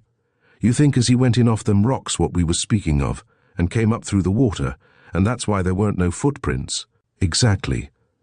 And since the water is deep round those rocks, as you say, he was presumably in a bathing dress too. Looks like it. Quite so. Well, now, what was the face slashing done with? People don't usually take knives out with them when they go for a morning dip. That's a puzzle, said the stout man. Not altogether. Let's say either the murderer had a knife with him, or he had not. If he had, put in the prim man eagerly, he must have laid wait for the deceased on purpose, and to my mind, that bears out my idea of a deep and cunning plot. Yes, but if he was waiting there with the knife, why didn't he stab the man and have done with it? Why strangle him when he had a perfectly good weapon there to hand? No, I think he came unprovided, and when he saw his enemy there, he made for him with his hands in the characteristic British way. But the slashing?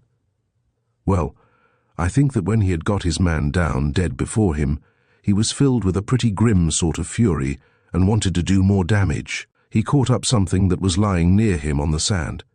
It might be a bit of old iron, or even one of those sharp shells you sometimes see about, or a bit of glass, and he went for him with that in a desperate rage of jealousy or hatred. Dreadful, dreadful, said the elderly woman. Of course, one can only guess in the dark, not having seen the wounds. It's quite possible that the murderer dropped his knife in the struggle and had to do the actual killing with his hands, picking the knife up afterwards.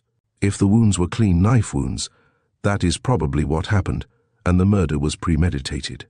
But if they were rough, jagged gashes made by an impromptu weapon, then I should say was a chance encounter, and that the murderer was either mad or had suddenly come upon somebody whom he hated very much. What do you think happened afterwards? That's pretty clear. The murderer, having waited, as I said, to see that all his footprints were cleaned up by the tide, waded or swam back to the rock where he had left his clothes, taking the weapon with him. The sea would wash away any blood from his bathing dress or body. He then climbed out upon the rocks, walked, with bare feet, so as to leave no tracks on any seaweed or anything, to the short grass of the shore, dressed, went along to the murdered man's car, and drove it away. Why did he do that? Yes, why? He may have wanted to get somewhere in a hurry, or he may have been afraid that if the murdered man were identified too soon it would cast suspicion on him, or it may have been a mixture of motives. The point is, where did he come from? How did he come to be bathing at that remote spot early in the morning? He didn't get there by car, or there would be a second car to be accounted for. He may have been camping near the spot, but it would have taken him a long time to strike camp and pack all his belongings into the car, and he might have been seen. I am rather inclined to think he had bicycled there, and that he hoisted the bicycle into the back of the car and took it away with him. But in that case, why take the car? Because he had been down at East Feltham longer than he expected, and he was afraid of being late. Either he had to get back to breakfast at some house where his absence would be noticed, or else he lived some distance off and had only just time enough for the journey home. I think, though, he had to be back to breakfast. Why? Because if it was merely a question of making up time on the road, all he had to do was to put himself and his bicycle on the train for part of the way. No, I fancy he was staying in a smallish hotel somewhere. Not a large hotel, because then nobody would notice whether he came in or not. And not, I think, in lodgings, or somebody would have mentioned before now that they had had a lodger who went bathing at East Feltham. Either he lives in the neighbourhood, in which case he should be easy to trace, or was staying with friends who have an interest in concealing his movements. Or else, which I think is more likely, he was in a smallish hotel, where he would be missed from the breakfast table, but where his favourite bathing place was not matter of common knowledge. That seems feasible, said the stout man. In any case, went on the first-class passenger, he must have been staying within easy bicycling distance of East Feltham, so it shouldn't be too hard to trace him. And then there is the car.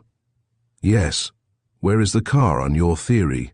Demanded the prim man, who obviously still had hankerings after the Camorra theory. In a garage, waiting to be called for, said the first-class passenger promptly. Where? Persisted the prim man. Oh, somewhere on the other side of wherever it was the murderer was staying. If you have a particular reason for not wanting it to be known that you were in a certain place at a specified time, it's not a bad idea to come back from the opposite direction. I rather think I should look for the car at West Feltham, and the hotel in the nearest town on the main road beyond where the two roads to East and West Feltham join. When you found the car, you found the name of the victim, naturally.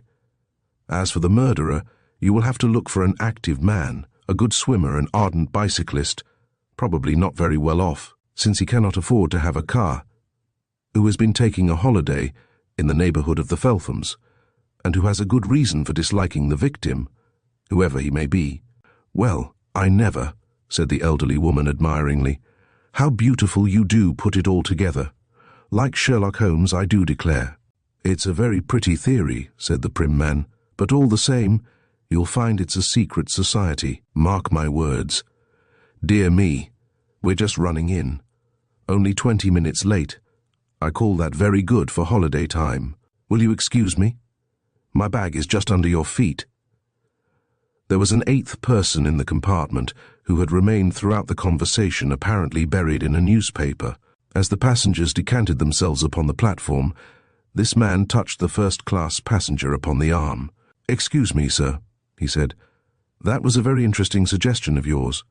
My name is Winterbottom, and I am investigating this case. Do you mind giving me your name? I might wish to communicate with you later on. "Certainly," said the first-class passenger. "Always delighted to have a finger in any pie, don't you know? Here is my card. Look me up any time you like." Detective Inspector Winterbottom took the card and read the name. Lord Peter Wimsey, 110 Piccadilly. The Evening Views vendor outside Piccadilly Tube Station arranged his placard with some care. It looked very well, he thought. Man with no face identified. It was, in his opinion, considerably more striking than that displayed by a rival organ, which announced. Unimaginatively, Beach murder victim identified a youngish gentleman in a grey suit who emerged at that moment from the Criterion bar, appeared to think so too, for he exchanged a copper for the Evening Views, and at once plunged into its perusal with such concentrated interest that he bumped into a hurried man outside the station and had to apologize.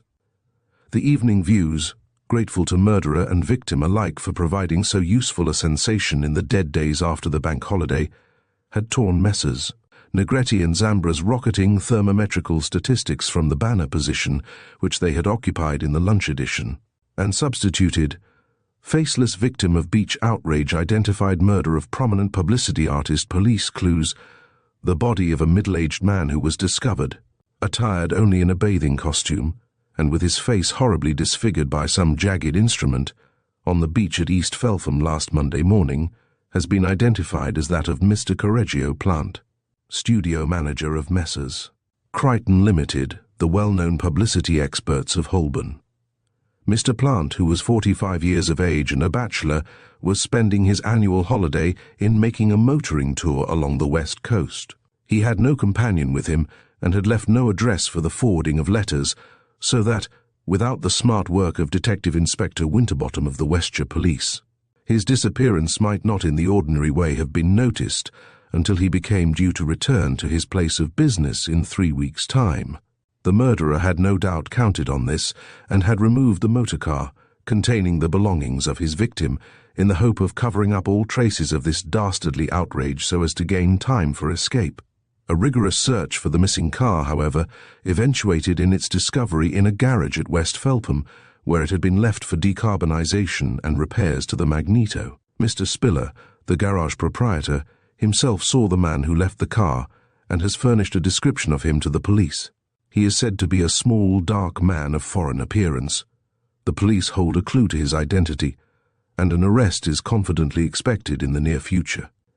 Mr. Plant was for 15 years in the employment of Messrs. Crichton, being appointed studio manager in the latter years of the war. He was greatly liked by all his colleagues, and his skill in the layout and designing of advertisements did much to justify the truth of Messrs. Crichton's well-known slogan, "Crichton's for admirable advertising." The funeral of the victim will take place tomorrow at Golders Green Cemetery. Pictures on back page. Lord Peter Wimsey turned to the back page. The portrait of the victim did not detain him long. It was one of those characterless studio photographs which establish nothing, except that the sitter has a tolerable set of features. He noted that Mr. Plant had been thin rather than fat, commercial in appearance rather than artistic, and that the photographer had chosen to show him serious rather than smiling. A picture of East Felpham Beach, marked with a cross where the body was found, seemed to arouse in him rather more than a casual interest. He studied it intently for some time, making little surprised noises. There was no obvious reason why he should have been surprised, for the photograph bore out in every detail the deductions he had made in the train. There was the curved line of sand, with a long spur of rock stretching out behind it into deep water, and running back till it mingled with the short, dry turf. Nevertheless, he looked at it for several minutes with close attention before folding the newspaper and hailing a taxi, and when he was in the taxi, he unfolded the paper and looked at it again. "Your lordship having been kind enough," said Inspector Winterbottom, emptying his glass rather too rapidly for true connoisseurship, "to suggest I should look you up in town, I made bold to give you a call in passing." "Thank you. I won't say no." "Well, as you've seen in the papers by now, we found that car all right." Wimsey expressed his gratification at this result. "And very much obliged I was to your lordship for the hint," went on the inspector generously. "Not but what I wouldn't say, but I should have come to the same conclusion myself, given a little more time. And what's more, We're on the track of the man. I see he's supposed to be foreign-looking. Don't say he's going to turn out to be a camorist after all.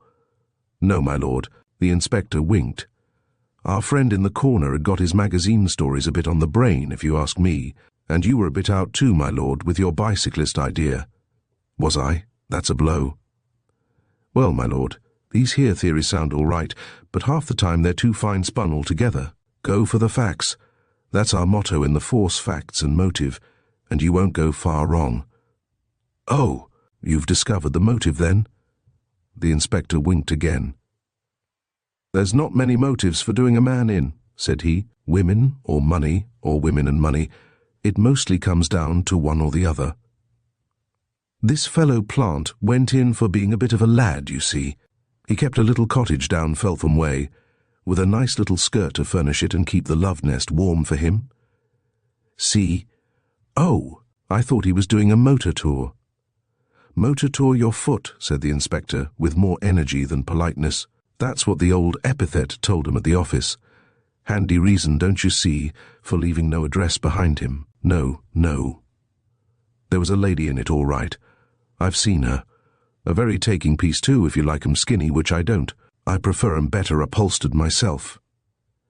That chair is really more comfortable with a cushion, put in Wimsey with anxious solicitude. Allow me. Thanks, my lord, thanks. I'm doing very well. It seems that this woman, by the way, we're speaking in confidence, you understand. I don't want this to go further till I've got my man under lock and key. Wimsey promised discretion.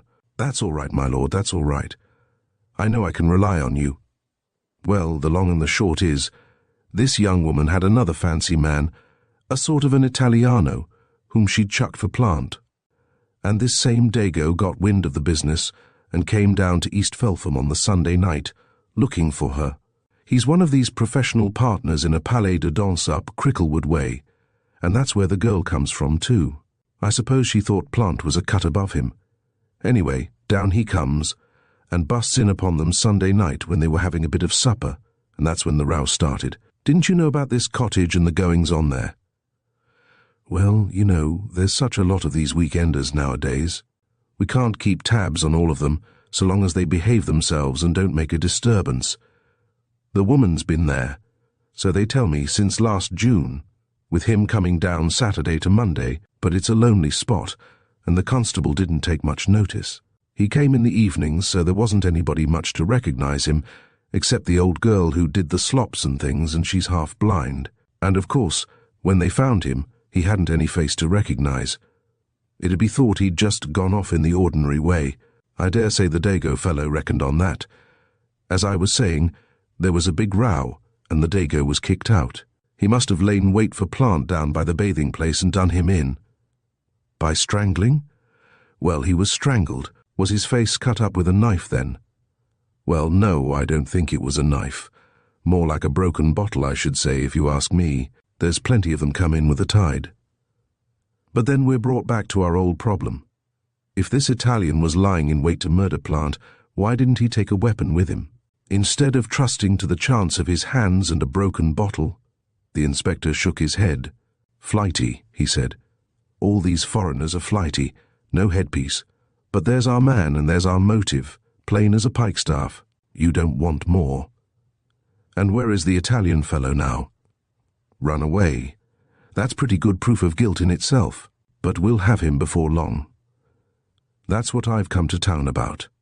He can't get out of the country. I've had an all-stations call sent out to stop him. The dance hall people were able to supply us with a photo and a good description. I'm expecting a report in now any minute. In fact, I'd best be getting along. Thank you very much for your hospitality, my lord. The pleasure is mine, said Wimsey, ringing the bell to have the visitor shown out. I've enjoyed our little chat immensely. Sauntering into the Falstaff at 12 o'clock the following morning, Wimsey, as he had expected, found Sulcombe Hardy supporting his rather plump contours against the bar. The reporter greeted his arrival with a heartiness amounting almost to enthusiasm, and called for 2 large scotches immediately. When the usual skirmish as to who should pay had been honourably settled by the prompt disposal of the drinks and the standing of 2 more, Wimsey pulled from his pocket the copy of last night's evening views. "I wish you'd ask the people over at your place to get hold of a decent print of this for me," he said, indicating the picture of East Feltham Beach. Salcombe Hardy gazed limpid inquiry at him from eyes like drowned violets. "See here, you old sleuth," he said. "Does this mean you've got a theory about the thing? I'm wanting a story badly. Must keep up the excitement, you know. The police don't seem to have got any further since last night. No, I'm interested in this from another point of view altogether. I did have a theory of sorts, but it seems it's all wrong. Bally old Homer nodding, I suppose, but I'd like a copy of the thing. I'll get Warren to get you one when we come back. I'm just taking him down with me to Crichton's. We're going to have a look at a picture. I say, I wish you'd come too. Tell me what to say about the damned thing." "Good God. I don't know anything about commercial art. 'Tisn't commercial art. It's supposed to be a portrait of this blighter plant. Done by one of the chaps in his studio or something. Kid who told me about it says it's clever. I don't know. Don't suppose she knows either. You go in for being artistic, don't you? I wish you wouldn't use such filthy expressions, Sally. Artistic. Who is this girl?" "Typist in the copy department." "Oh, Sally. Nothing of that sort. I've never met her. Name's Gladys Twitterton. I'm sure that's beastly enough to put anybody off. Rang us up last night and told us there was a bloke there who'd done old plant in oils, and was it any use to us? Drummer thought it might be worth looking into. Make a change from that everlasting syndicated photograph. I see. If you haven't got an exclusive story, an exclusive picture's better than nothing. The girl seems to have her wits about her. Friend of the artist's. No said he'd probably be frightfully annoyed at her having told me. But I can wangle that. Only I wish you'd come and have a look at it. Tell me whether I ought to say it's an unknown masterpiece, or merely a striking likeness. How the devil can I say if it's a striking likeness of a bloke I've never seen? I'll say it's that in any case, but I want to know if it's well painted." "Curse it, Sally, what's it matter whether it is or not? I've got other things to do. Who's the artist, by the way? Anybody one's ever heard of?" "Dunno. I've got the name here somewhere." Sally rooted in his hip pocket and produced a mass of dirty correspondence, its angles blunted by constant attrition. Some comic name like Buggle or Snagtooth. Wait a bit. Here it is. Crowder. Thomas Crowder. I knew it was something out of the way. Singularly like Buggle or Snagtooth. All right, Sally. I'll make a martyr of myself. Lead me to it. We'll have another quick one. Here's Warren. This is Lord Peter Wimsey. This is on me." "On me," corrected the photographer, a jaded young man with a disillusioned manner. "3 large white labels, please. Well, here's all the best. Are you fit, Sally? Because we'd better make tracks. I've got to be up at Golders Green by 2 for the funeral." Mr. Crowder of Crichton's appeared to have had the news broken to him already by Miss Twitterton, for he received the embassy in a spirit of gloomy acquiescence. "The directors won't like it," he said, "but they've had to put up with such a lot that I suppose one irregularity more or less won't give 'em apoplexy." He had a small, anxious yellow face like a monkey. Wimsey put him down as being in his late 30s. He noticed his fine, capable hands, one of which was disfigured by a strip of sticking plaster. "Damaged yourself?" said Wimsey pleasantly, as they made their way upstairs to the studio. "Mustn't make a practice of that, what? An artist's hands are his livelihood, except, of course, for armless wonders and people of that kind. Awkward job, painting with your toes." "Oh, it's nothing much," said Crowder, "but it's best to keep the paint out of surface scratches. There's such a thing as lead poisoning. Well, here's this dud portrait, such as it is. I don't mind telling you that it didn't please the sitter. In fact, he wouldn't have it at any price." "Not flattering enough?" asked Hardy. "As you say." The painter pulled out a 4x3 canvas from its hiding place behind a stack of poster cartoons, and heaved it up onto the easel. "Oh," said Hardy, a little surprised. Not that there was any reason for surprise as far as the painting itself was concerned. It was a straightforward handling enough, the skill and originality of the brushwork being of the kind that interests the painter without shocking the ignorant. "Oh," said Hardy, "was he really like that?" He moved closer to the canvas, peering into it as he might have peered into the face of the living man, hoping to get something out of him.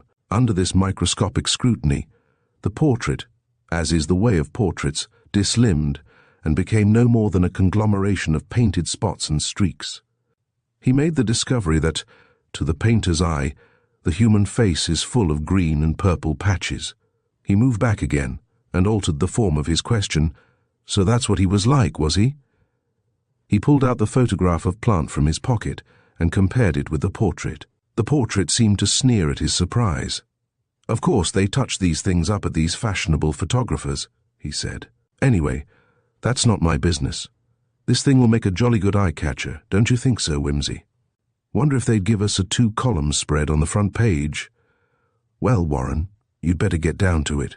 The photographer, bleakly unmoved by artistic or journalistic considerations, took silent charge of the canvas, mentally resolving it into a question of pan-chromatic plates and coloured screens. Crowder gave him a hand in shifting the easel into a better light. 2 or 3 people from other departments, passing through the studio on their lawful occasions, stopped and lingered in the neighbourhood of the disturbance, as though it were a street accident. A melancholy, grey-haired man, temporary head of the studio, Vice Correggio Plant, deceased, took Crowder aside, with a muttered apology, to give him some instructions about adapting a whole quad to an 11-inch treble. Hardy turned to Lord Peter. "It's damned ugly," he said. "Is it good?" "Brilliant," said Wimsey. "You can go all out. Say what you like about it." "Oh, splendid. Could we discover one of our neglected British masters?" "Yes, why not? You'll probably make the man the fashion and ruin him as an artist, but that's his pigeon. But I say, do you think it's a good likeness? He's made him look a most sinister sort of fellow. After all, Plant thought it was so bad he wouldn't have it. The more fool he. Ever heard of the portrait of a certain statesman that was so revealing of his inner emptiness that he hurriedly bought it up and hid it to prevent people like you from getting hold of it?" Crowder came back. "I say," said Wimsey, "whom does that picture belong to, you, or the heirs of the deceased, or what?" "I suppose it's back on my hands," said the painter. "Plant, well, he more or less commissioned it, you see, but—" "How more or less?" "Well, he kept on hinting, don't you know, that he would like me to do him, and as he was my boss, I thought I'd better. No price actually mentioned. When he saw it, he didn't like it and told me to alter it." "But you didn't." "Oh, well. I put it aside and said I'd see what I could do with it. I thought he'd perhaps forget about it." "I see. Then, presumably, it's yours to dispose of." "I should think so. Why?" "You have a very individual technique, haven't you?" pursued Wimsey. "Do you exhibit much?" "Here and there. I've never had a show in London." "I fancy I once saw a couple of small seascapes of yours somewhere. Manchester, was it? Or Liverpool? I wasn't sure of your name, but I recognized the technique immediately. I dare say. I did send a few things to Manchester about 2 years ago. Yes, I felt sure I couldn't be mistaken. I want to buy the portrait. Here's my card, by the way. I'm not a journalist, I collect things." Crowder looked from the card to Wimsey, and from Wimsey to the card, a little reluctantly. "If you want to exhibit it, of course," said Lord Peter. "I should be delighted to leave it with you as long as you liked." "Oh, it's not that," said Crowder. "The fact is, I'm not altogether keen on the thing. I should like to, that is to say, it's not really finished. My dear man, it's a bally masterpiece." "Oh, the painting's all right. But it's not altogether satisfactory as a likeness. What the devil does the likeness matter? I don't know what the late Plant looked like, and I don't care. As I look at the thing, it's a damn fine bit of brushwork, and if you tinker about with it, you'll spoil it. You know that as well as I do. What's biting you? It isn't the price, is it? You know I shan't boggle about that. I can afford my modest pleasures, even in these thin and piping times. You don't want me to have it? Come now, what's the real reason?" "There's no reason at all why you shouldn't have it if you really want it, I suppose," said the painter, still a little sullenly, "if it's really the painting that interests you. What do you suppose it is? The notoriety? I can have all I want of that commodity, you know, for the asking, or even without asking. Well, anyhow, think it over, and when you've decided, send me a line and name your price." Crowder nodded without speaking, and the photographer having by this time finished his job, the party took their leave. As they left the building, they became involved in the stream of Crichton's staff going out to lunch. A girl, who seemed to have been loitering in a semi-intentional way in the lower hall, caught them as the lift descended. "Are you the Evening Views people? Did you get your picture all right?" "Miss Twitterton?" said Hardy interrogatively. "Yes. Rather, thank you so much for giving us the tip. You'll see it on the front page this evening." "Oh, that's splendid. I'm frightfully thrilled. It has made an excitement here, all this business. Do they know anything yet about who murdered Mr. Plant, or am I being horribly indiscreet?" "We're expecting news of an arrest any minute now," said Hardy. "As a matter of fact, I shall have to buzz back to the office as fast as I can, to sit with one ear glued to the telephone. You will excuse me, won't you? And look here, will you let me come round another day, when things aren't so busy, and take you out to lunch?" "Of course, I should love to." Miss Twitterton giggled. "I do so want to hear about all the murder cases." "Then here's the man to tell you about them, Miss Twitterton," said Hardy, with mischief in his eye. "Allow me to introduce Lord Peter Wimsey." Miss Twitterton offered her hand in an ecstasy of excitement which almost robbed her of speech. "How do you do?" said Wimsey, as this blighter is in such a hurry to get back to his gossip shop. "What do you say to having a spot of lunch with me?" "Well, really," began Miss Twitterton. "He's all right," said Hardy. "He won't lure you into any gilded dens of infamy. If you look at him, you will see he has a kind, innocent face." "I'm sure I never thought of such a thing," said Miss Twitterton. "But you know, really, I've only got my old things on. It's no good wearing anything decent in this dusty old place." "Oh, nonsense," said Wimsey. "You couldn't possibly look nicer. It isn't the frock that matters. It's the person who wears it." "That's all right, then. See you later, Sally. Taxi. Where shall we go? What time do you have to be back, by the way?" 2:00, said Miss Twitterton regretfully. "Then we'll make the Savoy do," said Wimsey. "It's reasonably handy." Miss Twitterton hopped into the waiting taxi with a little squeak of agitation. "Did you see Mr. Crichton?" she said. "He went by just as we were talking. However, I dare say he doesn't really know me by sight. I hope not, or he'll think I'm getting too grand to need a salary." She rooted in her handbag. "I'm sure my face is getting all shiny with excitement. What a silly taxi. It hasn't got a mirror, and I've bust mine." Wimsey solemnly produced a small looking-glass from his pocket. "How wonderfully competent of you!" exclaimed Miss Twitterton. "I'm afraid, Lord Peter, you are used to taking girls about." "Moderately so," said Wimsey. He did not think it necessary to mention that the last time he had used that mirror it had been to examine the back teeth of a murdered man. "Of course," said Miss Twitterton, "they had to say he was popular with his colleagues. Haven't you noticed that murdered people are always well-dressed and popular?" "They have to be," said Wimsey. "It makes it more mysterious and pathetic.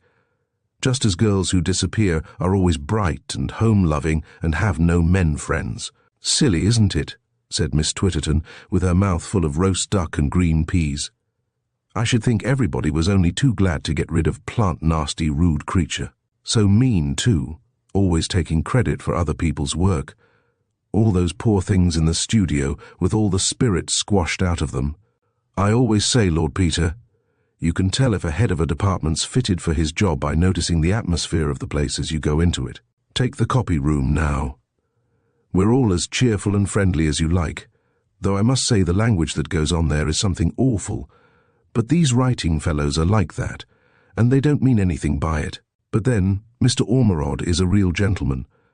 That's our copy chief, you know, and he makes them all take an interest in the work, for all they grumble about the cheese bills and the department store bilge they have to turn out. But it's quite different in the studio. A sort of dead and alive feeling about it, if you understand what I mean. We girls notice things like that more than some of the high-up people think. Of course, I'm very sensitive to these feelings, almost psychic, I've been told. Lord Peter said there was nobody like a woman for sizing up character at a glance. Women, he thought, were remarkably intuitive. That's a fact, said Miss Twitterton. I've often said if I could have a few frank words with Mr. Crichton, I could tell him a thing or two. There are wheels within wheels beneath the surface of a place like this that these brass hats have no idea of. Lord Peter said he felt sure of it. The way Mr. Plant treated people he thought were beneath him, went on Miss Twitterton. I'm sure it was enough to make your blood boil. I'm sure, if Mr. Ormerod sent me with a message to him, I was glad to get out of the room again. Humiliating it was, the way he'd speak to you. I don't care if he's dead or not. Being dead doesn't make a person's past behavior any better, Lord Peter. It wasn't so much the rude things he said. There's Mr. Burkitt, for example. He's rude enough, but nobody minds him. He's just like a big blundering puppy, rather a lamb, really. It was Mr. Plant's nasty, sneering way we all hated so, and he was always running people down. How about this portrait? Asked Wimsey. Was it like him at all? It was a lot too like him, said Miss Twitterton emphatically. That's why he hated it so. He didn't like Crowder either. But of course, he knew he could paint, and he made him do it, because he thought he'd be getting a valuable thing cheap. And Crowder couldn't very well refuse, or Plant would have got him sacked. I shouldn't have thought that would have mattered much to a man of Crowder's ability. Poor Mr. Crowder. I don't think he's ever had much luck. Good artists don't always seem able to sell their pictures, and I know he wanted to get married, otherwise he'd never have taken up this commercial work. He's told me a good bit about himself. I don't know why, but I'm one of the people men seem to tell things to. Lord Peter filled Miss Twitterton's glass. Oh, please. No, really, not a drop more. I'm talking a lot too much as it is. I don't know what Mr. Ormerod will say when I go in to take his letters. I shall be writing down all kinds of funny things. Ooh, I really must be getting back. Just look at the time. It's not really late. Have a black coffee, just as a corrective. Wimsey smiled. You haven't been talking at all too much. I've enjoyed your picture of office life enormously. You have a very vivid way of putting things, you know. I see now why Mr. Plant was not altogether a popular character. Not in the office, anyway, whatever he may have been elsewhere, said Miss Twitterton darkly. Oh? Oh, he was a one, said Miss Twitterton. He certainly was a one. Some friends of mine met him one evening up in the West End, and they came back with some nice stories. It was quite a joke in the office, old Plant and his rosebuds, you know. Mr. Cowley, he's the Cowley, you know, who rides in the motorcycle races. He always said he knew what to think of Mr. Plant and his motor tours. That time Mr. Plant pretended he'd gone touring in Wales. Mr. Cowley was asking him about the roads, and he didn't know a thing about them, because Mr. Cowley really had been touring there, and he knew quite well Mr. Plant hadn't been where he said he had. And, as a matter of fact, Mr. Cowley knew he'd been staying the whole time in a hotel at Aberystwyth, in very attractive company. Miss Twitterton finished her coffee and slapped the cup down defiantly. And now I really must run away, or I shall be most dreadfully late. And thank you ever so much. Hullo, said Inspector Winterbottom. You've bought that portrait, then? Yes, said Wimsey. It's a fine bit of work. He gazed thoughtfully at the canvas. Sit down, Inspector. I want to tell you a story. And I want to tell you a story, replied the Inspector. Let's have yours first, said Wimsey, with an air of flattering eagerness.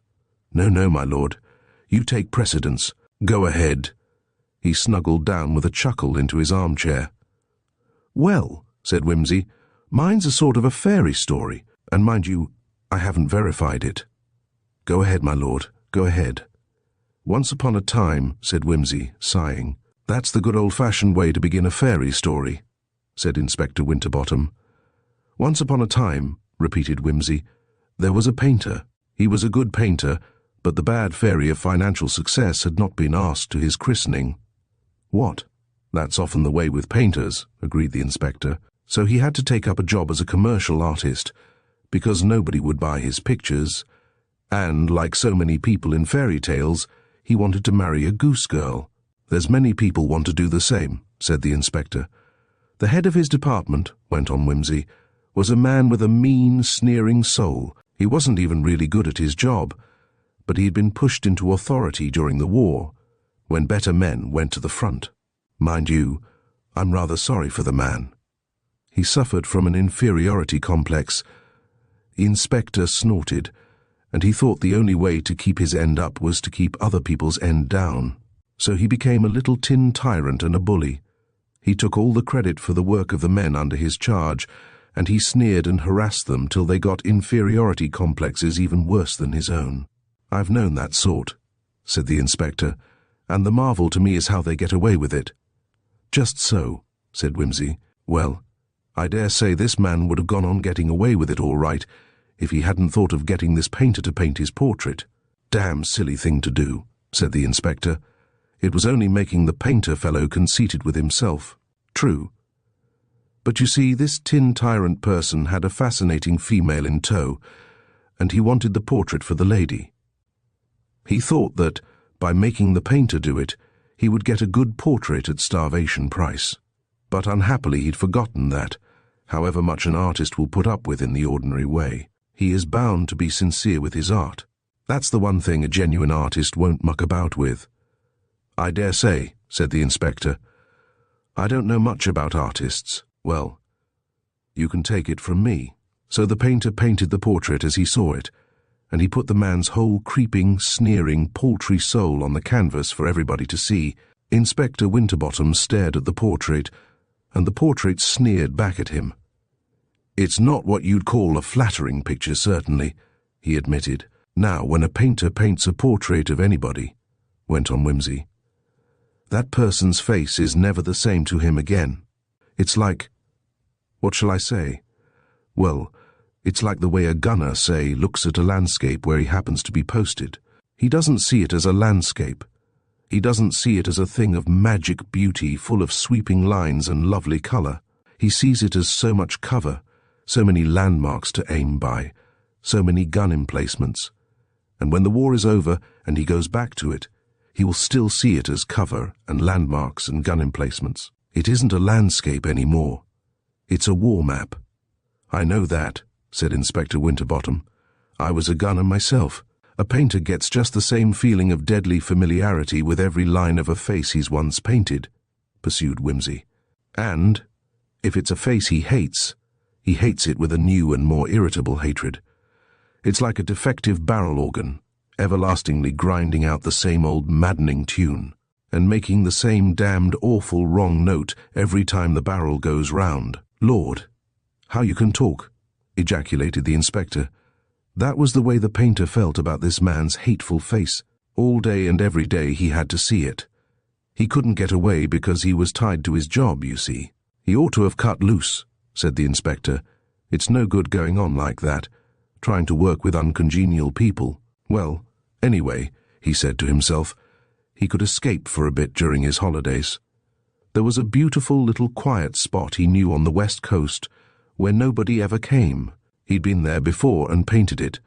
"Oh, by the way, that reminds me, I've got another picture to show you." He went to a bureau and extracted a small panel in oils from a drawer. "I saw that 2 years ago at a show in Manchester, and I happen to remember the name of the dealer who bought it." Inspector Winterbottom gaped at the panel. "But that's East Felpham," he exclaimed. "Yes, it's only signed T.C., but the technique is rather unmistakable, don't you think?" The inspector knew little about technique, but initials he understood. He looked from the portrait to the panel and back at Lord Peter. "The painter? Crowder? If it's all the same to you, I'd rather go on calling him the painter."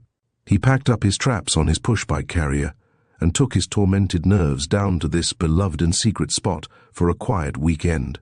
He stayed at a quiet little hotel in the neighborhood, and each morning he cycled off to this lovely little beach to bathe.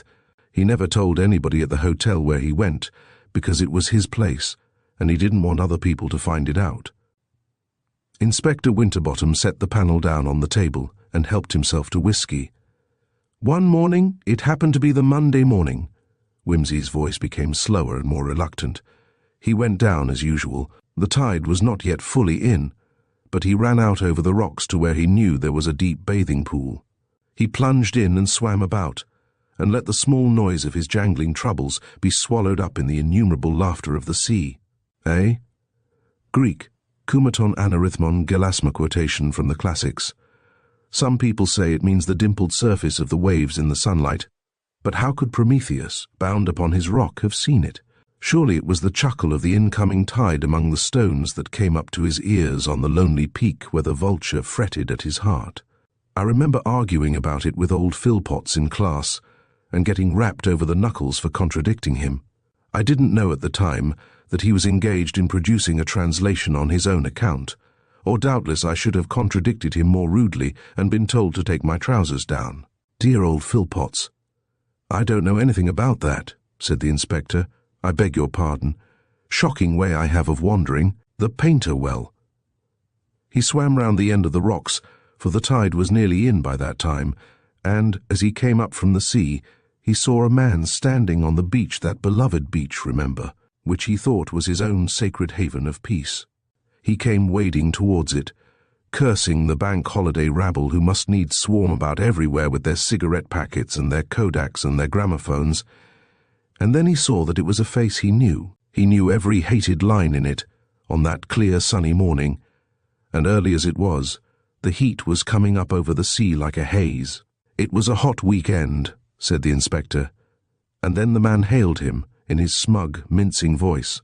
"Hello," he said. "You here? How did you find my little bathing place?"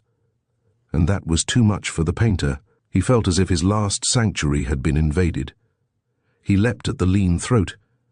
It's rather a stringy one, you may notice, with a prominent Adam's apple. An irritating throat. The water chuckled round their feet as they swayed to and fro. He felt his thumbs sink into the flesh he had painted.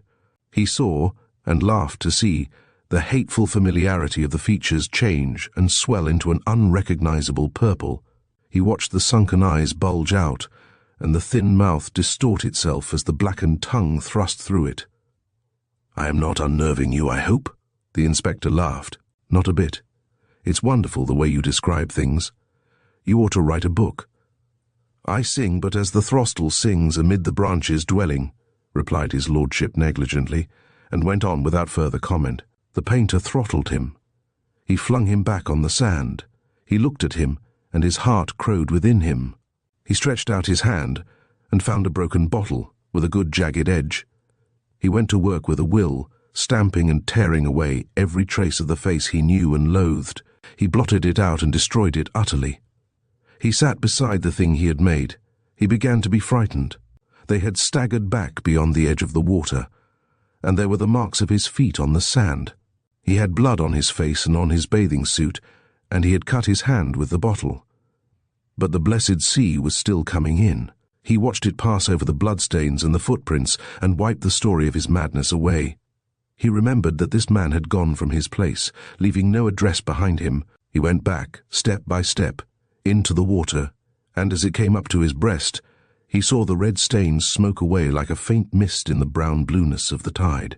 He went, wading and swimming and plunging his face and arms deep in the water, looking back from time to see what he had left behind him.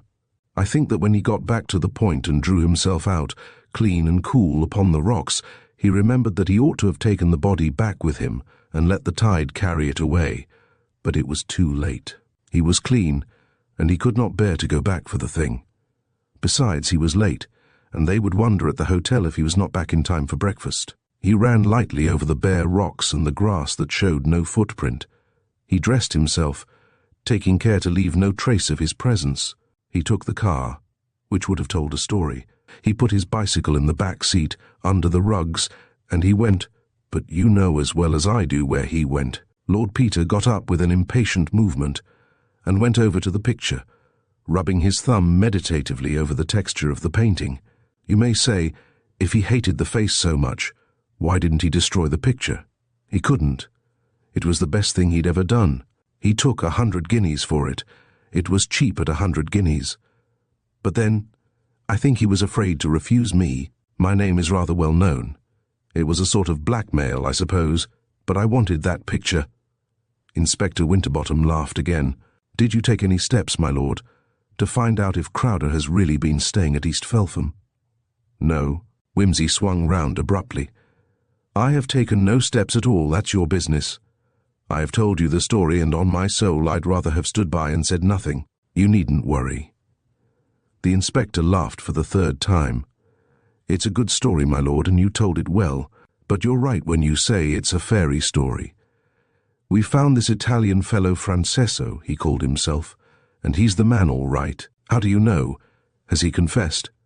Practically, he's dead, killed himself. He left a letter to the woman, begging her forgiveness and saying that when he saw her with Plant he felt murder come into his heart. I have revenged myself, he says, on him who dared to love you. I suppose he got the wind-up when he saw we were after him. I wish these newspapers wouldn't be always putting these criminals on their guard, so he did away with himself to cheat the gallows. I may say it's been a disappointment to me. It must have been, said Wimsey. Very unsatisfactory, of course, but I'm glad my story turned out to be only a fairy tale after all. You're not going? Got to get back to my duty, said the inspector, heaving himself to his feet. Very pleased to have met you, my lord, and I mean what I say. You ought to take to literature. Wimsey remained after he had gone, still looking at the portrait. What is truth? Said jesting Pilot. No wonder, since it is so completely unbelievable. I could prove it, if I liked. But the man had a villainous face, and there are few good painters in the world. Chapter 12. The Adventurous Exploit of the Cave of Ali Baba. In the front room of a grim and narrow house in Lambeth, a man sat eating kippers and glancing through the Morning Post. He was smallish and spare, with brown hair rather too regularly waved, and a strong brown beard, cut to a point. His double-breasted suit of navy blue and his socks, tie, and handkerchief, all scrupulously matched, were a trifle more point device than the best taste approves, and his boots were slightly too bright a brown. He did not look a gentleman, not even a gentleman's gentleman, yet there was something about his appearance which suggested that he was accustomed to the manner of life in good families. The breakfast table, which he had set with his own hands, was arrayed with the attention to detail which is exacted of good-class servants. His action, as he walked over to a little side table and carved himself a plate of ham, was the action of a superior butler. Yet he was not old enough to be a retired butler, a footman perhaps, who had come into a legacy. He finished the ham with good appetite, and as he sipped his coffee, read through attentively a paragraph which he had already noticed and put aside for consideration. Lord Peter Wimsey's will bequest to valet £10,000 to charities.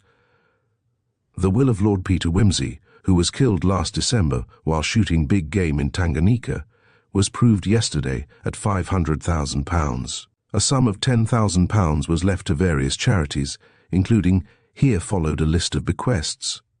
To his valet, Mervyn Bunter, was left an annuity of £500 and the lease of the testator's flat in Piccadilly. Then followed a number of personal bequests.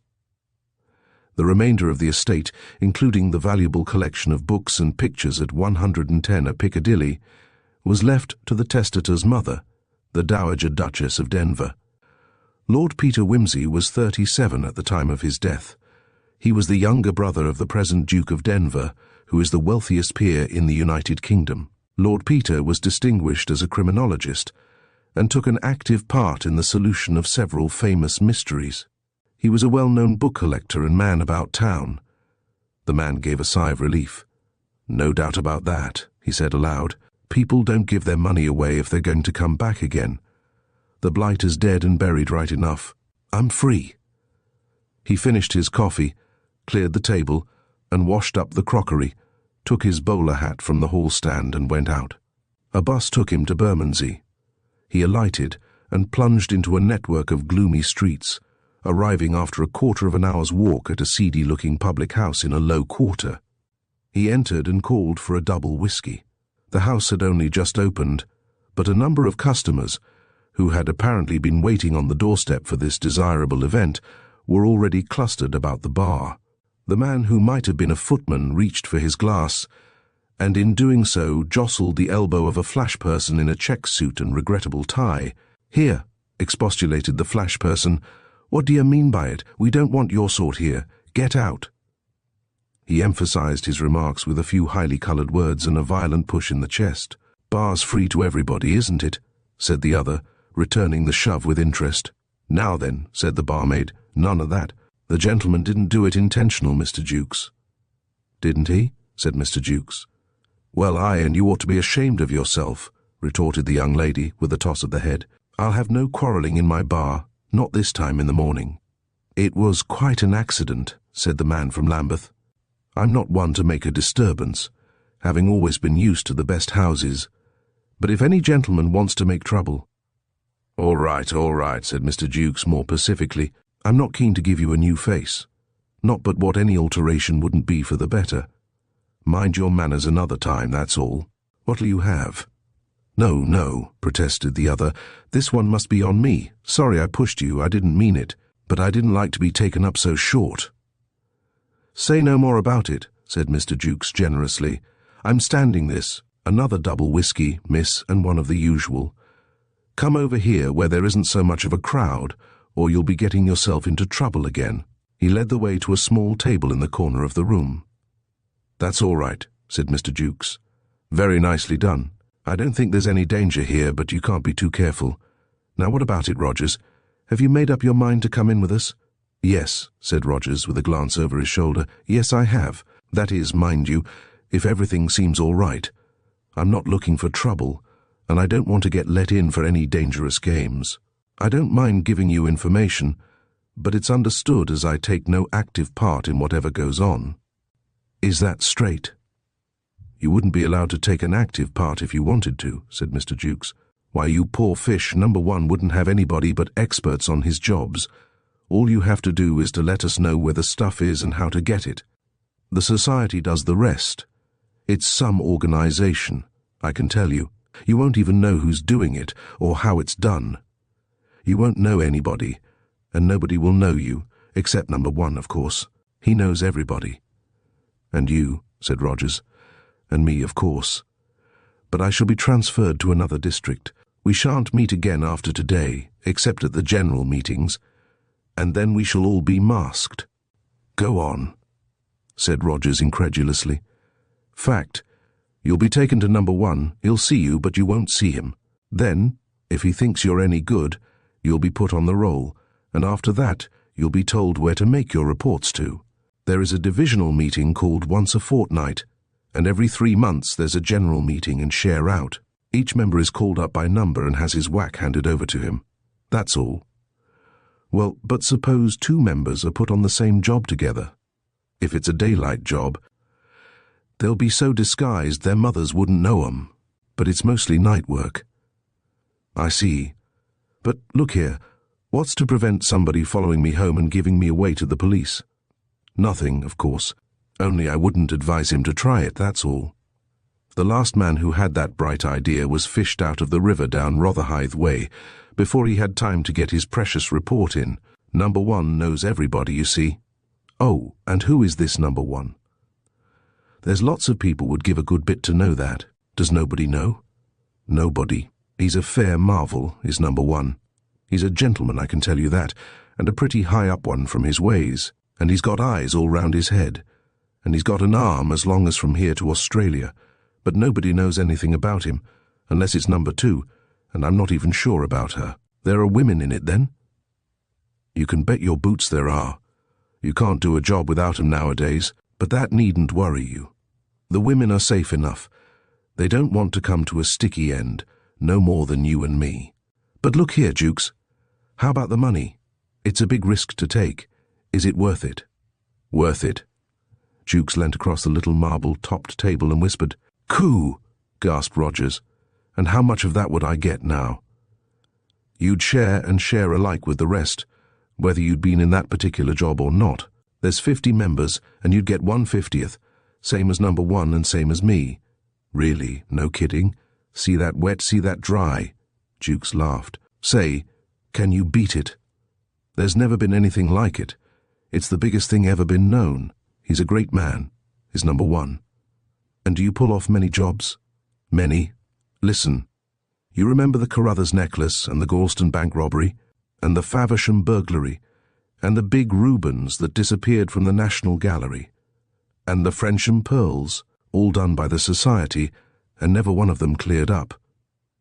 Rogers licked his lips. But now, look here, he said cautiously. Supposing I was a spy, as you might say, and supposing I was to go straight off and tell the police about what you've been saying. Ah, said Jukes. Suppose you did, eh? Well, supposing something nasty didn't happen to you on the way there, which I wouldn't answer for. Mind, do you mean to say you've got me watched? You can bet your sweet life we have. Yes. Well, supposing nothing happened on the way there, and you was to bring the slops to this pub, looking for yours truly. Yes? You wouldn't find me, that's all. I should have gone to number 5. Who's number 5? Ah, I don't know. But he's the man that makes you a new face while you wait. Plastic surgery, they call it. And new fingerprints. New everything. We go in for up-to-date methods in our show. Rogers whistled. Well, how about it? Asked Jukes, eyeing his acquaintance over the rim of his tumbler. Look here. You've told me a lot of things. Shall I be safe if I say no? Oh, yes, if you behave yourself and don't make trouble for us. I see. And if I say yes, then you'll be a rich man in less than no time with money in your pocket to live like a gentleman, and nothing to do for it, except to tell us what you know about the houses you've been to when you were in service. It's money for jam if you act straight by the society. Rogers was silent, thinking it over. I'll do it, he said at last. Good for you. Miss. The same again, please. Here's to it, Rogers. I knew you were one of the right sort the minute I set eyes on you. Here's to money for jam, and take care of number 1. Talking of number 1, you'd better come round and see him tonight. No time like the present. Right you are. Where'll I come to? Here? Nix. No more of this little pub for us. It's a pity because it's nice and comfortable, but it can't be helped. Now what you've got to do is this. At 10 o'clock tonight exactly, you walk north across Lambeth Bridge.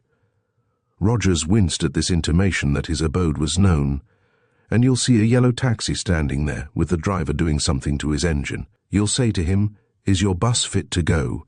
And he'll say, "Depends where you want to go to." And you'll say, "Take me to number 1, London."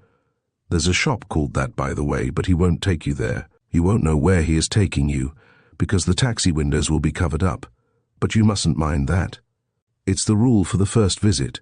Afterwards, when you're regularly one of us, you'll be told the name of the place. And when you get there, do as you're told and speak the truth, because if you don't, number 1 will deal with you. See? I see. Are you game? You're not afraid? Of course I'm not afraid. Good man. Well, we'd better be moving now, and I'll say goodbye, because we shan't see each other again. Goodbye, and good luck. Goodbye. They passed through the swing doors and out into the mean and dirty street. The 2 years subsequent to the enrollment of the ex-footman Rogers in a crook society were marked by a number of startling and successful raids on the houses of distinguished people. There was the theft of the great diamond tiara from the Dowager Duchess of Denver, the burglary at the flat formerly occupied by the late Lord Peter Wimsey, resulting in the disappearance of £7,000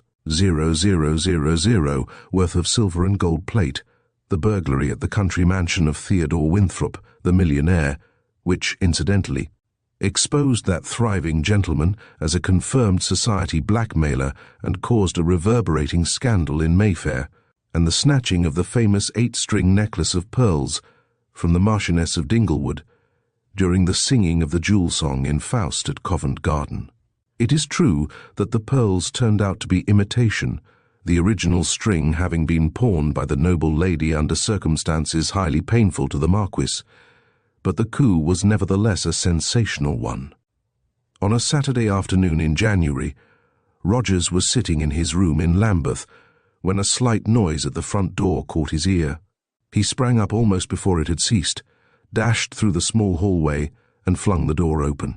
The street was deserted. Nevertheless, as he turned back to the sitting room, he saw an envelope lying on the hat stand.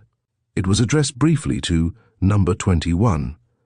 Accustomed by this time to the somewhat dramatic methods used by the society to deliver its correspondence, he merely shrugged his shoulders and opened the note. It was written in cipher, and when transcribed ran thus: Number 21, an extraordinary general meeting will be held tonight at the house of number 1 at 11.30. You will be absent at your peril. The word is finality. Rogers stood for a little time considering this.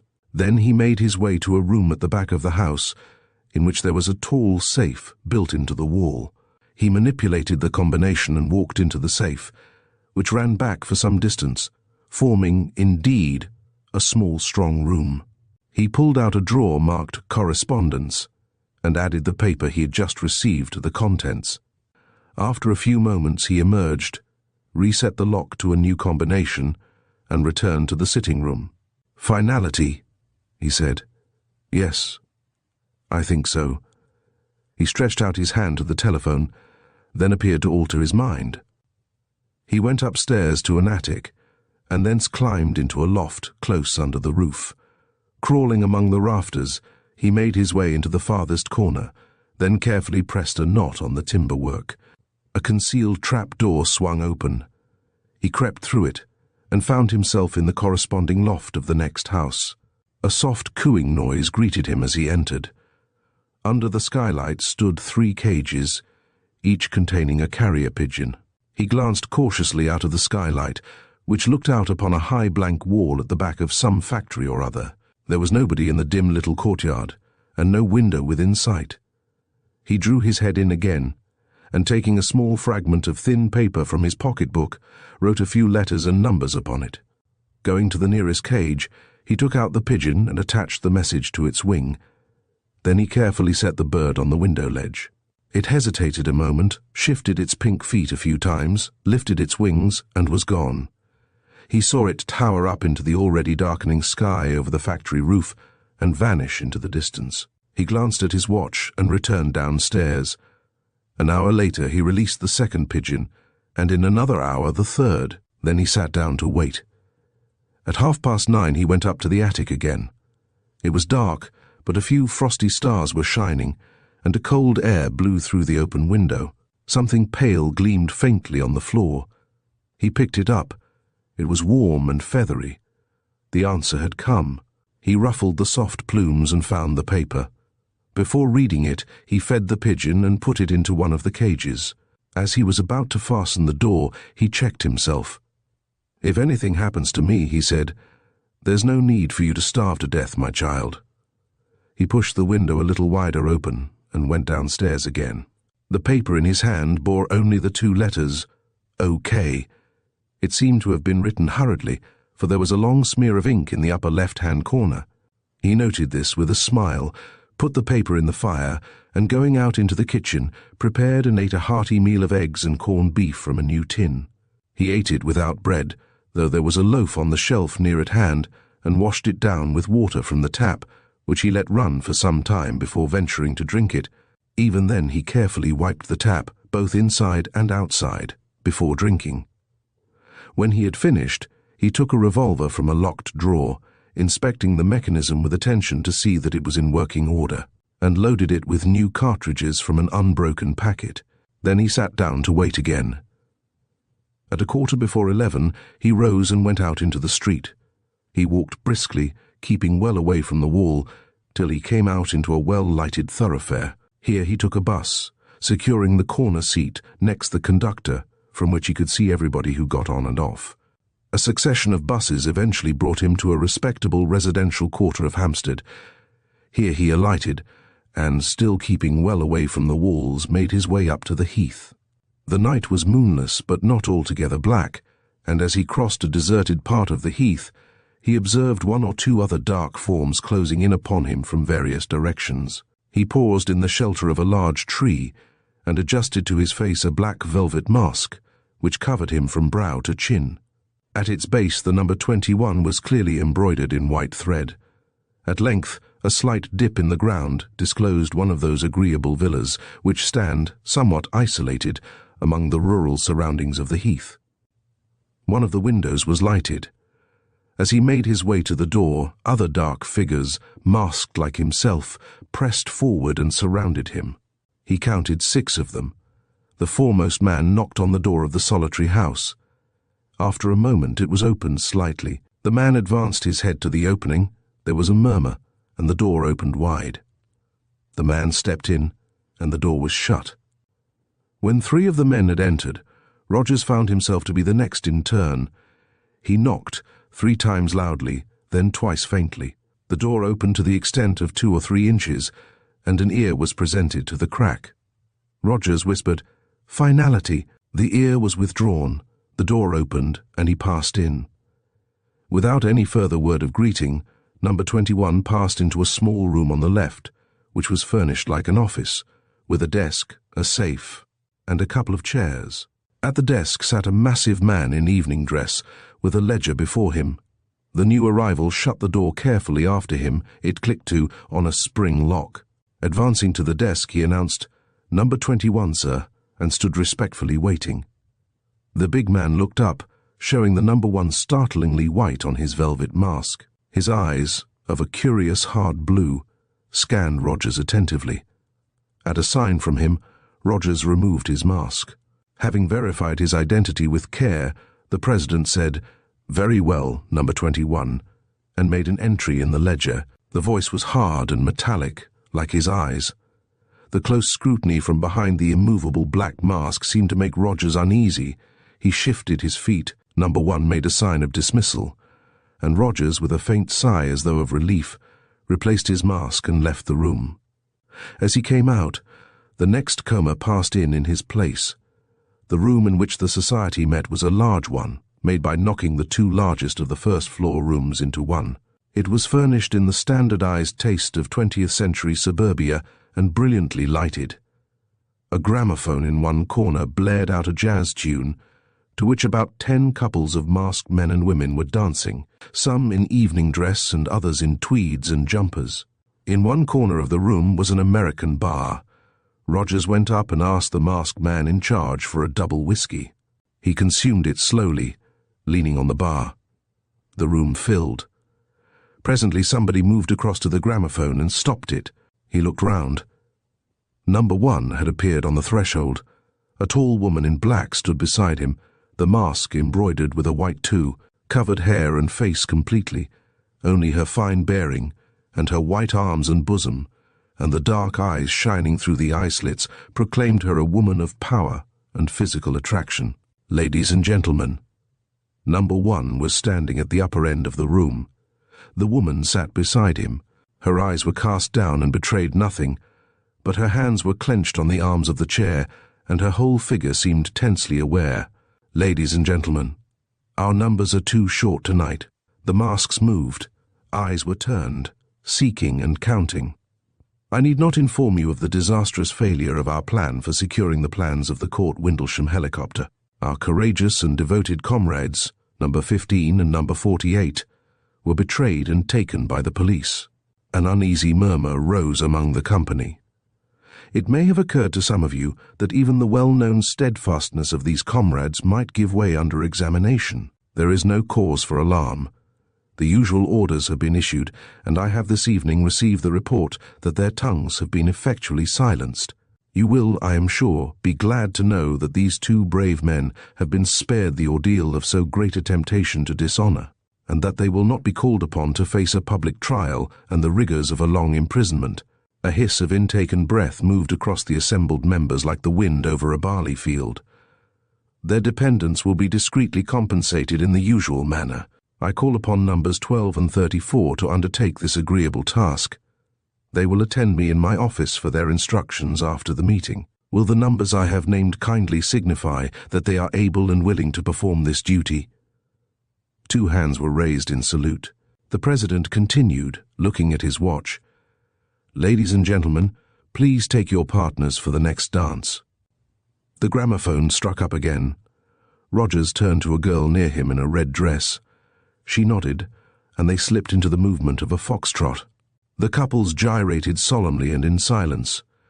Their shadows were flung against the blinds as they turned and stepped to and fro. "What has happened?" breathed the girl in a whisper, scarcely moving her lips. "I'm frightened, aren't you? I feel as if something awful was going to happen." "It does take one a bit short, the president's way of doing things," agreed Rogers, "but it's safer like that.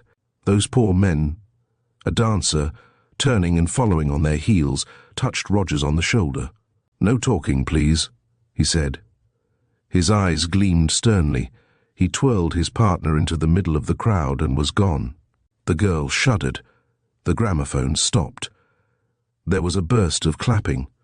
The dancers again clustered before the president's seat. "Ladies and gentlemen, you may wonder why this extraordinary meeting has been called. The reason is a serious one. The failure of our recent attempt was no accident.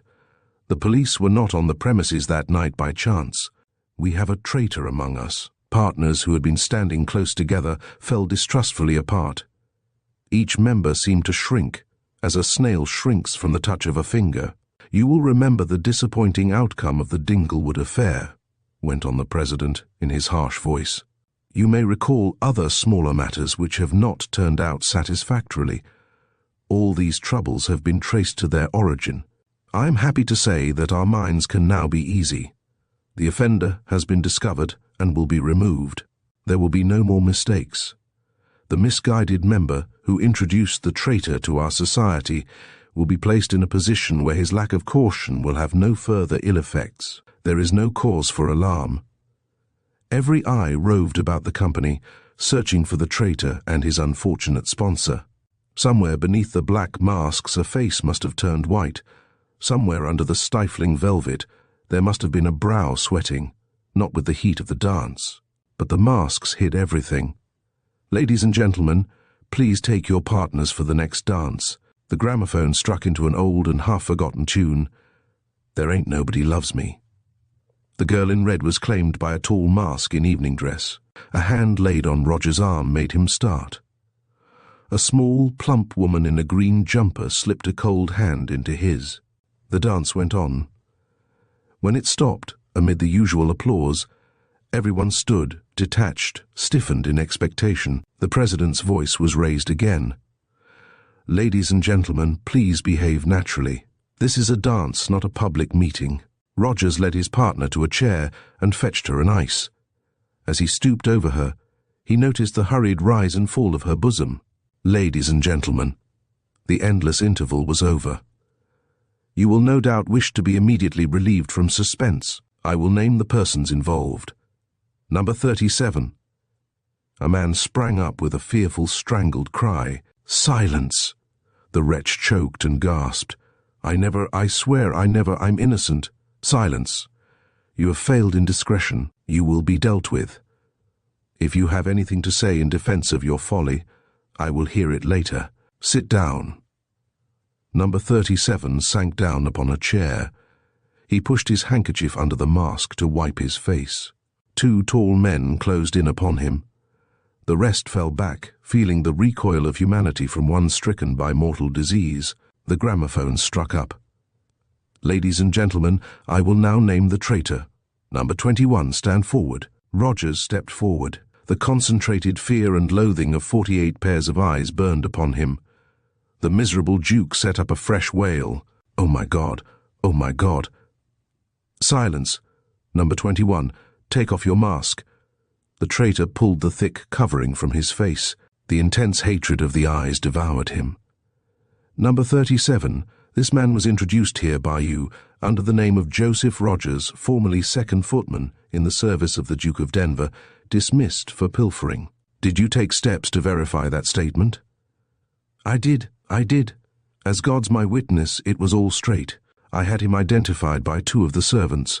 I made inquiries. The tale was straight. I'll swear it was." The president consulted a paper before him. Then he looked at his watch again. "Ladies and gentlemen, please take your partners." Number 21, his arms twisted behind him and bound, and his wrists handcuffed, stood motionless, while the dance of doom circled about him. The clapping, as it ended, sounded like the clapping of the men and women who sat, thirsty-lipped, beneath the guillotine. Number 21, your name has been given as Joseph Rogers, footman, dismissed for theft. Is that your real name? No. What is your name? Peter Wimsey. We thought you were dead. Naturally. You were intended to think so. What has become of the genuine Joseph Rogers? He died abroad. I took his place. I may say that no real blame attaches to your people for not having realized who I was. I not only took Rogers' place, I was Rogers. Even when I was alone, I walked like Rogers. I sat like Rogers. I read Rogers's books and wore Rogers's clothes. In the end, I almost thought Rogers's thoughts. The only way to keep up a successful impersonation is never to relax. I see. The robbery of your own flat was arranged? Obviously. The robbery of the Dowager Duchess, your mother, was connived at by you. It was. It was a very ugly tiara. No real loss to anybody with decent taste. May I smoke, by the way? You may not. Ladies and gentlemen. The dance was like the mechanical jigging of puppets. Limbs jerked, feet faltered. The prisoner watched with an air of critical detachment. Numbers 15, 22 and 49. You have watched the prisoner. Has he made any attempts to communicate with anybody? None. Number 22 was the spokesman. His letters and parcels have been opened, his telephone tapped, and his movements followed. His water pipes have been under observation for Morse signals. You are sure of what you say? Absolutely. Prisoner, have you been alone in this adventure? Speak the truth, or things will be made somewhat more unpleasant for you than they might otherwise be. I have been alone. I have taken no unnecessary risks. It may be so. It will, however, be as well that steps should be taken to silence the man at Scotland Yard. What is his name? Parker. Also the prisoner's manservant, Mervyn Bunter, and possibly also his mother and sister. The brother is a stupid oaf, and not, I think, likely to have been taken into the prisoner's confidence. A precautionary watch will, I think, meet the necessities of his case. The prisoner appeared for the first time to be moved. Sir, I assure you that my mother and sister know nothing which could possibly bring danger on the society. You should have thought of their situation earlier. Ladies and gentlemen, please take— No. Flesh and blood could endure the mockery no longer. No, finish with him, get it over. Break up the meeting, it's dangerous. The police— Silence! The president glanced round at the crowd. It had a dangerous look about it. He gave way. Very well, take the prisoner away and silence him. He will receive number 4 treatment, and be sure you explain it to him carefully first. Ah! The eyes expressed a wolfish satisfaction. Strong hands gripped Wimsey's arms. One moment, for God's sake, let me die decently. You should have thought this over earlier. Take him away. Ladies and gentlemen, be satisfied. He will not die quickly. Stop! Wait! Cried Wimsey desperately. I have something to say. I don't ask for life, only for a quick death. I have something to sell. To sell? Yes. We make no bargains with traitors. No, but listen. Do you think I have not thought of this? I am not so mad. I have left a letter. Ah, now it is coming. A letter. To whom? To the police. If I do not return tomorrow, well, the letter will be opened. Sir, broke in number 15, this is bluff. The prisoner has not sent any letter. He has been strictly watched for many months. Ah, but listen. I left the letter before I came to Lambeth. Then it can contain no information of value. Oh, but it does. What? The combination of my safe. Indeed. Has this man's safe been searched? Yes, sir. What did it contain? No information of importance, sir. An outline of our organization, the name of this house. Nothing that cannot be altered and covered before morning. Wimsey smiled. Did you investigate the inner compartment of the safe? There was a pause. You hear what he says, snapped the president sharply. Did you find this inner compartment? There was no inner compartment, sir. He is trying to bluff. I hate to contradict you, said Wimsey with an effort at his ordinary pleasant tone, but I really think you must have overlooked the inner compartment. Well, said the president, and what do you say is in this inner compartment, if it does exist? The names of every member of this society with their addresses, photographs and fingerprints. What? The eyes round him now were ugly with fear. Wimsey kept his face steadily turned towards the president. How do you say you have contrived to get this information? Well, I have been doing a little detective work on my own, you know, but you have been watched. True. The fingerprints of my watchers adorn the first page of the collection. This statement can be proved. Certainly, I will prove it. The name of number 50, for example. Stop! A fierce muttering arose. The president silenced it with a gesture. If you mention names here, you will certainly have no hope of mercy. There is a 5th treatment kept specially for people who mention names. Bring the prisoner to my office. Keep the dance going. The president took an automatic from his hip pocket and faced his tightly fettered prisoner across the desk. Now speak, he said. I should put that thing away if I were you, said Wimsey contemptuously. It would be a much pleasanter form of death than treatment number 5, and I might be tempted to ask for it. "Ingenious," said the president, "but a little too ingenious. Now be quick. Tell me what you know. Will you spare me if I tell you?" "I make no promises. Be quick." Wimsey shrugged his bound and aching shoulders. "Certainly. I will tell you what I know. Stop me when you have heard enough." He leaned forward and spoke low. Overhead, the noise of the gramophone and the shuffling of feet bore witness that the dance was going on. Stray passers by crossing the heath noted that the people in the lonely house were making a night of it again. "Well," said Wimsey, "am I to go on?" From beneath the mask, the president's voice sounded as though he were grimly smiling. "My lord," he said, "your story fills me with regret that you are not, in fact, a member of our society. Wit, courage, and industry are valuable to an association like ours. I fear I cannot persuade you." "No, I supposed not." He touched a bell on his desk. "Ask the members kindly to proceed to the supper room," he said to the mask who entered. The supper room was on the ground floor, shuttered and curtained. Down its center ran a long bare table with chairs set about it. "A Barmecide feast, I see," said Wimsey pleasantly. It was the first time he had seen this room. At the far end, a trap-door in the floor gaped ominously. The president took the head of the table.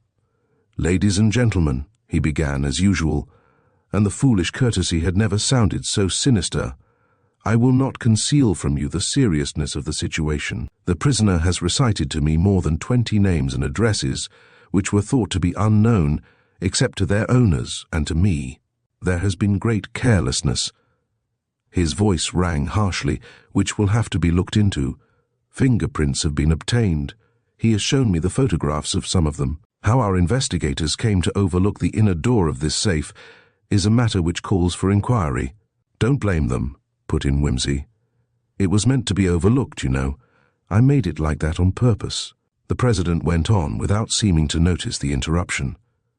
"The prisoner informs me that the book with the names and addresses is to be found in this inner compartment, together with certain letters and papers stolen from the houses of members, and numerous objects bearing authentic fingerprints. I believe him to be telling the truth. He offers the combination of the safe in exchange for a quick death. I think the offer should be accepted. What is your opinion, ladies and gentlemen?" "The combination is known already," said number 22. "Imbecile.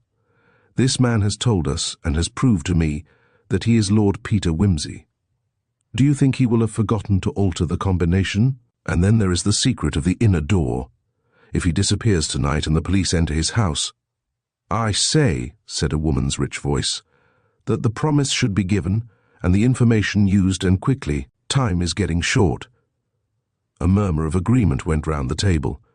"You hear," said the president, addressing Wimsey. "The society offers you the privilege of a quick death in return for the combination of the safe and the secret of the inner door.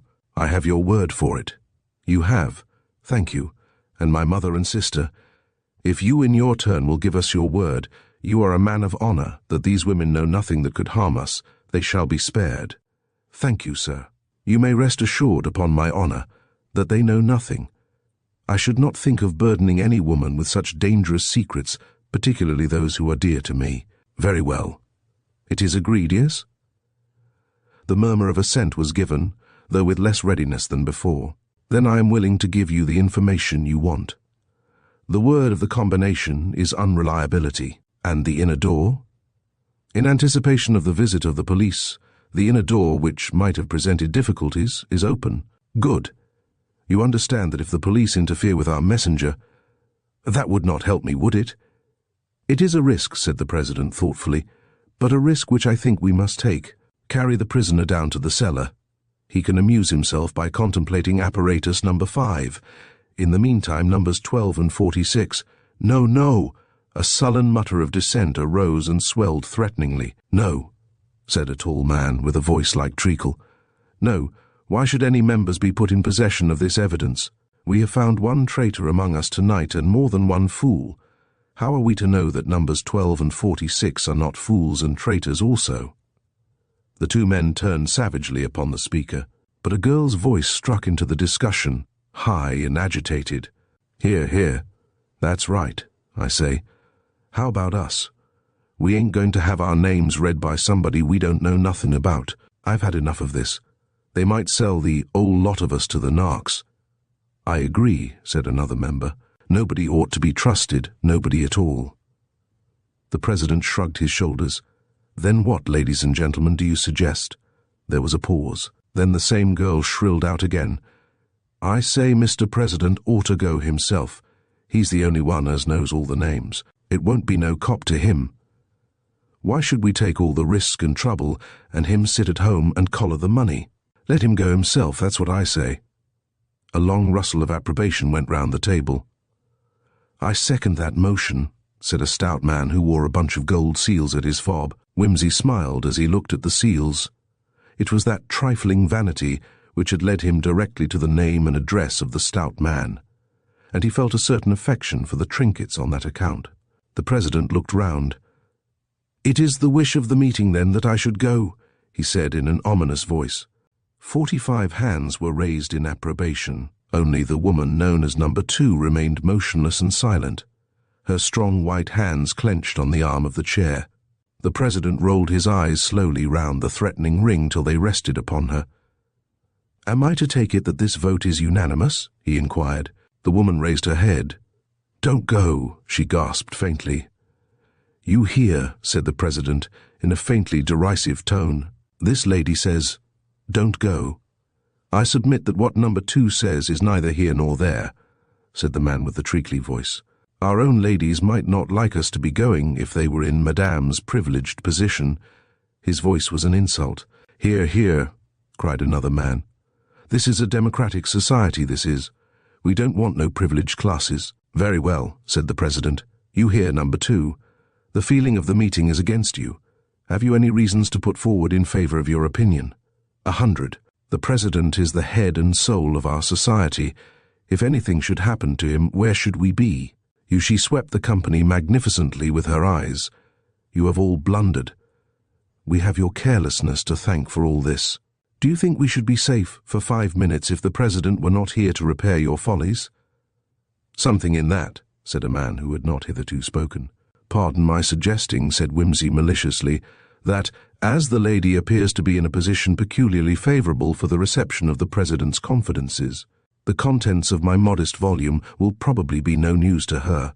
Why should not number 2 go herself?" "Because I say she must not," said the president sternly, checking the quick reply that rose to his companion's lips. "If it is the will of the meeting, I will go. Give me the key of the house." One of the men extracted it from Wimsey's jacket pocket and handed it over. "Is the house watched?" he demanded of Wimsey. "No." "That is the truth?" "It is the truth." The president turned at the door. "If I have not returned in 2 hours' time," he said, "act for the best to save yourselves, and do what you like with the prisoner. Number 2 will give orders in my absence." He left the room. Number 2 rose from her seat with a gesture of command. "Ladies and gentlemen, supper is now considered over. Start the dancing again." Down in the cellar the time passed slowly, in the contemplation of apparatus number 5. The miserable Jukes, alternately wailing and raving, at length shrieked himself into exhaustion. The 4 members guarding the prisoners whispered together from time to time. "An hour and a half since the president left," said one. Wimsey glanced up. Then he returned to his examination of the room. There were many curious things in it which he wanted to memorize. Presently the trap-door was flung open. "Bring him up!" cried a voice. Wimsey rose immediately and his face was rather pale. The members of the gang were again seated round the table. Number 2 occupied the president's chair, and her eyes fastened on Wimsey's face with a tigerish fury. But when she spoke, it was with a self-control which roused his admiration. "The president has been 2 hours gone," she said. "What has happened to him? Traitor twice over what has happened to him." "How should I know?" said Wimsey. "Perhaps he has looked after number 1, and gone while the going was good." She sprang up with a little cry of rage and came close to him. "Beast! Liar!" she said, and struck him on the mouth. "You know he would never do that. He is faithful to his friends. What have you done with him? Speak, or I will make you speak. You 2 there bring the irons, he shall speak." "I can only form a guess, madame," replied Wimsey. and I shall not guess any the better for being stimulated with hot irons, like Pantaloon at the circus. Calm yourself, and I will tell you what I think. I think, indeed, I greatly fear that Monsieur le President, in his hurry to examine the interesting exhibits in my safe, may, quite inadvertently, no doubt, have let the door of the inner compartment close behind him. In which case, he raised his eyebrows, his shoulders being too sore for shrugging, and gazed at her with a limpid and innocent regret. What do you mean? Wimsey glanced round the circle. I think, he said, I had better begin from the beginning by explaining to you the mechanism of my safe. It is rather a nice safe, he added plaintively. I invented the idea myself. Not the principle of its working, of course, that is a matter for scientists, but just the idea of the thing. The combination I gave you is perfectly correct as far as it goes. It is a 3-alphabet 13-letter lock by Bunn and Fichette. A very good one of its kind. It opens the outer door, leading into the ordinary strong room, where I keep my cash and my froth blowers, cufflinks, and all that. But there is an inner compartment with 2 doors, which open in quite a different manner. The outermost of these 2 inner doors is merely a thin steel skin, painted to look like the back of the safe and fitting closely, so as not to betray any join. It lies in the same plane as the wall of the room, you understand, so that if you were to measure the outside and the inside of the safe, you would discover no discrepancy. It opens outwards with an ordinary key, and as I truly assured the President, it was left open when I quitted my flat. Do you think, said the woman sneeringly, that the President is so simple as to be caught in a so obvious trap? He will have wedged open that inner door undoubtedly. Undoubtedly, madame, but the sole purpose of that outer inner door, if I may so express myself, is to appear to be the only inner door. But hidden behind the hinge of that door is another door, a sliding panel, set so closely in the thickness of the wall that you would hardly see it unless you knew it was there. This door was also left open. Our revered number 1 had nothing to do but to walk straight through into the inner compartment of the safe, which, by the way, is built into the chimney of the old basement kitchen, which runs up the house at that point. I hope I make myself clear. Yes, get on. Make your story short. Wimsey bowed, and speaking with even greater deliberation than ever, resumed. Now this interesting list of the Society's activities, which I have had the honor of compiling, is written in a very large book, bigger even than Monsieur le President's ledger which he uses downstairs. I trust, by the way, madame, that you have borne in mind the necessity of putting that ledger in a safe place.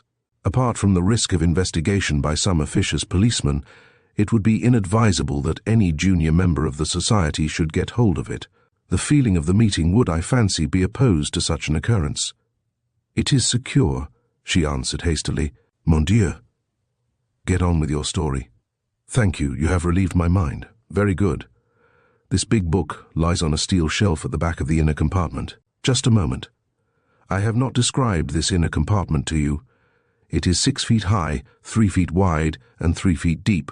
One can stand up in it quite comfortably, unless one is very tall. It suits me nicely. As you may see, I am not more than 5 feet 8.5. The President has the advantage of me in height. He might be a little cramped, but there would be room for him to squat if he grew tired of standing. By the way, I don't know if you know it, but you have tied me up rather tightly. I would have you tied till your bones were locked together. Beat him, you. He's trying to gain time. If you beat me, said Wimsey, I'm damned if I'll speak at all. Control yourself, madam. It does not do to move hastily when your king is in check. Get on, she cried again, stamping with rage. Where was I? Ah, the inner compartment. As I say, it is a little snug, the more so that it is not ventilated in any way. Did I mention that the book lay on a steel shelf? You did. Yes. The steel shelf is balanced on a very delicate concealed spring. When the weight of the book, a heavy one, as I said, is lifted, the shelf rises almost imperceptibly. In rising, it makes an electrical contact. Imagine to yourself, madame, our revered President steps in, propping the false door open behind him. He sees the book. Quickly he snatches it up. To make sure that it is the right one, he opens it. He studies the pages. He looks about for the other objects I have mentioned. which bear the marks of fingerprints, and silently, but very, very quickly. You can imagine it, can you not? The secret panel, released by the rising of the shelf, leaps across like a panther behind him. Rather a trite simile, but apt, don't you think? My God! Oh, my God! Her hand went up as though to tear the choking mask from her face. You devil! What is the word that opens the inner door? Quick! I will have it torn out of you. The word. It is not a hard word to remember, madam, though it has been forgotten before now. Do you recollect when you were a child being told the tale of Ali Baba and the 40 Thieves? When I had that door made, my mind reverted, with rather a pretty touch of sentimentality, in my opinion, to the happy hours of my childhood. The words that open the door are open sesame. Ah! How long can a man live in this devil's trap of yours? Oh, said Wimsey cheerfully, I should think he might hold out a few hours if he kept cool and didn't use up the available oxygen by shouting and hammering. If we went there at once, I dare say we should find him fairly all right. I shall go myself. Take this man and do your worst with him. Don't finish him till I come back. I want to see him die. One moment, said Wimsey, unmoved by this amiable wish. I think you had better take me with you. Why? Why? Because, you see, I'm the only person who can open the door, but you have given me the word. Was that a lie? No, the word's all right, but you see, it's one of these new-style electric doors. In fact, it's really the very latest thing indoors. I'm rather proud of it. It opens to the words, "Open Sesame," all right, but to my voice only your voice. I will choke your voice with my own hands. What do you mean, your voice only? Just what I say. Don't clutch my throat like that, or you may alter my voice so that the door won't recognize it. That's better. It's apt to be rather pernickety about voices. It got stuck up for a week once, when I had a cold and could only implore it in a hoarse whisper. Even in the ordinary way, I sometimes have to try several times before I hit on the exact right intonation. She turned and appealed to a short, thick-set man standing beside her. Is this true? Is it possible? Perfectly, ma'am, I'm afraid, said the man civilly. From his voice, Wimsey took him to be a superior workman of some kind, probably an engineer. Is it an electrical device? Do you understand it? Yes, ma'am. It will have a microphone arrangement somewhere, which converts the sound into a series of vibrations controlling an electric needle. When the needle has traced the correct pattern, the circuit is completed, and the door opens. The same thing can be done by light vibrations equally easily. Couldn't you open it with tools? In time, yes, ma'am, but only by smashing the mechanism, which is probably well protected. You may take that for granted, interjected Wimsey reassuringly. She put her hands to her head. I'm afraid we're done in, said the engineer, with a kind of respect in his tone for a good job of work. No, wait. Somebody must know. The workman who made this thing? In Germany, said Wimsey briefly. Oh, yes, I have it. A gramophone. This Hesch'll be made to say the word for us. Quick, how can it be done? Not possible, ma'am. Where should we get the apparatus at 3:30 on a Sunday morning? The poor gentleman would be dead long before. There was a silence, during which the sounds of the wakening day came through the shuttered windows. A motor horn sounded distantly. I give in, she said. We must let him go. Take the ropes off him. You will free him, won't you? She went on, turning piteously to Wimsey. Devil as you are not such a devil as that. You will go straight back and save him. Let him go, nothing, broke in one of the men. He doesn't go to peach to the police, my lady, don't you think it? The president's done in, that's all, and we'd all better make tracks while we can. It's all up, boys. Chuck this fellow down the cellar and fasten him in, so he can't make a row and wake the place up. I'm going to destroy the ledgers. You can see it done if you don't trust me. And you, 30, you know where the switch is. Give us a quarter of an hour to clear, and then you can blow the place to glory. No, you can't go, you can't leave him to die. Your president, your leader, won't let it happen. Set this devil free. Help me, one of you, with the ropes. None of that now, said the man who had spoken before. He caught her by the wrists, and she twisted, shrieking in his arms, biting and struggling to get free. "Think, think," said the man with the treacly voice. "It's getting on to morning. It'll be light in an hour or two. The police may be here any minute." The police! She seemed to control herself by a violent effort. "Yes, yes, you are right. We must not imperil the safety of all for the sake of one man. He himself would not wish it. That is so. We will put this carrion in the cellar where it cannot harm us, and depart, every one to his own place, while there is time. And the other prisoner? He. Poor fool, he can do no harm, he knows nothing. Let him go," she answered contemptuously. In a few minutes' time, Wimsey found himself bundled unceremoniously into the depths of the cellar. He was a little puzzled that they should refuse to let him go, even at the price of number one's life. He could understand. He had taken the risk with his eyes open. But that they should leave him as a witness against them seemed incredible. The men who had taken him down strapped his ankles together and departed, switching the lights out as they went. "Hi, camarade," said Wimsey. "It's a bit lonely sitting here. You might leave the light on." "It's all right, my friend," was the reply. "You will not be in the dark long. They have set the time fuse." The other man laughed with rich enjoyment, and they went out together. So that was it. He was to be blown up with the house. In that case, the president would certainly be dead before he was extricated. This worried Wimsey. He would rather have been able to bring the big crook to justice. After all, Scotland Yard had been waiting 6 years to break up this gang. He waited, straining his ears. It seemed to him that he heard footsteps over his head. The gang had all crept out by this time. There was certainly a creak. The trap door had opened. He felt, rather than heard, somebody creeping into the cellar. "Hush!" said a voice in his ear. Soft hands passed over his face and went fumbling about his body. There came the cold touch of steel on his wrists. The rope slackened and dropped off. A key clicked in the handcuffs. The strap about his ankles was unbuckled. "Quick! Quick! They have set the time switch. The house is mine. Follow me as fast as you can."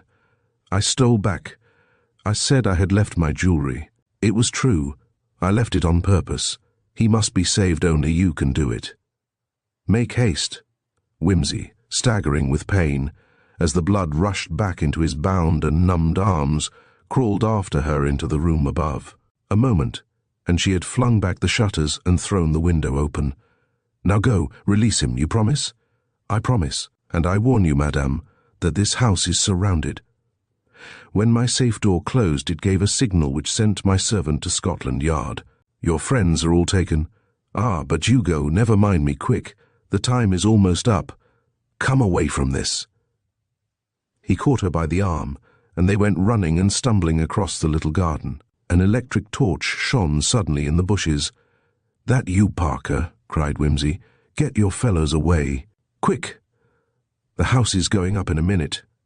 The garden seemed suddenly full of shouting, hurrying men. Wimsey, floundering in the darkness, was brought up violently against the wall. He made a leap at the coping, caught it, and hoisted himself up. His hands groped for the woman. He swung her up beside him. They jumped. Everyone was jumping. The woman caught her foot and fell with a gasping cry. Wimsey tried to stop himself, tripped over a stone, and came down headlong. Then, with a flash and a roar, the night went up in fire. Wimsey picked himself painfully out from among the debris of the garden wall. A faint moaning near him proclaimed that his companion was still alive. A lantern was turned suddenly upon them. "Here you are," said a cheerful voice. "Are you all right, old thing?" "Good Lord, what a hairy monster." "All right," said Wimsey. "Only a bit winded. Is the lady safe?"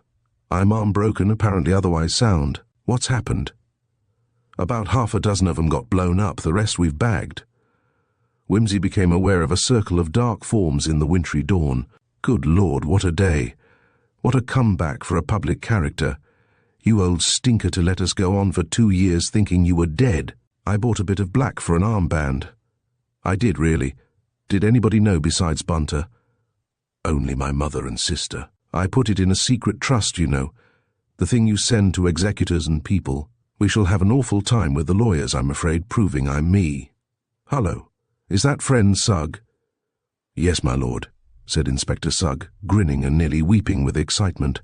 Damned glad to see your lordship again. Fine piece of work, your lordship. They're all wanting to shake hands with you, sir. Oh, Lord, I wish I could get washed and shaved first. Awfully glad to see you all again, after 2 years' exile in Lambeth. Been a good little show, hasn't it? Is he safe? Wimsey started at the agonized cry. Good Lord, he cried. I forgot the gentleman in the safe. Here, fetch a car, quickly. I've got the great big top Moriarty of the whole bunch quietly asphyxiating at home. Here, hop in, and put the lady in, too. I promised we'd get back and save him, though he finished the sentence in Parker's ear. There may be murder charges, too, and I wouldn't give much for his chance at the Old Bailey. Whack her up. He can't last much longer. Shut up there. He's the bloke you've been wanting, the man at the back of the Morrison case and the Hope Wilmington case, and hundreds of others. The cold morning had turned the streets grey when they drew up before the door of the house in Lambeth. Wimsey took the woman by the arm and helped her out. The mask was off now, and showed her face, haggard and desperate, and white with fear and pain. Russian, eh? Whispered Parker in Wimsey's ear. Something of the sort. Damn! The front door's blown shut and the blighter's got the key with him in the safe. Hop through the window, will you? Parker bundled obligingly in, and in a few seconds threw open the door to them. The house seemed very still. Wimsey led the way to the back room, where the strong room stood. The outer door and the second door stood propped open with chairs. The inner door faced them like a blank green wall. Only hope he hasn't upset the adjustment with thumping at it, muttered Wimsey. The anxious hand on his arm clutched feverishly. He pulled himself together, forcing his tone to one of cheerful commonplace. Come on, old thing, he said, addressing himself conversationally to the door. Show us your paces. Open sesame, confound you, open sesame. The green door slid suddenly away into the wall. The woman sprang forward and caught in her arms the humped and senseless thing that rolled out from the safe. Its clothes were torn to ribbons, and its battered hands dripped blood. It's all right, said Wimsey. It's all right. He'll live to stand his trial. Thank you for joining us on this thrilling journey with Lord Peter Wimsey in Lord Peter Views the Body. We hope you enjoyed the suspense and the clever deductions that came with every turn. If you like this story, don't forget to like and subscribe for more captivating tales from the world of classic literature. Until next time, keep reading, keep imagining, and we'll meet again here at Storytime Haven.